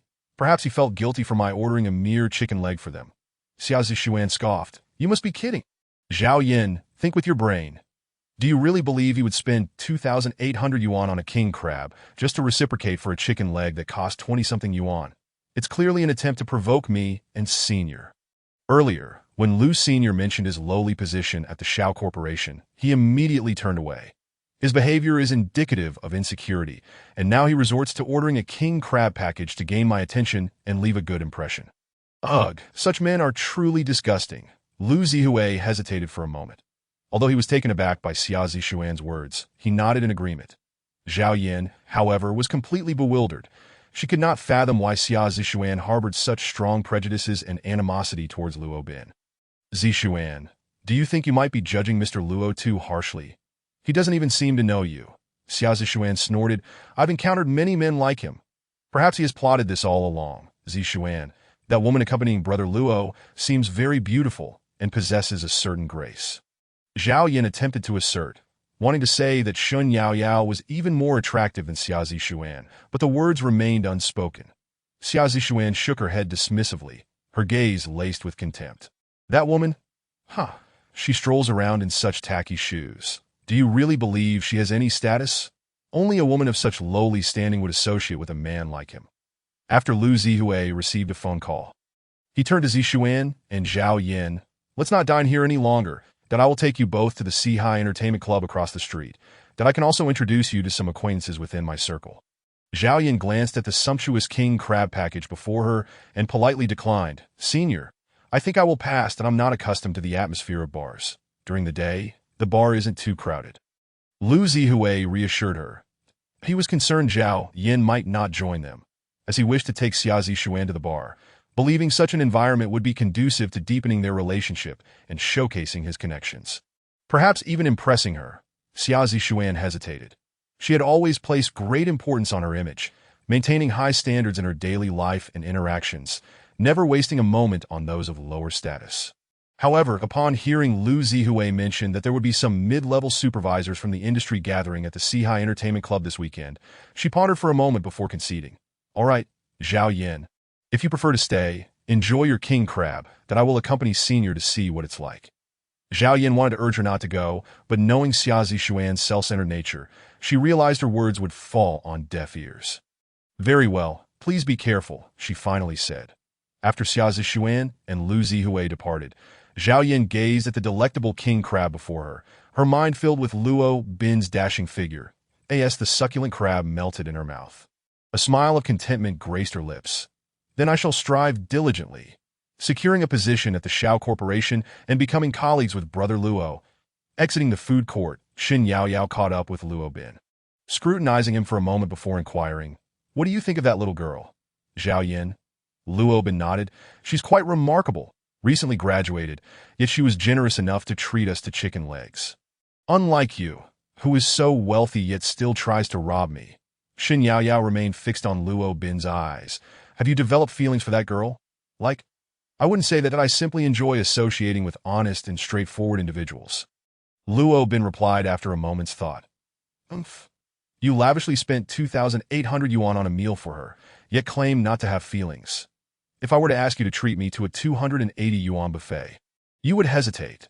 Oh, I recall what Xia Zishuan said. Perhaps you were trying to get closer to her. Get lost, Luo Bin exclaimed, feeling overwhelmed.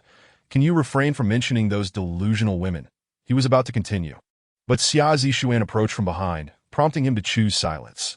Xia Zishuan took a couple of steps closer, then turned to Luo Bin, Do you think that by spending an entire month's salary on a king crab meal, I would suddenly take notice of you? I advise you not to waste your money and energy on me. I will never be interested in men like you. Lu Zihui chuckled. Xia Zishuan is being straightforward for your own good. Your income can hardly support such extravagance. Ha! Damn.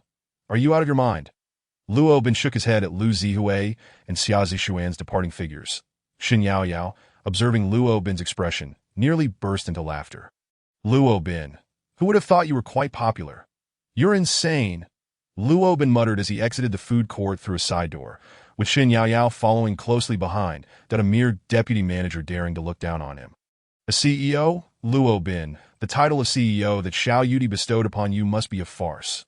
Luo Bin's lips twitched. Was it truly that amusing? He glanced up to see the two Sakura Country ninjas who had previously followed him entering the Seahai Entertainment Club. Let us not dwell on these foolish women. I will help you reclaim what the Guf family owes you, that we shall go our separate ways. Xin Yaoyao watched Luo Bin's retreating figure, determined not to let him escape. A smile crept onto her face as she followed him into the Seahai Entertainment Club. Chapter 62. Seahai Entertainment Club. The Seahai Entertainment Club serves as the headquarters of the Guf family's enterprise in Ningchuan. A decade ago, Ge Jikuan and Ge Jihao's father, Ge Changsheng, established the Seahai Bar here. Later, Ge Changsheng became acquainted with Yin Lauer of the Demon King's Cave. With the connections from the second-in-command of the Demon King's Cave, the Seahai Bar flourished. Within 3 short years, it expanded into the Seahai Entertainment Club. Over the years, the Seahai Entertainment Club has undergone significant renovations, evolving into today's Seahai Entertainment world. Currently, its main offerings include bars, dance halls, and small film screening rooms. Given that the club caters primarily to a mid to low-end clientele, it has consistently maintained a vibrant atmosphere. In Ningchuan, no other establishment can rival the Seahai in terms of popularity.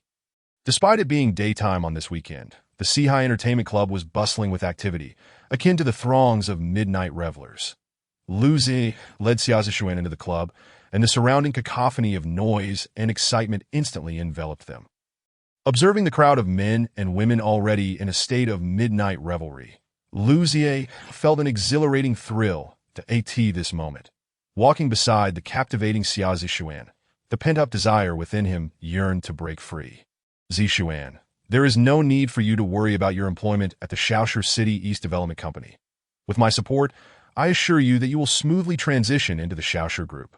Once you are part of Shaoshi, I will introduce you to some supervisors and colleagues, encouraging you to engage in meaningful exchanges and cultivate connections within the company. After working for a year or two, ascending to the position of a team leader in your department should pose no challenge. Xia Zishuan smiled faintly, remaining silent. Her aspirations for joining Shaoshi extended far beyond merely securing a job or achieving the modest rank of team leader. Her ambition was to penetrate the core leadership of Shaoshi, to become a right-hand ally to Xiao Yudi, ultimately aiming to become a figure of equal stature. Once the conditions were ripe, she envisioned finding a presidential-level partner for herself, completing this journey within a 3-year time frame that she had meticulously planned a year prior. Moreover, she had already identified her ideal partner, Chen Shuliang, the heir of the Chen family and president of the Huanyu Group. With a clear and unwavering objective in her heart, Xia Zishuan was far removed from the short-sightedness of Lu Zihui, who might lose his head in nightlife environments. Regardless of the situation, she maintained a deliberate clarity of mind, safeguarding her established persona from any form of self-sabotage. She would never allow a moment of carelessness to derail her grand ambitions. Her presence alongside Lu Zihui at the Seahai Entertainment City was solely to familiarize herself with valuable connections within this circle. Engaging with individuals of little worth was, in her eyes, a sheer waste of time. This caliber of entertainment venue was entirely new to her. Lu Group Leader. Over here, a group of young men, of similar age to Lu Zihui, spotted them entering the Seahai Entertainment world and called out loudly, also taking note of Xia Zishuan beside Lu Zihui. These individuals were primarily lower-tier supervisors from various companies involved in the City East ecological investment. Xia Zishuan held little interest in them. However, for the sake of establishing her footing in this realm, it was prudent to become acquainted with individuals at this level. Perhaps one day, she might find their networks useful. Once she had truly risen to prominence, she could easily sever ties with them. Xia Zishuan was a girl with a clear sense of direction, meticulously planning each step of her life and achieving her goals one at a time. She intended to ascend from the lower echelons of society into its upper tiers with rigorous thought and action. Naturally, accepting Lu Zihue's invitation before starting her job was a small component of her grand design. Lu Zihue, brimming with excitement, introduced Xia Zixuan to his circle of friends. Before he could even speak, the group began to jest. Group leader Lu, is this your girlfriend? She is truly stunning. Wow, group leader Lu's girlfriend could rival the first beauty of Ningchuan. Miss Xiao. Lu Zihue relished the compliments, refraining from contradiction, as he intended to seize the moment to express his feelings to Xia Zixuan. While she was flattered by the comparison to Xiao Yudi, she was eager to clarify that she was not Lu Zihue's girlfriend, as that would diminish her status. Xia Zixuan was well aware of Lu Zihue's interest in her. However, she aspired to be a president's wife and could hardly entertain affection for a man of his standing. Out of respect for his pride, she chose not to be too blunt in expressing her disinterest. She hastily clarified, "Everyone, you've misunderstood that we do not share that kind of romantic relationship. Brother Zihue has always been my most respected senior. I will always regard him as my elder brother. With his qualifications and talents, he will surely find someone far more exceptional than I doubt right now. I am focused solely on securing a good job, and I want to be considering a boyfriend for the time being." Upon hearing this, Lu Zihue could only manage an awkward smile. Robin and Xin Yaoyao entered the Sihai entertainment world, astonished by the crowd present at that hour. Is the Gu family's business really that thriving? I was worried they might struggle to keep afloat, that as the topic emerged. Xin Yaoyao's expression turned serious. Robin, the Gu family's connections run deep. Backed by the Jiangnan Martial Alliance and the infamous King of Hell from the Demon King Cave. Yan dares not interfere with this matter, yet the Jiangnan Martial Alliance will not stand idly by. Gu Zhikuan is one of their own. Robin chuckled lightly. I've been at odds with the Jiangnan Martial Alliance since the moment I took down their butcher, that he surveyed the lively Sihai Entertainment City. Ultimately focusing on Xia Zixuan. It seems someone is in for trouble. Noticing Robin's lack of response to her question as he gazed at Xia Zixuan among the rowdy crowd, Xin Yaoyao inquired. You can't possibly have an interest in Xia Zixuan, can you? I never imagined your taste to be so unique. Robin laughed. In the eyes of such a girl, I am merely a disreputable man of no standing. Even if I liked her, it would be futile. Ha ha ha. You could tell her you're the president of the City East Development Company and reside in Villa No. 1 at Zixia Peak. I guarantee she would throw herself into your arms immediately. Am I that boring? Robin retorted, pouting. Then why have you been fixated on her since entering Sihai Entertainment? Xin Yaoyao replied, displeased. Robin glanced at her. I am simply intrigued. What is wrong with that? Just as Xin Yaoyao was about to retort, she noticed two men approaching Xia Zixuan. Their expressions clearly indicated they had identified their target of interest. Under the flickering lights, she felt a sense of familiarity with the faces of the two men. Are you watching those two men? Robin did not answer her question, continuing to walk forward that moment. The two Japanese men reached Xia Zixuan, pushing through the crowd to drape their arms over her shoulders. Lu Zihue and his companions fell silent, uncertain of the relationship between Xia Zixuan and these men. After a brief moment of surprise, Xia Zixuan struggled to remove the men's arms, angrily exclaiming, "Get off! Beautiful lady, why pretend to be pure and chaste in a place like this? Ha ha ha. Come, we'll take you to the second floor. The VIP rooms there are far more entertaining. I assure you'll be in ecstasy." The two Japanese men forcefully wrapped their arms around Xia Zixuan, laughing heartily. The crowd surrounding her was momentarily dumbfounded, unsure how to deal with such ruffians. Lu Zihue, however, could not remain idle.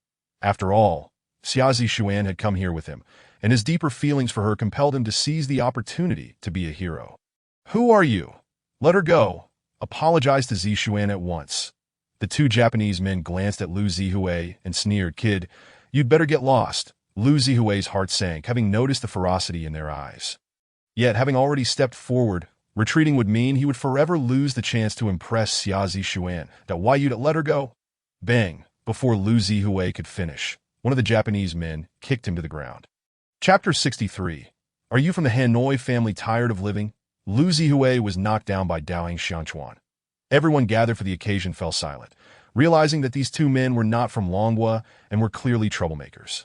Daoying Xiangchuan and Fujino Junko, seeing the fear they instilled in everyone, pointed at Lu Zihui and his companions with derision that a bunch of cowards. Get lost. With that, they dragged Xia Zishuan toward the second floor. Lu Zihui struggled to rise from the ground, shouting, "Stop! Do you know where this is? This is the Gu family's territory. The Gu family is backed by the Demon King Cave and the Jiangnan Martial Alliance. Do you dare to act recklessly here? Are you not afraid that the security of Sihai Entertainment City will apprehend you?" In desperation, Lu Zihui invoked the names of the Gu family's powerful allies. The two Japanese men hesitated momentarily that if what Lu Zihui said was true, it could indeed spell trouble, although they were not afraid of the Demon King Cave or the Jiangnan Martial Alliance. They did not wish to attract unnecessary complications. Their primary purpose for coming to Ningchuan was related to Hanoi Chinchua. If additional issues arose, it would be difficult to explain upon their return. However, seeing that the security personnel of Sihai Entertainment City did not react significantly, they relaxed again. Sihai Entertainment City typically did not intervene in minor disputes between guests unless a serious fight broke out or if it involved highly influential figures or egregious incidents. In situations like this, it was quite commonplace. After all, everyone who attended such venues, whether man or woman, understood the nature of the environment. Once you entered, you had to abide by its rules if you couldn't play the game. Then you shouldn't come, unless you possess the power to dictate the rules of the game here. After a brief moment of hesitation, the two Japanese men broke into laughter. Fujino Junko approached Lu Zihui, kicking him in the abdomen that if you dare to meddle again, it won't be as easy as it is now. You'll be in for a world of hurt. Lu Zihui, gazing into the men's fearsome eyes, dared not utter another word. He believed that if he dared to utter another word, these two ferocious individuals might very well ruin him. None of Lu Zihui's friends dared to intervene. Most were newly appointed low-level supervisors from various companies. Ning Chun's connections were limited to a handful of powerless individuals at the bottom of the social hierarchy, that it was unimaginable for them to summon any significant figures to confront these two men from the land of cherry blossoms. In such a predicament, everyone chose to prioritize their own safety, distancing themselves as much as possible. Xia Zishuan found herself in utter despair facing this situation.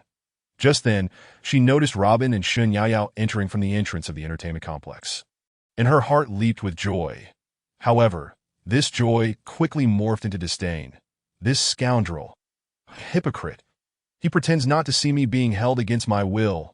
Surely, he must be afraid of getting embroiled in trouble, which is why he feigns ignorance. This useless man. She had expected Robin to come to Zhao Yan's aid. Given the circumstances, he should have stepped up to stop the unlawful actions of the two men from the land of cherry blossoms. Yet, this cad Robin didn't even spare her a glance and headed straight for the second floor. Clearly, he was intimidated by these two menacing figures. Xia Zishuan could hardly fathom Zhao Yan's judgment, wondering how she could perceive Robin, this coward, as a brave and noble man. Based on Robin's current behavior, Xia Zishuan was increasingly convinced that his earlier act of helping Zhao Yan was merely a self-directed performance of heroism. In her desperation, Xia Zishuan had no choice but to call out for security at the Sihai Entertainment Club. However, the security personnel did not rush to her aid. Instead, after her cries for help, they opted to distance themselves from the area of conflict, not wanting to disturb the clientele who frequented such establishments. The patrons here were primarily seeking thrill, and excessive intervention could lead to unnecessary losses for the entertainment club. Should they inadvertently offend a powerful figure, greater troubles could ensue. Xia Zishuan's pleas fell on deaf ears, only inviting further ridicule. This is a place for fun. If you can't handle it, why the hell are you here? Crazy. Upon reaching the reserved room on the second floor, Daohai Xiangchuan and Fujino Junko found Yen Laodi waiting for them. Upon seeing Robin, he hurriedly rose to pay his respects. "Mr. Robin, may I inquire why you have summoned me here?" Robin glanced at Yen Laodi's demeanor, which was far more subdued than during their previous encounter at Zifeng Leisure Center. Though a hint of reluctance still lingered in his eyes, that he understood that Chi Yuhu would not disclose his true identity to Yen Laodi. Yen Laodi feared him only because of Chi Yuhu's instructions that he gestured towards the two men from the first floor. "Please ask those two to come to the room. Inform them that the person they are seeking is waiting for them." "Those two from the land of cherry blossoms?" Yen Laodi looked down, puzzled. "Yes, aren't they from the Dragon Nation?" Robin nodded. Half an hour earlier, Yen Laodi had arrived at the Sihai Entertainment Club and had already noticed the two men lingering around. evidently searching for a target.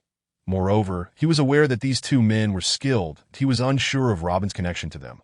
But since Robin had given the order, he instructed his subordinates to attend to it immediately. You go downstairs. Robin pointed at Yin Laodi. You go personally, right now. Yin Laodi was taken aback. Though reluctant, he dared not defy Robin's command that up to this point, he still could not fully comprehend why, on that day at Zifeng Leisure Center, Qiyu had suddenly altered his attitude towards Robin, deviating from previous agreements with the Chun family and making such significant sacrifices and concessions to the Xiao family. This strange behavior was either due to Xiao Tianlong or Robin himself.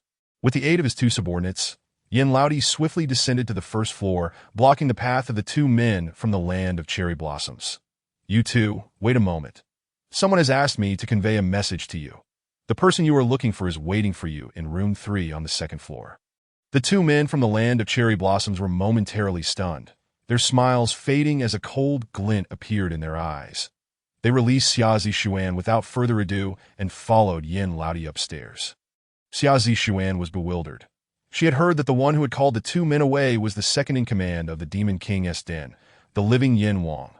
Watching Yin Laodi's retreating figure, she pondered why he would come to her AT that moment. She caught sight of Chen Shuliang passing by on the second floor, her heart brightening. Could it be that young Master Chen was here to rescue me? As she gazed up at Chen Shuliang's figure, he paused and looked down at the first floor, a radiant smile spreading across his face. Xia Zishuan's heart skipped a beat. Could it be that young Master Chen is also captivated by my beauty? With that thought, her heart raced. It must be him. Surely, it was young Master Chen who intervened on my behalf. In Ningchun, few could compel the living Yin Wang to take action.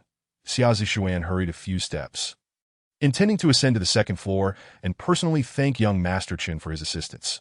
However, at that moment, Chen Shuliang, along with Su Wenhai and Cheng Si, entered a room. Xia Zishuan had no choice but to stop. Perhaps young Master Chen did not wish for too many people to know. Zishuan, are you all right? Lu Zihui approached Xia Zishuan and inquired. Xia Zishuan made an effort to calm her racing heart. Turning to see the injury on Lu Zihui's face, she felt a pang of guilt. Senior Lu, I'm sorry for causing you to get hurt because of my troubles. Lu Zihui smiled and shook his head. Zishuan, you shouldn't say that it's nothing to sustain some injuries for your sake. Even if they were to beat me to death, I wouldn't mind. Xia Zishuan's lips twitched slightly as she internally thought. Even if you were to sacrifice your life to protect me, I would never reciprocate your feelings. Yet, she still wore a sweet smile on her face. Senior, thank you so much, I will remember this. Lu Zihui was overjoyed. Dahai Xiangchuan and Fujino Junko arrived at room 3, that Yin Laodi and his men were stationed outside. Robin allowed Xin Yaoyao to enter the lounge within the room, and then turned his gaze toward them. What are you following me for? Do you think the Hanoi family is tired of living? Dahai Xiangchuan and Fujino Junko had initially worn nonchalant expressions, but at that moment, they were taken aback by the object Robin was playing with. Their shock was palpable. It was a dragon spike, a symbol of power and life and death. Dragon spike. They recognized this cold weapon that instilled fear throughout the martial world. Terrified, they looked at Robin. You two have quite the audacity, following me all the way to the Dragon Nation. Before the two men from the land of cherry blossoms could utter a word, Robin thrust the dragon spike into their throats. The blood from the dragon's spike gushed forth, steaming with a foul mist that in an instant. A terrifying aura erupted from the recess, devouring the remnants of blood without a trace. That a flash of cold light passed by as the bodies of the two Cherry Blossom Country ninjas trembled violently. Approximately 5 seconds later, the two robust bodies transformed into withered husks. The cold dragon spike gleamed ominously. A twisting dragon flashed by, momentarily aglow with golden light. The dazzling weapon, once fearsome, reverted to its dull and unremarkable form. If one had not witnessed its violent and bloodthirsty nature, they would never believe it was a tool capable of taking lives in an instant. After absorbing the essence from the two ninjas, the dragon spike excitedly leaped twice before quietly returning to its sheath. Come in. Robin retrieved a wet wipe to clean his hands and called out. Yin Laodi pushed the door open and entered. Mr. Robin, what are your instructions? Upon seeing the two lifeless bodies on the floor, Yin Laodi's legs turned to jelly, nearly collapsing. The two corpses appeared as if they had been drained of life, with not a single drop of blood remaining. This terrifying sight was something he had never witnessed before in his life. Ugh, a wave of nausea threatened to expel itself, but he forcefully swallowed it back. Have your men dispose of them directly in the Shishan mass grave. Robin tossed the wet wipe onto the bodies of the two men. Yin Laodi was drenched in sweat, exclaiming, "Yes, yes. I will handle it immediately. This trivial matter can be dealt with by your subordinates. I have other matters that require your personal attention." Robin rose and opened the inner room. Xin Yaoyao was pressing her ear against the door, listening to the commotion outside. That Robin's sudden opening of the door startled her. "I was just about to open the door at this moment. The bodies outside had already been taken care of." Xin Yaoyao surveyed the room, noting Yin Laodi standing before Robin, drenched in sweat. "Bring out Guji Hai's IOU." Robin gestured. Huh.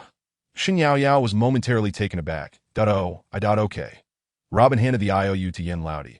"Deliver this to Guji Kun. I want to retrieve the car. Now. As for the matter concerning Guji Hai at GE's holdings, please assist Miss Shin tomorrow."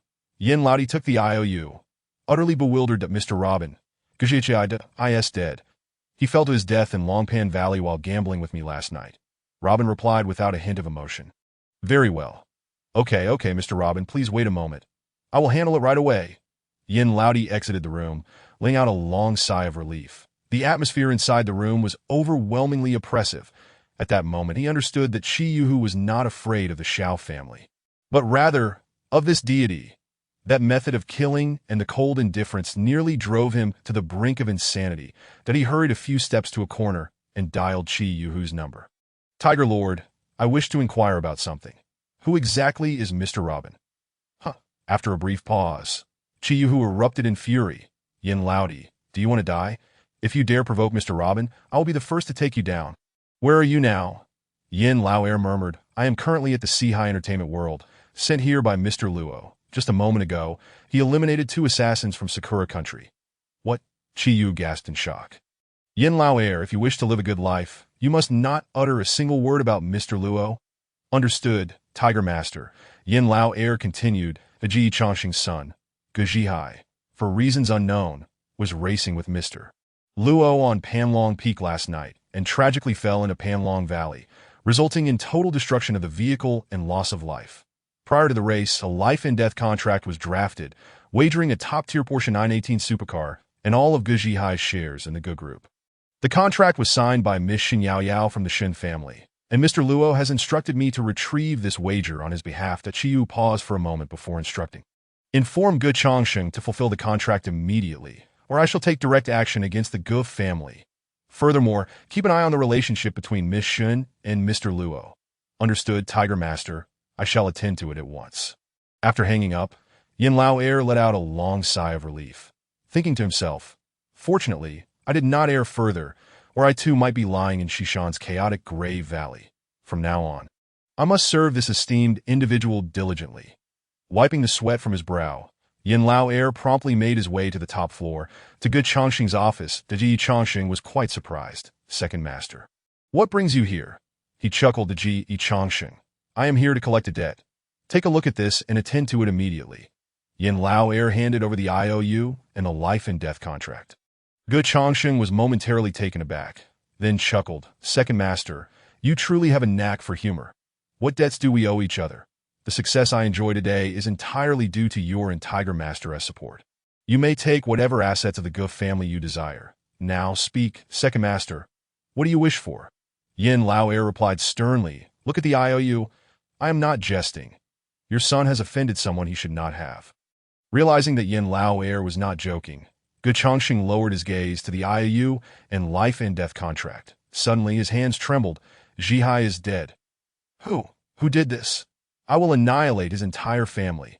Upon seeing the cold indifference on Yin Laoer's face, he gasped. "Did Zhihai offend Tiger Master?" "The young lady from the Shin family is Tiger Masteress." That Yin Laoer shook his head. "It is not about offending Tiger Master. It is about offending Mr. Luo." "That Mr. Luo? Which Mr. Luo?" Gu Chongqing asked through gritted teeth, suppressing his anger and sorrow. "Second Master. Who exactly is he?" Yin Laoer shook his head. "I do not know. Suffice it to say, do not inquire further, Second Master. After all these years of friendship, you must let me know who this Mr. Luo truly is." I cannot simply lose my son and then compensate him with a car and 20% of the Guf family's shares. Yin Lao Air observed Ge Chongqing's mixed expression of grief and fury, recalling the individual who had incapacitated the Jiangnan butcher at the Zifeng Leisure Club during the city's Eastern Ecological Zone project negotiations. Ge Chongqing pondered for a moment, then coldly scoffed, "Second master, I have heard of this person. He is merely a bodyguard for the Shao family, but he once had an engagement with the eldest daughter of the Chung family. But after the Chung family publicly nullified the engagement, he is nothing more than a stray dog. Why should I fear him? I do not acknowledge this IO. Zhihai is dead, and I will not let him off." Yin Lao Air scratched his plump head, leaning back on the sofa and coldly stated, "Do as you wish, but Tiger Master has declared that he will directly obliterate the Guf family if you proceed down this path." Ge Chongqing stared at Yin Lao Air in shock. "What do you mean? He is one of Tiger Master's people." Yin Lao Air snorted coldly. "Tiger Master holds him in high regard. I do not know whose man he is. But let me make myself clear. Within half an hour, the car must be retrieved. The transfer of shares is to be completed by noon tomorrow. Exceed this time frame, and the Demon King SK will take direct action." Ge Chongqing's face turned ashen. Was this truly what Tiger Master said? Yin Lao Air rose, glancing at the time. "Mr. Luo has given me half an hour, and 10 minutes have already passed. You either act or bear the consequences." With that, he turned and walked out. Ge Chongqing was momentarily stunned. "Wait, second master, I will have someone bring the car. There is a vehicle of that model in Zhihai's garage." Yin Lao Air nodded. "Very well. I shall arrive punctually tomorrow at noon to collect the share transfer document." As Ge Chongqing watched Yin Lao Air's retreating figure, a fierce rage ignited within him. He immediately arranged for the car to be delivered to the front of Zhihai Entertainment World and then made a phone call. "Ji Kuan, when can you return? Your brother is in trouble." The voice on the other end was cold. "Just manage the situation for now. I will rush back to Zhihai Entertainment World by tomorrow morning." Ge Chongqing hung up and slumped onto the sofa. 10 minutes later, a Porsche 918 Spider pulled up in front of the Zhihai Entertainment World, drawing a crowd of onlookers that in such a high-end entertainment venue. The sudden appearance of a multi-million-dollar luxury car caused an uproar. Xia Zishuan followed Lu Zihui and others out of the Zhihai Entertainment World. Upon seeing the dazzling Porsche, they were equally astonished and couldn't help but stop to admire it. At that moment, Robin and Shin Yaoyao pushed through the crowd and approached the Porsche, preparing to open the door. Xia Zishuan stepped forward and cautioned, "Let me give you a piece of advice. It would be best not to touch someone else's luxury car. One careless move, and you could incur a debt you can never repay." Ignoring her, Robin opened the car door and sat in the passenger seat. Just as he was about to close the door, Xia Zishuan blocked it, coldly stating, "Do you have no shame? You sat in someone else's car without the owner's consent. Aren't you afraid of dirtying it?" Chapter 0065. Background means nothing. Crazy. Robin slammed the door shut. Shin Yaoyao started the Porsche supercar, and like a whirlwind, sped away. The golden rays of the evening sun bathed West Street. The vibrant Porsche 918, amidst the roar of its engine, carved a beautiful line through the scenery, eliciting envious gasps from onlookers. "This car is so stunning. When will I be able to own a supercar like that? I'd rather eat only one meal a day." You wouldn't be able to afford it even if you skipped meals. Stop dreaming. Just think of that handsome guy in the supercar. How can I just dream about it if I can't afford it? The guy in the car is even more handsome. I wonder which rich young master he is. It seemed like he smiled at me just now.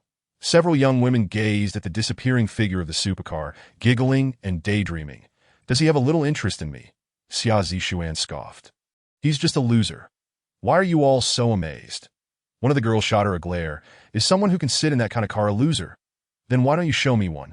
Xia Zishuan disdainfully retorted, "Do you think it's theirs? Such a beautiful supercar must be rented. Just a prop from a film studio. Do you really think it's a Porsche 918 Spider? This kind of loser loves to show off in front of others.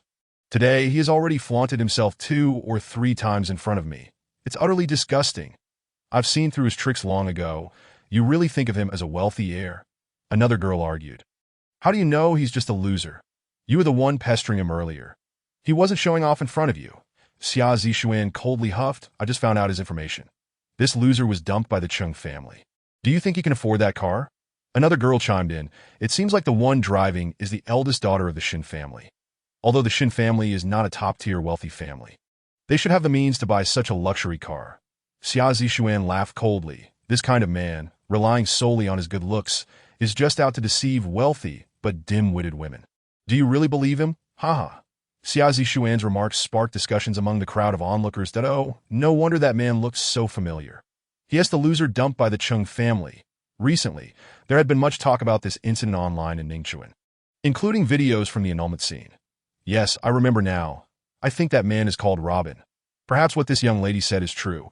Just as the crowd was speculating about Robin's identity, Chen Shuliang, Chung Si, Su Wenhai, and others emerged from the entertainment venue. Xia Zishuan's eyes lit up. She quickly tidied her clothing and hairstyle in front of the floor-to-ceiling glass windows of the entertainment venue. Rushing over to Chen Shuliang. Young Master Chen, hello. Thank you for saving me earlier. When you have time, I would like to treat you to a meal. Chen Shuliang paused slightly. And you are? Oh, I am Xia Zishuan. Xia Zishuan extended her hand to shake his. Chen Shuliang warily glanced at her. Oh, I have no time. With that, he and Chung Si, Su Wenhai, and others got into the Mercedes-Benz business vehicle that had pulled up in front of them. How can this be? Young Master Chen smiled at me earlier. Xia Zishuan stared at the receding Mercedes-Benz, a look of confusion on her face, muttering to herself, oh, perhaps I was a bit too impulsive and forgot that young Master Chen is a public figure. He undoubtedly wishes to keep our relationship a secret. Otherwise, it would become fodder for those insipid paparazzi, raising concerns about the impact on my future. How could I have forgotten such an important point? I shall never commit such a blunder again. With this thought, Xia Zishuan found herself smiling at that moment. All she could see was the radiant smile of Chen Shuliang, shining like the sun. Zishuan, do you know Master Chen? Lu Zihui approached from behind.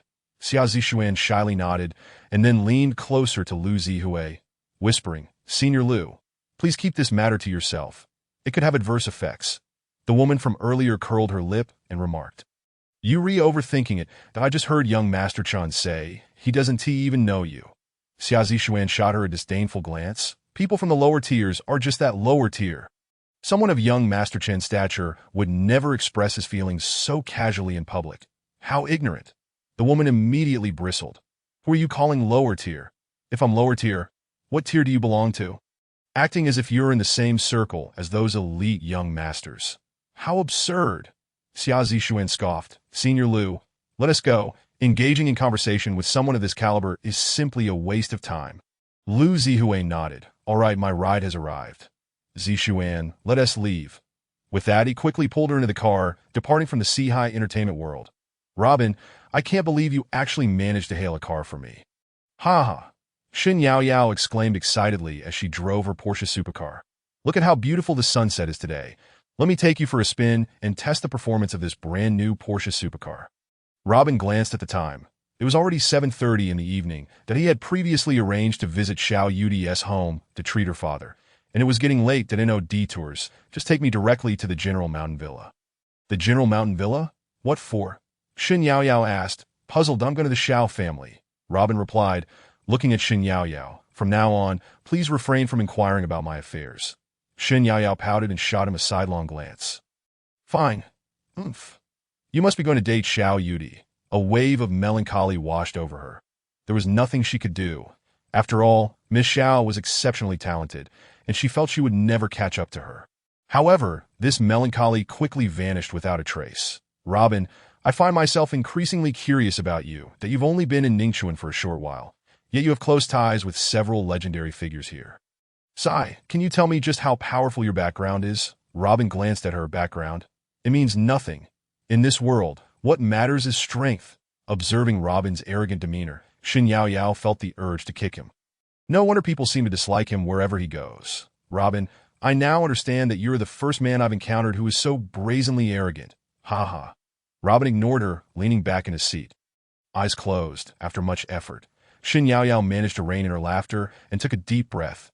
Robin, why does the living Yama fear you so much? Because I beat him up? What else could it be?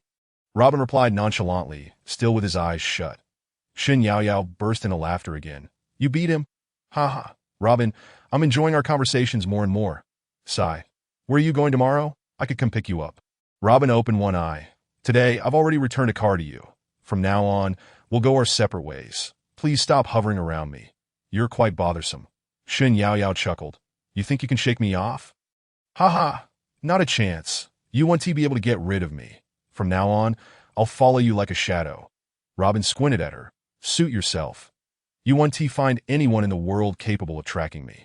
If you want to play, then go ahead, that you're such a bore. Shin Yaoyao shot him a glare, then started laughing again. Sigh, Robin, that girl named Xiaozi Xuan seems to have a bone to pick with you. Are you two really not involved at all? Robin chuckled. A woman who hasn't taken her medication. What could I possibly have to do with her? I didn't know her before. Shin Yaoyao nodded. True, but if that is the case, why did you have Yin Laodi rescue her at the entertainment world this afternoon? After saving her, you acted as if nothing happened. Are you trying to be an unnamed hero? I think too much. I had no interest in saving that tiresome woman. Robin replied coolly that I merely asked Yin Laodi to deal with those two ruffians from Sakura country. I just remembered. What happened to those two men who were pestering Xiaozi Xuan? They're dead, Robin answered expressionlessly. Dead. Did you kill them? Shin Yaoyao's hand trembled slightly. Robin sent a message to Xiao Yudi, then turned to look at Shin Yaoyao. Some things are better left unknown. Fair enough. Shin Yaoyao gazed at Robin, who was so close, feeling an unusual surge of excitement. This was a sensation she had never felt in her 20 years of life. A heart racing with desire. Chapter 0066. A fluttering heart. This man has such captivating eyes. Chung Si truly must be blind or foolish. Focus on driving. Robin helped her correct the steering wheel. Thankfully, there were few vehicles on this road. Otherwise, this brand new supercar would have plunged into a ditch. Shin Yaoyao was equally startled, feeling a pang of fear. How could one drive while being distracted? It took her a moment to steady herself. Up ahead is the General Mountain Villa. Just drop me off at the entrance, and you can head back. The matter regarding the Guff family's equity transfer will be handled by Yin Laodi. Should I wait for you outside the villa? Shin Yaoyao asked, her eyes filled with anticipation. I mean, you drove Gu Chao's Hummer, which is still parked at the Qingdao Plaza parking lot, but if you stay out too late, you want to have a ride back, then no need. Gu Chao will send my Land Rover over later. Robin exited the vehicle and walked directly towards the General Mountain Villa. Shin Yaoyao leaned her head out of the car and called, Hey, you're just leaving like that. Robin paused, glancing back at her. What, do you want a hug with that? He turned and headed towards the villa. You stubborn man? What a nuisance. Shin Yaoyao chuckled to herself, unable to help but smile at his retreating figure. This rascal is so amusing. Ha ha ha. She playfully honked the horn and drove off into the night. Upon entering the villa area, Xiao Yudi had already driven up to meet him. Xiao, you'd better arrange for me to take over the position of president at the Qingdong Development Company. Robin said, shrugging, that I detest trivial matters. I'm too accustomed to freedom that if I were in that position, I would likely offend all your connections. Xiao Yudi smiled faintly. Our Xiao family doesn't have many connections. So we're not afraid of you offending them. You saved me and the Xiao family. My grandfather said that even if it means offending everyone, we must stand by you. Robin was left speechless. Even if he wanted to leave the Xiao family, he couldn't bear to do so. Earlier, her grandfather was still talking about you at home, that he highly praised your no-cost outsourcing approach for the Qingdong Ecological Circle at Zifeng. He said you possess exceptional talent in business. Robin chuckled, old Master Xiao is just joking. That day at the Zifeng Qingdong Ecological Circle Project Investment Outsourcing meeting, I merely mentioned it offhand when I saw Qin Shuliang trying to exploit the project to seize the businesses of many merchants in Ningchuan.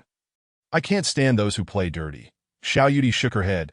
Grandfather said the Qingdong Ecological Circle project requires significant investment, that if Huanyu Group tries to monopolize the Ningchuan business world, we can only disrupt their malicious plan in this way. WY outsourcing some auxiliary projects of the Xiao family's Qingdong business circle to other merchants for free, it may appear that the Xiao family has lost most of its benefits. However, in reality, the surrounding industries of the main project will develop rapidly, providing the core projects of the Xiao family with ample funding and popularity. This is a highly astute strategy. Not only does it mitigate the risk of a capital chain rupture that may arise from the Xiao family investing heavily in the Qingdong Ecological Circle, but it also gathers a loyal group of partners in the major business circle, forwarding Qin Shuliang's scheme to dominate the entire Ningchuan business world. Grandfather remarked that your maneuver is indeed impressive. Robin shrugged, smiling. I just said it casually. Is it really that remarkable? That's why they say you're a business genius. Xiao Yudi laughed, handing Robin a share transfer agreement. Robin, this is a 20% stake in the Xiao Group signed by my grandfather. Please be sure to accept it. Robin hesitated slightly. 20% of the Xiao group.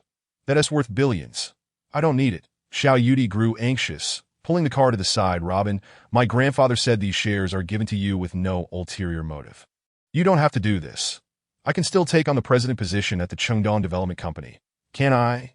Xiao Yudi, seeing that Robin remained adamant in his refusal, had no choice but to concede. Very well. In any case, this now belongs to you, that I shall temporarily safeguard it for you. You may reclaim it at any time. Please take it back. I truly have no need for it. Money holds no interest for me. Then what do you find interesting? Xiao Yudi inquired, feeling somewhat perplexed. Robin instinctively glanced at Xiao Yudi, who was so close that he could feel her breath, her exquisite features, beautiful eyes, sensual lips, and graceful nose. This woman was truly breathtaking. He touched his own lips, a habit he had developed over the years. He always performed this gesture when nervous. Suddenly, Xiao Yudi noticed the dazed look in Robin's eyes, and her cheeks flushed with warmth. Was this man who was caressing his lips, contemplating kissing her? Her grandfather had urged her to attempt to pursue a romance with him, but she had always been unsure of how to begin. Growing up under her family's protective wing, apart from attending school and undergoing various training arranged by her family, she had largely existed in a monotonous environment, entirely ignorant of the concept of romance. Although she presented herself as aloof and formidable to uphold the Xiao family's reputation, she felt profoundly lonely and fragile within. It was on that fateful New Year's Eve, amidst the swirling snow, that she found herself held hostage by a group of ruthless bandits, teetering between life and death. In that moment, she beheld a scene she had long yearned for in her dreams. A hero, calm and composed in the face of mortality, descending from the heavens.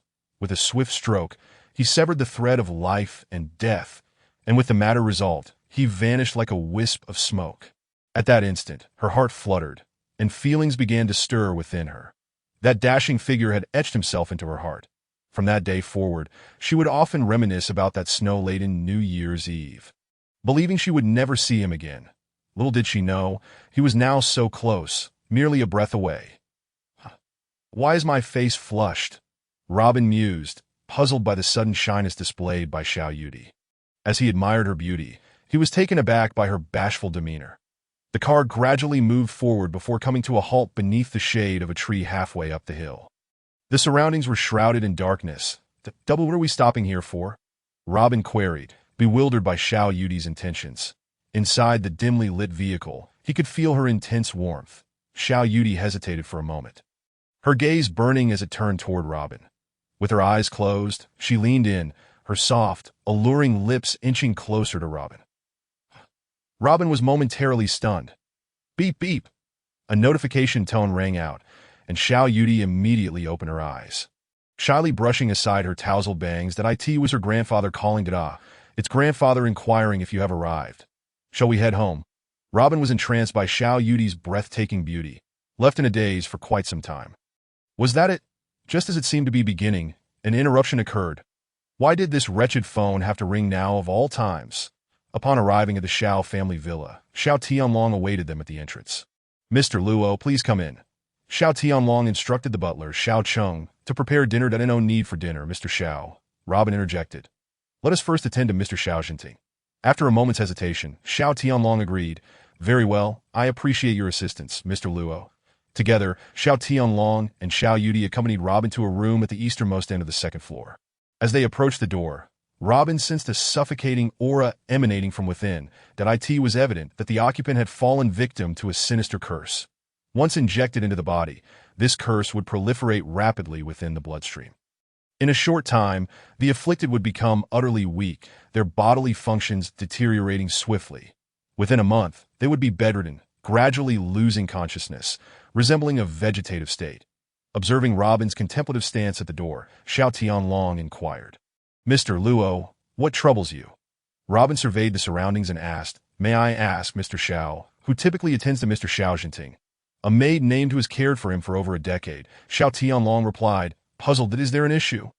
Before he could finish, Robin pointed towards the door, saying, Let us enter and investigate further. Mr. Xiao has been cursed, resulting in this condition. Cursed? Xiao Tianlong gasped in disbelief. Who would dare place a curse on Jinting? Chapter 67. Charlotte and Robin's words left both Xiao Tianlong and Xiao Yudi astounded. The concept of curses was, to them, merely a legend. How could it possibly occur within the Xiao family?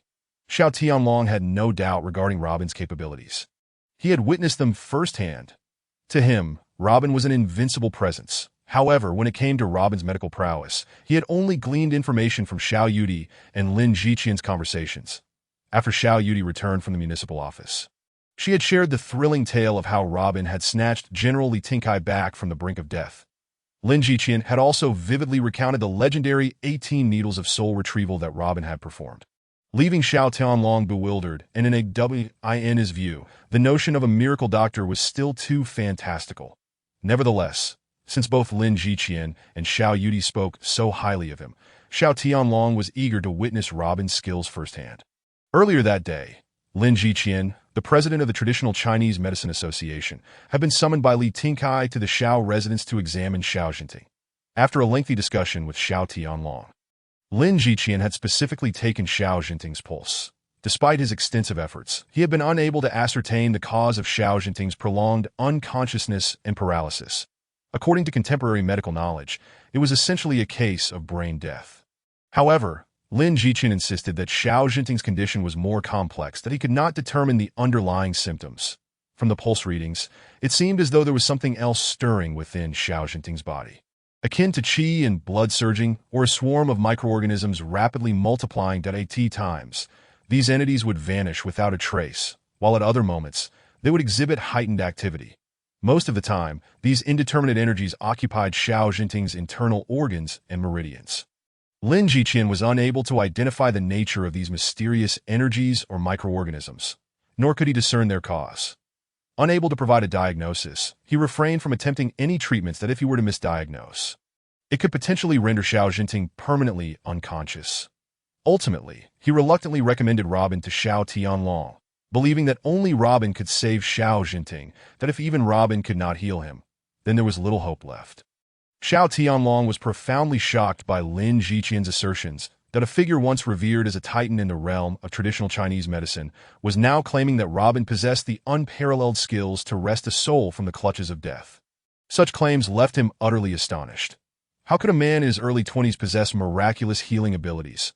Lin Jiqian had a pressing consultation to attend in the afternoon, so he could not linger at the Xiao residence. Upon hearing that Xiao Tianlong mentioned Robin would be arriving later, he resolved to return to witness Robin's treatment of Xiao Jinting. Even if he were busy, Xiao Tianlong had dismissed all his affairs, spending the entire afternoon waiting at home for Robin, that if Lin Jiqian's assertions proved true, and Robin had the power of a miraculous healer to bring Xiao Jinting back from the brink, then he would no longer need to worry about the precarious state of the Xiao family. Xiao Jinting was the second-generation heir that he had personally nurtured, that if he could rise again, the Xiao family would be free from concerns. Xiao Yudi, being relatively young, still lacked the experience and decisiveness needed to navigate the complexities of the family business. Often, she struggled to uphold the vast commercial empire of the Xiao family. If Xiao Yudi could reach the level of competence that Xiao Jinting once possessed, she would require a considerable amount of time to mature. Should Xiao Yudi take the helm of the Xiao group, it would not be a pressing concern if everything went smoothly. However, the business world was fraught with uncertainties and dangers that in the past, when Xiao Tianlong and Xiao Jinting supported the Xiao group. It had thrived, all competitors sought to befriend them, wary of provoking their wrath. Yet, once these adversaries perceived a power vacuum within the Xiao leadership, they would undoubtedly seize the opportunity to strike. Thus, when Xiao Jinting suddenly fell ill, both internal and external forces began to stir restlessly. Xiao Tianlong found himself compelled to return to the forefront, assisting Xiao Yudi in stabilizing the Xiao group. Even so, rivals like Qiao Shanbao and Qin Shuliang began to reveal their predatory tendencies. Had it not been for Robin's unexpected appearance, the Xiao family would have likely succumbed to peril long ago. Xiao Tianlong was acutely aware that, despite the Xiao group's dominance in Ningxuan, the absence of a strong core leadership could lead to imminent collapse. Therefore, he was strategizing on two fronts. First, to retain Robin, and second, to cure Xiao Jinting's mysterious ailment, that if either of these objectives could be achieved, the Xiao family would momentarily remain impervious to external threats. Upon hearing Robin's astonishing assertion that the cause of Xiao Jinting's ailment was due to a malevolent curse, one could only conclude that such claims were far beyond Xiao Tianlong's comprehension. Nevertheless, Lin Jiqian had previously extolled Robin as a miraculous healer, suggesting that perhaps there was veracity in his words. Just as they prepared to enter Xiao Jinting's chamber, Xiao Jinquan and Huang Yufan hurriedly arrived. Accompanied by a man of approximately 50 years. "Father, I heard that someone intends to treat my elder brother. So I specifically invited Mr. Hu." Xiao Jinquan announced that Hu insists that we must not recklessly meddle in my brother's treatment. If he falls prey to some charlatan's deceptive practices, it could lead to dire consequences. Should my brother's condition worsen, regret would come too late. The man named Hu Hai approached Xiao Tianlong and bowed respectfully. "Old Master Xiao, I have been informed by Jin Xuan that you have engaged a wandering doctor to treat Mr. Xiao Jinting. I would like to express my concerns. Many quacks boast of their ability to cure all ailments. But in truth, they merely employ esoteric tricks to deceive patients and their families. Old Master Xiao, please do not be taken in by such frauds, for it would endanger Mr. Xiao Jinting's life." Xiao Tianlong furrowed his brow slightly and scoffed.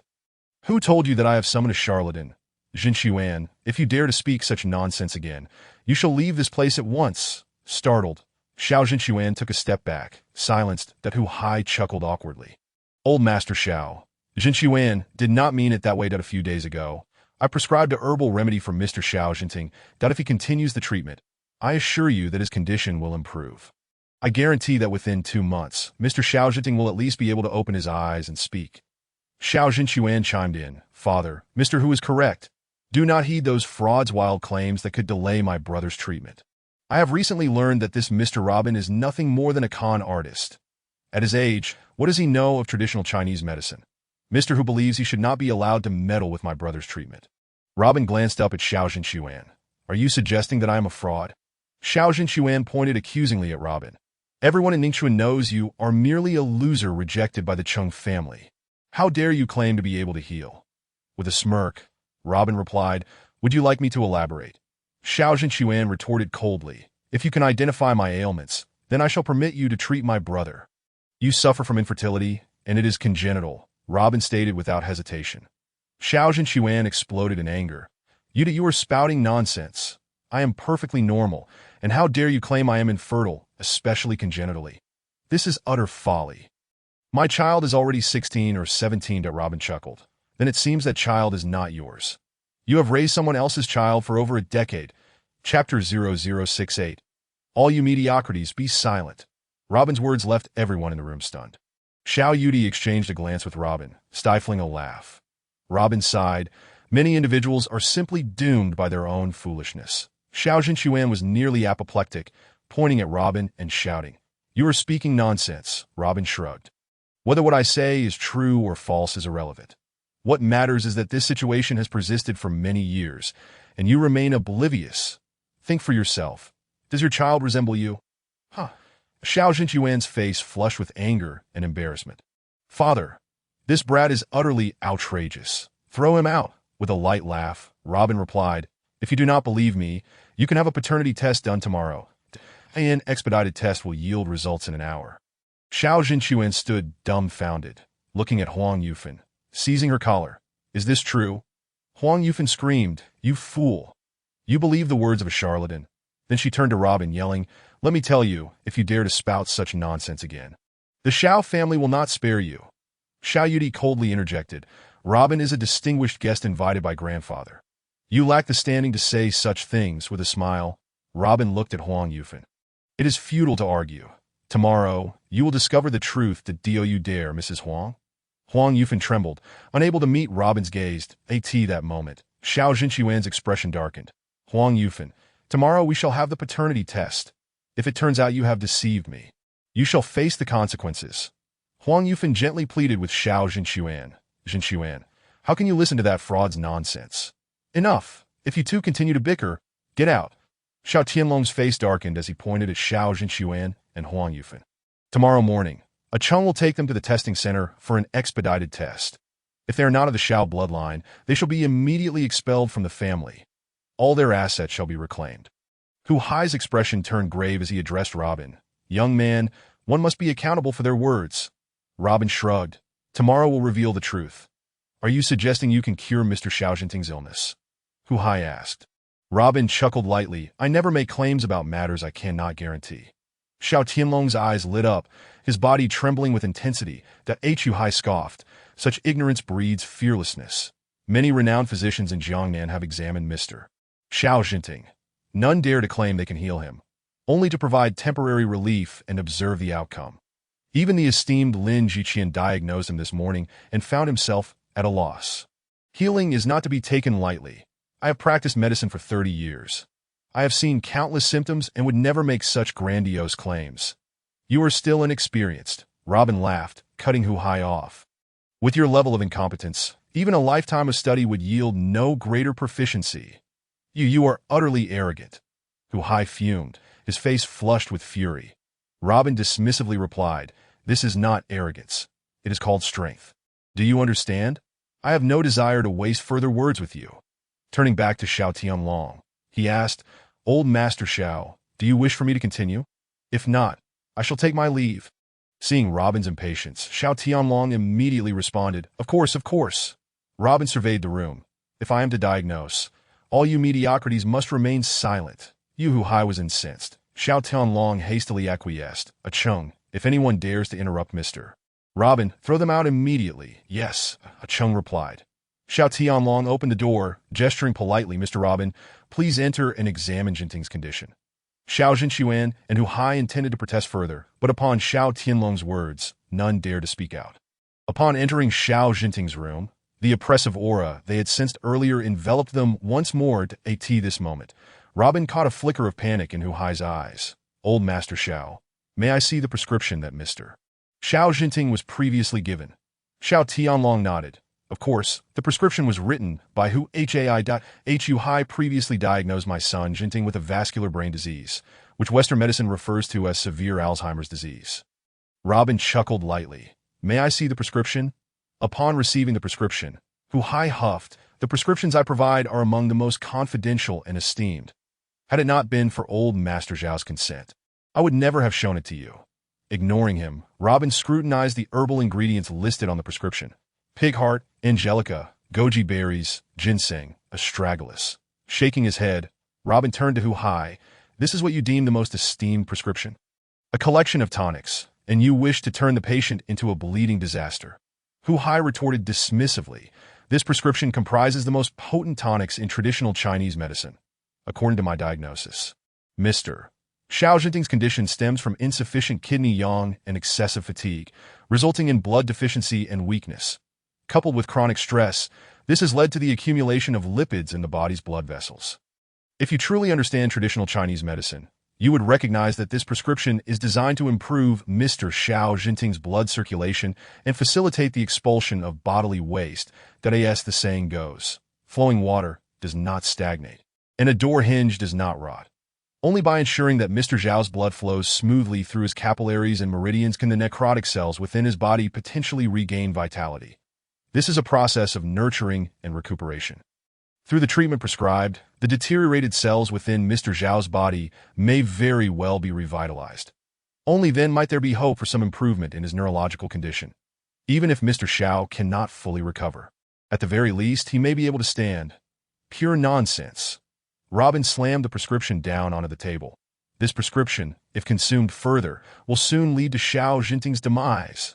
At this moment, Mama, who was entering the room, carrying the prepared traditional Chinese medicine.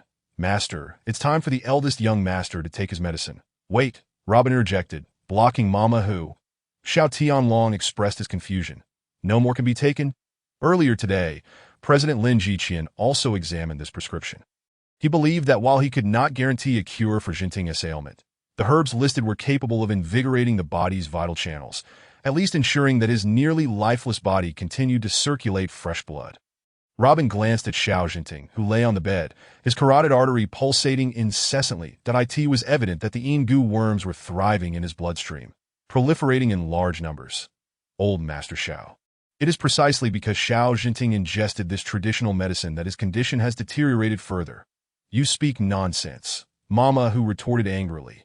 Xiao Jinchuan stepped forward, pointing at Robin. You, Mr. Luo, shall not sow discord in our household. Dr. I specifically invited you to treat my elder brother. I and Ningxuan. No one can rival Mr. Hu's medical skills. Yet now you slander him, claiming that he has harmed my brother with his prescription. What is your true intention? Robin scoffed lightly. Xiao Jinting is not suffering from a brain illness. He has been afflicted by a curse. Just outside, I sense the goo worms stirring within him. The Yin goo worms must have been implanted in his body 5 years ago. Perhaps the one who cursed him was not adequately prepared back then, merely initiating their scheme, which is why these dormant Yin goo worms were not activated immediately. What? 5 years ago? Xiao Tianlong was taken aback. Robin nodded. These Yin goo worms originate from Miaojiang, where practitioners control a parasitic insect to invade the human body, thus manipulating the life or thoughts of the cursed individual. Hearing this, Xiao Tianlong was greatly shocked. Who could be so malicious as to harm my son? Chapter 0069. The Black Beauty. Xiao Tianlong's fury left the entire Xiao family trembling with fear. Qing mobilized the entire Xiao family to investigate. No matter how powerful this individual may be, the Xiao family will stop at nothing for a devastating reprisal. There will be no peace until they are annihilated. Wait, Robin interrupted. Old Master Xiao, please remain calm. To avoid alarming the person controlling the Yin goo worms and provoking them into extreme actions, which could endanger Xiao Jinting's life. Xiao Tianlong took a deep breath to quell his rage and signaled Qing to postpone the investigation and retaliation plan. Mr. Luo, what should we do now? Please enlighten us. Robin examined the bowl of herbal soup. The individual capable of placing the Yin goo worms in Xiao Jinting must be someone quite close to him, someone he trusts deeply. Otherwise, it would be impossible for such a thing to be done to him. These Yin goo worms have lain dormant within Xiao Jinting for 5 years. Periodically, someone must supply them with nourishment. Otherwise, they would run amok in his body. The consequences could either lead to the natural death of the Yin goo worms or result in Xiao Jinting being consumed by them. Upon hearing Robin's explanation, Xiao Tianlong felt a surge of anger rising within him. Mr. Luo, are you suggesting that this person does not wish to kill my son immediately, but merely seeks to control him? Robin nodded. Under the current circumstances, he does not appear intent on killing Xiao Jinting. Otherwise, he would not have survived to this day. Recently, as I have heard from Xiao Jinting's condition has worsened, indicating that the manipulator of the goo mother has begun executing his plan, activating the Yin goo worms within Xiao Jinting, aiming to awaken them soon. Once the Yin goo worms reach a certain maturity and quantity, he will be able to control Xiao Jinting's thoughts and will through the motherworm. He might even choose to let Xiao Jinting awaken or perish at any moment, depending on when he believes he can seize the situation he desires. Xiao Tianlong, upon hearing Robin's words, was left astonished. What could be the purpose of such manipulation? Was it to control the Xiao family through Jinting? Robin shook his head. I cannot say for certain. Perhaps your rivals have employed the sorcerers of the ancient Miao tribe with the goal of controlling the Xiao family. Xiao Tianlong glanced at the traditional medicine placed on the coffee table, then looked at Mama Hu. Mama Hu instantly became anxious. Old Master Xiao, you must not listen to his nonsense. I bear no grudge against Xiao Jinting. Why would I wish him harm? Furthermore, I have never even heard of such Yin goo worms. How could I possibly commit such an act? Xiao Tianlong ignored him, but Qing moved behind Mama Hu. Seeing this, Mama Hu began to sweat profusely. Xiao Jinchuan hesitated for a moment, then discreetly pulled Huang Yufin towards the door, attempting to slip away. Stop! Xiao Tianlong's voice was cold, that no one is permitted to leave tonight. Everyone must surrender their mobile phones. Qing immediately complied, summoning 2 bodyguards to guard the entrance and confiscate everyone's phones. Robin picked up the bowl of herbal soup and sniffed it. Old Master Xiao. This matter is indeed unrelated to this prescription. Mama, who was taken aback, she had not anticipated that Robin would exonerate her in this situation. Originally, the prescription provided by Doctor, who was merely intended to nourish the blood and energy, posing little threat to the Yin goo worms in Xiao Jinting's body. However, this bowl of soup contained a lethal herb, Ziyang Ginseng. Ziyang Ginseng is the true cause of Xiao Jinting's deteriorating condition. Ziyang Ginseng, Mama Hu furrowed her brow. I have never included such an herb in my prescription. How could it possibly be in the soup? Robin pointed to the bowl of medicine. You can smell it and discern whether Ziyang Ginseng is present.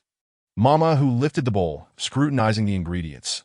Indeed, There was a dose of Xiang ginseng in the concoction. Who added this herb to my formula? Mama, who looked around the room, questioning, after a brief pause. She continued, however, even if Xiang ginseng were added to my prescription, it should not cause any significant harm. It does not seem as severe as you claim. Robin shook his head. Doctor Hu, I must first inform you that Xiao Jinting is not afflicted with a brain illness, but has been poisoned with a curse. 5 years ago, the Yingu worms entered Xiao Jinting's body and remained dormant. However, with the addition of Xiang ginseng in your herbal soup, the flow of blood accelerated instantly. The previously dormant Yingu worms began to absorb the nutrients from the blood upon ingesting Xiang ginseng, becoming increasingly active. Thus, these Yingu worms have been activated day by day, multiplying in number. This species of Yingu worms feeds exclusively on Xiang ginseng. From the moment the creator of these worms began nurturing them, they have been fed Xiang ginseng. Once they start absorbing it, they swiftly awaken from dormancy.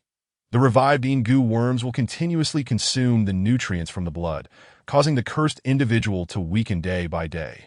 As the Yingu worms grow stronger, Xiao Jinting will become increasingly feeble until he lies bedridden. Now his bloodstream is filled with active Yingu worms. Once the mother worm matures, the manipulator will have complete control over Xiao Jinting. At that point, he will awaken as a mere shell of himself, with his thoughts entirely dictated by the one who cursed him. I am the southern section of Zixia Mountain, within the exquisitely designed courtyard that serves as a scenic setting. A beguiling woman clad in black with a dark complexion sat poised in the hall. Come in. Since you've been here for so long, why are you still standing outside in the courtyard? The woman exhaled a long stream of black mist, opening her eyes with a sinister smile. Chen Shuiyang pushed the door open and stepped into the hall. Black Beauty, you have been in seclusion here for nearly half a year. When will the plan you promised me be set into motion? The Black Beauty's expression turned cold. Young Master Chen, you are rather impatient. You should have full faith in me. Once I complete the refining of the Yingu motherworm, you can implement your plan to usurp the Xiao family. Your current impatience reveals a lack of composure. How can you achieve great things in the future? Chen Shuiyang sighed. Black Beauty, it is not that I lack patience or composure. The current situation is beyond my control. Recently, the power dynamics in Ningxuan have become quite peculiar. I fear that the plan I have painstakingly devised for 5 years may be thwarted by the emergence of a certain individual. Do you know, since the day I went abroad to study, I vowed to establish the Chun family as the foremost aristocracy in the Dragon Kingdom.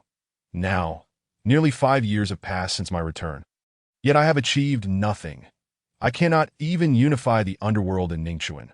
The initial step has proven to be exceedingly arduous. My grand ambitions, when shall they come to fruition?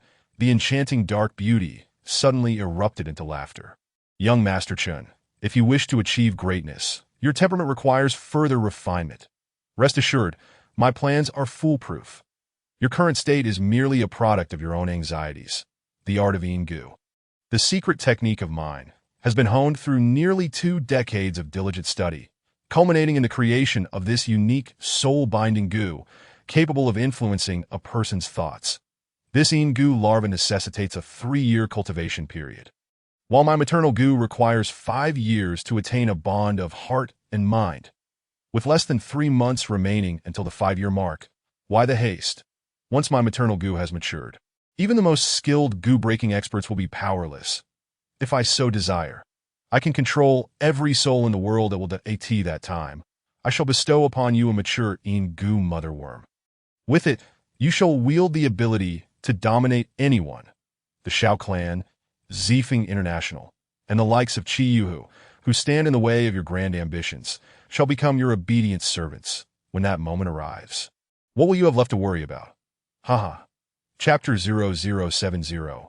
Yingu the Dark Beauty's expression turned icy as she regarded Chen Shuiyang.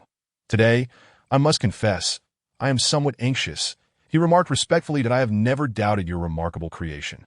However, I fear that prolonged nights may bring forth unwanted dreams. Recently, a fellow named Robin has arrived in Ningxuan. Initially, I perceive him as an inconspicuous brute with modest skills. Yet within mere days of his arrival, he has managed to disrupt the entire order of Ningxuan, severely undermining my plans that I am concerned. The Dark Beauty scoffed disdainfully. You have nothing to fear. He is merely a fledgling, and no matter how formidable his physical prowess. It pales in comparison to my gu arts. Trust in me. Chen Shuliang hesitated for a moment. Today, Robin has gone to the Shao residence specifically for matters concerning Shao Jinting that I received news just this afternoon and hurried to Panlong Valley. This is of great consequence, and I cannot afford to be careless. I implore you to expedite the maternal gu plan. Ah. The dark beauty laughed maniacally. Young Master Chen, how can a mere lad skilled in martial arts instill such fear in you? She glanced at Chen Shuliang and then at the maternal gu within the rearing chamber. Very well, my maternal gu should be ready for some preliminary experiments before we implement our plans. By activating the maternal gu, I can control the yin gu within Shao Jinting, thereby manipulating him. However, to achieve complete control over his thoughts and actions, we require an additional 2 months. Only after 5 years of nurturing will the maternal gu and the yin gu truly resonate as one. During this period, there remains a possibility of unexpected failures that if you must proceed, we can only engage in minor trials. For the next 3 months, refrain from making any significant moves. Otherwise, it may invite considerable trouble. Suddenly, the smile on the dark beauty's face turned cold. No, it appears a formidable expert is attempting to eliminate my maternal gu. At that moment, the previously tranquil black microorganisms within the glass vessel began to writhe violently, shaking the entire container. With a sharp command, the dark beauty summoned 4 cloaked women hidden in the corners of the room. They leapt forth, surrounding her and the vessel, sitting cross-legged with closed eyes. Chanting incantations at the Shao family villa on General Mountain, Shao Jinting lay quietly upon his bed, still and undisturbed. The aroma of a freshly brewed medicinal concoction wafted into his nostrils. Gradually, the pallor of his previously ghostly complexion began to reveal countless visible black spots. These dark dots began to move within his flesh, their frequency escalating in a frenzied writhing. They swiftly transformed into countless tiny caterpillars. The onlookers were struck with horror at this terrifying spectacle. Shao Tianlong staggered back a few steps, nearly losing his balance. Xiao Yudi hastily supported him, trembling as she murmured, "What is this?" They could scarcely fathom that such a multitude of dreadful black larvae resided within Shao Jinting. This scene transcended mere shock. It bordered on the brink of collapse. Hu Hai, who had initially scoffed, was now utterly astonished. Having practiced medicine for decades, he had never encountered such a grotesque phenomenon. The repulsiveness of this sight confirmed Robin's earlier claims. Meanwhile, Huma, lurking in the shadows, seized the moment while everyone's attention was fixated on the crawling black larvae on Shao Jinting's face, quietly retreated towards the door. In a hushed tone, Huma addressed Xiao Cheng, who stood guard at the entrance. "Brother Cheng, the meal in the dining room remains untended. I must step out for a moment." Xiao Cheng paid little heed to Huma, preparing to let her pass. Robin, without turning, coldly interjected, "No one is permitted to leave this room. Seize her. She is the one who added the Ziyang ginseng to the medicinal brew." Robin's voice redirected everyone's gaze toward Huma. The elder Zhao's lips twitched, his eyes reflecting disbelief. Huma had served the Shao family diligently for over a decade, always dedicated to her duties. Moreover, she had cared for Shao Jinting's well-being as if he were her own kin. How could she possibly wish him harm? Trembling, Huma pleaded, "Elder Shao, how could I ever commit such a treacherous act against the young master? The medicinal concoction I prepared for him was strictly in accordance with the prescription provided by Mr. Who?" Robin approached Huma, grasped her hand, and inhaled deeply. "Elder Shao, send someone to check Huma's quarters. The truth will soon be revealed." Cheng, "Do as Mr. Robin instructs. Dispatch someone to her room immediately." These words. Huma trembled uncontrollably, her garments soaked with sweat. She fell to her knees before Shao Tianlong, exclaiming, "Please spare me, my lord. I had no choice." Shortly thereafter, a family member returned with an exquisite box containing 10 remaining roots of Ziyang ginseng. Shao Tianlong stepped upon Huma, his face turning ashen with fury. "You vile woman! After all these years of treating you like family, have I ever caused you any distress? In all this time, has the Shao family ever withheld assistance or resources from you? Whenever you needed help or money for your children, parents, or relatives, I have never hesitated to provide. And this is how you repay us. Not only do you lack gratitude, but you also conspire with outsiders to harm my son. Is human malice truly capable of descending to such depths? Tell me why. Xiao Tianlong's rage erupted, and Huma, prostrated on the ground, begged for mercy, that my lord, I am deserving of punishment. I truly had no knowledge that the Ziyang ginseng would endanger the young master. 6 months ago, while shopping for vegetables, I unexpectedly encountered a mysterious figure clad in black. Her face obscured. She informed me that the young master had once saved her life, and she had come to repay the debt. She claimed the young master's ailment was due to a malevolent curse, requiring the expensive Ziyang ginseng to be added to his herbal medicine for his condition to gradually improve. This person instructed me to keep this matter from you, to that moment. I genuinely believe she was here to express her gratitude. So, I added a small amount of Ziyang ginseng to the herbal brew.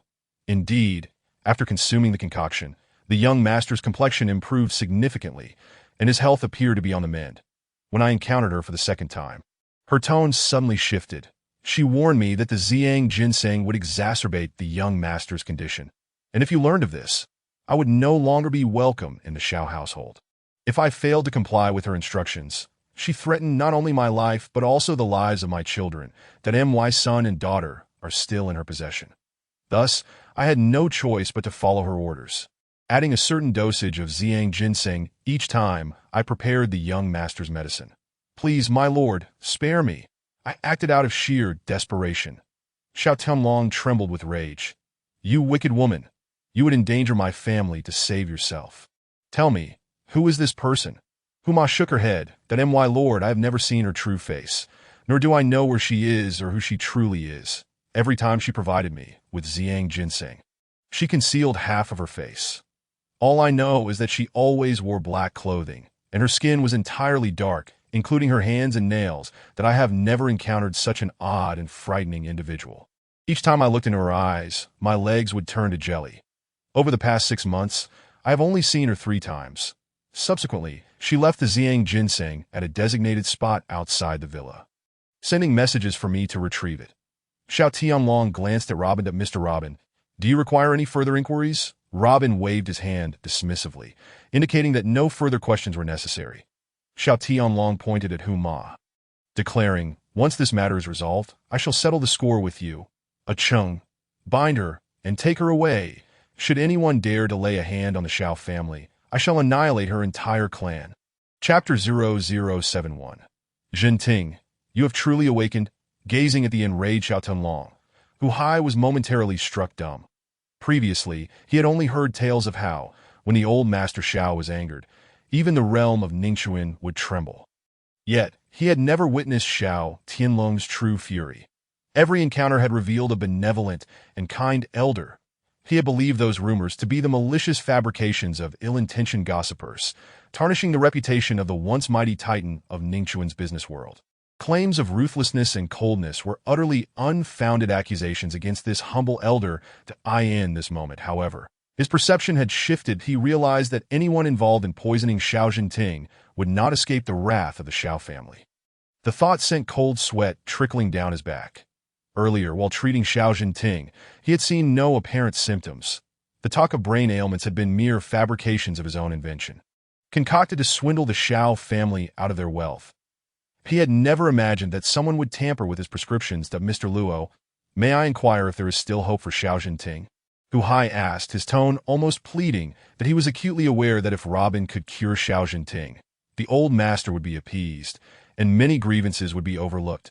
Perhaps he could escape this calamity. Conversely, if Robin failed, the old master's fury would escalate uncontrollably, making his own escape impossible. Robin cast a glance at Hu Hai. I have arrived, so of course, there is hope. Upon hearing these words, Hu Hai was overwhelmed with gratitude. Bowing deeply, thank you, Mr. Luo, thank you. Silence. Xiao Tianlong barked, you have disrupted Mr. Luo's treatment. I shall deal with you. Hu Hai's legs buckled, and he fell to his knees before Xiao Tianlong. Yes, I shall be silent. I shall be silent. Robin then turned to Xiao Tianlong and Xiao Yuudi. Do you have a piano in your home? A piano. Both Xiao Tianlong and Xiao Yuudi echoed in confusion. They were puzzled as to why Robin required a piano at this juncture. Yes, we have a piano, one that Yuudi used to practice on when she was very young, that it's in the next room. Should I have someone bring it over? Robin nodded. Yes, please bring it here. Xiao Tonglong immediately instructed a Chung to have the piano moved into the room. Hu Hai and the others were utterly bewildered. Did Robin possess such peculiar habits? Did he require a piano accompaniment while treating someone? Perhaps extraordinary individuals had idiosyncrasies beyond the comprehension of ordinary folk. Before arriving, Hu Hai had heard the legendary tale of how Robin had rescued General Li from the clutches of death just days prior. Today, he was witnessing Robin's miraculous methods firsthand. He couldn't help but feel immense respect for this young man, who was barely in his 20s. He believed that such prowess could not exist without merit. Having practiced medicine for many years, he felt he was in the presence of a true master. Initially skeptical, he now realized that the stories of Robin saving General Li from the clutches of the King of Hell were not mere fabrications. That in a moment of curiosity, he forgot Xiao Tianlong's warning and stepped forward to inquire. "Mr. Luo, do you require the piano for treating Mr. Xiao?" Robin smiled indifferently. "Do you think I have the leisure to play the piano in such a situation?" The thought of using music for healing struck Hu Hai. He recalled hearing of renowned healers who employed melodies to cure ailments, utilizing music, rhythms, acupuncture, and vital energy to treat the most perplexing of conditions. That he could scarcely believe that he was fortunate enough to witness Robin's musical healing firsthand. What an opportunity to witness the extraordinary skills of a master. Life would hold no regrets. Xiao Yudi watched Robin approach the piano, her eyes shimmering with astonishment. Each time this man took action, he left her in awe. Every appearance was nothing short of spectacular. "Robin, how many more legends do you possess that I am yet unaware of?" In that instant, a cascade of crystalline notes began to drift from the piano. The melody reverberated, purifying the air that had previously been thick with malevolence. Was this truly the legendary virtuoso of music? The room was filled with ordinary people, uninitiated in the ways of internal energy or vital forces. And thus, they could not perceive the formidable and sharp celestial energy infused within Robin's melody. That a series of exquisite notes leaped from the keys, enveloping every corner of the room, like butterflies in flight. Their iridescent wings stirred the dense air, clearing it of all impurities. Gradually, everyone in the room began to feel an exhilarating sense of flight. That as the melody surged, each person's body seemed to lift from the ground. In that fleeting moment, everything became ethereal. After 3 minutes of this dreamlike experience, the sensation of flight abruptly ceased. Following this, powerful rhythmic strikes resonated, accompanied by a summons that erupted from the piano keys.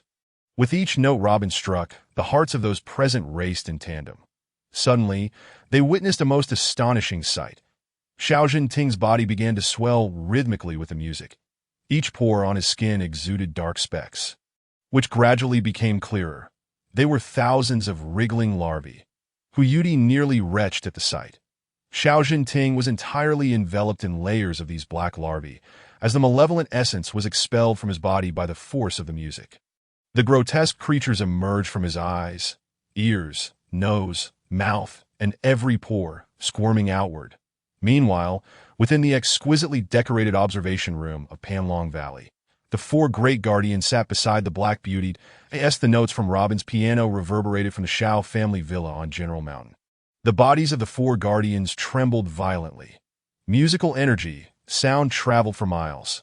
A single note from the piano surged forth like a sniper's bullet from 1,000 meters away.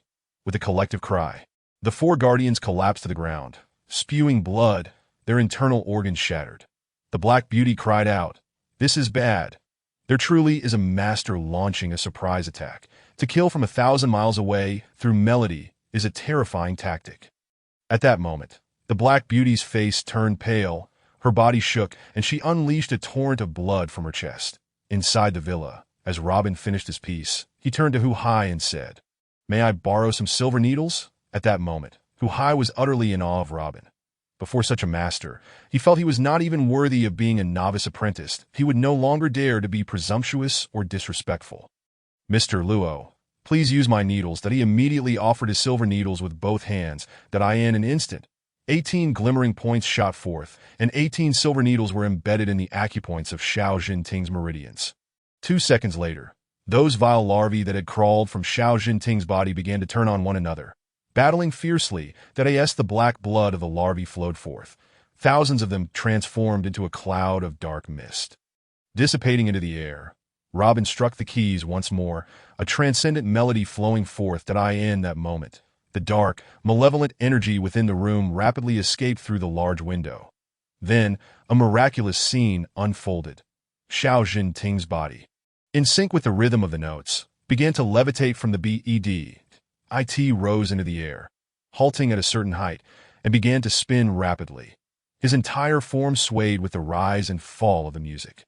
Xiao Tunlong, Xiao Yudi, and the others watched in astonishment, utterly dumbfounded by the spectacle before them. What was this? Was it an illusion? As the melody concluded, Xiao Jinting's body returned to the bed. His skin began to ooze with blisters, each swelling and releasing blood. Approximately 3 minutes later, after 3 years of slumber, Xiao Jinting exhaled deeply and opened his eyes. "Father, where am I?" Xiao Tianlong trembled violently, tears streaming down his face. "Jinting, you have truly awakened?" He rushed to the bedside, but Robin cautioned, "Wait. His body is still weak. He should not move just yet." Robin approached Xiao Jinting. Examining the oozing wounds on his body, he withdrew the silver needles and handed them back to Hu Hai. Xiao Yudi stood by the bedside, her face streaked with tears. She had not anticipated witnessing her father's awakening in this lifetime. "Father." With that single call, Xiao Yudi released the weight of 3 years' worth of pressure and pain. Chapter 0072. What if I kill you? In the exquisite courtyard of Panlong Valley, the lights in the observation hall flickered ominously. Qin Shuyang, horrified, cowered in a corner, witnessing the bizarre spectacle before him. The 4 guardians had instantaneously coughed up blood and perished. The Black Beauty lay weakly on the ground, writhing in agony. The mother larvae, nurtured within the sealed glass container, had transformed into a puddle of black liquid. After expelling several mouthfuls of black blood, the Black Beauty screamed frantically, "You scoundrel! I shall kill you! I have poured 20 years of effort into cultivating these dark larvae, only for them to be destroyed by your hands. Oof. I have not yet lost. My mother larvae can regenerate infinitely. In an instant, the Black Beauty's alluring form transformed into a mass of black larvae, congealing into a grotesque amalgamation. Qin Shuyang, witnessing such a scene, promptly fainted with a savage roar. The Black Beauty concentrated all her strength into her palm. With both hands cradling the closed, nurturing goo, she summoned the true energy within her body, directing it to coalesce at the bottom of and infuse it with the malevolent power of her condensed. In an instant, a swirling mass of black mist enveloped the point. 1 minute, 2 minutes, 3 minutes. Time relentlessly advanced. Within the dark water began to coalesce into countless larval particles, each emanating an eerie glow from its head. Suddenly, a note from pierced through at the speed of light, akin to a heavy sniper bullet hurtling from 1,000 meters away, striking with blinding speed. The piercing sound of erupted in the center of shattering it to pieces in an instant. The black vapor within surged violently, scattering into the air. Immediately after, a thunderous melody rent the air, breaking through the thick walls of the viewing room and piercing into the chest of the Black Beauty. A scream erupted as she collapsed to the ground, her shadowy eyes filled with despair. How is this possible? How could this happen? After a brief moment of suffocation, the Black Beauty awoke once more, pounding the marble floor in frustration and roaring in fury. The exquisite marble of the viewing room was instantly reduced to dust. Qin Shuyang was jolted awake by the violent commotion, staring in horror at the terrifying visage of the Black Beauty. He turned and fled the courtyard, driving out of Panlong Valley. The mother-son heart connection of the technique allows for control over to manipulate the cursed subject. However, once an expert discovers the connection, they can certainly trace the line back to the cursed individual and use the power of the mother to retaliate against her. The elegant viewing courtyard lay in ruins. The Black Beauty screeched in rage. "My 20 years of power have been destroyed by a single note of music. Bastard, I will kill you." Clenching her fists, she gathered the last remnants of her strength and charged outward in the pitch-black night. The cold wind howled through Panlong Valley. The eerie remnants of snow swirled in the air as the Black Beauty's heart-wrenching roar echoed. "Bastard, you hide away and use underhanded tricks. What kind of hero are you? I am the chief mage of the Poison King sect. Do you dare to kill me? The entire Poison King sect will consider you an enemy, in the silent room of the Shao family villa on General Mountain. The terrifying cries of the Black Beauty suddenly erupted. Her toxic goo illusion loomed before the villa's grand window, her ghastly visage striking fear into the hearts of all present. What they witnessed today far exceeded the understanding of ordinary people. Robin snorted disdainfully. "What does it matter if I kill you, this disgusting wretch?" As his words fell, his long fingers struck a key with force. With the sudden rise of this note, the Black Beauty in Panlong Valley was forcefully immobilized. Her entire form standing like a black boulder, frozen in the valley. The chilling winds continued to blow through the valley, lifting flakes of residual snow from the stone, emitting a mournful wail. Suddenly, the Black Beauty's body seemed to be rent asunder by invisible hands. With a dull thud, her form exploded into a cloud of black mist, disappearing without a trace. In that moment of dissolution, the Black Beauty let out a desperate wail. "You truly dared to kill me. I am of the Poison King sect. They will never let this go unpunished." The echo of her despair reverberated 3 times around Panlong Valley, ultimately fading into the dark, eerie depths of the valley with the cold night wind. Inside the Shao family villa on General Mountain, Robin smiled indifferently. Having traversed the realm of slaughter alongside the old ghost for many years, he had encountered formidable opponents of all kinds. Did the trifling Poison King sect dare to threaten the god of death? "Ha! If you dare to come, I will surely annihilate you." Xiao Tianlong, Xiao Yudi, and the others were utterly astounded by Robin's ghostly prowess. 5 years ago, Xiao Jinting had fallen victim to a strange illness. 3 years ago, he became bedridden, slipping into a coma and losing consciousness. Over the years, the Xiao family had exhausted vast sums to seek renowned doctors, yet none could cure Xiao Jinting's bizarre ailment. Even Lin Jiqian, the esteemed master of traditional Chinese medicine, was at a loss before this strange affliction. And now, astonishingly, it had been resolved by a single note from Robin's piano, if one had not witnessed it with their own eyes. No one would believe such extraordinary techniques existed in this world. By the time Lin Jiqian arrived at the Shao family villa on General Mountain, Xiao Jinting was already able to walk with the support of his family. Seeing Xiao Jinting awake, Lin Jiqian was momentarily petrified that he knew Robin possessed remarkable medical skills, but he had never anticipated they would reach such unfathomable heights. Gazing at the composed Robin before him, Lin Jiqian was filled with astonishment. Having practiced medicine for 50 years and being revered as a master for nearly 20 years, he was now humbled, realizing that his lifelong achievements paled in comparison to this young man in his 20s. How embarrassing! If the day he witnessed Robin perform the 18 soul-tracking needles had left him in shock, today's scene had elevated Robin's medical prowess to the level of a celestial being in his eyes. At this moment, he was completely in awe of Robin. Lin Jiqian approached Robin with utmost respect, humbly stating, "Mr. Robin, you are the true divine healer of our time. From this moment forth, I will announce that I can no longer be called the master of traditional Chinese medicine. I will forever revere you as my superior. Master, please allow me to pay my respects." With that, Lin Jiqian bowed deeply. Robin glanced at Lin Jiqian's exceedingly respectful demeanor and snorted lightly. "Who is your master?" "Don't speak nonsense. I have no desire to take you as an apprentice at your age." Lin Jiqian's face flushed red, standing awkwardly in the hall. However, in the presence of true masters, such embarrassment was inconsequential. Xiao Jinting did not recognize Robin. Only after Xiao Tianlong and Xiao Yudi explained did he come to understand that he dismissed the help from Xiao Tianlong and Xiao Yudi and, at that moment, disregarding his former status as the second-generation leader of the Xiao family, knelt before Robin. "Thank you, Mr. Robin, for saving my life. If it weren't for your intervention, I would have perished 3 years ago. My life is of little consequence. But I fear I would have become a puppet for those with ulterior motives, that if that were the case, the consequences would be dire. My family owes you an immeasurable debt of gratitude. Such great kindness will be forever remembered by the Shao family." Robin twitched the corner of his mouth. "All right, get up. It's not as serious as you say. It was merely a trifling effort." He turned to leave, stating, "I don't wish to linger here any longer." The onlookers, witnessing Robin's demeanor, felt it inappropriate to hinder him too much. After all, a person like Robin could not be swayed by flattery or wealth. After taking a few steps, Robin paused and turned. "Your body is still weak. Given your current condition, you will need to rest for about a year, considering you have been bedridden for over 3 years. Your internal organs have sustained severe damage. I will come periodically to help you recover. For now, focus on recuperating at home. Thank you, Mr. Robin, Xiao Tianlong and his son replied respectfully. Xiao Yudi had initially intended to drive Robin, but Gu Chao was already waiting for him outside the villa, so she had to give up.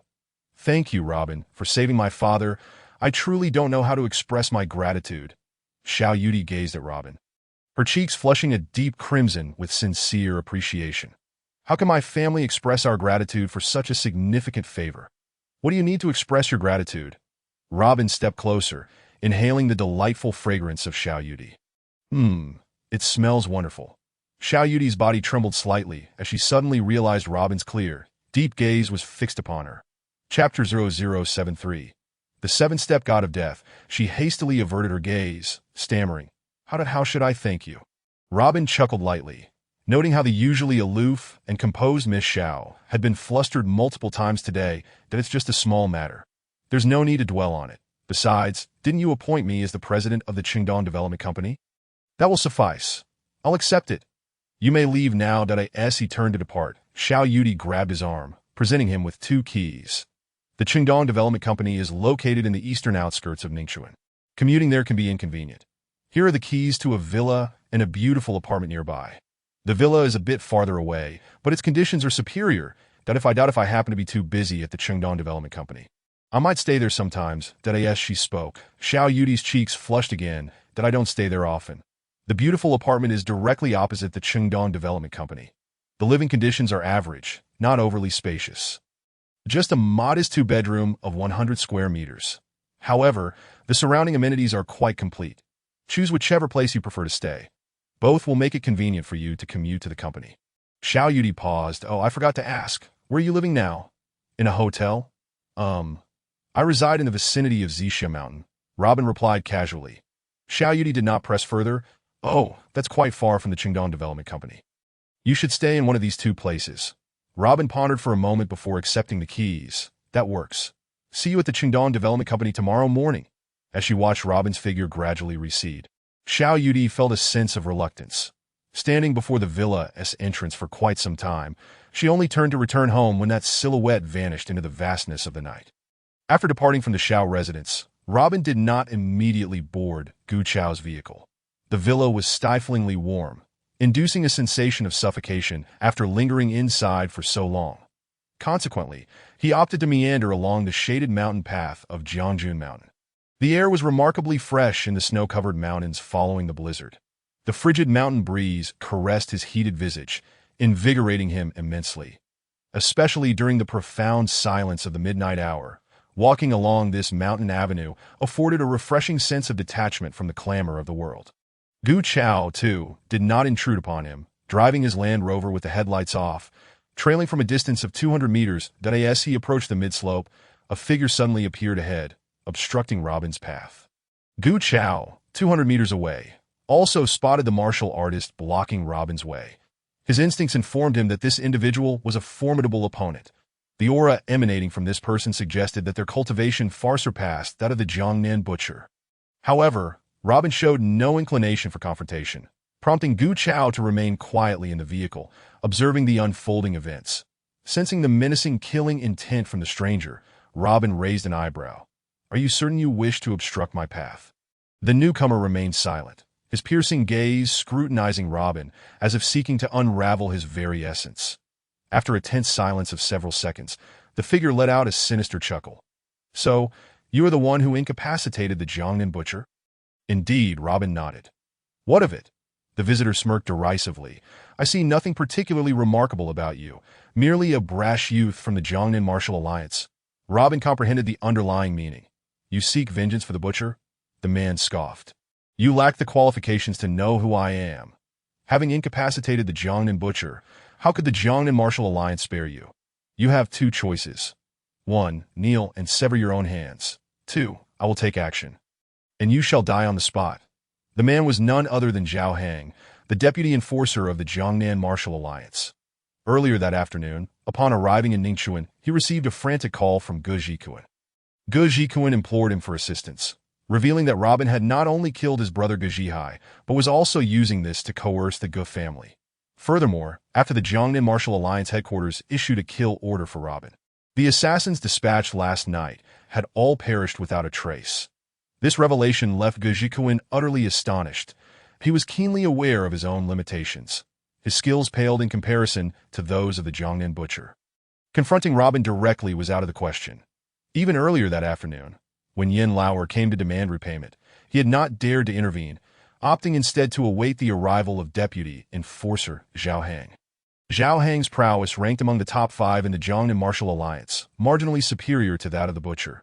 That evening, upon arriving in Ningxuan, Zhao Hang was informed that Robin was at the Shao family villa on Jiangjun Mountain. He had been waiting on this road for nearly 2 hours. Robin assessed Zhao Hang with indifference, stating, "Are you certain you wish to give me a choice?" Zhao Hang chuckled. "I am quite a notable figure in Jiangnan. My word holds weight. Once I say you have a choice, I will not retract it." "Then I choose to die on the spot," Robin replied coolly. Zhao Hang was momentarily taken aback. "Young man, are you jesting with me?" "Jesting?" Robin replied with a frosty smile. "I never jest." Observing the earnestness in Robin's demeanor, Zhao Hang realized he was not joking. Before he could respond, Robin's voice deepened. "Have you ever heard of the 7-step poem?" Zhao Hang was left perplexed, replying impatiently, "The 7-step poem? I am here to kill. I have no time for poetry." Robin chuckled softly. 7 steps are sufficient." Zhao Hang's confusion deepened. He could not fathom Robin's meaning. Could it be that this individual was mentally unhinged? Nevertheless, anyone capable of incapacitating the Jiangnan butcher could not be an ordinary foe. Despite Zhao Hang's self-assured belief that he could surpass the Jiangnan butcher, he felt a sudden unease in the face of Robin's nonchalant demeanor. What should have been a life-and-death struggle felt instead like a casual conversation between 2 passers-by discussing the weather. "Very well, let us begin," Robin sighed, reciting verses as he advanced toward Zhao Hang. Boiling beans for soup, straining the beans for juice. With each deliberate step, Robin advanced, his pace rhythmic and somber. Zhao Hang suddenly felt a surge of bloodlust rising within him. The leaves burn beneath the pot, the beans weep within. With the utterance of the second line, Robin took his 3rd step, and Zhao Hang coughed up a mouthful of blood. "This is bad," he exclaimed. "Could it be that he is the legendary 7-step killer of the Jianghu? We are of the same root. Why must we hasten to harm one another?" Robin completed his 7th step, standing beside Zhao Hang as he recited the final line. At that moment, Zhao Hang found himself utterly paralyzed. His gaze, vacant and lost, drifted forward, and with a thud, he collapsed to the ground, blood pouring from his 7 orifices, his heart meridians severed. Such arrogance, such disregard, such effortless cruelty, leaving no room for retaliation. Only a legendary figure like the immortal assassin, Long, could possess such formidable prowess. Zhao Hang, in despair, felt Robin's retreating footsteps, a satisfied smile gracing his lips. As a martial artist, to perish at the hands of the god of death was a life without regrets. In the distance, Gu Chao bore witness to the entire sequence of events, his body trembling in shock.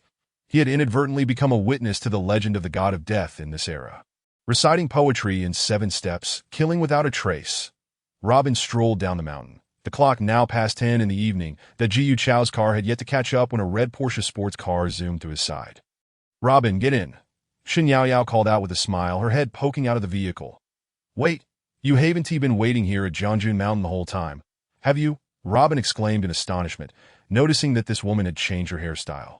Shin Yaoyao, catching Robin's surprised gaze, chuckled. "Tonight, a few college friends are coming over. It's been ages since we gathered together, so I took this opportunity to get a new hairstyle at the beauty salon across the street." "How do I look?" Robin nodded. "Not bad. Let us go, get in, and meet my college besties." "No way." Robin turned to make a hasty retreat. Shin Yaoyao jumped out of the car and blocked his path. Bursting into tears that Robin's lip twitched, "Can we talk this out? Why are you crying? All my college friends have boyfriends, and they always laugh at me that I've waited for you so long just to ask for your help." Sob. "Robin, please have pity on me. I don't want to be mocked anymore." Chapter 0074. "Drive your car out for me." Upon hearing Shin Yaoyao's reasoning, Robin was rendered speechless. Was it really necessary to cry so dramatically just because others had boyfriends while she remained single? "Can you please stop crying? Seeing a woman cry makes me uncomfortable." Wah. Shin Yaoyao squatted down, covering her face, her sobs growing more pitiful. Robin shook his head helplessly and approached her. All right, it's just accompanying you to meet your college friends. I'll go with you. Is that okay? Damn it. But let me make one thing clear. I'll accompany you, but do not claim I am your boyfriend. I am not your professional boyfriend. Ha ha ha. Shen Yaoyao laughed through her tears, linking her arm with Robin's. You better keep your word. Robin scrutinized Shen Yaoyao's delicate face, now devoid of tears. Is this fake? You're just pretending to cry. If so, I'm not going. Shen Yaoyao clung tightly to Robin's arm. A man can't go back on his word. You promised to accompany me, so you must, damn it. I can't believe I was tricked by a woman. Robin shook his head. Fine. Let go of me. I'll go, but remember, I'm not footing the bill. Shen Yaoyao paused. You're such a cheapskate. Wherever I take you, I'll be paying. Robin scoffed. You're the one who insisted I go. Since you invited me, why should I pay? Ridiculous. Oomph. I've never encountered such a stingy man in my life. All right, I promise I won't let you pay. A triumphant smile flickered in Shen Yaoyao's eyes. Shortly after, Gu Chao, noticing Robin had gotten into Shen Yaoyao's car, did not disturb them. Merely following at a distance point 20 minutes later, they arrived at the Hawaii bar located in the western outskirts of Ningxuan. This venue was a popular gathering place for the youth. The Hawaii bar, while not overly upscale, attracted a specific clientele due to its distinctive style, setting it apart from other bars in Ningxuan. Since its inception, the bar had introduced a more British-style service, making it a favored spot for many young affluent heirs and urban professionals that IT struck a balance, neither too oppressive nor overly raucous like some nightclubs. With a gentlemanly charm infused with a hint of wildness, this establishment, though modest in size, was always bustling with patrons every night that A.S. Robin drove the Porsche sports car to the parking lot entrance. He heard a cacophony of laughter emanating from the bar's entrance. Shen Yaoyao, we're over here. 3 fashionably elegant women and a handsome gentleman stood at the entrance of a bar in Hawaii, waving at Shen Yaoyao. Robin, did you see that? All 4 of them are my classmates. That aren't they enthusiastic? I must have a great social circle, Shen Yaoyao said, flicking her newly permed hair with pride, that I'll head over to greet them. Could you please park the car in the lot? I'll wait for you at the bar entrance, all right? Robin raised an eyebrow. I see. Today you want me to be your chauffeur, so you can show off. You're so petty. With such a nice car, what's the harm of being a driver, just this once? Shen Yaoyao pouted. Once you've parked, hurry over. Let my classmates see how handsome you are. Robin scoffed. What does my handsomeness have to do with you? You're such a miser. Shen Yaoyao exclaimed in annoyance that you're not losing anything by pretending to be my boyfriend just once. Honestly, weren't we clear? You are you, and I am I. I won't pretend to be your boyfriend. Fine, I'll cook for you for a week. Did I ask that not enough? Shen Yaoyao pleaded. Robin paused. That might work. That MY place could use a cook. All right, you said it. I'll be waiting for that week of meals.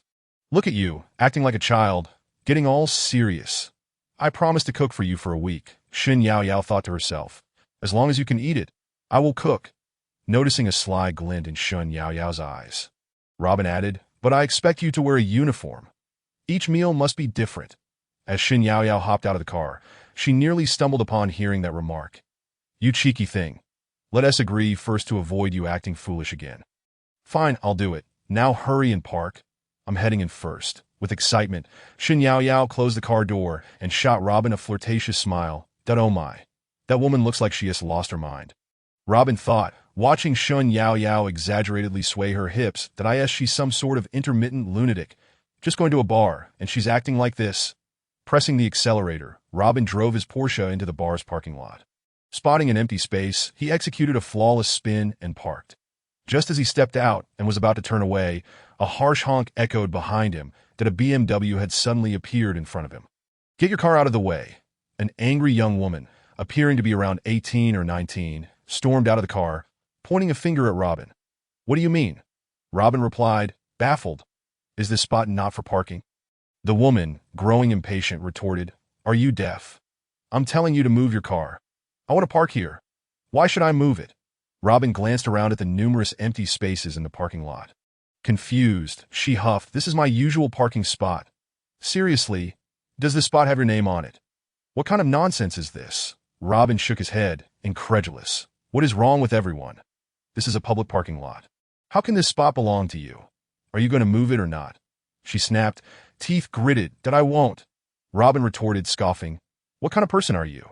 Do you think just because you put some urea on your face, the world has to cater to you? You jerk. The woman shouted, pointing at Robin's nose. Really? You want to insult me? I can do that too. You're the jerk. Your whole family is a bunch of jerks. Robin shot back, engaging in a verbal spar. That you're not a man. She screamed, nearly at her breaking point. Robin glanced at her. What do you think? Just because you wear a fake nose, you're a woman? Please, the woman, infuriated, placed her hands on her hips and yelled, You wait. Why should I wait for you? Robin rolled his eyes and turned to walk away. Desperate, she blocked his path. Are you really not moving your car? I am not moving it, so what? Robin replied coldly. Not moving it, huh? You think I want to just ram into you? She opened her car door, suggesting she would get into go ahead and crash. I can handle it. Robin shrugged, making space. Whoever doesn't crash is the loser. The woman's face turned a deep shade of anger, never expecting to encounter a man who was utterly unfazed that if she truly rammed her shiny new BMW into him. She certainly wouldn't want to do that that moment. A security guard approached. What is going on? The woman pointed at Robin's security. I told him to move his car, so I could park. The guard looked confused. What do you mean? That's my parking spot, she insisted defiantly. The guard was perplexed. We don't sell parking spots to individuals here. She tugged at the guard's arm, pouting. What I mean is I often park my car there. He suddenly took my spot today. The guard, feeling the woman's touch, instantly softened. He quickly pointed at Robin. All right, this lady often parks here, so be a gentleman and move your car. Why should I be a gentleman to a trashy woman like her? Robin retorted, ignoring the situation and walking away. Who are you calling trash? The woman protested, wanting to argue. The guard shielded her and pulled out a taser, glaring at Robin. Are you moving your car or not? No. Robin stepped closer to the guard, lifting his collar. Go ask your captain if he dares to talk to me like that. The guard trembled slightly. After glancing at Robin's Porsche 918 and then at the woman's BMW, he realized Robin was likely a wealthy heir, considering that his Porsche could buy 10 of her BMWs, that he quickly put on a smile. I'm sorry, I didn't notice, I'll handle it. Then, turning to the woman, he disdainfully added, This is a public parking lot. Don't cause a scene over a beat-up BMW. The woman was left dumbfounded, pulling out her phone to call for help. But she couldn't get through. She had no choice but to grit her teeth and park in another empty space. After parking, she hurried after Robin. You wait. When my boyfriend gets back, he won't let you off. Robin completely ignored her. She continued, Do you know who my boyfriend is? I don't care who your boyfriend is. Get lost. Robin pushed her aside, causing her to stumble and fall to the ground. You hit me. My boyfriend will definitely kill you, she yelled, watching Robin's retreating figure as she frantically dialed a number. Chapter 0075. Hawaii Bar Yongo. Where are you? I've been trying to reach you. But I can't get through. Someone's bullying me. The BMW woman finally reached her intended call as she stepped outside the parking lot, her voice filled with indignation that on the other end. A cold voice replied, Xiaoyan, just wait a moment, that I'll be at the Hawaii bar shortly. Anyone who dares to bully my girlfriend will have that kid kneeling down to apologize. Yongo, I miss you. Qin Xiaoyan hung up, her eyes blazing with fierce anger. Stupid man, fighting me over a parking spot.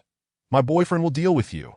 As Robin exited the parking lot, he spotted Shin Yaoyao alongside 3 other girls and a male classmate waiting at the bar entrance. So, you're Shin Yaoyao's boyfriend? Before Shin Yaoyao could introduce him, Tang Yin, with a fiery gaze, scrutinized Robin. Robin's lips twitched slightly. Yes. Shin Yaoyao chuckled to herself, thinking, though he talks tough, he certainly knows how to save face when it matters. However, before she could bask in that joy for even 10 seconds, Robin added, to be precise, I'm her male friend, not in a romantic relationship. She just asked me to come along to show off. The 3 girls burst into laughter. Shin Yaoyao, your male friend is quite amusing. Haha. You jerk. Shin Yaoyao's face flushed with embarrassment, shooting Robin a glare. I must clarify. He is really not my boyfriend, just joking around. This guy has a bit of a strange temper. Just let him be. The 4 classmates chuckled at Shin Yaoyao's flustered expression. Tang Yin linked arms with Shin Yaoyao, teasing, Yaoyao, I just told Suing that Robin couldn't possibly be your boyfriend. She insisted he was I was right. Yang Jingyi and Lu Haitao shook their heads. Yaoyao, you wanted to bring a man to fool us, but it turns out it was fake, hee. Where did you meet him? Which wealthy family does he belong to? Yang Jingyi asked, discreetly sizing up Robin's silhouette. Shin Yaoyao, aware that Robin disliked discussions about him, casually replied, I just met him this afternoon at the Four Seas Entertainment World. Then, she swiftly changed the subject. All right, enough jokes. Every time I see you all, it's just teasing me. Humph. This time I'm determined to show you all that within 2 months, I'll bring a handsome boyfriend to impress you. All right, just don't bring another male friend again. Haha. The group chatted and laughed as they entered the bar. Once seated, Shen Yaoyao finally introduced them to Robin. These three are my university roommates, Yang Jingyi, Suing and Tang Yinyan. This handsome guy is Lu Haitao, Yang Jingyi's boyfriend, the sales director of Haitian Real Estate. Lu Haitao nodded and smiled, saying, Bro, why don't we play a board game together? You all go ahead, don't mind me, Robin replied, showing little interest in socializing, that he merely nodded symbolically before picking up his phone to scroll through short videos. Shen Yaoyao, well aware of Robin's temperament, did not press him further. Instead, she ordered some snacks and drinks, engaging in lively conversation with several classmates. As Robin sipped his drink and watched videos. Lin Jingru sent him a message, informing him that the Hanoi family had dispatched individuals into Longhua. Perhaps it was due to the previous incident of breaking the soul-devouring talisman, which had attracted the attention of the family-sponsored sorcerers. Robin promptly replied that 2 ninjas sent by the Hanoi family had already met their demise. Lin Jingru was instantly taken aback. Only Robin dared to confront the assassins of the Hanoi family directly. He informed her that he would perform another acupuncture treatment for her at noon the following day, and she should pick him up at the Xiao group. Meanwhile, Shen Yaoyao was having a delightful chat with her 4 classmates. Shen Yaoyao, I've heard that Chen Fei, the second son of the Huanyu Group's vice president, has been trying to pursue you, Yang Jingyi inquired. Moreover, Chen Fei has claimed in many instances that he intends to marry you into the Chen family, that I wonder how things are progressing between you two. Shen Yaoyao waved her hand dismissively. Don't mention him. I'm really not interested in that Chen Fei. Even if I remain single for life, I refuse to associate with such a libertine. Tang Yinyan scoffed. Yaoyao, don't be ungrateful. The Chen family is one of the 4 prominent families in Ningchuan City. Their recent developments suggest they might surpass the Xiao family soon. That if you could marry into the Chen family, it would mean entering a true aristocracy. Shen Yaoyao retorted, I'm already part of an aristocracy myself. Yang Jingyi chuckled. What you say holds some truth. Your Shen family is essentially considered a first-class family in Ningchuan. But in comparison to the Chen family, you are still slightly inferior. Shen Yaoyao scoffed. Why should I feel compelled to marry into a family like the Chens? That lifestyle would be nothing short of torment. Utterly uncomfortable. Unlike my current existence, which is so carefree that I am not lacking in wealth, nor do I aspire to be the world's richest person. My savings suffice for my needs, and I refuse to demean myself. Lu Haitao furrowed his brow and remarked, Shen Yaoyao, I fear it is not solely for this reason that you hesitate to pursue a relationship with Chen F. I guess that you find him too frivolous. In truth, don't take it too seriously. Aren't the sons of wealthy families often like that? Shen Yaoyao shot him a disdainful glance. Lu Haitao, I didn't expect your thoughts to have become so impure over the years. The more privileged the scion, the more he should conduct himself with decorum.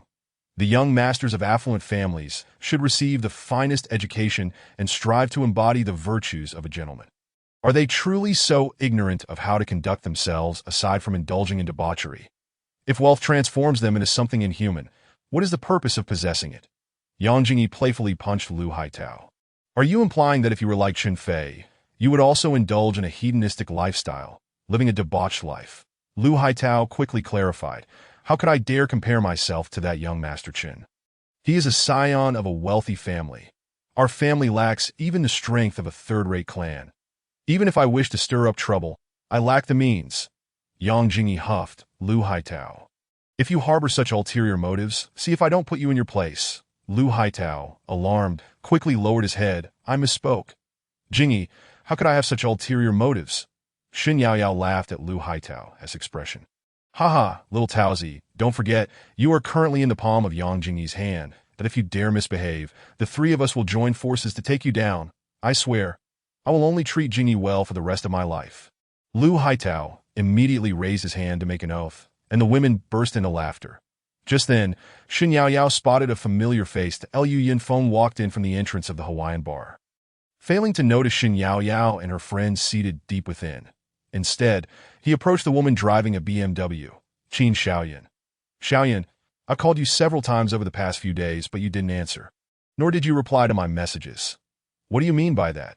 Qin Xiaoyan huffed. Lu Yunfeng, didn't I already tell you last week? I no longer wish to be with you. It's that simple. Lu Yunfeng shook his head. Xiaoyan, how can you just say break up after everything? Have you forgotten how well I treated you? Xiaoyan, who was it that bullied you on the phone just now?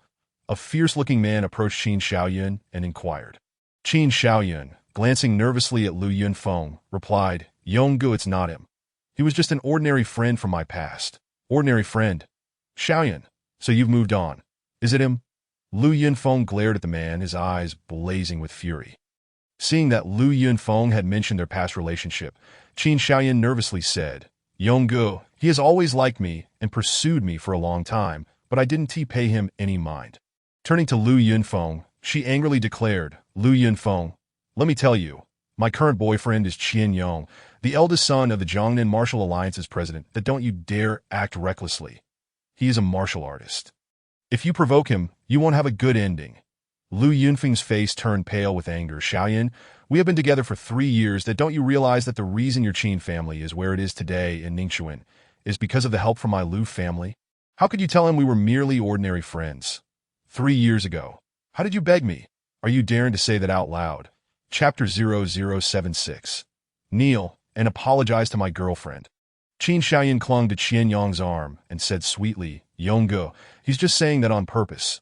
That never happened. Qian Yong raised his eyebrows and coldly said, from now on, don't entangle yourself with Xiaoyan again. Or I won't be polite. Get lost. Lu Yunfeng blocked Qin Xiaoyan's path. If that's the case, then return the villa I gifted you. Qian Yong frowned slightly and looked at Qin Xiaoyan. She nervously clung to Qian Yong's arm and said sweetly, Yonggu, it's not like that. Young Master Qian, what is wrong? Is there a problem? A man in black approached from inside the bar, asking in a deep voice. Qin Xiaoyan immediately fell silent, her eyes flashing with fear. Lu Yunfeng also looked up at the man in black. This person exuded a sinister aura, his eyes glinting with a strange green light. Following closely behind him was a girl in black, around 16 or 17 years old, whose gaze toward Lu Yunfeng radiated disdain and murderous intent. The man in black glanced at Lu Yunfeng and moved to Qian Yong's side. Young Master Qian, unless it's absolutely necessary, let us go inside for a drink. Qian Yong nodded, casting a dismissive glance at Lu Yunfeng. I don't care what entanglement Xiaoyan had with you in the past. From now on, don't mention anything about villas or debts in front of me. Even if there were, it was entirely your choice. Get lost. I have no intention of squabbling with trash like you. With that, he pulled Qin Xiaoyan and the man in black toward the second floor of the bar. Lu Yunfeng, burning with indignation, refused to relent, but he stepped forward, blocking Qin Xiaoyan and Qian Yong's path. Qin Xiaoyan, you must give me an explanation today. Either come with me, or return everything my Lu family has given you. Qin Xiaoyan clung tightly to Qian Yong, mocking, Lu Yunfeng, look at your pathetic state. Yonggu has made it clear. If you don't get lost, you'll regret it. You Qin Xiaoyan, if you don't give me an explanation, this won't end well. Lu Yunfeng shouted in a fit of rage. His outburst drew the attention of most patrons in the bar. Qin Xiaoyan snapped, get lost. Lu Yunfeng, what do you think you are? In front of Yonggu, you aren't even an ant, just leave. I don't want to see you end up in a state where you can't get back up. Lu Yunfeng shook his head in anguish, gazing at Qin Xiaoyan's resolute expression. Suddenly pleading, Xiaoyan, being with someone like him will lead to no good outcome. People like him are only out for a good time. They want to treat you well. Qin Yong's lips twitched slightly. Say that again. I don't want to waste my time with you. Yet you dare to overstep. I already said if you don't leave now, I want to be so courteous. Qin Xiaoyan, sensing Qian Yong's rising anger, tugged at his arm. Yonggu, let us not ruin the good mood tonight. Let us go. Qian Yong pointed at Lu Yunfeng. Xiaoyan has made it clear. Get lost. A piece of trash like you isn't worth her time. At this moment, Lu Yunfeng was utterly consumed by his obsession, grabbing Qin Xiaoyan's hand and pleading, Xiaoyan, come with me. Don't be foolish. Being with people like them will only lead to disaster. Qin Xiaoyan violently shook him off, yelling, Lu Yunfeng, who do you think you are? What right do you have to lecture me? Do you really think I would look at you just because of your Lu family's little influence? Let me tell you, no matter what kind of person Yonggu is, he is at least better than a coward like you. You merely flaunt your family's wealth for show. Apart from that, what do you have? Yonggu could take you down with a single punch. Your Lu family is nothing in front of the Jiangnan Martial Alliance. Hasten away, for I never wish to behold your pitiful visage again."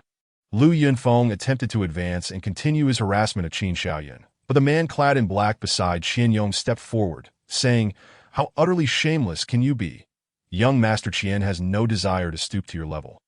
Yet you, oblivious of your own worth, insist on meddling in Qian de Guzi's affairs. Individuals like you are destined to meet a grim fate." Qin Xiaoyun cast a scornful glance at Lu Yunfeng and declared, "Allow me to reiterate, I have never regarded you with any esteem.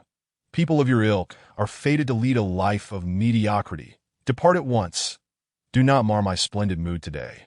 Seeing that Lu Yunfeng showed no intention of leaving, the man in black sneered, "Wise up and leave quickly. You stand no chance against young Master Qian."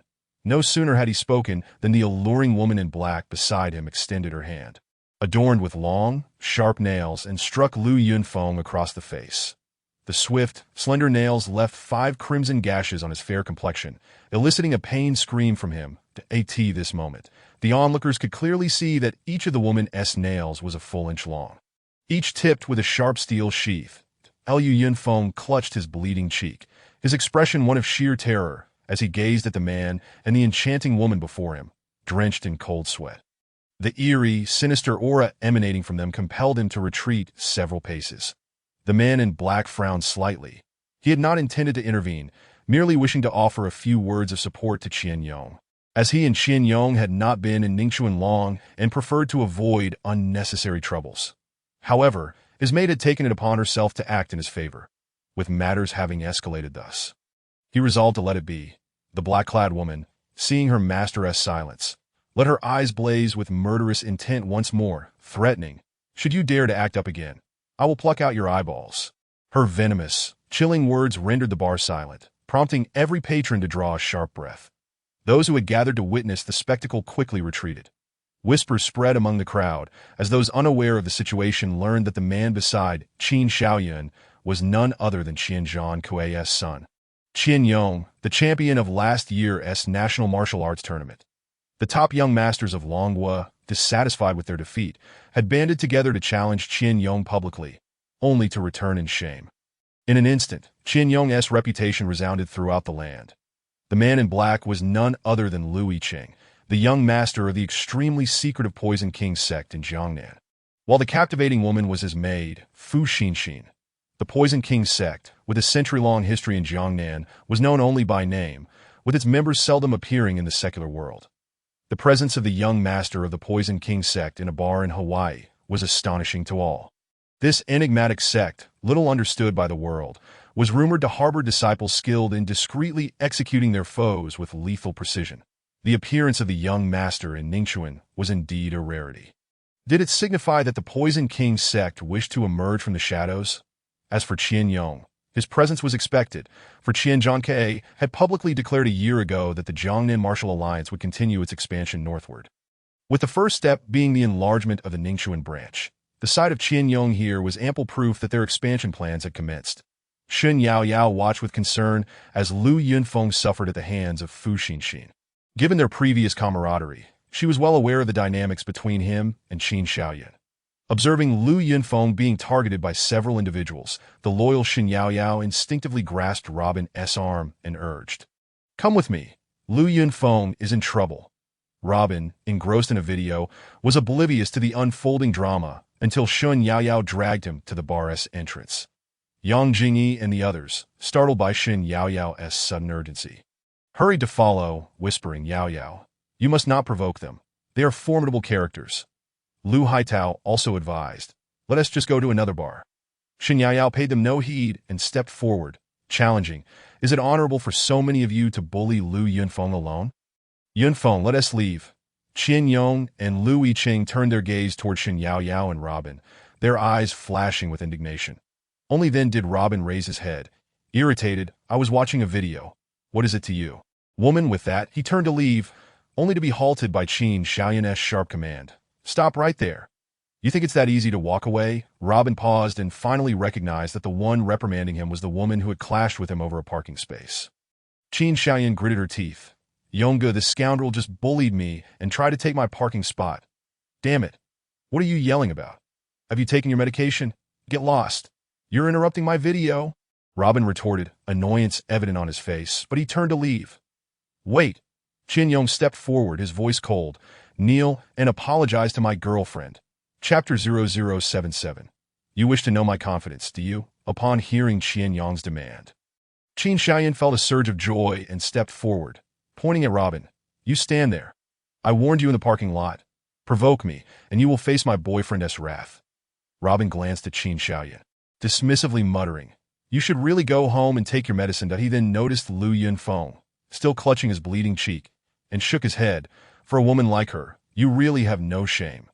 Shen Yaoyao swiftly pulled Lu Yunfeng beside her, insisting, Let us go, young Master Lu. Qian Yong, seeing Robin's disregard, seethed with anger. Kid, what do you mean by that? Do you think I'm invisible? Robin finally cast a glance at him. Considering you as invisible would be giving you too much credit. You read nothing but a nuisance. Get lost. I have no time to listen to your drivel. Robin's brazen demeanor astonished everyone in the bar. Who is this guy? He dares to confront the young master of the Jiangnan Martial Alliance. Impressive. It seems he knows young master Lu Tang Yinyan and Yang Jingyi were taken aback. They hadn't anticipated that the man Shen Yaoyao brought would be so reckless. Perhaps he was unaware of the identity of the young master of the Jiangnan Martial Alliance standing before him. Tang Yinyan hastily tugged at Shen Yaoyao, whispering urgently, Yaoyao, make him apologize to Qian Yong right now. Shen Yaoyao had initially intended to persuade Lu Yunfeng to desist from further entanglements, but was now faced with Robin's conflict with Qin Xiaoyan. It was impossible to stop Robin from provoking them any longer. Qian Yong's anger surged as he clenched his fists, ready to unleash his pent-up fury. Just then, two figures descended from the second floor of the bar, flanked by a host of bodyguards surrounding Robin. Robin, I've been looking for you for ages. How dare you hide in this place? Shen Yaoyao looked up and realized the newcomer was none other than Chun Fei. How unfortunate to encounter this scoundrel here. Yang Jingyi and the others were equally stunned, whispering, Yaoyao, does Chun Fei have a history with him? Your friend is quite troublesome. Shen Yaoyao knew that Chun Fei was here to settle the score from the incident at Zifeng Bar a few days ago. However, the fierce-looking man beside Chun Fei made her heart race. This man was Qi Xiaoyang, the nephew of Qi Yuhu, a notorious figure reigning over Ningxuan's underground boxing arena. Countless fighters had perished at his hands. Qi Xiaoyang was known as the little tyrant of Ningxuan, his prowess surpassing even Gu Chao. Chun Fei leaned closer to Qi Xiaoyang, pointing at Robin. Xiaoyang, this is Robin. He was the one who assaulted me at Zifeng Bar. Qi Xiaoyang scrutinized Robin, while Lu Yicheng, not far away, regarded Qi Xiaoyang with interest. So this is the little tyrant of Ningxuan. Tonight is turning out to be rather entertaining. Fu Xinxin whispered, Young master, the sect leader mentioned that the first obstacle for the Poison King sect's entrance into Ningxuan is the Magic King's cave. It is rumored that Qi Xiaoyang is one of Qi Yuhu's fiercest subordinates. I find him rather unimpressive. Lu Yicheng remained silent, merely smiling. He did not share this sentiment. To support the Magic King's underground boxing arena as its reigning champion is no trivial matter. Meanwhile, the onlookers in the bar began to murmur amongst themselves. Who is this guy to have assaulted young Master Qin? What standing does the Qin family hold in Ningxuan? They enjoy a close relationship with Lord Tiger. By striking young Master Qin, is he courting death? Tonight, Chun Fei has brought the little tyrant along for revenge. Robin is surely in for a rough time. Tang Yinyan and Su Ying'er, observing the tense atmosphere, urgently pulled Shen Yaoyao aside, whispering, Yaoyao, let us distance ourselves from this man you brought. That it looks like both the little tyrant and Qian Yong are going to beat him up. It won't be easy for him to leave. Before Shen Yaoyao could respond, Lu Yunfeng sensed the gravity of the situation. Feeling responsible for the turmoil, he stepped forward, saying, Robin, Yaoyao, you should leave. This has nothing to do with you. Robin, who had been about to leave, glanced at Lu Yunfeng, still bleeding profusely, and paused. He expected this guy to possess some courage. With a firm shove, he pushed Lu Yunfeng behind him, declaring, Why should I care what you think? Qi Xiaoyang regarded Robin's audacious demeanor, and the glint in his eyes turned. I see why this moment. Qian Yong, who had initially intended to teach Robin a lesson, paused upon witnessing the scene before him. He exchanged a glance with Lu Yicheng and remarked, I didn't expect this fellow to be quite the troublemaker, but let's hold off on taking action for now and observe the situation. That it was evident that this individual was a novice. fresh to the fray, yet to experience the harsh realities of life. How amusing to Liu Yunfeng, having been pushed by Robin to stand beside Shen Yaoyao, regained his composure that he cast a glance at Robin's retreating figure, feeling a deep sense of regret.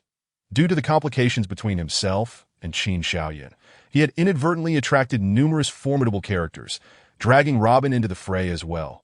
The young master of the Jiangnan Martial Alliance, the young lord of the Poison King sect, and even the nephew of Lord Ning Chuanhu, Qi Xiaoyang, the reigning champion of the underground boxing arena at the Demon King's lair, were all now focused on Robin.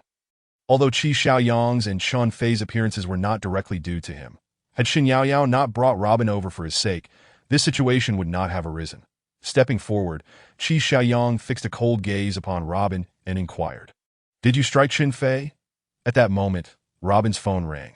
Without so much as a glance at Qi Xiaoyang, he opened his phone. It was a call from Xiao Yudi. "What is the matter, General Xiao? Calling me so late?" On the other end, Xiao Yudi paused before saying, "Robin, could you please refrain from calling me General Xiao in the future? If not General Xiao, then what should I call you?" Robin pondered, somewhat bewildered by the late-night call's purpose. "You'd just call me Yudi from now on. Referring to me as General Xiao makes it feel like I'm some kind of tyrant. Did I ask that acceptable?" After a moment of contemplation, Robin replied, "All right, I shall call you Yudi. So, what is it?" There was a brief silence on the line, indicating that Xiao Yudi was stifling a laugh. After a considerable pause, she gently said, "Robin, I have sent the document regarding the agenda for tomorrow morning's executive meeting at the Eastern City Development Company to your email. Please take some time to familiarize yourself with it." Robin promptly responded, "Okay, I will check it immediately." After ending the call, Robin opened his email to peruse the document sent by Xiao Yudi. "Hey, I'm speaking to you. Did you not hear me? Do you take me for a glass figurine?" Qi Xiaoyang erupted in fury upon realizing Robin's blatant disregard for him. Robin merely pouted, "Why should I pay you any mind?" He then continued to review the email from Xiao Yudi. His words caused everyone present to gasp in shock. What the hell? Is this guy an idiot? How dare he speak to the little overlord in such a manner? Qian Yong snorted, regarding Robin as a mere clown that in his imagination, the next moment would see Robin meeting his demise on the spot. Luo Haitao and the others were momentarily stunned, unable to comprehend how the reckless individual brought by Shen Yaoyao could be so brazen. Had he offended these people, did he still wish to survive? He immediately pulled Yang Jingyi aside, urging, "Let us get out of here quickly. If they redirect their anger towards us, we'll be in serious trouble." Yang Jingyi nodded in agreement. "Yao Yao, we should leave at once. If they remember we were with Robin, it would be disastrous." However, Shen Yaoyao remained unmoved. She understood that in Robin's presence, these individuals were hardly worth considering.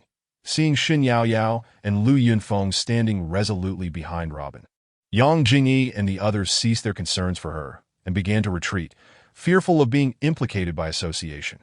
Chun Fei observed Robin's reckless demeanor in front of Qi Xiaoyang and nearly burst into laughter.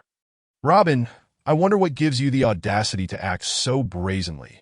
At that moment, Robin finished reading the email and closed his phone. Then he raised his gaze to Chun Fei, as if to say, "You're curious about my confidence, aren't you?" Before Chun Fei could react, Robin delivered a resounding slap to his face.